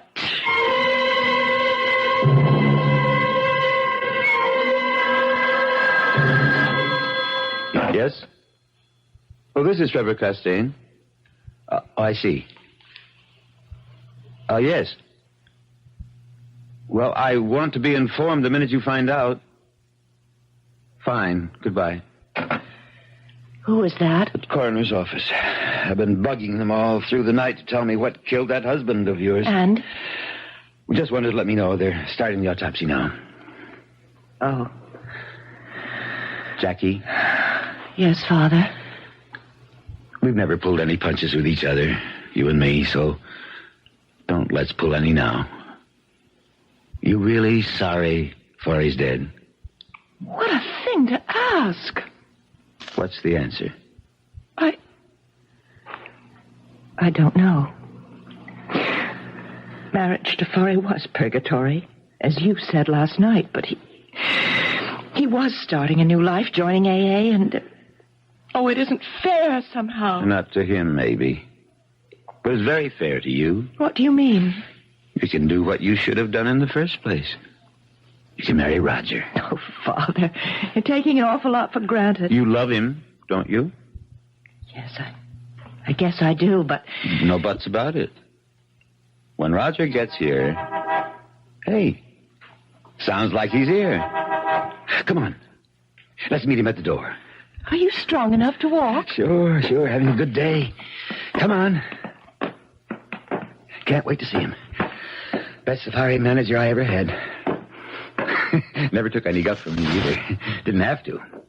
He's a fine man, Jackie. Fine man. Hey, Trevor. Jackie. Good to see you. Rod, you old son of a gun. I can't tell you how good it is to... Who's this? Trevor. Jackie. Meet Virginia. My wife.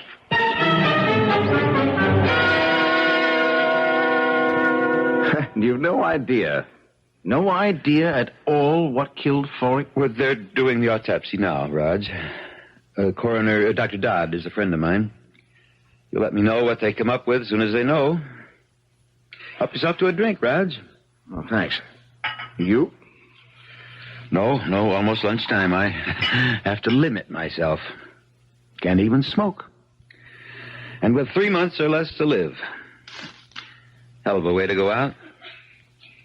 Oh, hand me those pipe cleaners, will you? Yeah. Here you are. At least you get some satisfaction from fooling around with these old pipes of yours. Yes. Kind of makes not smoking a little easier. You know, Raj, you shocked me when you arrived with a wife. How come? I had plans for you and Jackie. I was in love with Jackie, yes, but when she married Forey, well, that was that. Ginny's a wonderful girl, and she'll be a wonderful wife. Oh, I'm sure. Speaking of Jackie and Virginia, they ought to be back from their walk soon. It's almost... Now, what in blazes? What is it? The clock. Look at the clock. A head's missing. From 12. Now, what does this mean? Well, probably nothing at all. Probably just fell off. It didn't just fall off. And don't bother looking for it on the floor. Someone took that head off the clock, Raj. And unless I miss my guess, it means someone else is going to die. Oh, I can't believe that there's any significance. Oh, Father. Roger, is something wrong? Jackie, your mother's still asleep in her room, worn out after last night. Better get her down here. Well, why? What's happened? The head is missing from the clock again, this time from the hour of 12. Oh, no. If it means another death, well, never mind. Wake your mother up and tell her to come down here. Liz, stay here. All of you. I'll handle this. Father, when did you discover this head missing? Just now. Seconds before you and Virginia came back from your walk. But, Father, you don't think it means... It can't mean another... I'm afraid it could. Easy, Elizabeth. Trev, she woke up a minute ago to find this beside her on the pillow. The shrunken head. Oh, Mother. Oh, am I going to die? Is that what it means? That I'm going to die the way Forey did? Oh, of course not. 12 o'clock. My head is missing from 12 o'clock. I'm going to die at 12. I know I'm going to die at 12. Question is, 12 noon or 12 midnight? Oh, I didn't think of that. Well, you'd better. Oh, how can you be so callous? That head. That shrunken head. You put it on my pillow. What? It would be just like you to do something crazy like this, because you're sick, Trevor. Mother, he is please. sick. I don't know how he killed Forey. Before our eyes, yours and mine, killed him. But he did. And he's going to do it again. This time to me. Take it easy, Elizabeth. You, When? When is he going to do it? That's the only question now. The only question that interests me. When, Trevor? 12 noon? 12 midnight? I don't mind dying, but I can't bear not knowing when. Tell me, Trevor. Tell me.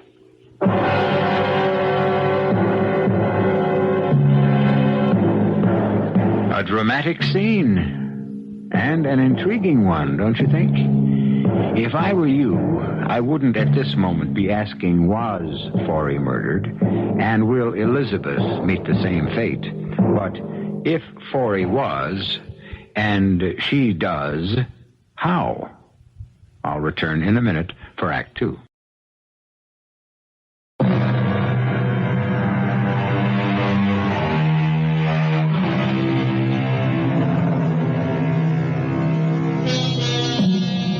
At this moment, you have all the clues you need.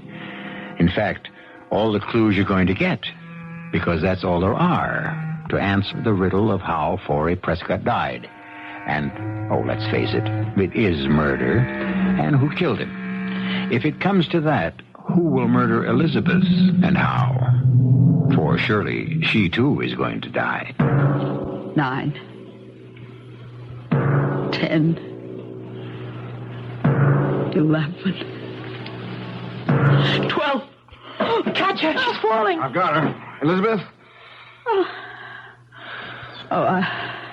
I'm all right. Oh, Mother, thank heaven you're alive. So you see, my dear Elizabeth, I didn't murder you after all. Oh, only because you mean to prolong the agony, Trevor. Now I must wait till midnight. Why? What do you mean, why? You can simply leave. Get out of here now. Yes, Mother, you can do that. I'll drive you to town. You could stay at the motel. Or if you want, I'll take you to New York. You could... No. But, Elizabeth, if you're afraid of being murdered at midnight... Then let it be at midnight. And get it over with. It's crazy. You know, all this talk about murder. You, all of you, you're assuming Forey was murdered when you don't even know what he died of.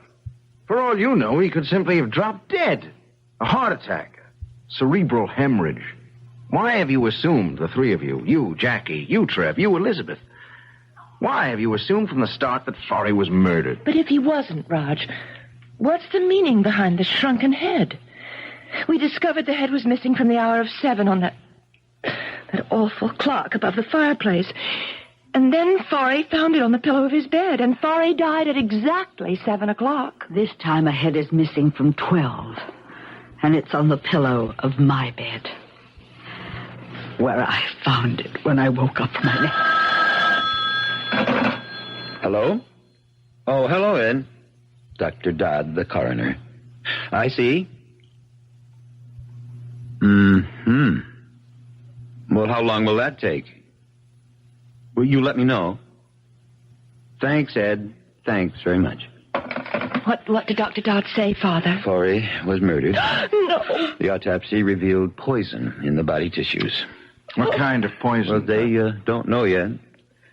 Ed's sending a tissue sample to the New York police lab to find out. No doubt about it now, though. Forey was murdered. As you will murder me at midnight.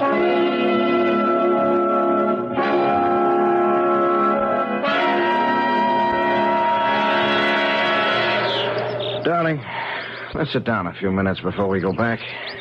Oh, Raj, I just had to get away from that awful atmosphere in that house. Look, sweetheart, I'll be more than happy to take you back to New York. And then come back by yourself? Oh, no. Oh, I'd be safe enough, I think. From whom? What? I'm not thinking of the murderer, sweetheart. I'm thinking of the danger you'd be in, and I'd be in from the very attractive and decidedly sexy Jacqueline. I owe it to Trevor to help him all I can with his records, papers, Lord knows what. Help him get them in order before he dies. Raj, what do you make of all this? Who do you think murdered Trevor's son-in-law? I don't know. Could be Trevor. He hated Forey, but then it could be Jackie. She hated him, too. What about Mrs. Costain? Elizabeth? I know what you mean. And that shrunken head on her pillow, she could have put it there. Yeah? A red herring, a blind. Something to throw the police off the scent when they get here. The police will come again, you think? Well, sure. I'd say all they're waiting for is a toxicology report on whatever poison killed Forey, and that can come any minute, any hour. It's almost 5. I guess we've been gone at least a couple of hours. I guess we'd better think of getting back. Ginny, You sure now? You don't want me to take you back to New York? You're a brave little girl who deserves a kiss. I'm a scared little girl. But don't let that stop you. Don't tell me what to do, Jackie. If I want to change my will, I'll change it. In fact, my attorneys are changing it right now. Well, damn it, don't look at me as if I'd done some terrible thing to you.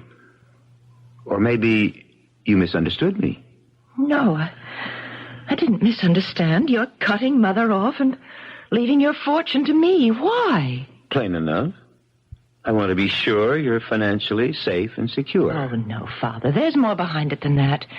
You know as well as I do Mother would take good care of me, share what she has with me. You don't know her like I know her. Oh, I know her better than you. I've spent my life with her. You've spent yours elsewhere. I'm an explorer, or I was. Oh, you could have spent more time with her. I don't tolerate fools easily. Well, we've got off the subject. What's your real reason for changing the will? All right. Let me tell you.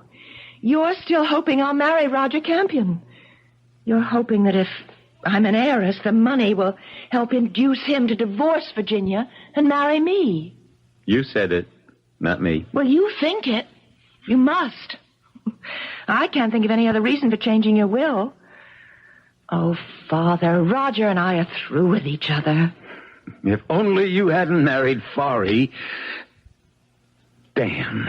Well, if you'd put a brake on your temper, you wouldn't break so many of those pipe stems. One of my best pipes, too. Well, I have to send it for repair. I wish I could repair the mess you've made of your life as easily. All right, I made a mess of my life, but that's over now. Forry's dead, and that's over. I mean to keep you from making another. Now, you listen to me. Roger's the man for you. He always has been. And why you didn't marry him years ago... You know why? I wanted a husband I could live with, be with. Not a wanderer like you. I saw what happened to Mother because of you. The emptiness, loneliness. And I made up my mind it would never happen to me. Forry was no bargain, as it turned out, but he stayed at home. So does Roger now. He runs his safaris from an office in New York. That disease you picked up in Borneo, it's just making you see things in a warped way, a distorted way. You're not yourself. You think it's crazy of me to change my will? It's crazy of me to hope that you'll persuade Roger to get a divorce and marry you. That what I want so much, the two people I love most in this world, should make it together. If I haven't got a prayer, it'll happen. Well, it won't. I'm sorry. But it won't. It will. I want... You can't always have what you want. You're wrong. I always have, and always will. Till the day I die.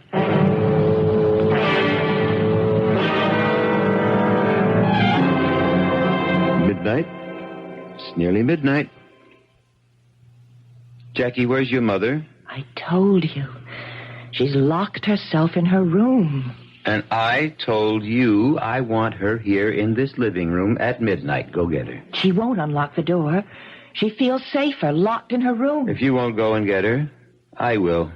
Weak as I am, I'll go up there and break the door down. I want her here. Give it another try, Jackie. All right. And tell her I'll come up and break the door down. And you go get that piece of fluff you married. I want her here, too. That little piece of fluff I married is probably fast asleep. And Trev, I'm not waking her. You will do as I say. She's had a rough time since we got here this morning. If I'd known what we were heading into, I wouldn't have come, let alone bring Ginny.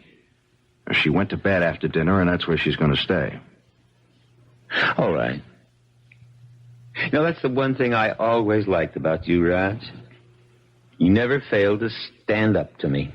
You take a lot of standing up, too. Not anymore. Hand me that rack of pipes, will you? The one with church wardens.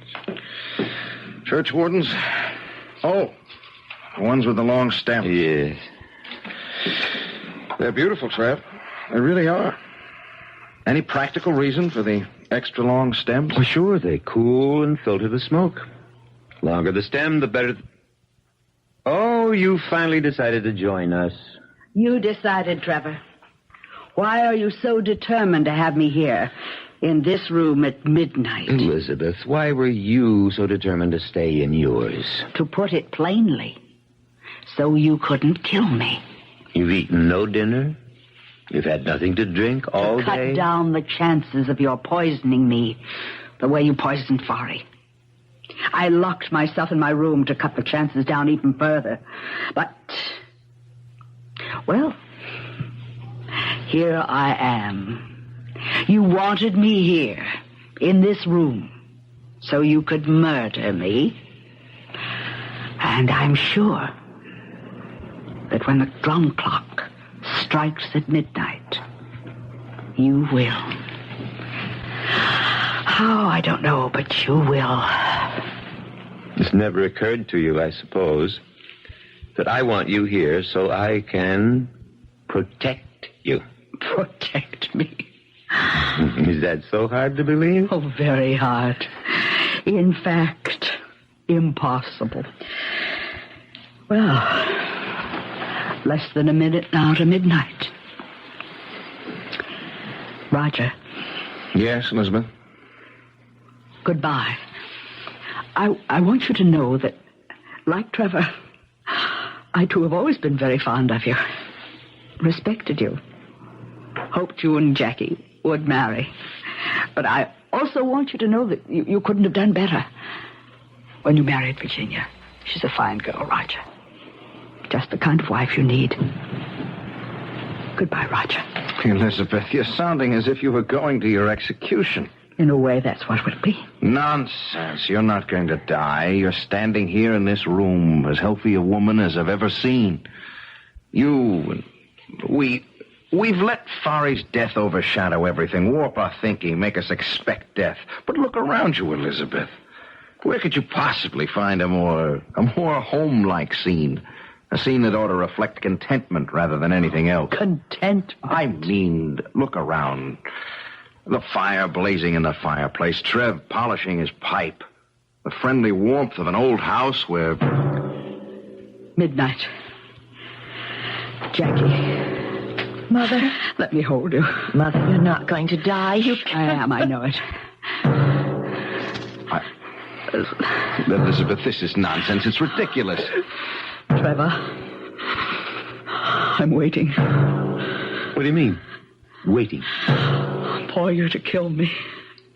Murder me. If I murder you, Elizabeth, it'll be the neatest trick of the week. I couldn't agree with you more. Oh, Mother. Oh, Mother! I tried to catch her, but... No. Jackie, stand back. Let me... She's dead. How? How? One moment she was alive and the next dead. Roger, what killed her? What killed Fari? What?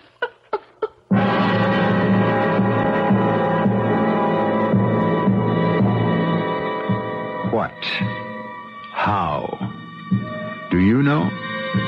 Have you figured it all out? As I told you, you have all the clues I have, and I've figured it out. Well, I think I have.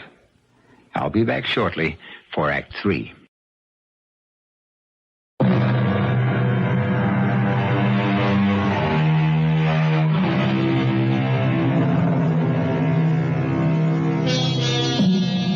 Now Elizabeth Costain is dead, mysteriously struck down, instantly killed as her son-in-law Forrest Prescott was, only the day before. Now, the following morning, in the guest room occupied by Roger and Virginia Campion... No, Virginia, I've made up my mind. We're leaving. Not if you plan to take me to New York and then return here. I won't be coming back. I never expected anything like this when I agreed to help Trevor straighten out his affairs. Oh, but Roger, you're such old friends. I'm not so sure of that, Jenny. To be Trevor Costain's friend, you have to be friends on his terms. Oh, he likes me, sure. He values my friendship up to a point. But that's because I always did the job he wanted done, and I never crossed him. He must have been a hard man to live with. He hasn't changed any, even with his death only a few weeks, months away. He's still demanding and getting what he wants. He's still riding roughshod over everyone in his path. I have got a strong suspicion that that's why Forry and Elizabeth were murdered. They got in Trevor's way. Then you really think... I'm almost sure of it. Now, there are only 4 of us left in this house now. There's you and me and Jackie and Trevor. Now, you and I certainly aren't murderers, and Jackie wouldn't kill a gnat if she could avoid it. No. It's got to be Trevor.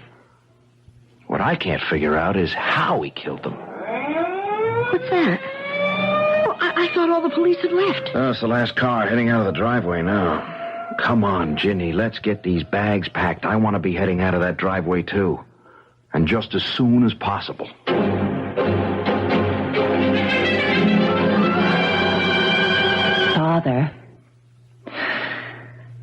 Father, will you please stop polishing that damn pipe and listen to me? What do you want, Jackie?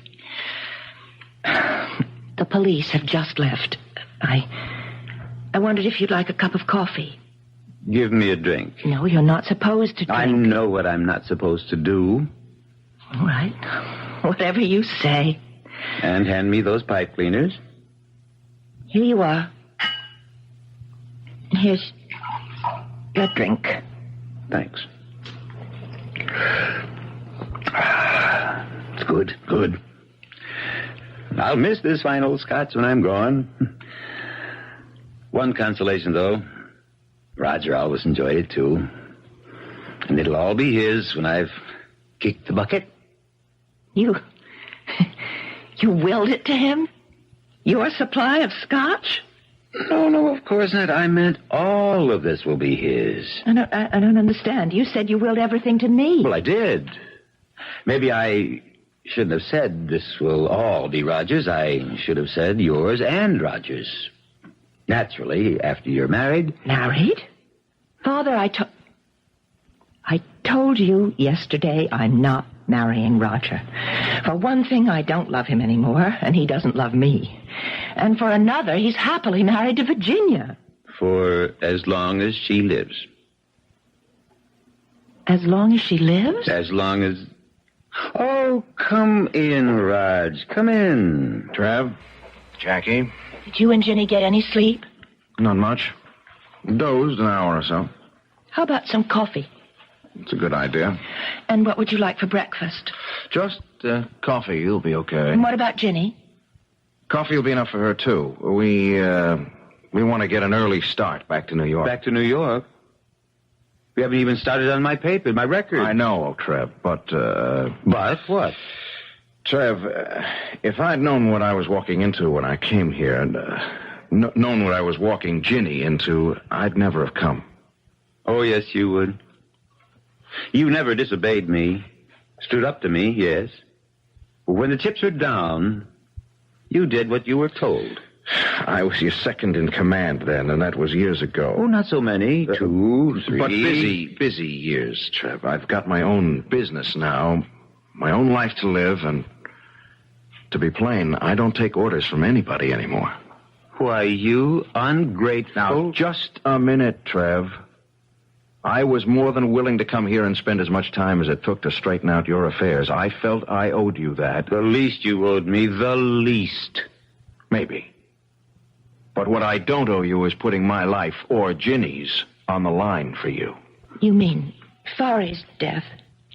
Mother's? Yeah, and who's next? I've got a feeling that no one is safe in this house. A feeling or a suspicion? Same thing, Trev. Not exactly. Feeling there may be another death is one thing. Suspecting who might be behind the deaths is another.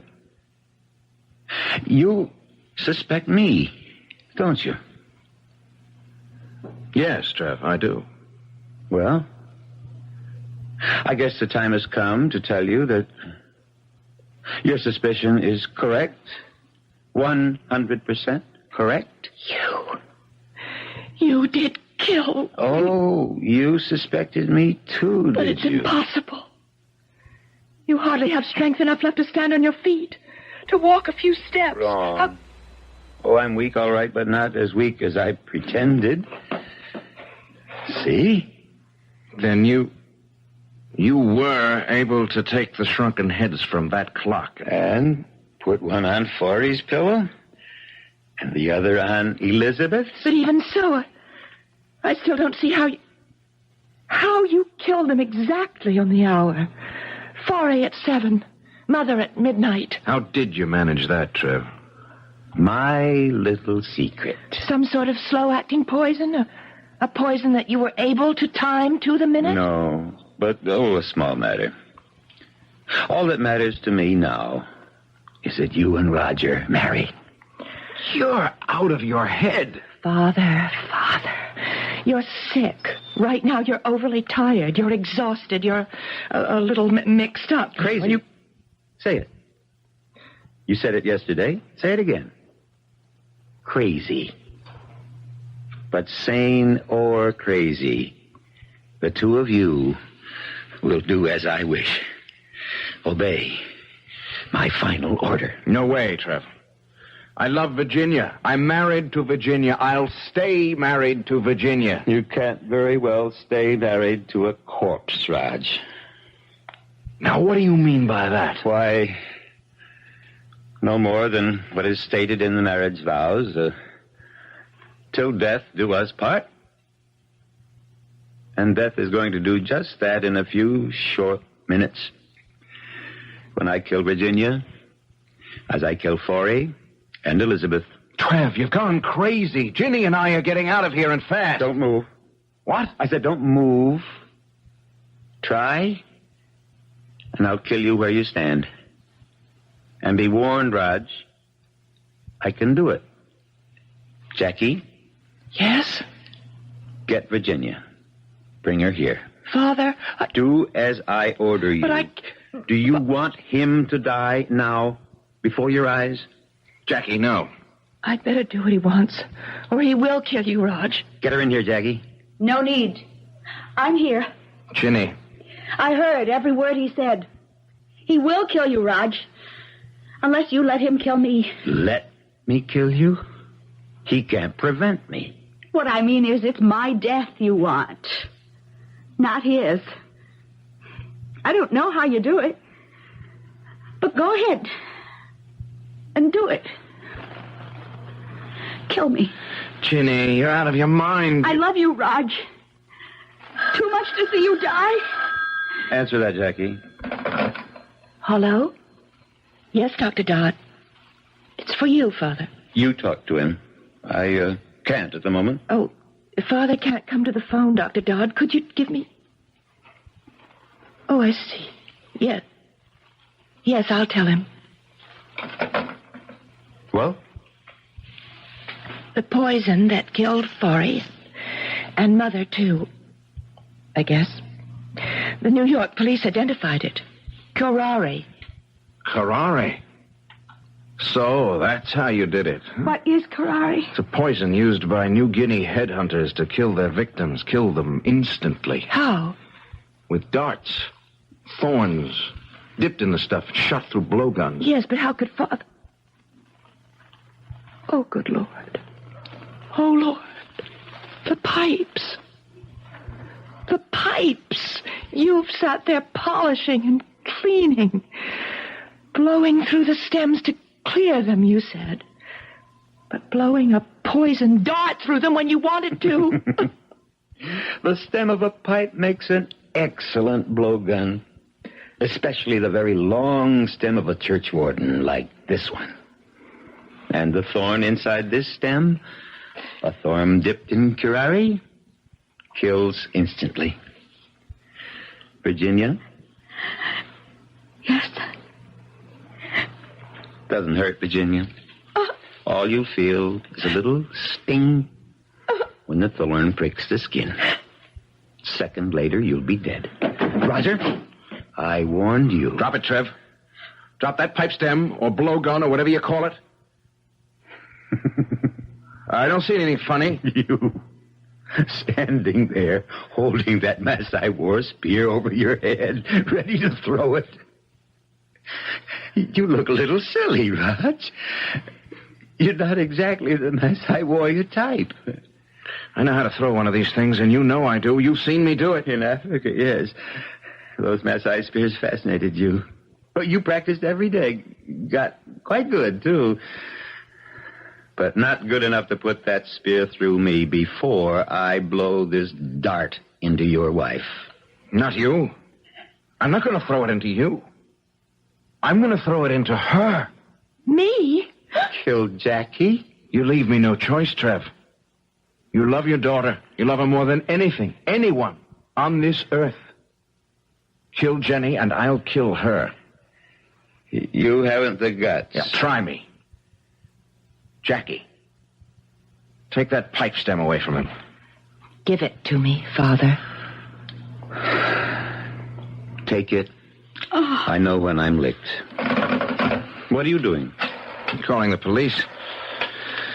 All things considered, Trev, the quicker you're taken into custody, the better. If you want to move really fast, call the morgue. The morgue?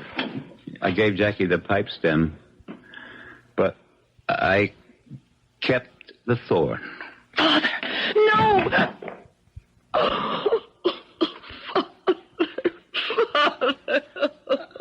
Police headquarters. This is Roger Campion. I'm calling from the home of Trevor Costain. You better send someone out here. What?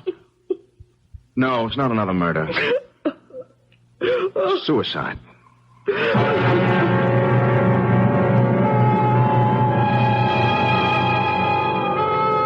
You'll admit I did play fair with you.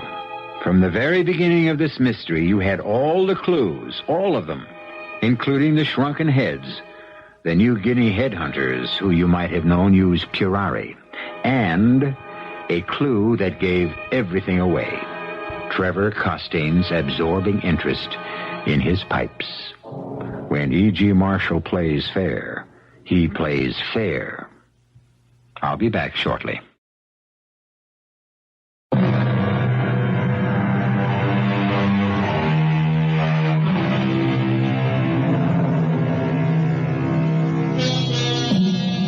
Hope you enjoyed our mystery. I certainly enjoyed playing a little game with you, because that's what all mysteries are, you know, a game of wits. Oh, sure, I have the advantage. I know the answer before I start. But in fairness to you, whenever I bring you a mystery, I'll make sure you have all the clues from the start. After that, it's up to you, entirely. Our cast included William Prince, Tony Roberts, Marion Seldes, and Martha Greenhouse. The entire production was under the direction of Himan Brown. And now, a preview of our next tale. She opened her eyes and sat up, spun around and dropped her shoes to the ground with a clack. She stood up, pointing at me with a finger, like a corpse come to life. You young imp! You little brat! Why did you say it to my face? Say what, madam? Why did you say I killed the boy? What boy? You know. Tell me or I'll shake the life out of you. I'll rake you with my nails till the blood runs. I'll spoil your beauty. No. Oh. Stop backing away. I have you in a corner. Now tell me, why did you say I killed the boy? I never said You lie! No. You lie! I'll tear you apart till you confess. No. Tear you apart with my hands. No. This is E.G. Marshall inviting you to return to our Mystery Theater for another adventure in the macabre. Until next time, pleasant dreams.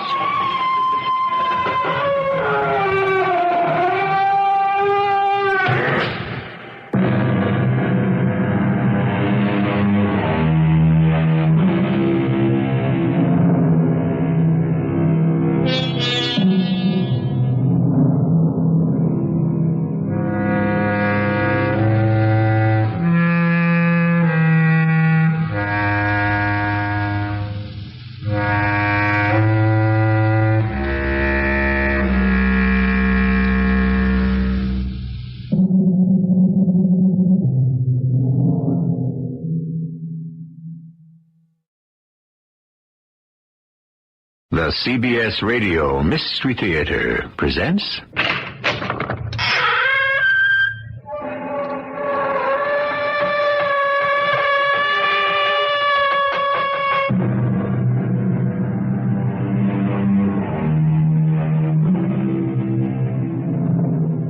Come in. Welcome. I'm E.G. Marshall. And what is your pleasure this time? Let me fill your cup. 2 icy fingers of terror, add equal parts of mystery and suspense, and top with a dash of the unknown. Settle back and sip, and we shall consider the wisdom of the ancient Tibetan sage Ao-Chan. One day a disciple asked, "Master, is the book of each man's life written by himself or by the immortal gods?" And the Holy One replied, "By both. The gods write only 2 pages, the first and the last. Man writes all the others himself. And if the Master has spoken truly, perhaps each of us might stop to consider what he has written now and then." Our story this time deals with the page before the last in the book of a young lady's life. One moment, Sergeant. Yes, what is it? I intend to kill you. What? Put down that pistol. Well, certainly. After I've fired it. You can't kill a police officer in broad daylight and hope to get away with it. Oh, I'm sure I can. Just a minute. No, it won't do you any good to rush me. I can squeeze this trigger faster than you can move. Stop! Why don't people believe me?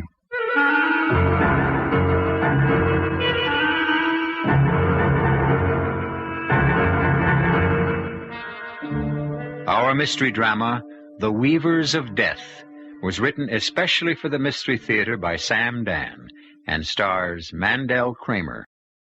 I'll be back shortly with Act One.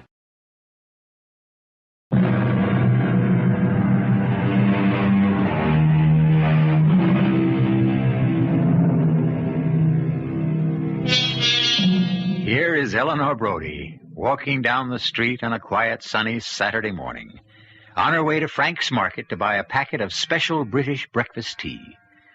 Golden-haired, green-eyed, willowy Eleanor. You'd never take her for 32. She looks at least 10 years younger. But that doesn't matter anymore. She'll never see 33. Tall, attractive Eleanor Brody is about to become a statistic. And as Eleanor enters Frank's Market, Frank himself is at the register. Bald and chubby, good-natured Frank. And he's about to become a statistic, too. And, waiting to pay for her purchases, elderly Mrs. August Asuyuk. Soon she will also be a statistic. Look through the window. A car has just pulled up. A thin, very pale young man steps out. His right hand is in his jacket pocket. He is headed for the store. For lack of a better name, let us call him a maker of statistics. Where's it all gonna end, huh, Frank? I was talking to the mister just last night. He says we'll have to learn how to live on air. Wait a second, Frank, I forgot. Some chocolate for my little granddaughter. I'll go get it. All right, hold it. Hold it now. Don't move. It's a stick-up. Shut up. Shut up. Step away from that register there, Baldy. And you, Blondie. Blondie, stand next to him. Don't shoot us, please. I said shut up. I have children. Grandchildren. I told you to shut your mouth. He's gonna kill us. I can see it in his eyes. Murderer. Assassin. Ubitsa. Ubitsa. I said shut up. Shut up, all of you.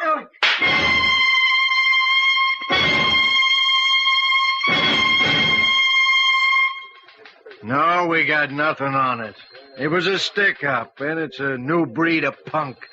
The old-time guys, they'd at least let you live. These crumbs, you don't give them the money, they kill you. You do give them the money, they kill you.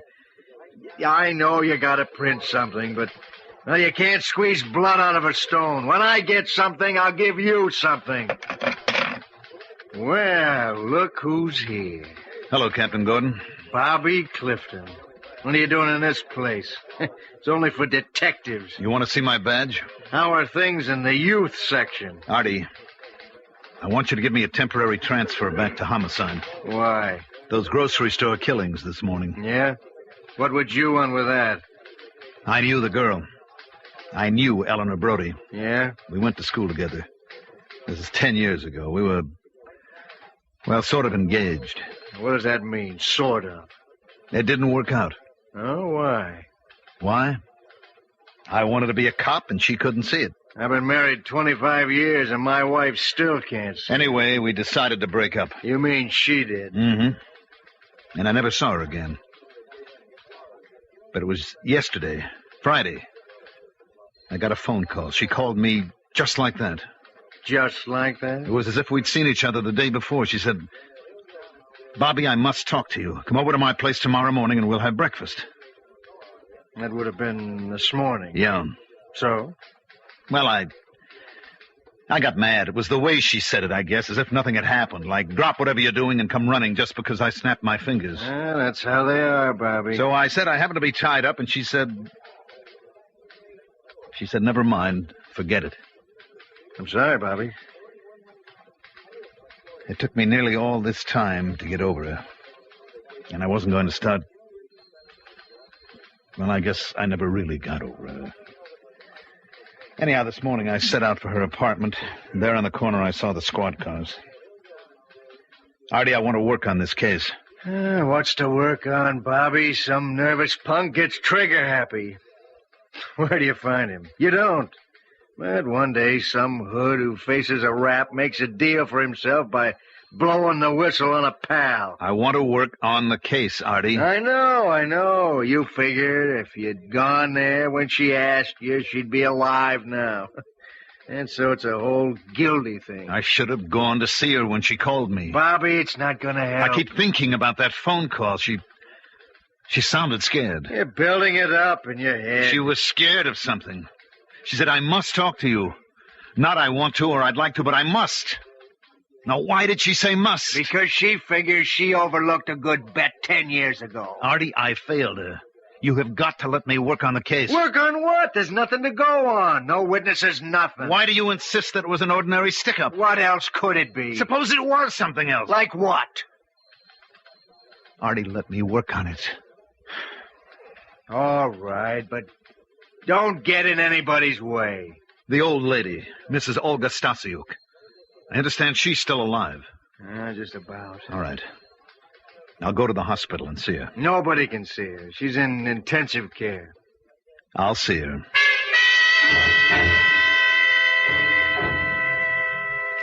I know, Sergeant, this is important for the police, but the patient can't see anyone. Doctor, she doesn't have to see me. I just want to see her. You mean you just want to look at her? Why? The nurse says she keeps muttering something. Now, perhaps I can catch a word or two. Oh, all right. As long as she isn't disturbed. It's funny how things are interrelated, Sergeant. What's that, Doctor? These two women, the young one who died and Mrs. Stasiuk, who may not live out the day. Now, the younger one, Miss Brody, her name was, she was here about a week ago. What for? Well, it was midnight. She couldn't reach her own doctor, so she came to emergency. Why? It seems she had a very severe, serious skin irritation all over her arms and back. What caused it? I don't know. She didn't want to stay for tests, so we gave her something for superficial relief. And she probably consulted her own physician the next day, and here she is, in the hospital again, but this time in the morgue. Oh, but you want to see Mrs. Stasiuk.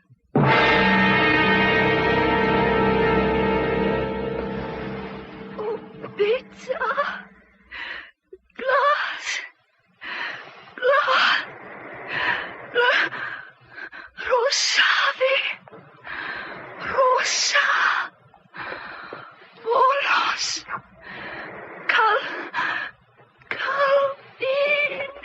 Well, what do you make of that? She seems to be trying to say something. Poor woman. She can't seem to form the words.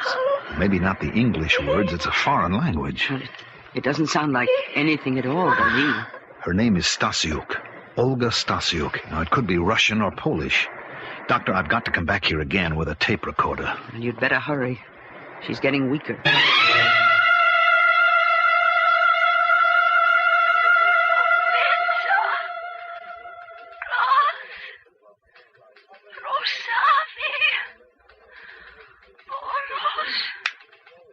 So? What does all that give you? It's Russian, Artie. Russian. Well, what does that mean? Look, there's an Orthodox church around the corner. It turns out to be her church. The priest says the tape is hard to understand, that he can make out some of it. Well, what's she saying? She's trying to describe a killer. That word, ubitsa, or something like that, that means assassin, murderer. And he could be an albino. What? She uses the word for pink, a word like hrosavi, in connection with eyes and hair. And there's one key word. Kalbin, I think. It could either be the killer's name... Well, are there any local punks named Calvin? Or, more likely, it's the Russian word Kalbin or Khalbin, which means albino, or a guy with real light-colored hair and eyes. Whitey. That's right. Whitey Barrows. It can't be. Why not? Because, as far as we know, Whitey's a hitman for some of the biggest mobs. He gets 20, 30 grand a contract. This holdup could have been a contract. Oh, a little grocery store keeper? Your ex-girlfriend? This elderly Russian lady? To whom are they worth 20, 30 grand? Look, if it wasn't a contract, what was Whitey doing in on it? You know the terrible thing here?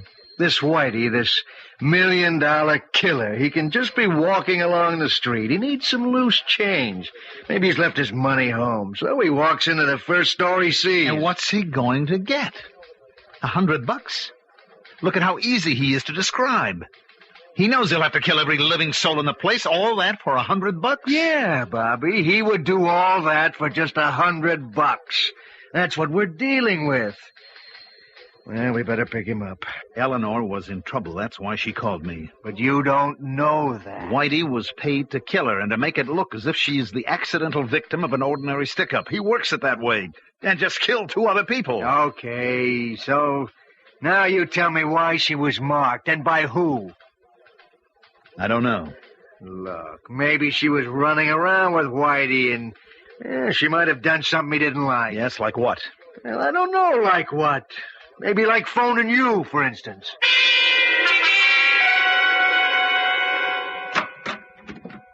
Yes? Dora Hastings?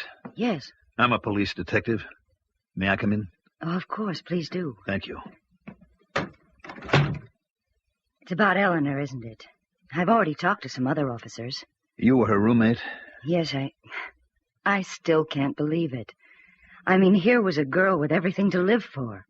The breaks were really starting to come her way. What breaks? You name it, all of them. She'd finally broken into the design field. She got that great consulting job with Wainwright. Yes? And she was getting married. Yeah, she grew up at last. She figured it was time to put out the torch. The torch? Oh, some fellow she'd gone to school with years ago. They had an argument over something or other, and that was it. For years, maybe she thought he might call her, but he didn't. Can you believe a thing like that? Yes. So she settled for the boss's nephew at Wainwright. Can you imagine settle for Lester Crane? Settle for a guy who has either $30 or $40 million? But that's how she put it. She was one of a kind, that girl. Tell me, recently, did she seem upset about anything? Well, yes, I would say so. Can you tell me what it was? I don't know. I asked her, and she said it was just nerves. What reason would there be for nerves, as she put it? Well, that's what I could never understand.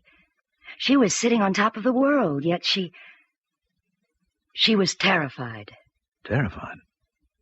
It's a pretty strong word. It is. She was terrified. Well, weren't you concerned? I was. But if she made up her mind not to tell you anything, you couldn't shake her. Yes, I know. You know? Well, how would you know that? Oh, I know girls like that. Now, you have no idea what could have caused her to be so frightened. No. Besides, does it matter anymore? She's dead. Try to remember everything you can about her being frightened. Just how bad was it? Do you want to know? Last week, she got up in the middle of the night. She couldn't sleep. She was irritated. Irritated by what? Her body was irritated. What? You know, you can get skin rashes from nervousness and tension. She called for a cab and went right to the hospital. And then? She came back the next morning. She was better. Anyhow, she seemed different. In what way? Quiet. She was quieter, calmer. Actually, she would keep muttering the same thing. What same thing? I have no idea. It sounded like EL-77. EL-77? What's that? I can't figure it out. She just keeps saying it the way people do when something bothers them. Well, didn't you ask her what it meant? Well, yes. And she told me right off to forget it. EL-77? Well, I don't even know if that's right. It just sounded something like that. Well, yesterday she said, there's only one man in the world who can help me. She was going to call this fellow and ask him to come see her. Did she say who? No, I was in the other room when she called him. And I guess he must have turned her down because she said later, it doesn't matter now. And then... Well, and then this morning... Well, I hope I was able to help you. Help me? Yes. What I told you. Does it help you? No, Miss Hastings. I'm afraid it doesn't help me at all. How can it help when you know that if you had accepted an old friend's invitation to breakfast, she might still be alive?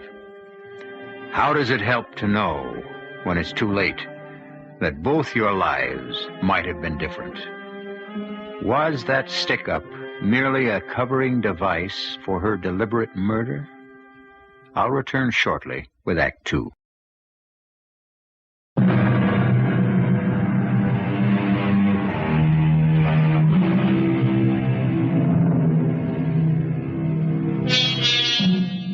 The world should turn on love and understanding. Instead, it seems to be spun by vanity and pride. So many people could prevent so many problems. Indeed, could alter the very shape and direction of their lives if they could only talk freely and openly and honestly at the right time. 10 years ago, obviously, Eleanor Brody and Bob Clifton couldn't do it.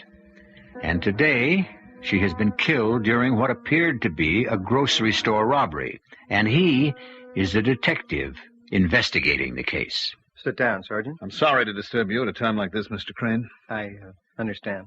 You were Miss Brody's fiancé. Yes, I was.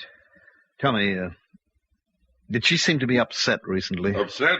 Why should she be upset? Oh, Sergeant, this is my uncle, James Wainwright. I was told there was a police officer in the house. What can we do for you? I want to ask a few questions. Yeah? Why? Uncle Jim, it should be obvious why. It isn't obvious to me, and besides, I didn't ask you. After all, what is there to ask? She was killed in a holdup, wasn't she? Well, officer, wasn't she? That's right. It was an unfortunate coincidence. Her past life had nothing to do with it. She would have been killed in any event. Therefore, the police have no reason to pry into the affairs of private citizens. Don't you agree, sir? Well, perhaps if it were just a holdup. What do you mean, if? What else could it have been? A way of covering up her murder? You can't be serious. Oh, yes, I am. And that's why I'm here, to ask some questions. Well, how could we possibly help you? I don't know. Well, if this is a fishing expedition, you've come to the wrong stream. I will answer no questions unless my attorney is present. Uncle Jim, the man is just trying to do his job. That's enough out of you two, Lester. Mr. Wainwright, I'm investigating a murder. I need information on the background of Miss Brody. It's immaterial to me whether I get my answers here or down at headquarters. I don't like your attitude. I'll have you know the commissioner's an intimate friend of mine. Uncle, let's get this over with. All right. Well, what do you want to know? Miss Brody, did she seem upset lately? Well... No. Not at all. Why do you ask? Her roommate says she was. Oh? Well, upset after all. You know women, they get nervous as their wedding day approaches. I don't mean that kind of nervous. I mean terrified. Well, yes, she might have been terrified. Of what? Of her approaching responsibility. She was marrying very far above her station in life. Now, Uncle Jim, you shouldn't talk like that. Why not? It's true. She was a poor girl in my company, which one day will be this young man's. has assets of $50 million. What is your company, sir? Wainwright Associates. What does Wainwright Associates do? Oh, you can't be serious. Oh, I'm sorry. We import textiles, all kinds of textiles from all over the world. Yes? And we sell them to various manufacturers. I see.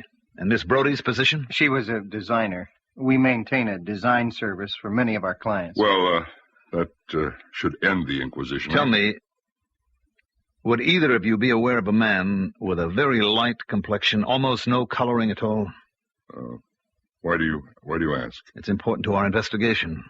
No, I'm aware of no such person. Mr. Crane? No. I have a question. Yes? My nephew here, Lester Crane, he gave Miss Brody a great many gifts. Are they recoverable? Uncle Jim, how can we talk about that now? These things have to be faced, Lester. Now, Sergeant, what procedure do we follow? Well, it seemed to me that your attorney could advise you.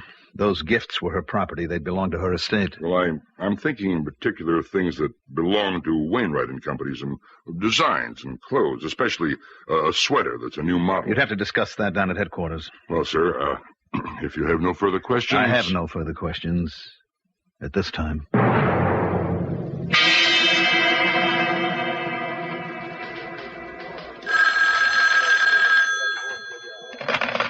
Yeah, Captain Gordon. Yes, there may be a break on those murders. But so far we got nothing to give out. Look, Charlie, things are rough all over. Bobby, what have you got? Sore feet, Captain. Well, you did want to investigate some murders. Where are we? The roommate says she was scared stiff. Yeah, we had that yesterday.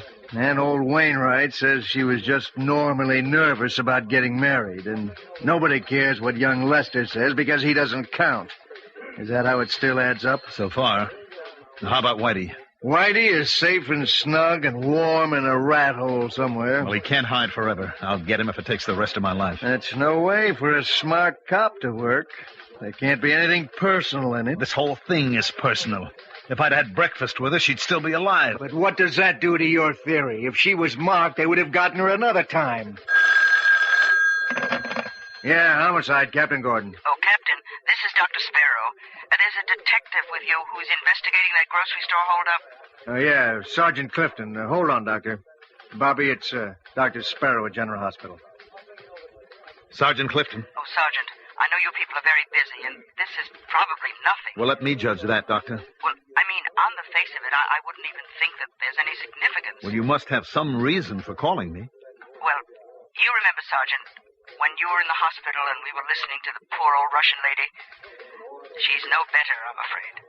I'm sorry to hear that. Well, I remember we were saying how things were interrelated. Yes? And that Miss Brody had been in here a week before she died, and was killed because of a severe skin irritation. Yes, I remember. Well, she has a roommate, Miss Dora Hastings.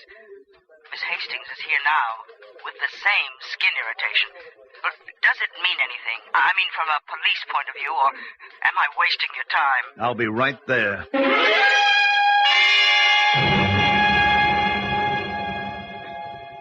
Actually, she came in last night. She's much better now. We've treated her. She can go home tomorrow. What caused it, Doctor? Well, it's a sweater. A sweater? Probably the most beautiful sweater I've ever seen.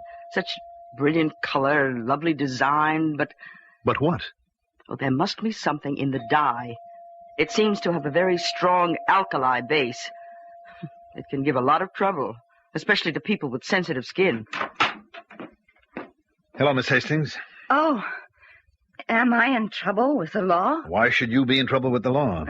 For taking the sweater. I don't know anything about that. I've been punished enough. Take it back. Put it with all our things. I don't want it. Why don't you tell me about it? I knew something would happen to me. What? I never stole anything in my life. So the first time I weakened. And what did I take? I didn't try to steal any of her jewelry or anything that was really valuable. I just took the sweater. The sweater? Well, who'd miss it or know anything about it? I couldn't resist it. It's so pretty. So look at what happens, my arms. Certain people, and I'm one of them, should never steal. Please, take it back to the apartment. All right, now you decided to take the sweater. I wore it when I went shopping and out to dinner. And then a couple of hours later, I felt as if my whole body were on fire. Say, that's what must have happened to Eleanor the night she had to come here. She'd worn the sweater, too. Are you sure? I'm positive. And where did she get the sweater? She brought it home from the office. It's one she designed. You mind if I take it? Please.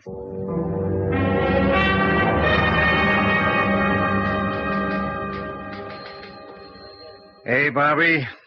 There was a phone call for you. From whom? Well, it was about you. It seems that Wainwright had a court order to go to the Brody girl's place and pick up some designs that belong to the firm. So? Yeah, so they claim something's missing. What? The sweater. What kind of sweater? Come on, you know what kind of sweater. The sweater you were supposed to bring back from the hospital, the one that the roommate borrowed. That sweater? And where is it? In my locker. What kind of game are you playing, Bobby? If they want it back, I'll bring it back. Bobby, you're trying to pull a fast one, but this Wainwright has got a lot of clout. Why did they want the sweater? Because it's their property. Sure, but when I was at the house, the old man started this song and dance about recovering some gifts and stuff. It was all a cover. For what? For the sweater. Why would they want that sweater? Huh? From what I hear, it's already given 2 girls fits. Sure is a hard luck sweater. Yeah, still they want it and it belongs to them, so? So I'll bring it back.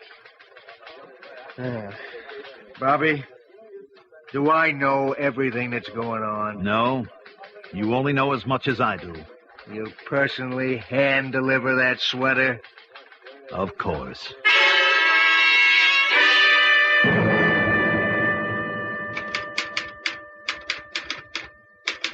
Yes? I'd like to see Mr. Lester Crane. Police? Oh, wow. You don't look like a cop. No, why not? You're too cute. Did you know Eleanor Brody, Miss, Carter. Melba Carter. Miss Carter? Oh, sure. We both come here about the same week 9 years ago. We both sat at the same desk. She went up. All the way up. She even got the boss's nephew. Tell me, did she seem nervous lately? Oh, I don't know. I'm sorry to say I was so jealous of her I couldn't really see straight. Poor kid. What good did it do her? Did some man ever come around to see her, a man with a very light complexion? A guy? He? Oh, no. Why would she want to ruin the world's greatest setup? If there was a guy on the side, he was kept out of sight. Would you tell Mr. Crane that I'm here, please? Don't you want to ask me any more questions? Maybe later. Thank you, Sergeant. It's a beautiful sweater. I've never seen such brilliant colors and the design. Yes, well, it's... I'm sorry there was this misunderstanding. I had intended to return it on my way to work. It's all right. Look, I want to apologize for my uncle. He lives in a world of his own. I understand. He belongs to another time, another place. Mm-hmm. You were Eleanor's fiancé. What did you say? Oh, I'm sorry. I was just thinking out loud. Yes, I was her fiancé, and, I owed her so much. You see, because of her, I stood up to my uncle. He was opposed to our getting married. Why? Why? He wouldn't need a reason. He's so contrary. And, I always yielded to his judgment, but not this time. Yes? Mr. Crane, there's been an inquiry concerning EL-77. EL-77? And you told me that... EL-77? And you told me you'd handle everything there yourself, so I... Place that call on hold, and I'll pick it up very soon. Sergeant, is there anything else you want to know? I have some very important things to No, I've taken up enough of your time. Goodbye, Mr. Crane. EL-77. Once again, a combination of letters and numbers. And what do they mean? One thing is certain. They have the power to make people nervous. First, Eleanor Brody, and now Lester Crane. EL-77. A simple arrangement of innocent-looking letters and numbers. Well, any arrangement of letters and numbers can look innocent. Consider E equals MC squared. I'll be back, hopefully in just a few moments with Act 3.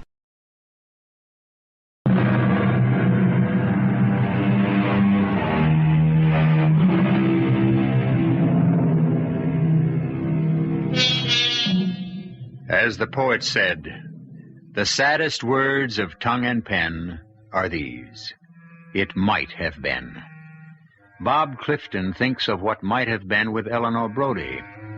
10 years ago, they were too proud, too immature perhaps, to know how to make love endure. Now the only thing that Bob can do for Eleanor is try to bring her killer to justice. No, Bob. Why not? Because you can get into more trouble than you ever thought existed. Is that all you ever think about, getting into trouble? Besides, it's wrong. Why, Artie? Why is it wrong? Because, Bobby, you proposed to use a human decoy.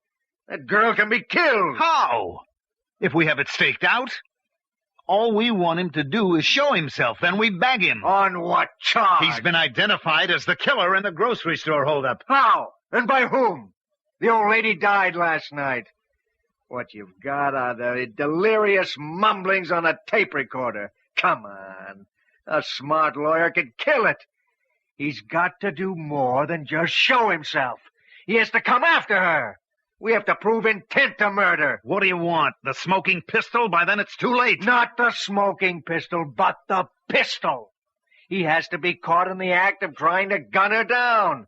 And that's cutting it too close. Not if we have him covered. It's too risky. Too much can go wrong. It's the only way. Bobby, I don't want to hear any more about it.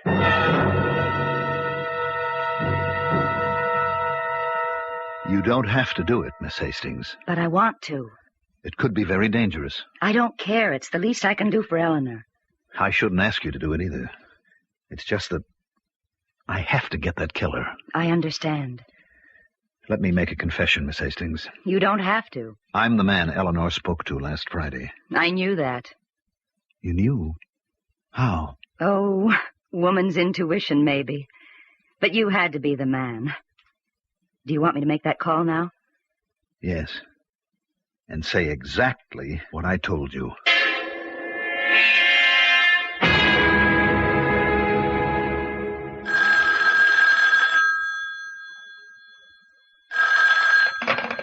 Hello? Mr. Wainwright? Yes? Mr. Wainwright, I must talk with you. Who are you? I have certain information. What is this? Concerning EL-77. What? What did you say? You heard what I said. Well, what do you want to talk about? I don't know. Make me an offer. Offer? To do what? Well, not to go to the police, for instance. Oh, I see. Is that how it is? Yes, that's how it is. Well, let me think about it. You don't have any time. I'm leaving the country tonight. I'd like to travel first class, if you know what I mean. See you in an hour? Could you make that 2 hours? But no longer. And, the address?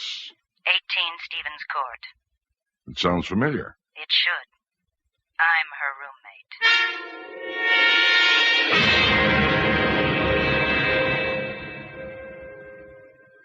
Anyone moving up the street? Not yet. Now, you're sure this is the only entrance to the building? Yes, he couldn't get in any other way. All right. He has to come up the street. Walk in the front door. Come up the stairs, knock on your door. Now, don't stand near the doorway. He might shoot through it. Leave the door unlocked. When he knocks, you say, "Come in, it's open." When he walks in, I'll be ready for him, and keep out of sight. Look, down the street. Is that someone coming? Stand by the side of the window. If that's our boy, don't let him see you. Well, I know Mr. Wainwright. It isn't him. No, it wouldn't be Mr. Wainwright. It would be an employee of his. I can't see too well in this dark, but I'm sure that it's... It's who? The man who killed Eleanor. Oh, it's so quiet. You can almost hear his footsteps. Wait. There are men getting out of those cars. Look! Hold it, Whitey! Freeze!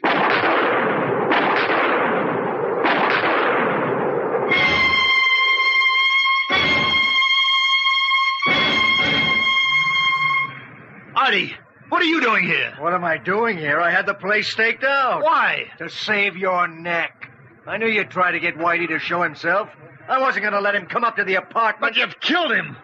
How can we tie him to Wainwright? Bobby, it was the only thing we could do.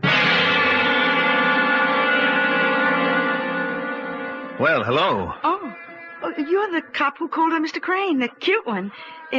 Everything squared away? Yes, I guess so. I was headed for your office. Oh, so am I. Look, maybe you could do something for me. Well, why not? This is a package of some papers that we found in Miss Brody's apartment. Some of them look like business things, and we want to return them to the company. Could you save me the trip? Okay. It's a nice day for a walk, though, isn't it? I don't even know if they're important, but I figured perhaps... what does the average cop do on his day off? Now, some of them are just notes, and there's a number that I noticed. It says EL77. What does EL77 mean? It's a lot number. A lot? Yeah, it would mean a European lot EL, and the number 77 means 7.7 million yards. That's quite a number of yards. Yeah, pretty good sized, even for us. It's a hush-hush thing. What do you mean? I don't know. The only people who know anything about it are Lester Crane and the old man. Well, where is it? Where? The warehouse, I guess. Hey, do you work every day in the week? Look, thank you very much, and this is a favor. Bye. Hey, come back here. You forgot... He wants me to deliver a package, and he forgets to give me the package. Some cop. He's cute, though.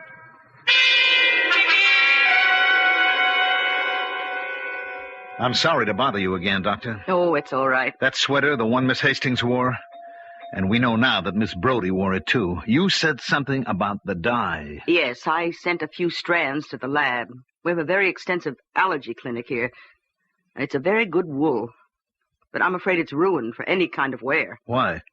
The dye. It's a strange one, probably foreign.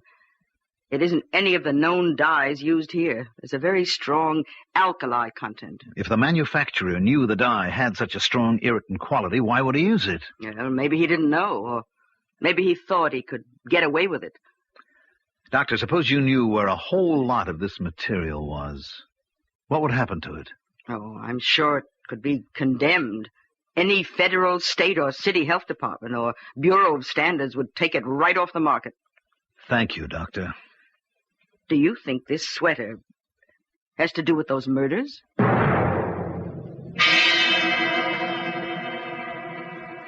I don't mind telling you, Sergeant, I'm not in the habit of receiving the police at this hour of the night. I'm here on official business, Mr. Wainwright. Indeed. Well, then why not conduct it during business hours? I have here a few strands of a wool material. Where did you get that? From a certain sweater. Oh. Well, what's that to me? This sweater was a sample. It was to be duplicated and sent out to Wainwright customers to show the brilliant colors that were a part of a certain imported lot. How dare you pry into the business of my company? European lot 77. The dye in it makes the material unfit for human clothing. That is a lie. Is it?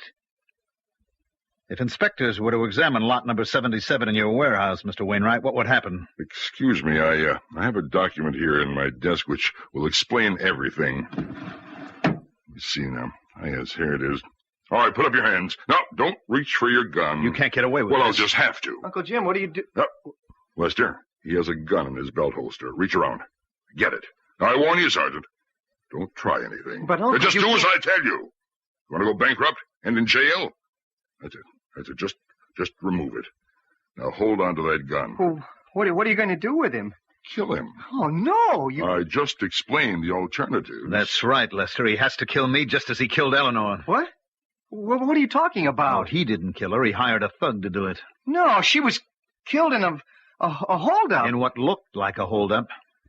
You see, she knew about EL-77, too, and she That's enough. She wanted you to destroy it. I know, but how could we do that, huh? We would have lost millions. She said she'd go to the police, didn't she? No, she only said she'd break the engagement. But your uncle couldn't trust her. Lester, we're wasting time. You can't keep killing people, Mr. Wainwright. Uncle Jim, there can't be any killing. There's already been killing. Your uncle had Eleanor murdered. Don't listen to him. Sergeant, look, we have to get rid of that cloth. It's wrong, I know, but if we don't, we'll go broke. Eleanor couldn't understand that, so she walked out on me. But she would have come back afterward, except that she was killed in that store. No. Wainwright killed her. He knew she'd turn you in. Don't you see what he's trying to do? Why do we have to kill him? What else is there? Why can't we have an Sergeant, there's a way out of this. There must be. No. The only way is for me to take Mr. Wainwright and book him for the murder of Eleanor Brody. And you're going to let him do that? I can't. Go ahead, Lester. Ask him. Ask him if he killed her. Uncle, did you... What else could be done, you fool? We'd have all gone to the jailhouse first and the poorhouse second. Did you kill her? Yes, I killed her. I hired a man to kill her. I had to. You weren't man enough to kill her yourself. You killed her! Lester!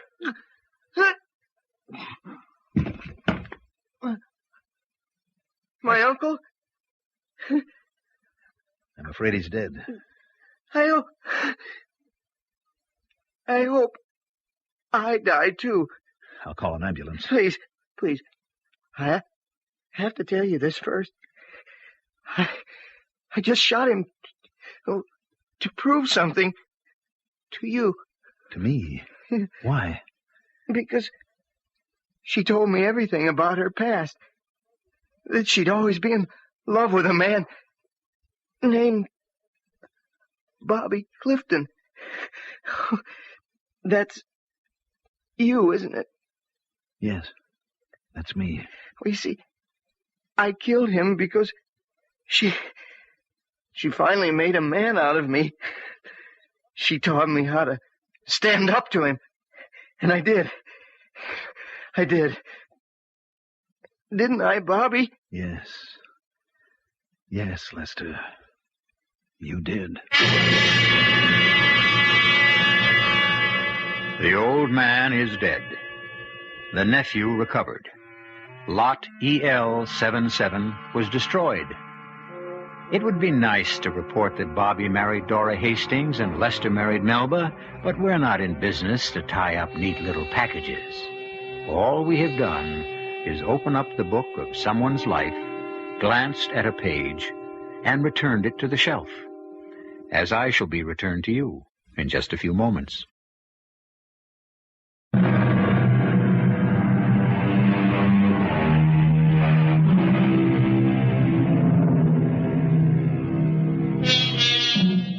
It is written, every man is a weaver, and on his loom he weaves his life. But the colors and the design are not created by the skill of his hands. Rather do they spring forth from the beauty of his heart. We are also weavers, weavers of spells, and we hope you will join us 7 times each week and enjoy our designs. Our cast included Mandel Kramer, Bob Caliban, Joe Silver, Bryna Rayburn, and Catherine Byers. The entire production was under the direction of Himan Brown. And now, a preview of our next tale. Mark, what is it, dear? I thought you were sound asleep. All those pills. Something woke me for the moment. I don't know why. I came alive so suddenly. Some alarm bell in me. Which will never ring. You're not going to be alive. What are you doing with that pillow? Playing Othello to your Desdemona, my love. No, Mark, you can't be serious. It's all just... Yet I'll not shed your blood, nor scar that whiter skin of yours than snow. Yet you must die. Put out the light, and then put out the light. If I can quench thee. No more moving. Still as the grave. My wife. My wife. This is E.G. Marshall inviting you to return to our Mystery Theater for another adventure in the macabre. Until next time, pleasant dreams.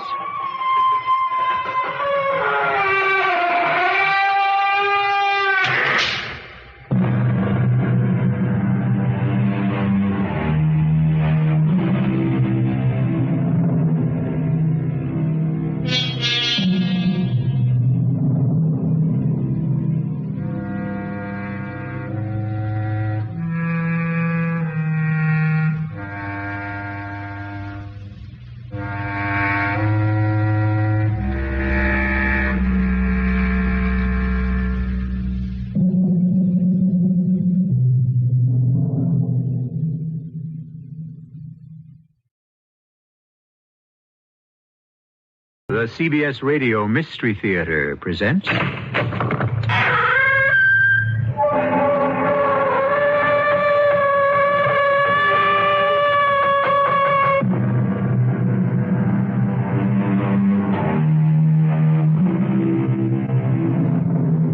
in. Welcome. I'm E.G. Marshall, conductor of this occult omnibus, which stops at your station 7 times each week. It is said of some people that they live in the past, but of course we know this isn't true. Nobody can actually, genuinely, physically live in the past. Yes, it's possible to spend one's life in reverie, in daydream, but live in the past? That's incredible. You can only live in the present. And the present is a vehicle that can only travel in one direction, forward, into the future. At least, that's what we've been led to believe. You wouldn't want to be 19 again? No, I wouldn't want to be 19 again. It's better to be 55? In some ways, it is. You wouldn't want to be 19? You wouldn't want to be back there? Back where? Listen. Grow up, Bill. Please, grow up. I have grown up, and I don't like it. Like it or not, you've got to live with it. That's where you're wrong. I don't have to live with it. You don't have to live with it either. Come back with me. Back where? We can be 19 again. You're crazy.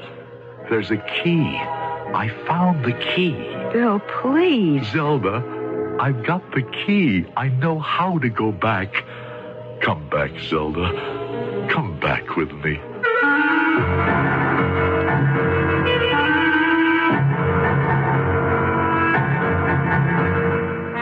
Our mystery drama, Come Back With Me, was written especially for the Mystery Theater by Sam Dan and stars Howard Da Silva. I'll be back shortly with Act One.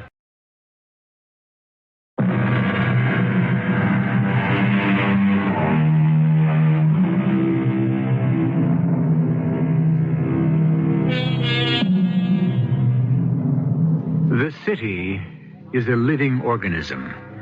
And because every living thing must one day die, the city must die too. Like the human beings who build it, the city has its periods of youth, maturity, and old age. The city dies by degrees. A house here, a street there, block by block, neighborhood by neighborhood. The boarded-up, shuttered buildings stand empty, decayed, deserted, dead. But that part of the city which still lives continues to go through the motions.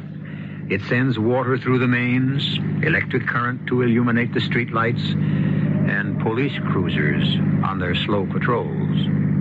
Tonight, Officer Tom Bergen suddenly stiffens to attention behind the wheel of his car and loosens the strap of his holster. Just up ahead, a man is walking slowly along the sidewalk, and anyone out here this time of the night had better be questioned. Are you okay, sir? Something wrong, officer? Oh, no, sir. Well, then why do you stop me? I didn't stop you. I'm walking along the street, minding my own affairs, and you accost me as if I were a common criminal. No, I only asked you if something was wrong. Why should something be wrong? Well, sir, Is this some sort of search and seizure? Or stop and frisk, as you might call it? Now, look, sir, you see a person out alone at night in this neighborhood. But what's wrong with this neighborhood? What's wrong with this neighborhood? Is there a better neighborhood in the entire city, in the whole world? You are insulting my neighborhood. Now, look, sir, I assure you... You assure me of nothing. You imply that this neighborhood is a hotbed of vice, of crime, eh? I didn't say that. That was a nasty insinuation in your voice. Well, I only wanted to make sure There's an insult, and it's a fighting insult. Now, look, you're just getting excited over nothing. This is my neighborhood, and I'll fight for it. For how can man die better than by facing fearful odds for the ashes of his fathers and the temples of his gods? Well, how can he? I don't believe he can. Macaulay wrote that. Thomas Babington Macaulay. And when I was a kid, that's what we were taught in high school. They don't teach Horatius at the bridge anymore. You know that, don't you? Well, yeah, I guess they don't. You know why, don't you? Because it's not relevant. You hear that? It's not relevant. That's a great new word today. Relevant. Yes, sir. Look, how would you like to... Honor, duty, respect. These things, they just aren't relevant anymore. Why don't you get in, mister, and I'll give you a lift home? And I'm not relevant anymore, either. Now, look, it's very late, and you look to be a little unsteady on your feet. Tell me, officer, look me straight in the eye and tell me, what is relevant today? And like I said, it's very late. Oh, no, it's early. It's very early. The crowd is first starting to get together at Morrissey's. Morrissey's? Jack Morrissey's. You mean you're the cop on this beat and you never heard of Jack Morrissey's? Everybody from the neighborhood goes there.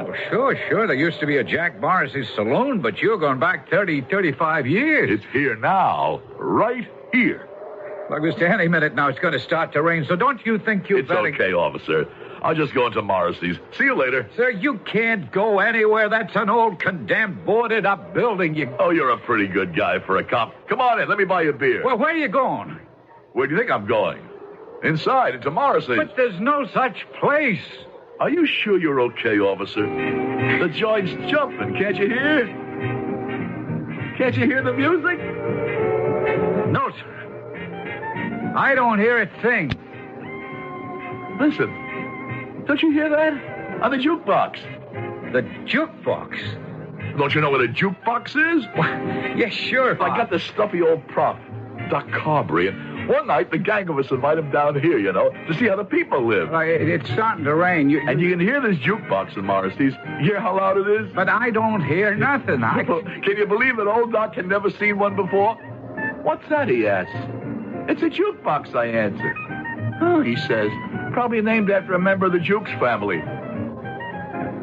You don't get it, huh? Well, in psychology, you study this very retarded family named Jukes. Look, the rain's beginning to come down very hard. It's a classical clinical study. There's nothing there. Hey, take your hand off me. I said I'm going into Morrissey. You can't go in there. The building is condemned. You see what the sign said? I said take your hand off me. Yeah, but... look here, mister. I can see you're... I don't want to have to use force, but I warn you.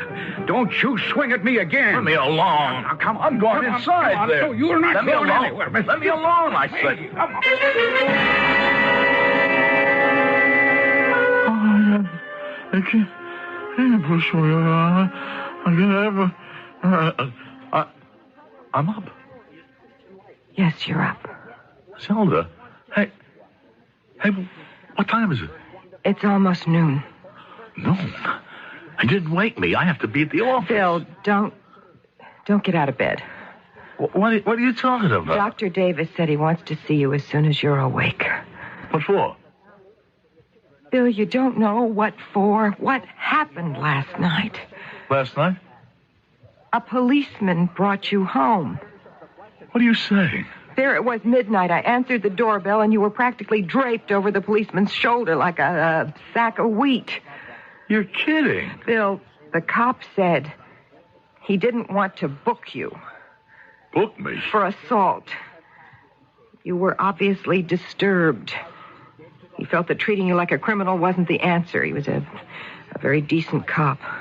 Zelda, what is all this about? I must say, in addition to everything else, the publicity could have been the last straw. That's all we would have needed. Zelda. Bill, shut up.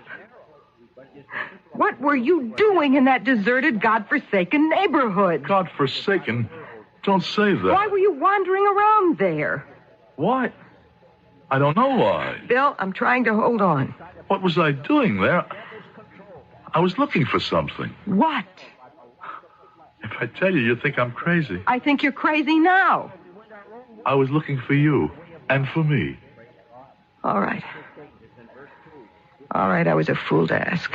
You really don't want to know. I want an intelligent, responsive answer. I guess you would. Intelligent, responsive answer. You used those words the very first night we met. Oh, Bill, please. We met in Morrissey's. I fell in love with you at first sight. Western United Industries is making the offer today. How can you talk about... How can I talk about love? Our lives depend on it. Yes, our lives do depend on Bill, love. save us. Let them buy us. You mean sell out? You can call it whatever you like. It's our only chance to get out of debt, to save something from the wreck.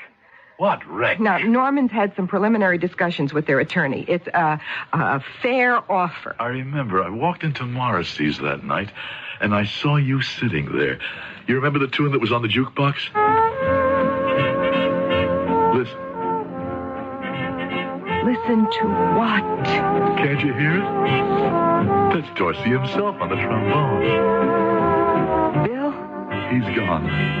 But how great he was. Bill, will you please try to concentrate? Oh, can't you hear it? No, I can't hear it. You didn't have to kill us. Now, look, Bill. You try to relax. I'll have Dr. Davis come over here right away. There's no point to it. You want him to convince me to accept some basic facts of life? Well, I accept them. I'll go down there and sign my death warrant. Why do you have to call it your death warrant? Because that's what it is. It is nothing of the sort. You'll still run the company. Hundreds of small businesses have been taken over by big corporations. I don't want to talk about it. They still want you to manage it. I said I'm willing to do it. Why do we have to talk about it? Now, let me shave and get dressed and get down to the office. Wear the new dark suit. Oh, absolutely. Dark has always been the proper shade for executions.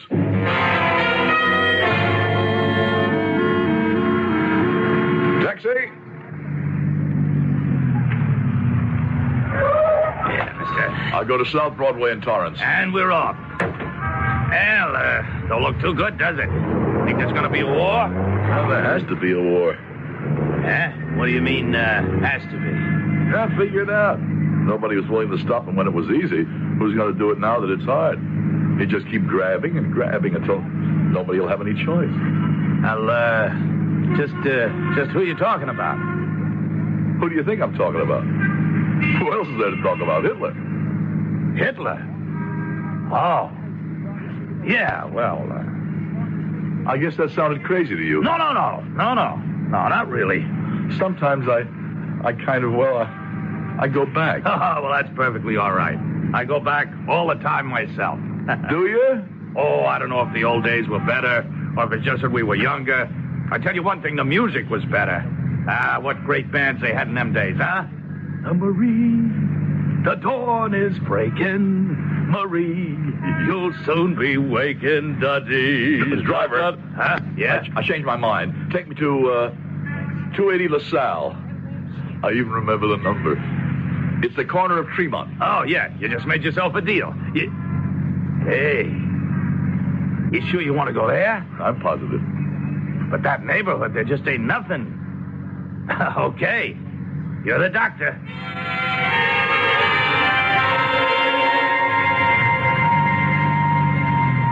Tremont, just off LaSalle. 210. Keep the change. Hey, you mean you want to get out here? That's why I came. Mister, listen, for blocks around, it's deserted. It's all coming down. I mean, you can even hear the wrecking crews. Now, some of these buildings, they got junkies, all kinds of weird characters. It ain't safe. You know, you're a character. I just got you to Morrissey's. Check Morrissey's. Morrissey's? Yeah, but all the cab drivers seem to be characters. Is it part of the union rules? Can't you hear the music? Music? You were just singing it. Hear it? Well, I tried. But like they say, to each their own.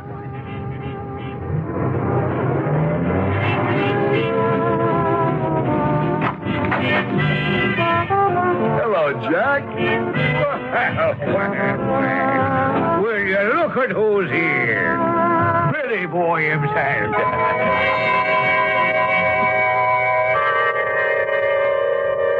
Well, can we say that Morrissey's lives? Let me give you some actual data. Jack Morrissey opened a neighborhood bar in 1933. In 1941, he closed it when he enlisted in the Army.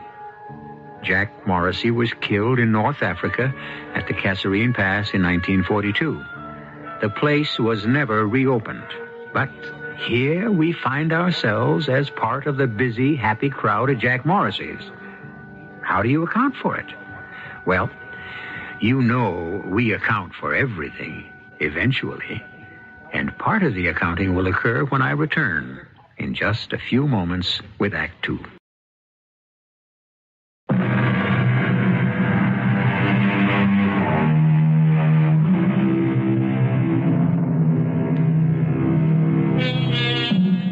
I would give 1,000 tomorrows, a poet said, for just one of my yesterdays. Well, today is yesterday for Bill Harlow. He has just walked through a door, and almost 35 years have suddenly fallen away. The far away and the long ago has just become the here and the now. Here he is in Morrissey's, where the college crowd hung out. And here are the girls, just as he remembers them, with their hair parted in the middle, high in the front, and curled up at the shoulders. Here are the guys, in sweaters and pleated pants and loafers. And the music. Oh, that music. Well, how are you doing, Billy? I may just enlist. Oh, now that's a drastic step. Well, might as well get in there first. Never be first in anything, Billy. Let some other guy do the spade work. You see what I mean? Who's around tonight, Jack? Well, there's your old buddy Norman. Nice dish sitting there with him. Yeah, very, very nice. I think she's giving you the eye. No, she belongs to Norman. No woman belongs to nobody. What do you want me to do, steal her from my best friend? He'd steal it from you, wouldn't he?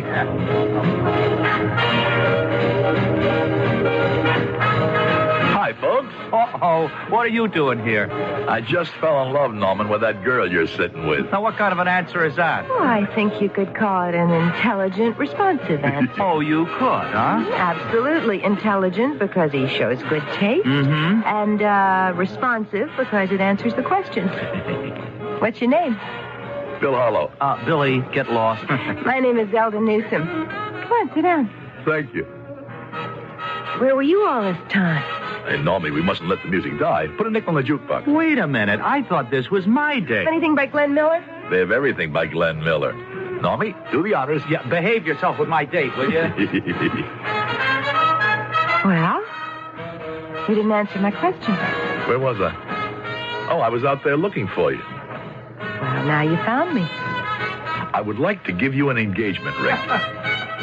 Oh, are we engaged? Sure. Except I don't have one. I could give you my fraternity pin. But? I don't belong to a fraternity. Oh. Well, I'm not sure I could be interested in a pauper. Oh, I'm not completely without wealth. Oh, are you a millionaire in disguise? You see this? And what is that supposed to be? It's not supposed to be anything. It is. Yes. Now, the average person would look at this and say it's just a little black pebble. But it isn't. This is a small stone. See how highly polished it is? Uh-huh. From the tomb of King Tut. I am impressed. You should be. It's my most precious possession. I'll keep it always. Shall we dance?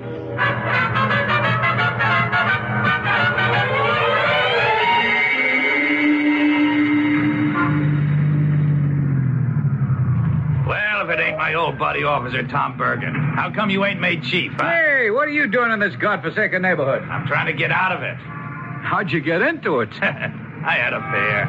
You mean somebody wanted to come down here? Would you believe it? I had a guy wanted to go to LaSalle Corner Tremont. Next week, that joint ain't gonna exist.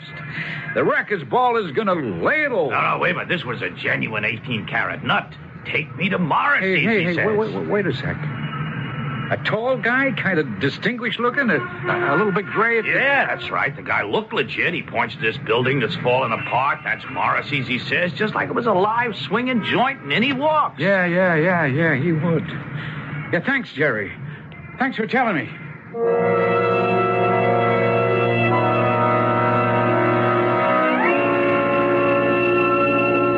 I'll have a couple of beers, Jack, for me and my girl.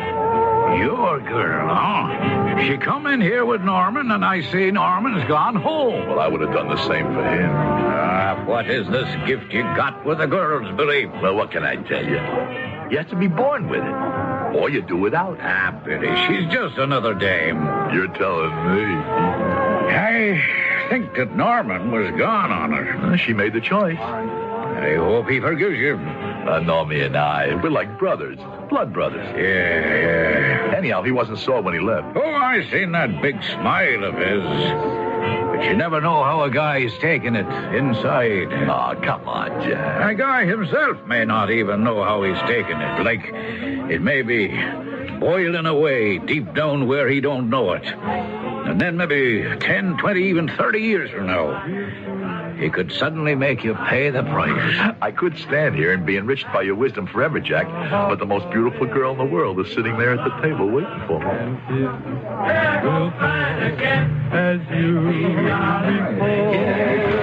Well, what was that earnest conversation you were having with mine host, Jack Morrissey? Oh, just man-to-man conversation. Tell me about it. Do you mean I have to tell you absolutely everything? Absolutely. Well, Zelda, what is it? What's happening to us?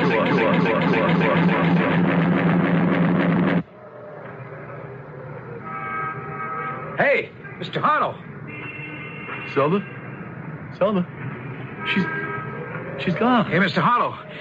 Morrissey's gone. It's all gone. Where did he go? Look, Mr. Harlow, you can't stay here. It was all here. Jack Morrissey's. Don't you understand? You don't want to get yourself into trouble, Mr. Harlow. It was here. July 30th, 1939. The night I met Zelda. She was Norman's date. Yeah, sure, but... Don't you patronize me? No, I won't. I'll tell you straight out. You imagined it. I didn't. It was real. Okay, so it was real to you. So's a dream. But you wake up and the dream is gone, right? And now this is gone, too. Yes, it's gone. Well, we better be getting out of here. This place is dangerous. Morrissey's dangerous? Yeah, the buildings are being knocked down on all sides, and the vibrations could... come on. Yes, officer. I'll come along quietly. The policeman is your best friend. That's what my mother used to tell me. Do mothers tell that to their kids today? I wouldn't know, sir. No, I wouldn't know either. We never had kids, Zelda and I. Maybe if we'd had them, it might have been different. Yeah, well, come on. I think we better go now. Yeah. Wait. Well, what's the matter? Look. Where? On the floor. That little stone. The little black stone. So, okay, what about it? Here. Hey, look at it. It's the stone I just gave to Zelda. This is it. This is the exact same stone. Now, look, Mr. Harlow. On July 30th, 1939, in this place, I gave a girl named Zelda Newsom a little black stone. And here it is. How do you account for it? I don't know. I can't account for anything. All I know is that this joint's been deserted for years, and the law says no trespassing. So do we go? All right, let's go.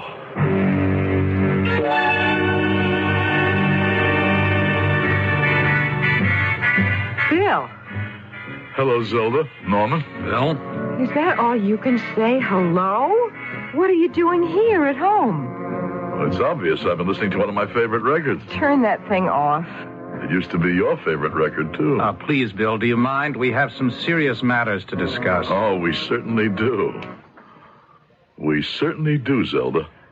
That night we met, I gave you a stone, remember? Norman and I waited for you at the office. The man from United Western Industries was there. You don't remember that little black stone, Zelda? Bill, excuse me. I have to say this. You did not create a favorable impression. You said you'd always keep the stone. Fortunately, I think we saved the situation. Don't be so modest, Norman. You saved the situation. Why didn't you keep the stone, Zelda? I don't know what stone you're talking about. Listen to us, and less than an hour ago, we spoke to each other with such love.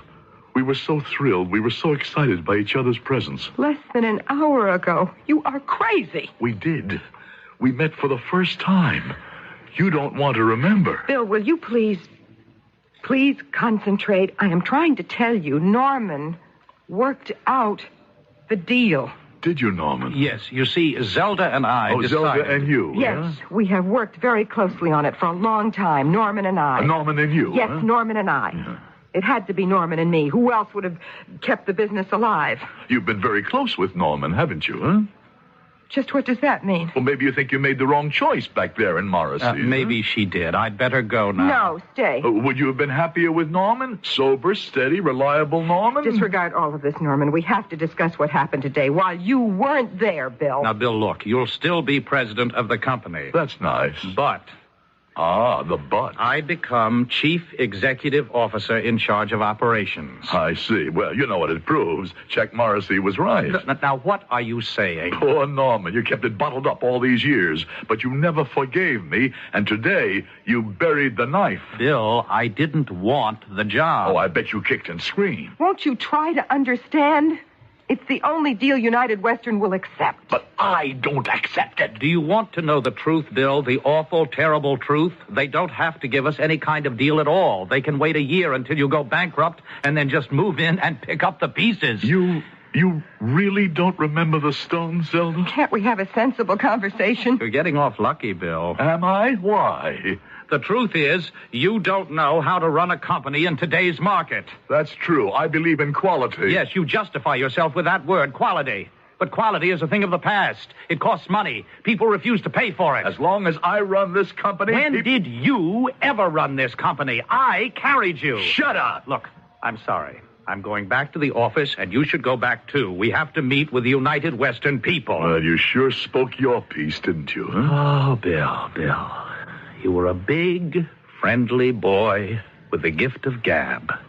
But after a while, it all wore a bit thin. Goodbye. You better go back to the office. Yes, let's go back. But not to the office. Let's go back to Jack Morrissey's. Jack Morrissey is dead and gone. And you and I can't do the Lindy anymore. We were happy. We were so happy. Because we were children. You never wanted to grow up, accept responsibility. Wouldn't you like to go back to when we were really in love? You're still a kid, and you still ask a child's questions. But I've gone back. Once again, I felt that thrill. The thrill I knew the night we met. You even sound like a song of 30 years ago. I saw how you looked. You didn't have a line on your face, a doubt in your heart, a worry in your head. Please, Bill, go to the office. Salvage something. I have to go back. I can't live here anymore. What do you mean by here? The present. The present is all we have. The future never comes, and the past is dead. This time, I won't let anybody break into it. I'll know how to hold on to it. Come back with me, Zelda. Come back.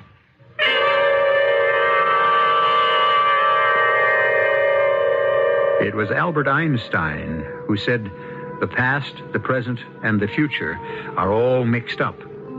You can go forward in time, and you can go backward in time. Exactly how is not crystal clear, but the theoretical possibilities are accepted by science. Backed by such assurances, we can certainly give Bill Harlow a little bit of credence, can't we? I'll be back shortly with Act 3.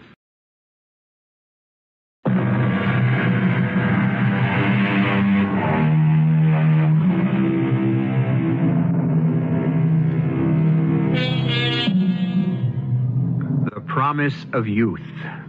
Who has seen it fulfilled? Not most of us, that's for sure.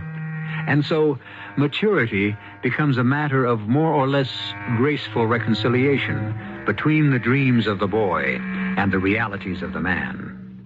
We say more or less gracefully to describe the reconciliation, because while there are people who accept failure with very little grace, at least they do accept it.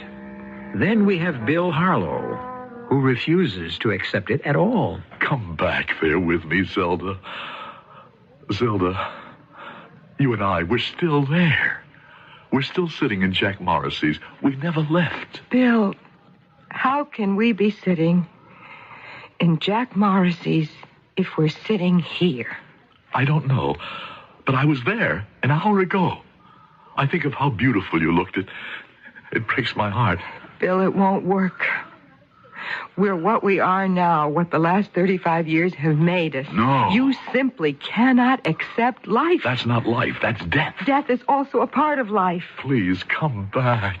To Jack Morrissey's. Yes. Where you can still get a big glass of beer for a dime, and you can dance all night, and there's no gray in your hair, and only love in your heart, and all the world is friendship and music. Was that the only time in your life that you were really happy? Is it a crime to want to hold on to happiness? No.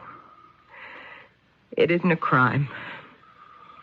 It's a delusion, but it isn't a crime.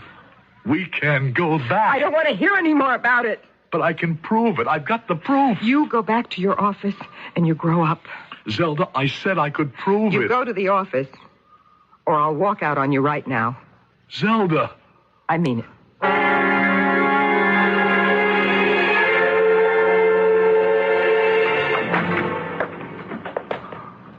Oh. Come on in, Norman. What's on your mind? Bill, well, excuse me, the reorganization and, well, it was decided that this would become my office. Oh, then I better get out of here right away, huh? Oh, there's really no hurry. I mean, no, take a few days. Sure. Bill, look, I'm sorry we had those words back at your apartment. We never really were friends, were we, Norman? I don't know what you're talking about. And now you're getting back at me for everything. Now, Bill, I know we can work together and justify the faith that the new management has in us. Oh, that's a terrific speech, Norman. Terrific. Precise, pungent, and pithy. Well, which one of us answers it? This is now your office, but it's probably for me. Oh, come on. Yes? Mr. Harlow? Yeah. You're expected to meet with the United Western people in the conference room in 20 minutes along with Mr. Hollis. And, oh, your wife is here. Thank you, Miss Bain. Send the dear girl in. So, you and I are going to meet with the new management, and they'll ask questions. And they'll see how bright you are and how stupid I am. Bill, that is ridiculous. Is that how you set it up? Set what up? Oh, it's nothing. That's right, nothing. It's just old Bill being paranoid again. I've got to get some figures together. I'll see you in the conference room. Bill, I know it's hard. It's hard for you to work with Norman as, well, on an adult level, to accept him as an equal. Brilliant Bill plodding Norman. But you need each other. You mean you really don't remember the stone, Zelda? The stone. King Tut's royal stone. Then why did you pretend? Maybe I wanted to forget. Why? Because so much has happened to us. Zelda. Don't try to rake it up, Bill. Let's have it out. All right. All right. Let's talk. About Marie. I was never in love with Marie. That didn't make it any easier for me. I thought we agreed to forget about Marie. I never said I would forget Marie. I only agreed not to let her break up our marriage. Zelda, she was the only one in all these years. Oh, the only one? Well, I think that calls for some sort of medal. How long did it last? A couple of months? And what's a couple of months in a lifetime, You promised you'd never forget that stone. Oh, yes, the stone. That was the day I learned I had an associate. Zelda. Another partner in my marriage. You know what I did with that funny little black stone?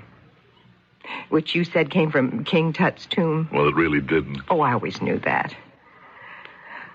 I went for a walk on the Starrett Street Bridge. And I stopped at the rail over at the middle of the river. And had a wild idea to throw myself off the bridge. But I threw the stone instead. And by now, it's sunk deep into the riverbed. Under 100 feet of water. So you see, it's gone. Zelda, if we could get that stone back. Oh, sure. That stone. The stone I gave you the night we met. The night it began for us. That stone is gone. It's gone forever. It's gone beyond recall. No. Bill, you have to grow up. You have to accept it. Because the stone is like the past. Dead. Buried.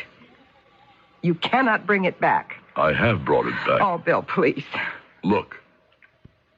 Look here. Look at what I have in my hand. Take it. What is it? You know what it is. That can't be the stone. You remember. You took it to a jeweler. You had our initials engraved on it. B.Z.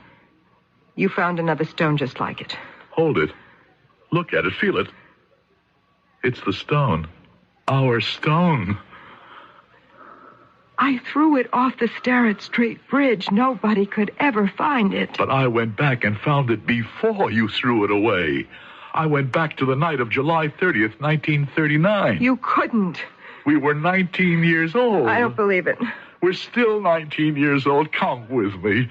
I'll prove it. We're in Jack Morrissey's at the corner of LaSalle and Tremont, and we're 19. It's impossible. Listen.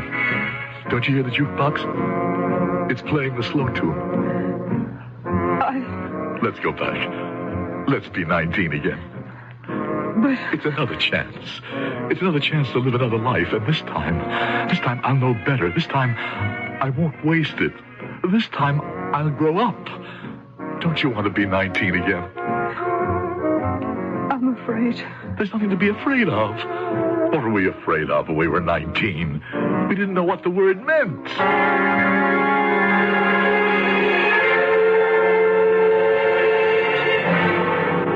It's gone. The neighborhood, it's all gone. Hurry. We're not supposed to go into the building. Why? Because... Oh, it doesn't matter. Here, this is it. This was Jack Morrissey. It still is inside. Now, let's duck in quickly. Before we're seen. I'm afraid to go in there. Why? Hurry before somebody comes along. It's a crazy-looking building. It looks as if it'll fall apart any minute. Come on in. But can't you see there's nobody inside? There isn't? Listen. Do you hear it? What are we waiting for? It's July 30th, 1939, and we're about to meet for the first time. You see that table near the wall? That's where you were sitting with Norman. Go there. I'll join you in a minute. Well, it's Billy the bridegroom. And how's married life? I recommend it highly. Try it, Jack. Oh, I've done without it for 40 years. You look handsome in that uniform, Billy. Why don't you enlist, Jack? If we get into the war, I will. No. This round's on me, soldier boy. Well, it's about time.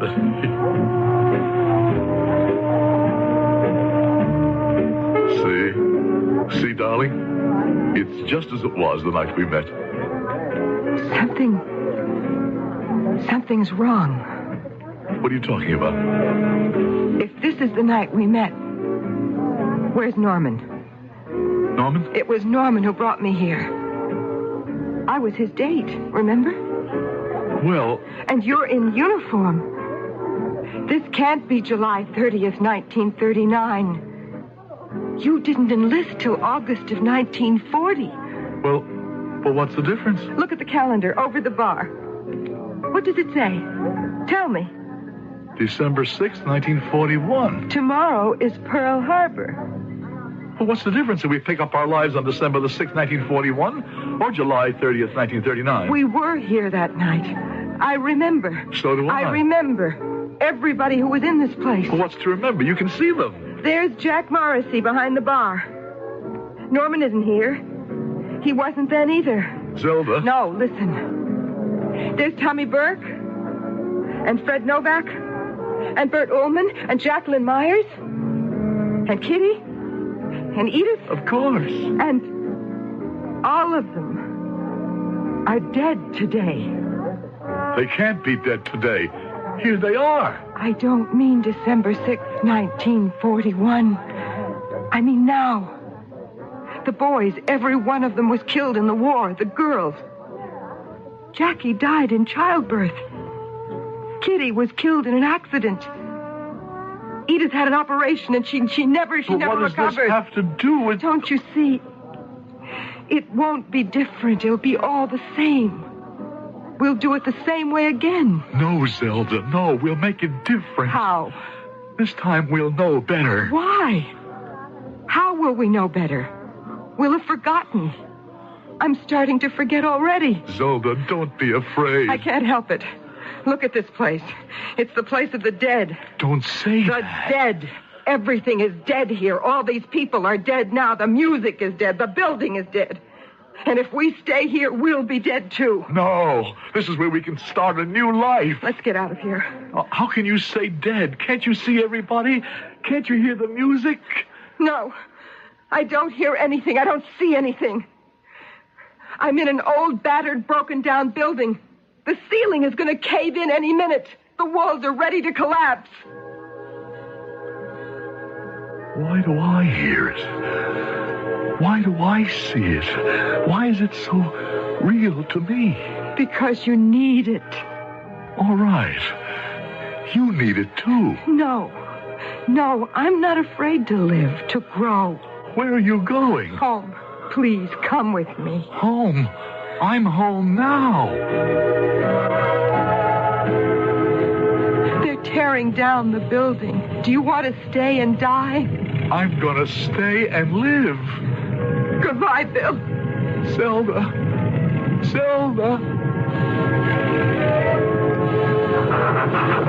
Hey, you!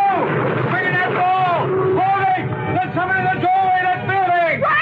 Wait, my husband's inside! He's in there! Hey, clear, lady! No, somebody go in and get him! No, nobody can go in there now, lady! Look! Oh, my God, no!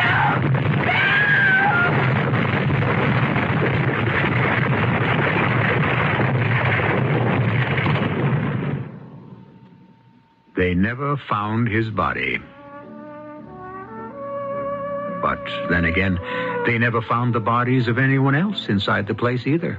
All the people who were in Jack Morrissey's the night of December 6th, 1941. Maybe Morrissey's is a state of mind.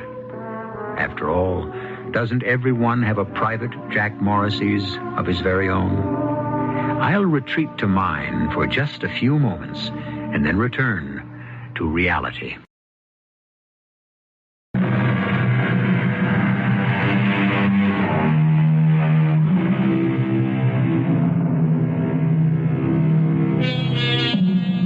We say, where has the time gone? The truth is, the time hasn't gone anywhere. Time is merely a track. It stands still, and it is we, the runners, who move. And because it may have been easier originally, or for reasons that we will never fully understand, we started to move in one direction. Who says the only way is forward? Indeed, in this volatile world, who can say anything with certainty? Our cast included Howard Da Silva, Terry Keane, Ian Martin, and William Redfield. The entire production was under the direction of Himan Brown. And now, a preview of our next tale. So my pop, he was a uniformed cop, but he was off duty in civvies. He pulls his own gun and he tells the Peavy crumb bum to drop his. The guy turns around, and before my pop gets a chance to do anything more, Peavy kicks a stool into his gut, and he takes out of there on a lamb. And Pop follows and sees him heading for the corner, and he yells at these police to stop. He fires one warning shot in the air, and this heist artist turns and squeezes one off that takes my pop right in the... It's okay, Joe. I understand. Look, why don't you let it go, Joe? You're going to carry a monkey like that on your back all your life? Anyway, how are you going to find him after he's buried himself successfully all these years? I just need a few things out of the file here first. And then I'm betting that I can find him and I can get him identified. How? I have a hunch by now he's safe enough to have surfaced somewhere. And with a name like Leslie Peavy, he shouldn't be that hard to get a fix on. This is E.G. Marshall inviting you to return to our Mystery Theater for another adventure in the macabre. Until next time, pleasant dreams.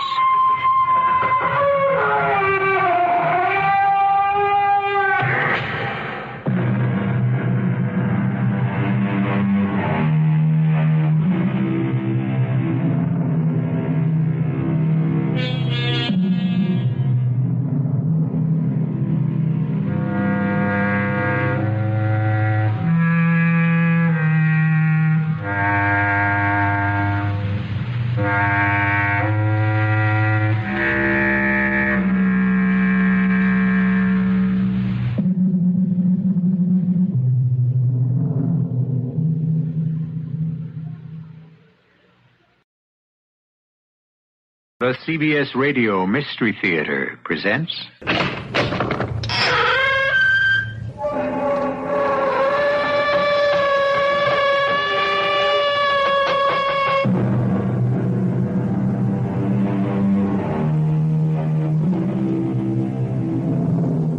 Come in. Welcome. I'm E.G. Marshall. Settle down and let me ask you a profound and difficult question. What is faith? I'm frank to tell you, I don't know. The word faith is in the dictionary, but do we know that the man who compiled the dictionary knew any more about faith than we do?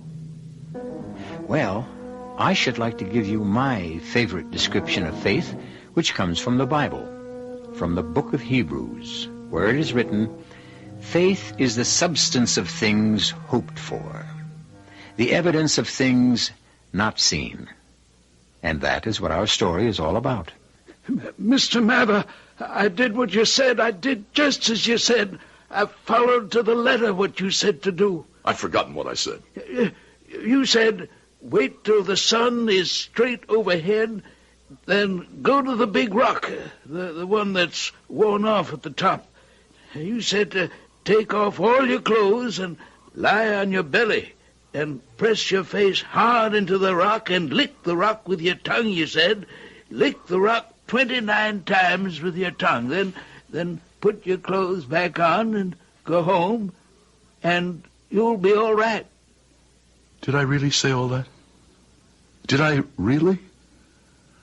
I must be losing my mind.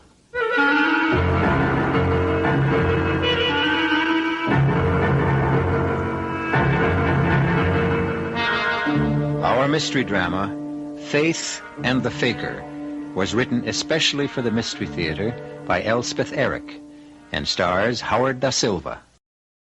I'll be back shortly with Act One.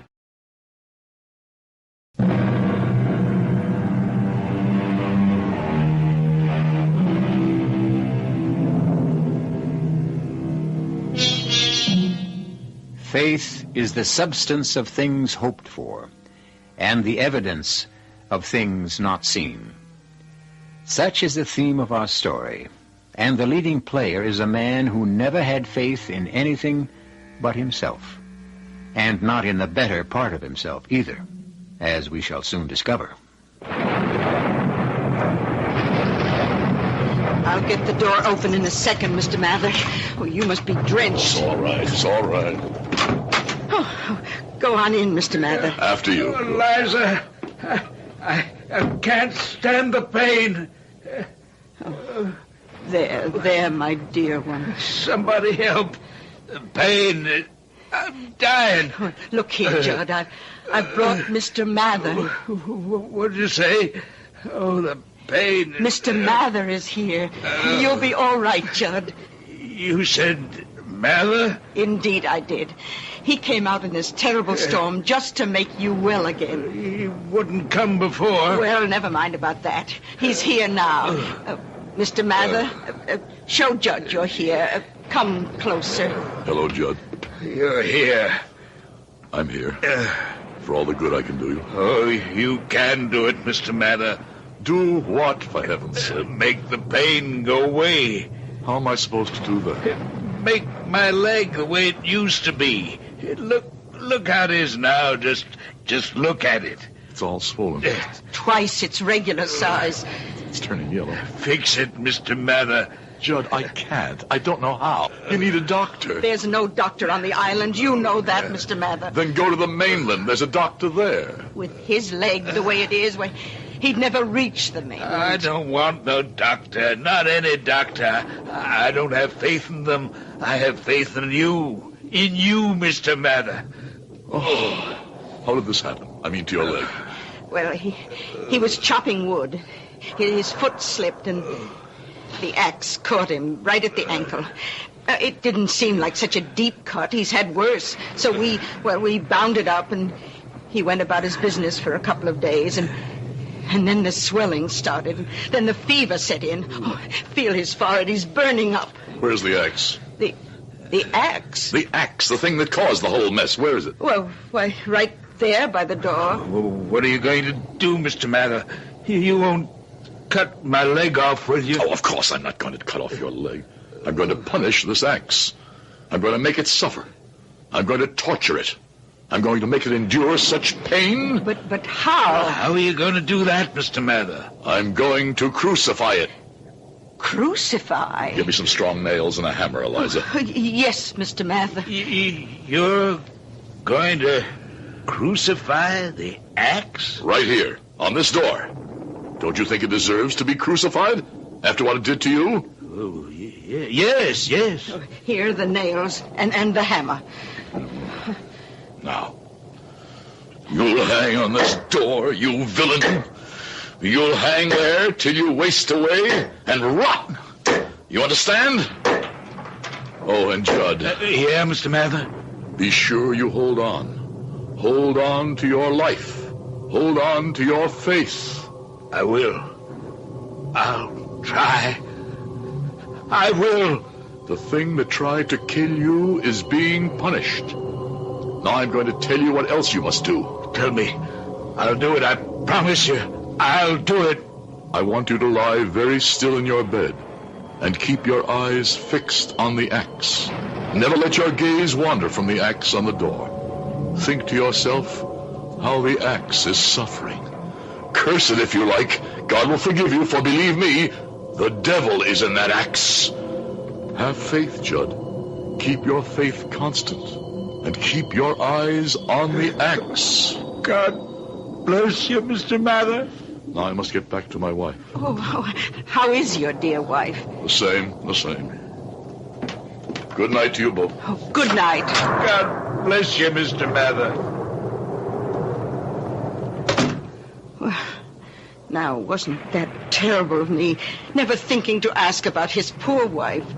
Paralyzed all these years, and him not able to do a thing to help her. Be quiet, woman. I'm watching the axe.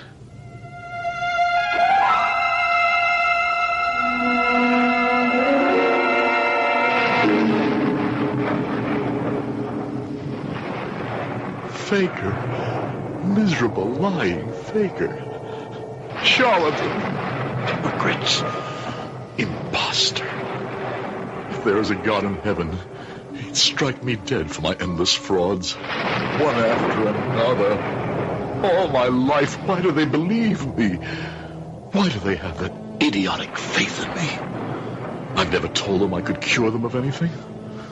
More than that, I told them I couldn't. They go on believing and having faith. Faith in me. Can't they see? Don't they know? If I had any such power to heal, I'd give it all to Mary. To the one person in all this world I truly love. To my saintly, my adored own wife. Mr. Mather! Mr. Mather! My beautiful Mary, who sits all day in her wheelchair by the window and watches. Go, she says. They believe in you. They have faith in you. Go. And I go. And I know I can do nothing. I don't even know what ails them. But I invent some darn fool rigmarole. And sometimes it works. I don't know why. Mr. Mather, wait up for me. Well, who is it? It's Moses, Mr. Mather. What are you doing out in the storm? Why aren't you back in that cave you call home? I've been looking for you. I had to tell you, Mr. Mather. It worked. What worked? I'm cured. My stomach's firmed up. The sickness is gone. Oh, Mr. Mather, I did what you said. I did just as you said. I've forgotten what I said. Forgotten? Well, how could you forget? You cured me of the sickness that was taking away all my strength, that was making a skeleton of me. How could you forget what you said for me to do? Well, come on. What did I say? You said, Moses, wait till the sun is straight overhead. Then go to the big rock, the one that's worn flat on the top. And you said, take off all your clothes and lie down on the rock, but don't look into the sun or it'll blind you. No, you said. Lie on your stomach and press your face hard into the rock and lick that rock with your tongue. And you said lick the rock 29 times with your tongue. Now do this every day for 8 days, and you'll be all right. Did I really say all that? I must be losing my mind. Oh, you've got a mind different from other minds. We all know that. You all know nothing. Nothing. Well, that's probably true. We island people are very ignorant, but, Mr. Mather, we have faith, you see, and that makes up for our ignorance. Look, I'm glad you're better. Now, I've really got to be going home. I don't like leaving my wife alone, especially with a storm like this. The house might be struck by lightning. Oh, how is your wife? Just the same. You can't do nothing for her? Nothing. Your wife's not an island girl, is she? I understand you met her on the mainland. That's right. Now, you see, she ain't got the faith in you that we island people have. That's the whole trouble, Mr. Mather. She just needs to have the faith.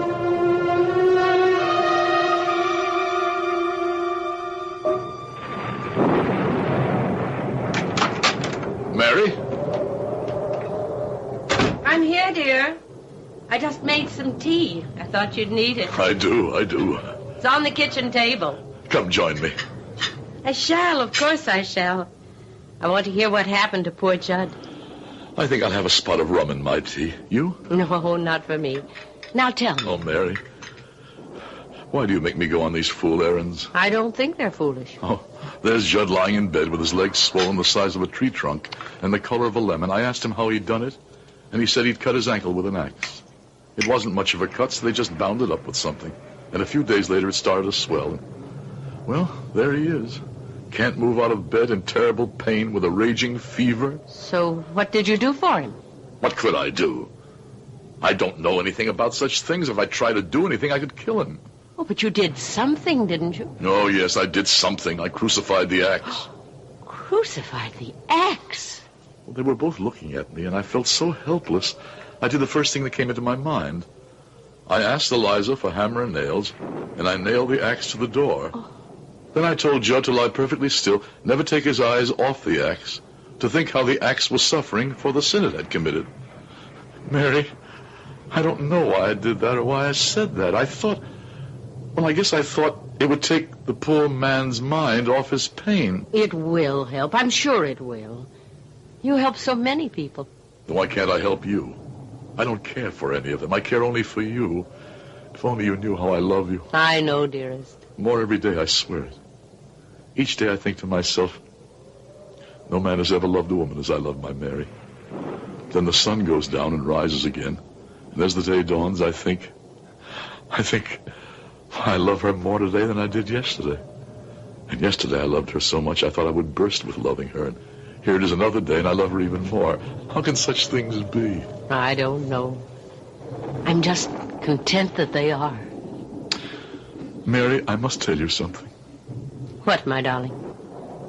It was not always that way with me. What way? I didn't always love you. No. When we met, I told you almost right away that I loved you. But that wasn't true. No. When I asked you to marry me and I said I loved you beyond anything on earth, that wasn't true. No. The whole first year we were married, I didn't love you. But then we decided to come here to live on this island. It would be cheaper to live here, we said. But I think it was something else that made us come here. I think it was something in me that made me want to leave the mainland and all that sort of life that I'd lived there, and to be on this tiny spot, surrounded with water, set to the music of seagulls. I wanted to live here alone with you. It was then that I began to love you, not before. I know. Have you always known? Yes. I might have guessed. That's the sort of woman you are. Oh, Mary, There's a doctor on the mainland. If I could get him to come here. Now, darling, you know how... Or if somehow I could get you to the mainland where he could take a look at you. Dearest, before we came here, we saw a dozen doctors. And they all said the same thing. Do you love me less because I can't walk? You know I don't. Well, but this doctor on the mainland, he would know of specialists, of medical centers. Things have been developed in the last 10 years. That would all be very expensive, my darling. I could get the money somehow. How?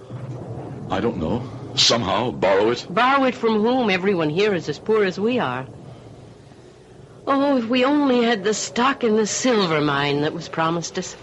I know. If only the old man hadn't died. What's the use of thinking about that? No use at all. None at all. So, let's think of other things. Happy things. Oh, now, who could that be? I'm not going out again in this storm. Mr. Mather. Come in, Eliza. Get out of that storm.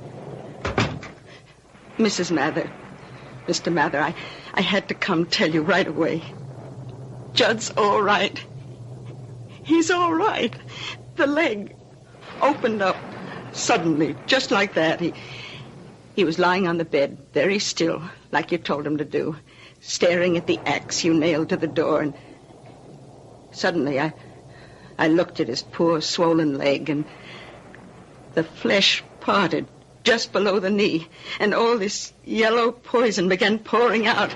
And, Mr. Mather, you know what else?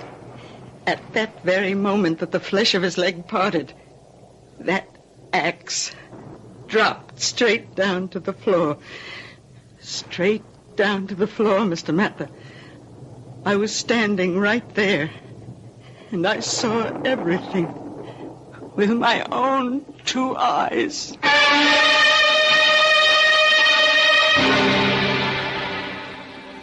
To what do you wish to ascribe this amazing happening? Was it coincidence? Plain luck?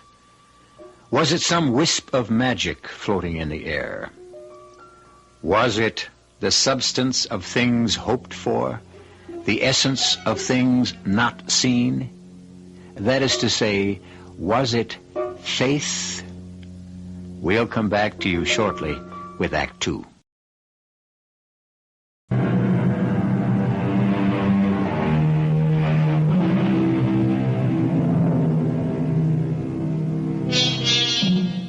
Weeks have passed since Mather visited the man with the sorely infected leg. And Mather's life with his beloved Mary has resumed its normal course. A narrow life, lived meagerly, yet happily, because of the great love between them. Then one day... Mary? Mary? Yes, dear. I'll be right there. No, I'll come to you. No, now don't you bother. This wheelchair gets me around very well. It's my chariot. Anyway, that's the way I think of it. Oh, what have you got there? It's a letter. A letter? Mm-hmm. Packet from the mainland was in the harbor when I was coming back from the market. Captain shouted to me and held up this. He was as surprised as I was. Now, who on earth would be writing to us? Oh, you don't suppose it could possibly be about the silver mine stocks? Oh, no. Oh, no, it's too much. Is it about the silver mine? Oh, no. You remember a few weeks back I told you about old Moses who lives in a cave near the sea? Oh. How he was troubled with a bad case of diarrhea, and the poor old man was near to exhaustion. He begged me for help. Well, what could I say? I said the first thing that came into my head. I said, go lie on the flat rock at midday, lie on your belly for an hour. Then, because it didn't sound like much of a recommendation, I said, lick the rock 29 times. I don't know what made me say that. I suppose I liked the sound of it. And did he do it? Faithfully, every day. And it worked. It actually worked. Oh, darling. I don't understand why it worked. It was such an idiotic thing to tell him to do. But it did work. You made it work. Wait. A week ago, I was passing by that rock, and I climbed up and took some scrapings of it with my knife, and I mailed them to a laboratory and asked them to analyze it. This letter is their answer. Mary, that rock, that silly flat rock lying out there in the sun, it contains a large percentage of kaolin. Of kaolin, Mary. Do you realize what that means? Why, I don't even know what kaolin is. It's a kind of clay, a very fine clay, almost invisible to the naked eye, And it has the property of absorbing things. Oh, it's famous, Mary. People use it in porcelain and for other things. But most importantly, they use it to correct the condition that was destroying poor Moses. Don't tell him. Don't tell Moses. Why not? Well, he wouldn't understand.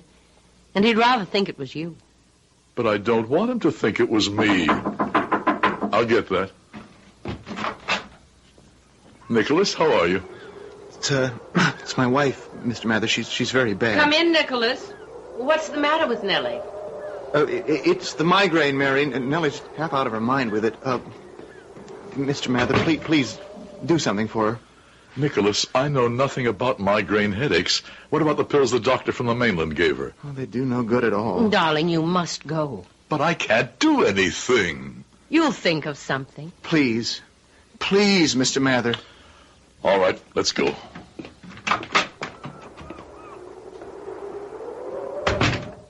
You will think of something. You always have.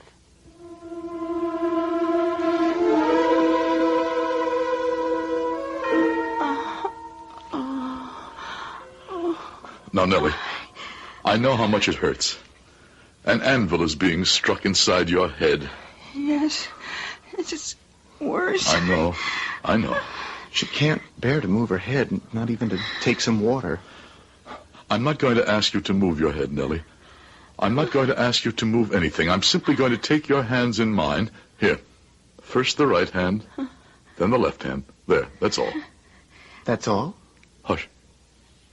This is between Nellie and me, Nicholas. Now, Nellie, try to look at me if you can. Look deep into my eyes. Yes? Look into my eyes, but don't think of me. Think only of your hands. Feel how cold they are. Oh, cold? Like ice? Now think of the ice melting. Think of sun shining on ice, shining on your hands. Hot sunlight. Hot. Your hands are getting warmer. Warmer. And warmer. And warmer. Why, your hands are beginning to feel hot, burning. I can hardly hold them. Don't let go, because... Oh, don't let go. Why, Nellie? Because my head is beginning to clear. Good. Is it true? Is it true, Nellie? Oh, the pain is leaving me. Hold on to my hands till the pain is gone. Don't worry. I'll sit right here and hold your hands till the pain is quite gone.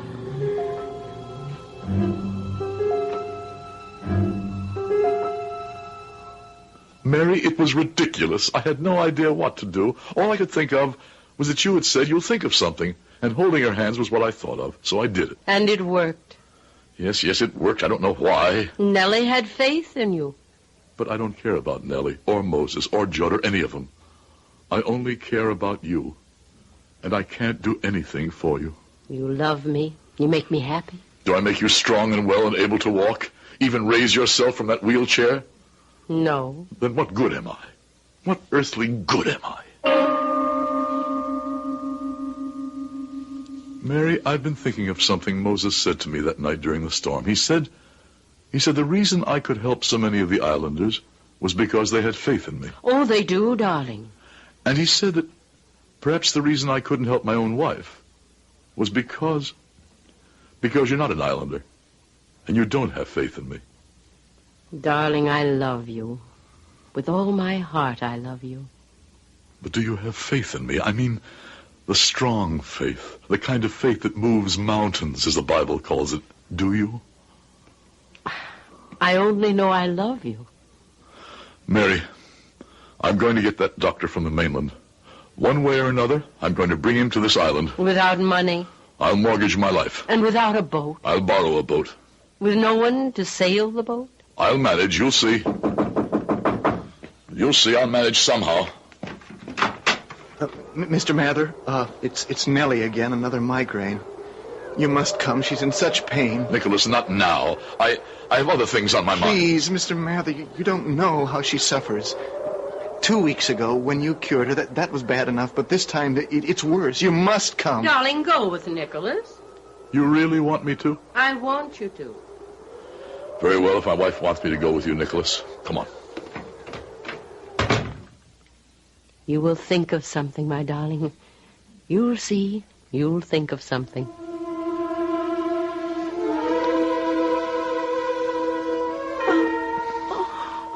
I know. It hurts, doesn't it, Nellie? I know it hurts. Your head is bursting with pain. Your stomach is churning. Mr. Mather, why do you just stand there? The light through the shutters pierces your eyeballs, doesn't it, Nellie? Aren't you going to take her hands, Mr. Mather, or tell her to look into your eyes? No. Why not? Are you going to do something else? No. But you can't let her suffer like that. Aren't you going to do anything at all? No. But you are. Me? What can I do? What I did.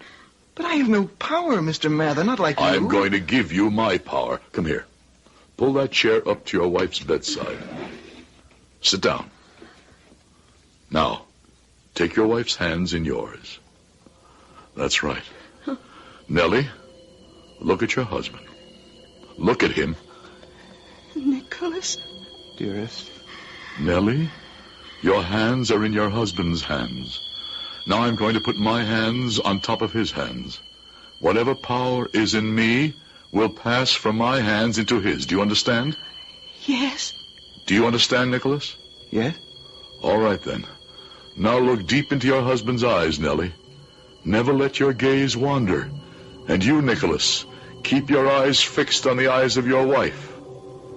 That's it. Very good. Neither of you knew the moment when I removed my hands. That means that my power went into the hands of Nicholas. And now the power in the hands of Nicholas is passing into your hands, Nellie. Yes. I feel... What do you feel? Heat. Heat in my hands. My hands are burning. They are burning, Mr. Mather. I can feel them. Like flame. Don't let go. Hold on, Nellie. How does your head feel? Better. Oh, much better. Oh, Nellie. The pain is nearly gone. Stay like that, the two of you, for another 10 minutes, and the pain will be gone completely. Oh, Mr. Mather. Oh, how can we ever thank you? I must be getting back to my wife now. Well, surely there must be something we can do for you. You've done so much for us. Nothing, really. Oh, wait a moment. You have a boat, don't you? Yes, I do. And Nicholas, you know how to sail it? Yes, I know how to sail it. Will you take me to the mainland in your boat? Of course. And bring me back? Well, yes, I certainly will, Mr. Mather. Fine. Sometime in the next couple of weeks. Oh, one other thing, Nicholas. You and I will be making the trip to the mainland alone. But on the return trip, there will be another man with us, a very important personage. Is that understood? Anything you say, Mr. Mather. We owe you so much. You will repay me in full.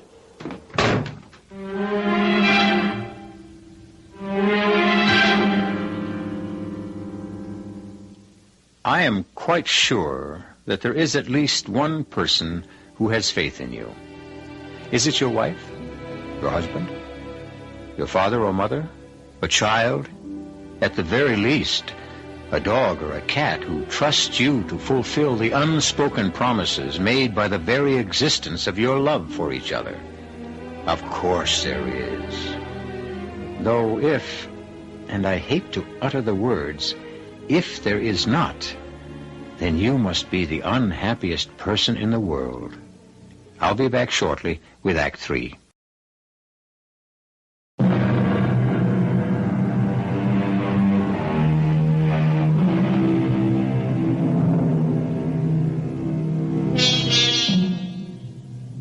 Two weeks have passed since Mather mysteriously conveyed to Nicholas the means by which he might cure the migraine headaches of his own wife. In return, Mather exacted from Nicholas a promise to take him in his sailboat to the mainland.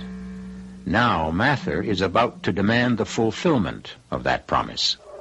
Come in. Come in. Mr. Mather, come in. Come sit down. Have some coffee with us. Thank you, no, Nellie. Another time. Nicholas, today's the day. What day is that? Today is the day you take me to the mainland in your boat. Oh. You haven't forgotten your promise, have you? Oh, no. Oh, we would never break a promise to you, Mr. Mather. How long will we be away? I don't like to leave Nellie alone too long, if one of her headaches should come back. It should take us the better part of a day to get there. Then perhaps part of a day to find the person I'm looking for. A little time to persuade him to come back here with us. 3 days, probably. 4 at the most, the very most. Now that you've shown me how to rid Nellie of her terrible headaches, I hate to leave her. Oh, Nicholas, you promised. You must keep your promise. Thank you, Nellie. Oh, I'll be all right. I know I will. And something else, Mr. Mather. Every day I'll go to your house to be sure Mary's all right. Mary does pretty well for herself. She knows how to get around in her wheelchair. Oh, yes, but she might need something from the store. And besides, she'd like the company, wouldn't she, with you away? Of course she would. And it's very kind of you to offer. Nicholas, bring the boat to my dock in, we'll say about an hour. Well, I could be there sooner if you like. No, an hour would be soon enough. I want a chance to talk to my wife, tell her of Nellie's kind offer, and a few other things. Goodbye, and thanks to you both. A good journey, Mr. Mather. I'll see to that.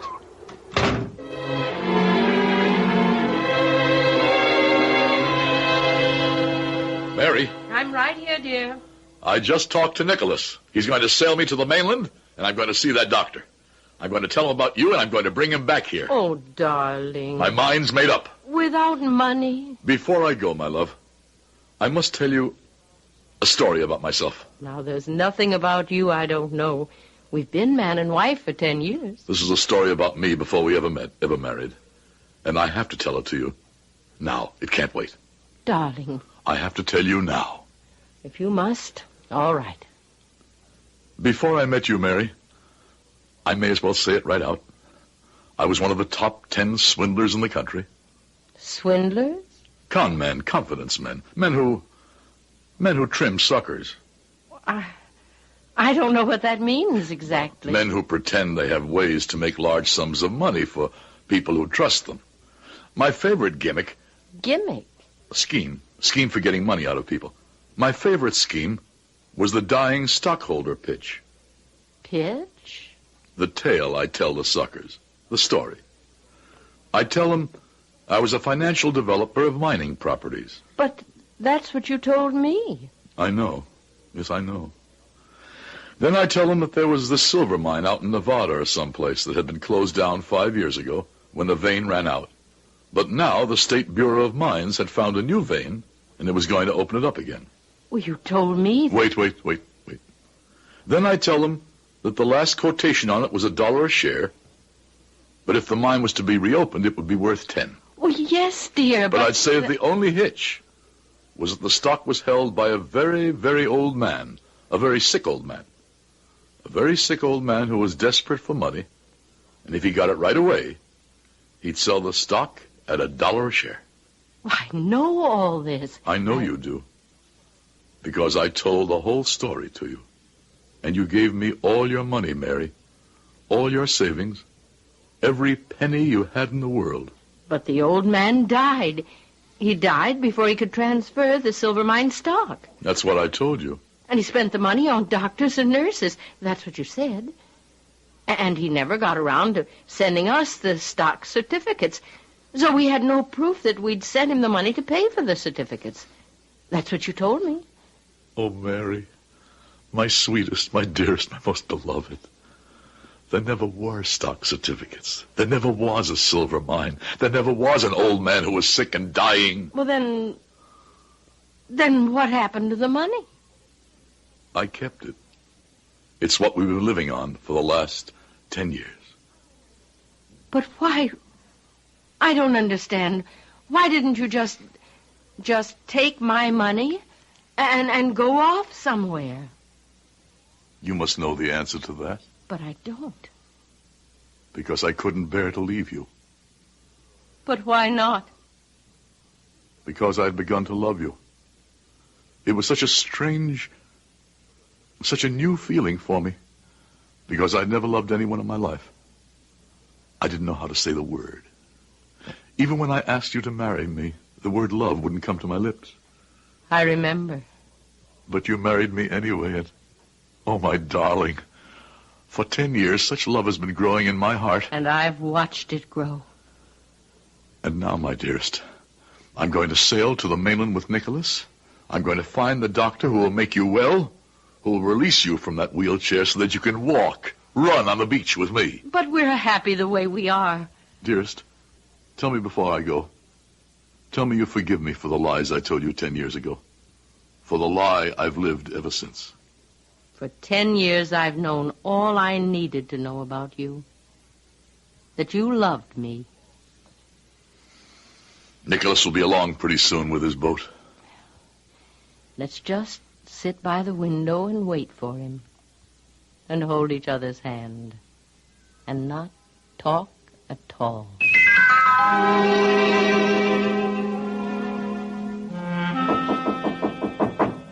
Mary, it's me. I'm coming in. Oh, come on in, Nellie. Oh, Mary, I'm so sorry I'm so late. That's all right, Nellie. Yes, but I promised I'd be here first thing in the morning. Well, you have been every day. Oh, till today. I'm so sorry. Now, Nellie, don't make such a fuss. Here, there's coffee on the table. Help yourself. Oh, that I will. And then I'm going to tell you the most fantastic story you ever heard in all your born days. Well, I've heard a lot of fantastic stories in my time. Oh, well, not like this one you haven't. Oh, you want coffee? No, thanks. I've had plenty. Well, then, wait till you hear what I'm going to tell you. I'm waiting. But as you very well know, your husband and mine have been gone for 3 days. Today will be the 4th day. Yeah, well, you know, Nicholas was very nervous about going because he didn't want to leave me. But to tell you the truth, I was nervous about his going, too, for fear I might have another one of my headaches. Ever since your husband showed my husband how to make them go away, well, you know all about that. Yes. Yeah, well, everything's been all right. And after all, they were only going to be gone 3 or 4 days. What could happen? Such a short time, and the trip was so important. Your husband said something about bringing somebody back to the island with them, some very important personage. A doctor. A doctor? Really? A doctor who might be able to help me. Yes, it's so strange that your husband can help everybody, but he can't help you. Oh, he helps me. Just by living with me and loving me. Oh, but not to walk. No. But go on with what you were going to tell me. Oh, well, Mary, this morning I woke up and... What do you think? I don't know, Nellie. Tell me. Another migraine headache. That's what I woke up with. Oh, no, Nellie, no. I was in despair that the pain... But then, you know what I did? I lay quietly in my bed. And I thought of Nicholas. And I thought of your husband, too, I admit it. And I thought of how they held my hands and looked into my eyes, and how my hands grew warmer and warmer as they held them, and how the pain in my head grew less and less. And Mary, do you know what started to happen? Tell me. My hands grew warmer and warmer till they were hot. I did it myself, Mary, all by myself. I myself made my own hands grow hotter and hotter till I felt as though they were on fire. And little by little, the pain in my head started to go away. Nellie, how wonderful. So that's why I'm late coming to see you. Well, it's all right, Nellie. Truly, it is all right. Oh, well, the men should be on their way back by now. Yes, why don't you go to the window and look out?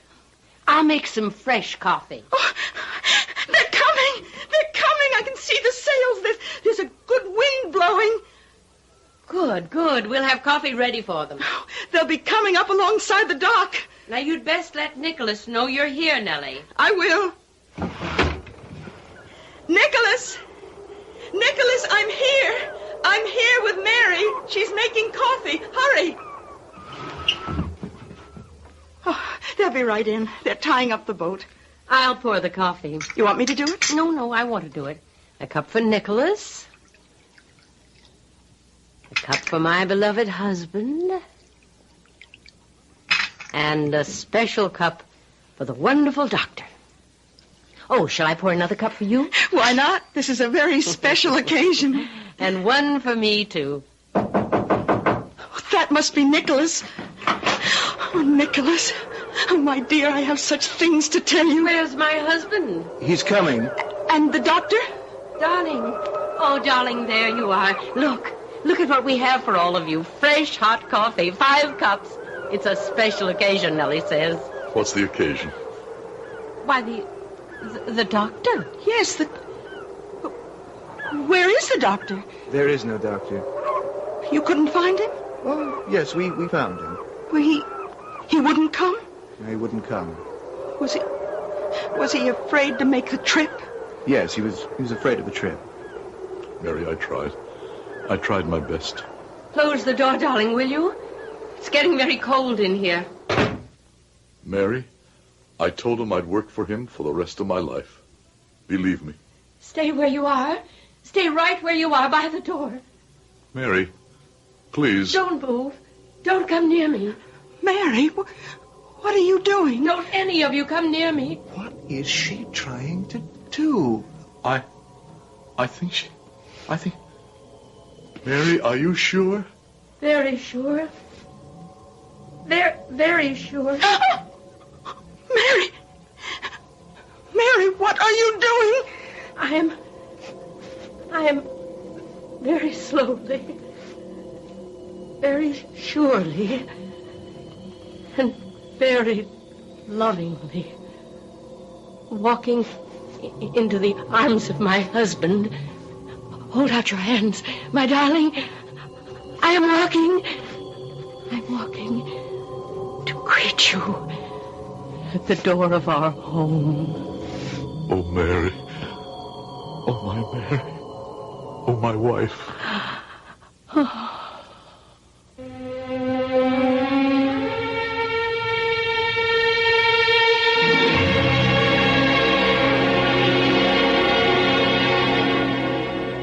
What is the moral of our story, if it has a moral?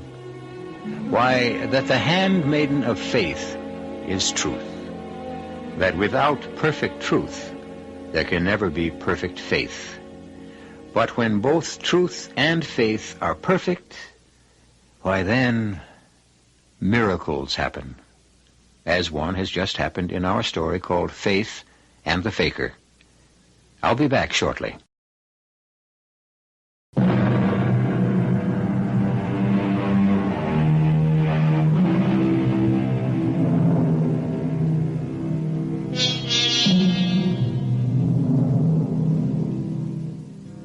I cannot resist going back to my first definition of faith, the definition given us by the good book itself. Faith is the substance of things hoped for, the evidence of things not seen. The lines bear repeating and deserve memorizing. The substance of things hoped for, the evidence of things not seen. That, dear listener, is faith. Our cast included Howard Da Silva, Mary Jane Higby, Bryna Rayburn, Guy Sorrell, and Russell Horton. The entire production was under the direction of Himan Brown. Now, a preview of our next tale. Don't kill me. I'm sorry, Fred. I really don't want to. I have money. Take my money. I don't want your money. I'll resign. You can have my job. You can have a great career. I said I was sorry. I'll give you everything I own. It's not enough. It's not enough. But I'm rich. It's not enough. Well, what do you want? I want everything you are. Everything you are. This is E.G. Marshall inviting you to return to our Mystery Theater for another adventure in the macabre. Until next time, pleasant dreams.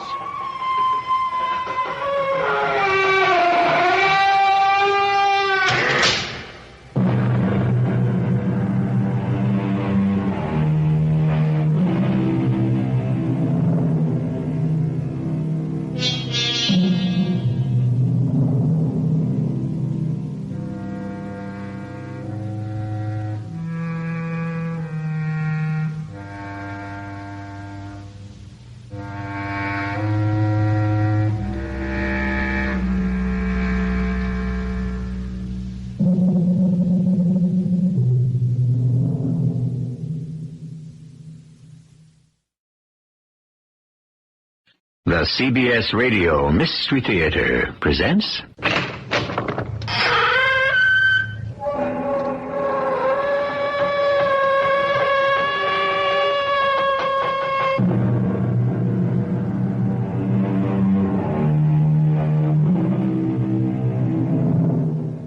Come in. Welcome. I'm E.G. Marshall. As a teller of mysterious tales, I'm often asked, how much is fact and how much fiction?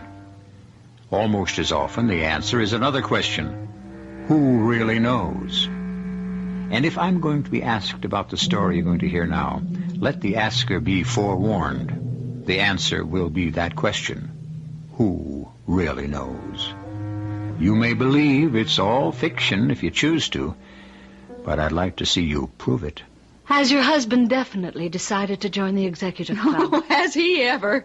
If he's accepted, wild horses couldn't keep him out. Oh, he'll be accepted, no question about that. And you don't look like a wild horse to me. I beg your pardon? Julie, I came here this morning to advise you as strongly as I can. If you have it in your power, by any means whatever, keep your husband out of the executive club. I see. No, you don't see. It's not the snobbish kind of thing you're thinking. It's for his own good, Julie. His and yours. You'll be sorry for the rest of your life if you let him join that club.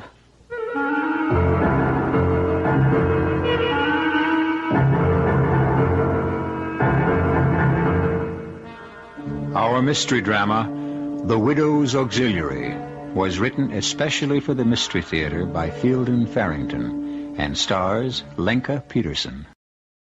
I'll be back shortly with Act One.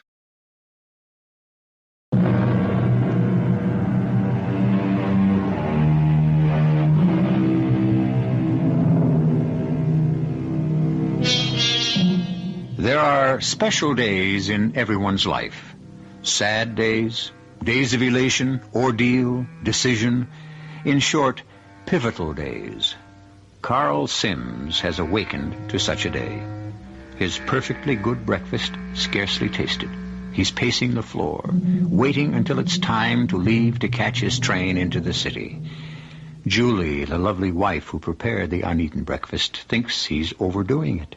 Honestly, Carl, I've never seen you so jumpy. But the executive club, Julie, don't you know what that means? Well, I know that the meeting isn't until 8:30 tonight.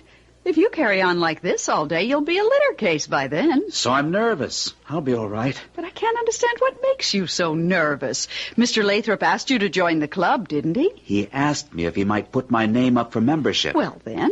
Oh, can't you see? This isn't just another club, Julie. Every member of the executive club is an important man. And if he isn't important when he joins, he gets important. I like you just the way you are. My boss, J.D. Mason, the president of Gotham Engineering, in case you've forgotten, is a member of the executive club. Can't you see what that means, Julie? What I can see is that you're going to miss your train if you don't take off. What? Oh, yes, I better go. I'll be home as early as I can. We'll want an early dinner, and... Yes, I'd better get going. How about a little kiss for luck? Oh, yeah. Don't forget, early dinner. Carl, you forgot your briefcase. I hope he remembers which train he's supposed to take.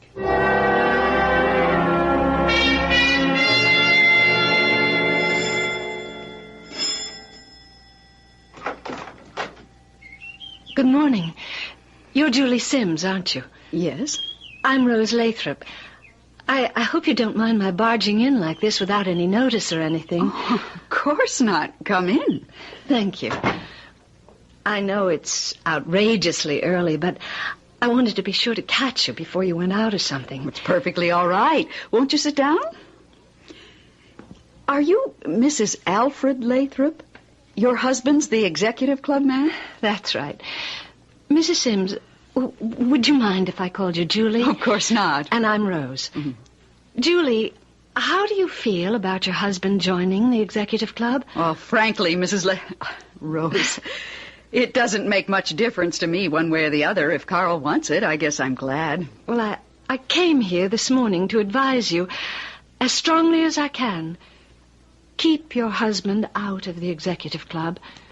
I see. No, you don't see at all. It's not the snobbish kind of thing you're thinking. It's for his own good. His and yours. You'll be sorry for the rest of your life if you let him join that club. And yet apparently you let your husband join. And I'm sorry. Well, why? I can't tell you why. At this point, I'm afraid to. Afraid? Yes. Oh, and please don't mention any of this to your husband. I mean that I've been here, what I've said, any of it. We don't have many secrets from each other, Carl and I. Well, please keep this one. I can't tell you why just yet, but it's very important to me. All right, if you say so. Thank you. Does the executive club have anything like a woman's auxiliary? Oh, no, nothing at all of that kind. I wouldn't call it the woman's auxiliary, even if there was one. I think it might be better named the widow's auxiliary. Widows? Oh, you mean like golf widows, that kind of thing? No, my dear. I'm afraid I don't mean that at all. I mean exactly what I say.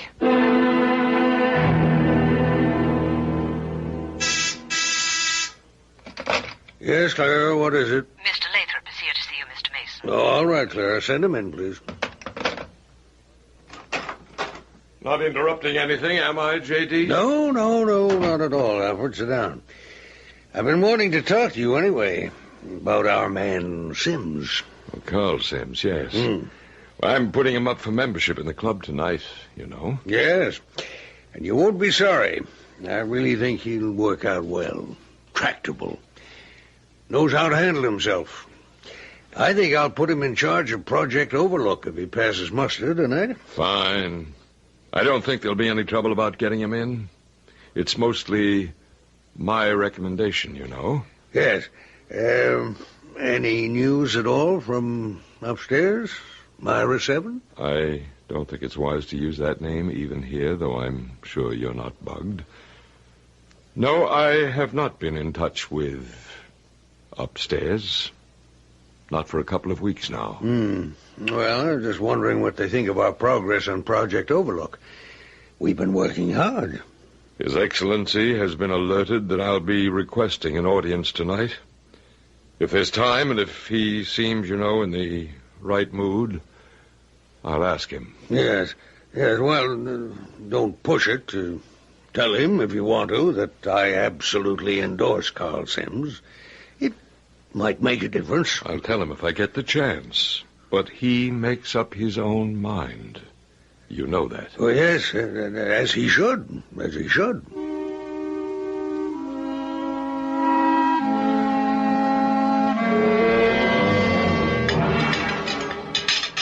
Carl, eat it. It's steak. I almost had to take out a second mortgage. Oh, yeah, very good, too. Done just right. Well, then eat it. Sure. Carl, if you're accepted tonight in the club, that doesn't mean you absolutely have to join, does it? Have to? Why on earth wouldn't I want to? Oh, I don't know. I've just been thinking about it, that's all. Doesn't it seem to you that anything that offers so many advantages as you think this club does, mightn't there be some disadvantages, too? Name me one. Well, I can't, of course. It's just that nothing is perfect. I'm looking for the catch, that's all. How would it be, Julie, if you just left that to me? I think I'm perfectly capable. Always the phone at dinner time. Want me to get it? No, I'll go. If it's Alfred Lathrop, tell him I'm ready anytime he is. Hello? Julie, this is Rose Lathrop. Oh, hi. Alfred says Carl's going to stop by and pick him up so they can go to the meeting together. Oh, Carl didn't mention it. So why don't you come with him? The two of us can sit here together and wait out the decision. Oh, that's very sweet of you. Yes, I'd like to. Good. Is Carl still... Determined? Yes. Yes, that's the way it goes. Okay, see you later. Was that Lathrop? Is he ready to go? No, it was his wife. She suggested that I drive over with you, and the two of us wait at her house till the meeting's over. Hey, that's terrific. Yes, that was very thoughtful of her. Well, I don't mean that. What I mean is, if she did that, then Lathrop must be pretty sure I'm going to get in. He wouldn't go out on a limb like that if he weren't pretty sure.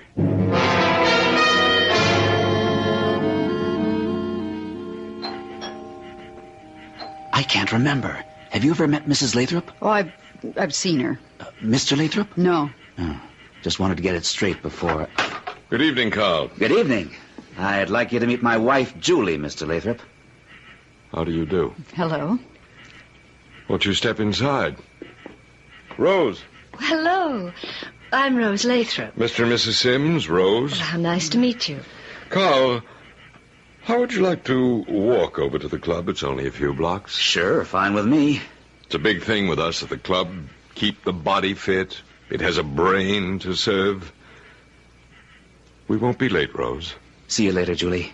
I'll call you as soon as I know anything. Okay. Good luck. Good luck. Not a chance, Julie. He'll be accepted. You know, if you're going to keep on saying things like that, I think you ought to explain. Yes, you're right. And I will explain just as soon as we're absolutely sure Carl's joining the club.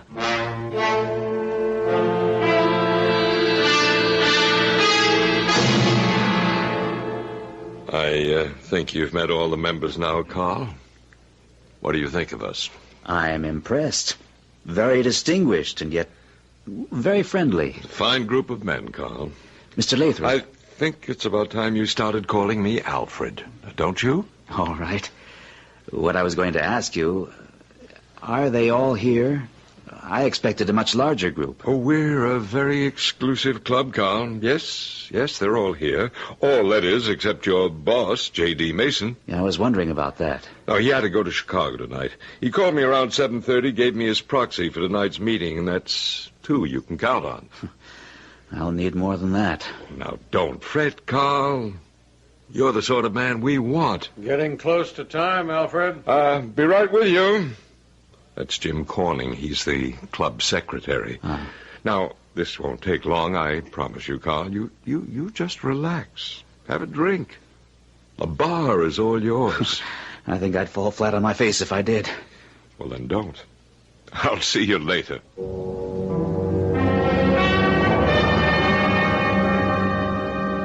You know, I'm really taking a terrible chance with you, Julie. What do you mean? Well, I've done this twice before. I had this kind of talk with 2 other women when their husbands joined the club. Didn't get me anywhere, but at least I didn't get hurt. Hurt? How could you get hurt? They might have told their husbands. Their husbands would certainly have told Alfred. Oh, I could have been hurt all right. You know, honestly, you're frightening me. I'm sorry. As soon as we hear from Alfred or Carla, I'll tell you the whole thing. Not that you'll be any less frightened when you hear it.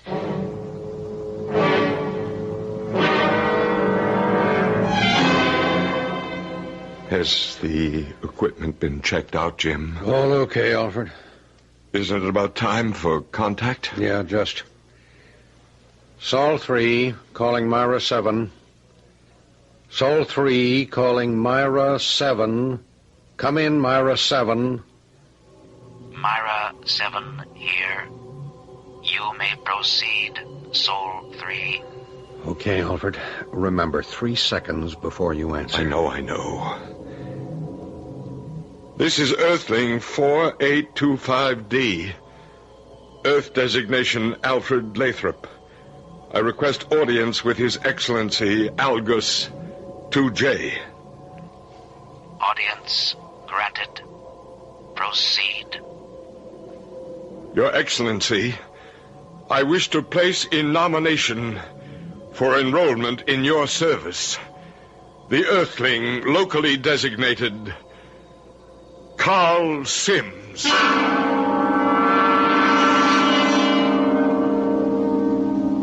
Communication with another planet? Another planetary system altogether? From a scientific standpoint, it's not impossible.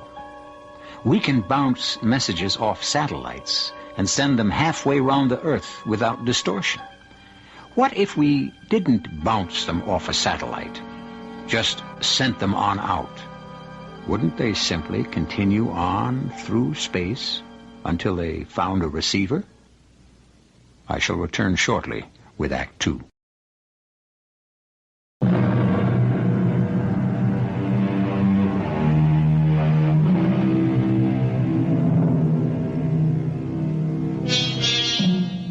There are many people some of them very wise, too, who are firmly convinced that we are not alone in the universe. These wise men also believe that our intelligence is not necessarily unique. And there's logic in what they say. It's a very large universe to boast only one minor planet, which has been overrun by creatures who call themselves humans. Alfred Lathrop is engaged in a two-way radio conversation which seems to confirm these wise men. The Earthling, Carl Sims, is a young man with great potential for service to our cause. He will be, if he receives your approval, groomed for the presidency of the Gotham Engineering Corporation, which is dedicated to our purposes. He has the endorsement of Earthling 4164B, Earth designation J.D. Mason, who is now president and will soon become chairman of the board of Gotham. I personally guarantee the success of the Carl Sims conversion. Permission is granted to convert Earthling Carl Sims. His working designation will be 5129M. Get that down, Jim. Do not install entrant as Gotham president without approval here. This communication is at an end. All right, Jim. Let's go out to the common room. You give me a minute alone with Carl, and then we'll have a customary drink to celebrate and adjourn the meeting. First, don't you think we ought to set the time for the initiation? Oh, yes, you're quite right. I think tomorrow evening. Right. I have a feeling about this one, and I don't want to waste any time. Right. Tomorrow evening at 8:30. Congratulations, Carl. You're in. No kidding. I've been accepted? Unanimously, my boy. Let me shake your hand. You're one of us now. Wow.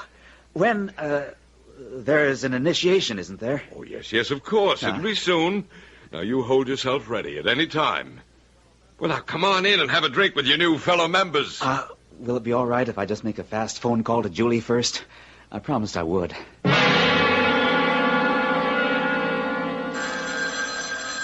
That's it. That must be Carl. Do you want to answer it? If you don't mind.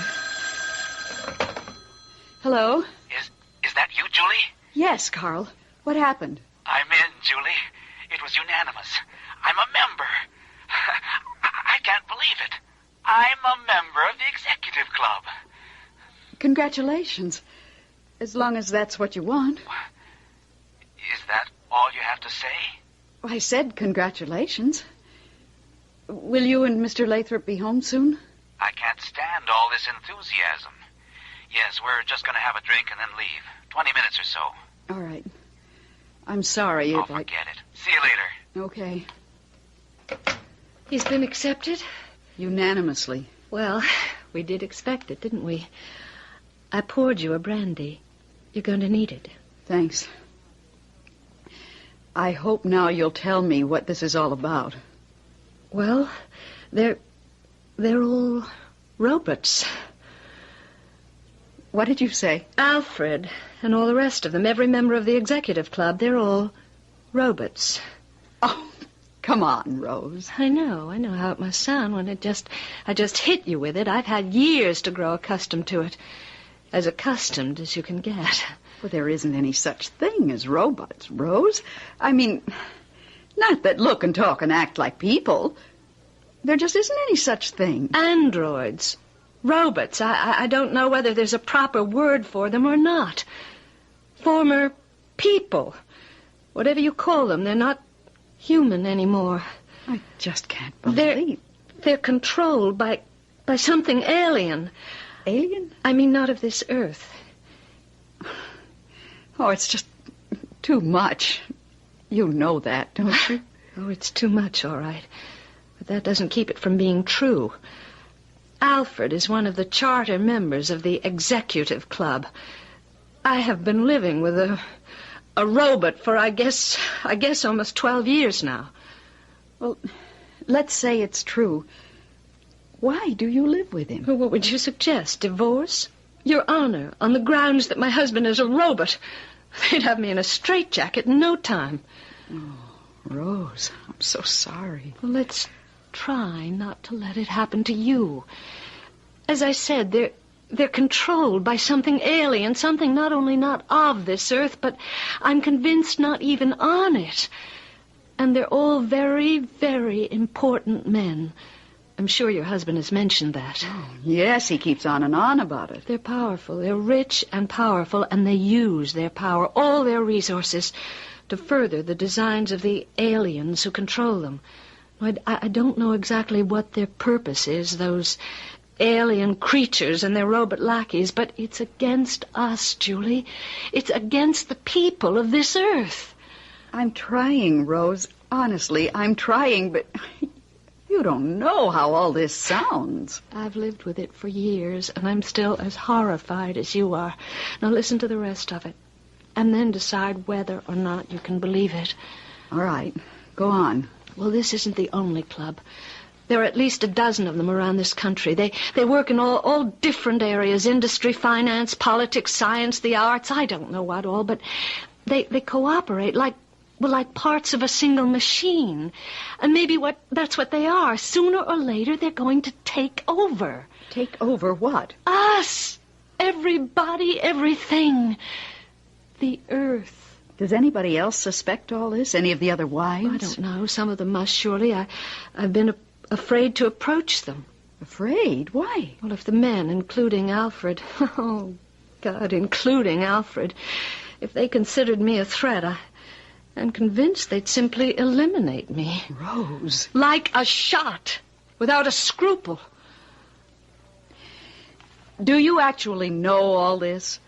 I mean, is it just a suspicion you have? I know. Take my word for it, I know.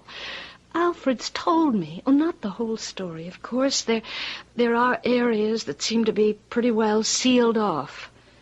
But he's told me enough. I thought it was so secret. It seems strange he'd tell you if none of the other husbands told their wives. I know how to make him talk, that's all.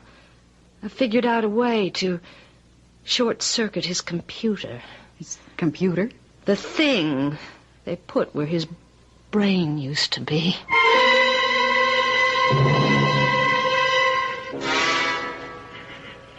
Beautiful evening. I'm glad we decided to walk. I feel... you can't imagine how good I feel. Oh, sure I can. It's a wonderful thing for a young man becoming a member of the executive club. More wonderful even than you know, Carl. Oh, I do know. I really think I do. You won't really know until after the initiation. Do you have any idea when the initiation will be? Well, I know exactly, but you won't know until the day comes.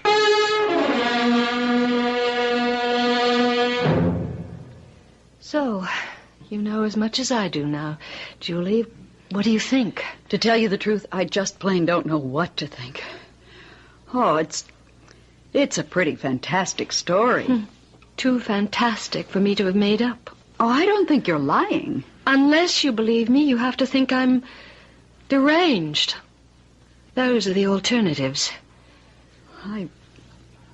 I think I believe you. Not because it's a plausible story, but because I don't think you're lying, and I don't think you're off your rocker. So what can I do but believe? It's true. Honest to God, Julie, it's true.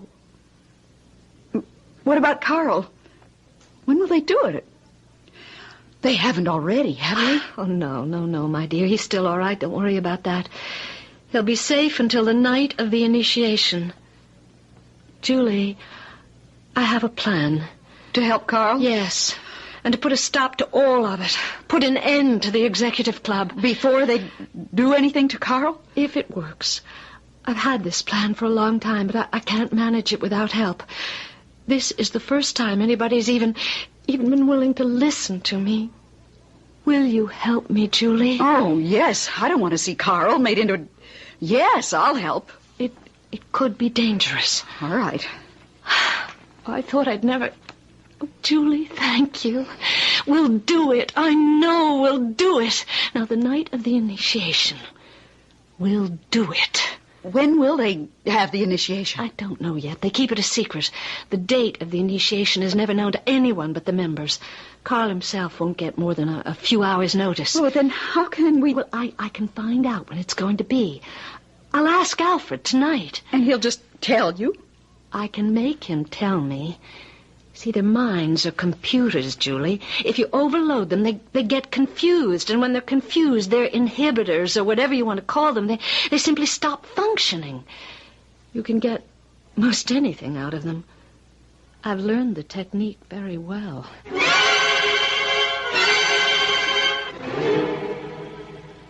Alfred? Alfred?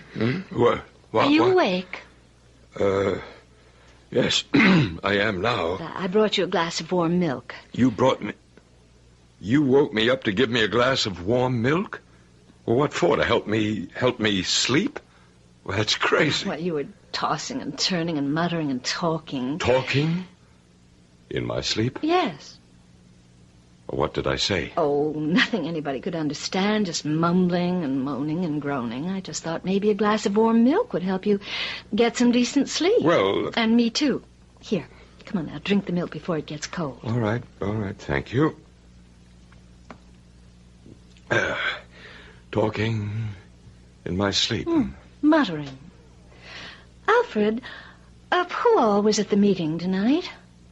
Well, you know, Carl Sims and the members, all but J.D. Mason. He couldn't... Did you remember to call the plumber about the kitchen drain today? The plumber? Why, I thought you were going to... Well, those kids next door have been running through our yard, Alfred, and my zinnias are just a mess. I think you ought to go over and have a talk with Mr. Torrance about it. Well, Mr. Torrance can hardly be expected to do anything about our kitchen drain after... But the kids... Oh, Alfred, have you heard from that cousin of yours out in Wyoming who was going to have the operation? Alice? Well, she doesn't have any kids, and even if she did, they wouldn't be running through our yard messing up your... Alfred, are you going to write that check to the cancer fund, or did you want me to do it? Cancer? No. Alice's operation was for gallstones. I think it was gallstones. Alfred, I saw the most beautiful pantsuit at Randall's today. Would you mind if I bought it? Wait a minute. Wait a minute. Alice doesn't wear... And if she did... Did you remember to have your driver's license renewed? Now, I know it runs out either this month or next. You shouldn't neglect things like that. Listen, Alice, I mean Rose, and... If she wants to wear a pantsuit, I don't see what business that is. Alfred, when is Carl Sims going to be initiated into the club? And the Torrance children are too young to drive anyway, so why should I go over there? When is Carl Sims going to be initiated into the club? And as far as the kitchen sink is concerned, Alice, I mean Rose... When is Carl Sims going to be initiated into the club? Tomorrow night. Meeting 8:30. Finish your milk, Alfred.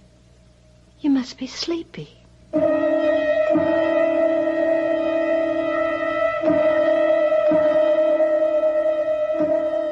People with computers for brains. Another concept that isn't easy to believe. But then, the extraordinary is always hard to accept. The radio on which you're listening to this story was once considered some mad inventor's dream. So was the bright little bulb in the lamp at your elbow. So, here we have a mechanized brain housed in a human body. Don't call it totally beyond the realm of possibility before you hear what happens when I return shortly with Act 3.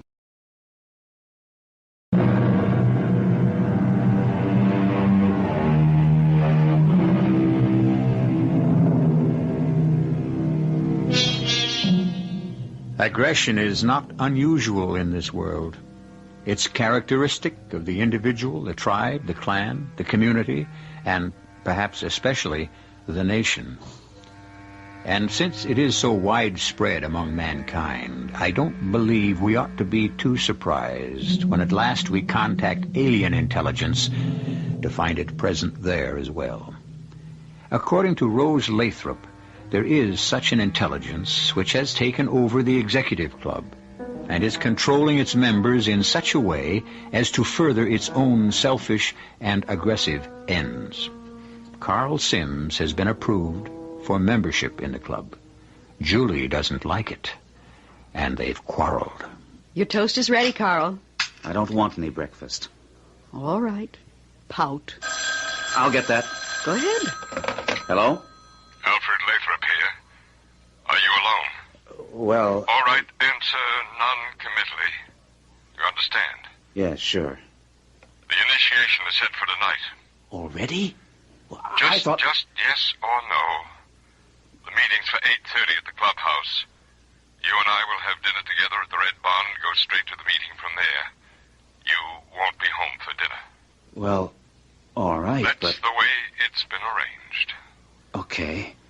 I guess I can manage. And not a word to anyone about the initiation. That's important. I understand. See you then. And remember, not a word. Right. Well, that was pretty cryptic. I better go if I don't want to miss my train. I'll be late tonight. Don't wait dinner for me. I'll pick up a bite in the city. You have to work late? Yes. They've run into a snag on a special project I've been working on, and if we don't get it straightened out tonight, we'll fall behind schedule. Was that the office calling? Yes. Yes, that was Mr. Mason himself. It wasn't Alfred Lathrop? I told you who it was. What are you doing, calling me a liar now? All right. How late will you be? I've no idea.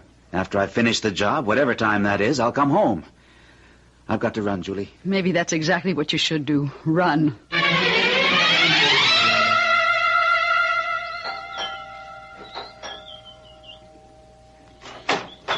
Oh, Julie, come in. Rose, Carl got a phone call just before he left for the office, and it was just a yes or no conversation from his end, and I think the initiation's going to be tonight. Yes, you're right. Sit down, Julie. You don't look well at all. It is tonight? Yes. I forced it all out of Alfred. Can I get you anything? No, I'm all right. I'm scared, that's all. I'm scared to death. I think it's going to be all right. Now, he and Alfred will have dinner somewhere and then go to the meeting. What are we going to do? I told you. I have a plan. For tonight? Will it work tonight? As well as any other night. It's a very simple plan, really. The timing is pretty delicate, of course, but I'll take care of that. Here's what we have to do.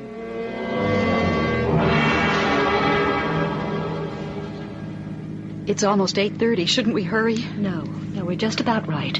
They won't go into the inner room until a few minutes past 8:30. We don't want to get there until after that. The inner room? Is that where the initiation... Is that where they do it? Yes, but they won't this time. Not if we can help it. I don't see how you can... Trust me. I really do know what I'm doing. It's surgery, you said. Yes.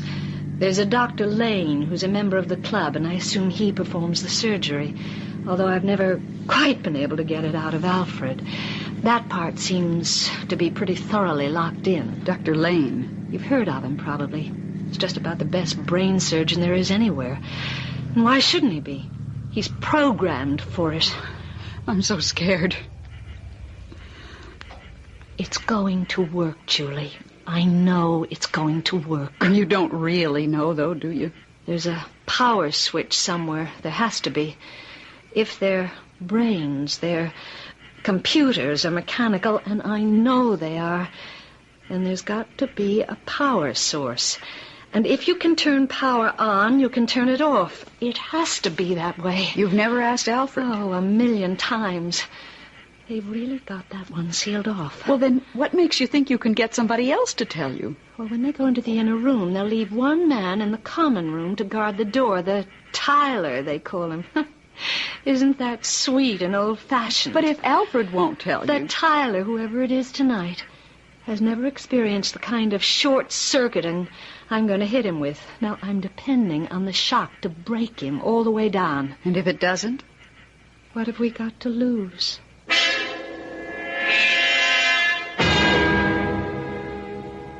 Now, Carl, we're almost ready to go into the inner room where the initiation will take place. Takes me back to my college days. Except that there's nothing frivolous about this. Will one of you men hang up his shirt and jacket, please? All right, Carl. Sit here. Okay. I thought it was going to be in the inner room. That part comes later. Ready, Jim? All ready. Go ahead. Ouch! Oh, what was that?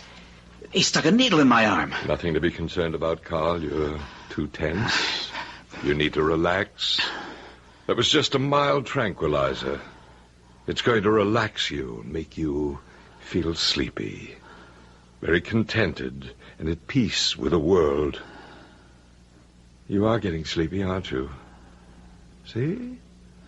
Your eyes are closing, and it feels so good just to rest and let the tension drain out of you. And sleep. Rest and relax. Rest and sleep. Carl? Yes.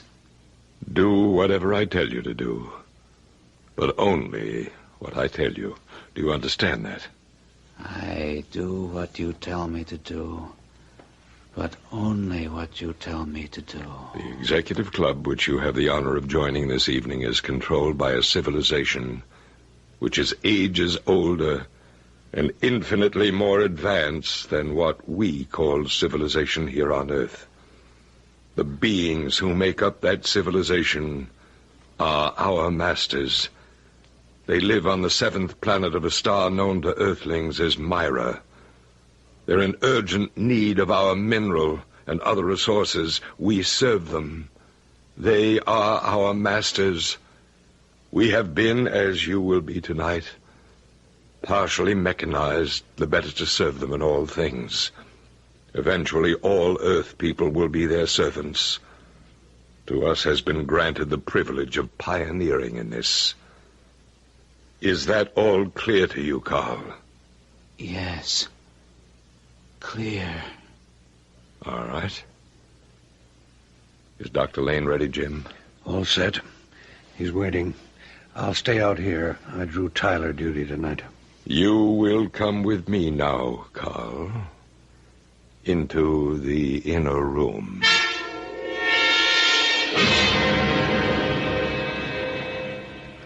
All right, Julie. Let's go inside. I thought you said there was going to be a doorman or whatever you called him. Tyler. No, this door goes into the common room. He'll be guarding the door between the common and the inner room. Are you ready? Ready as I can get.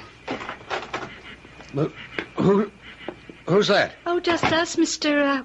It's Jim Corning, isn't it? Mrs. Lathrop? Well, you're not supposed to be in here, you know. Oh, this is Julie Sims. Her husband is being initiated this evening. Well, I'm glad to know you, Mrs. Sims. But you're not supposed to be here either, I mean. Oh, well, that's a silly rule.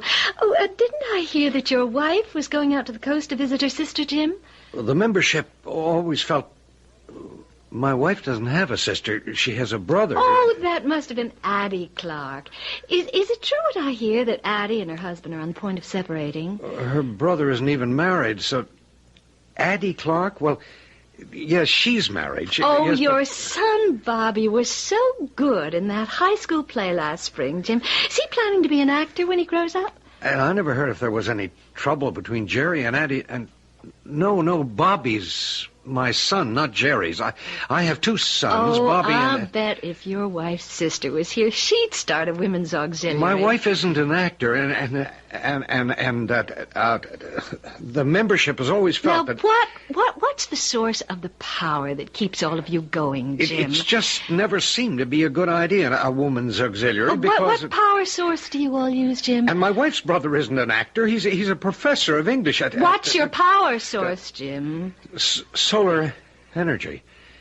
They showed us Jim, how. What college did you go to?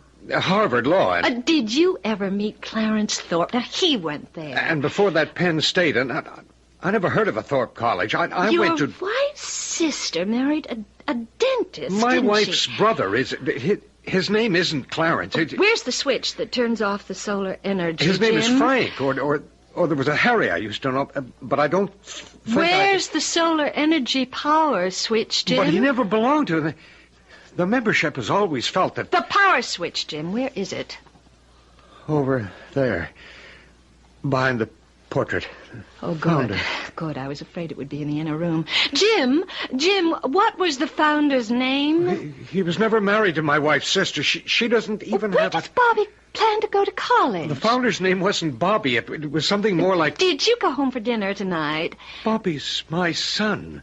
He wouldn't be the founder because he's I'm only... going to get the combination, Julie. Now take it down. I think the founder was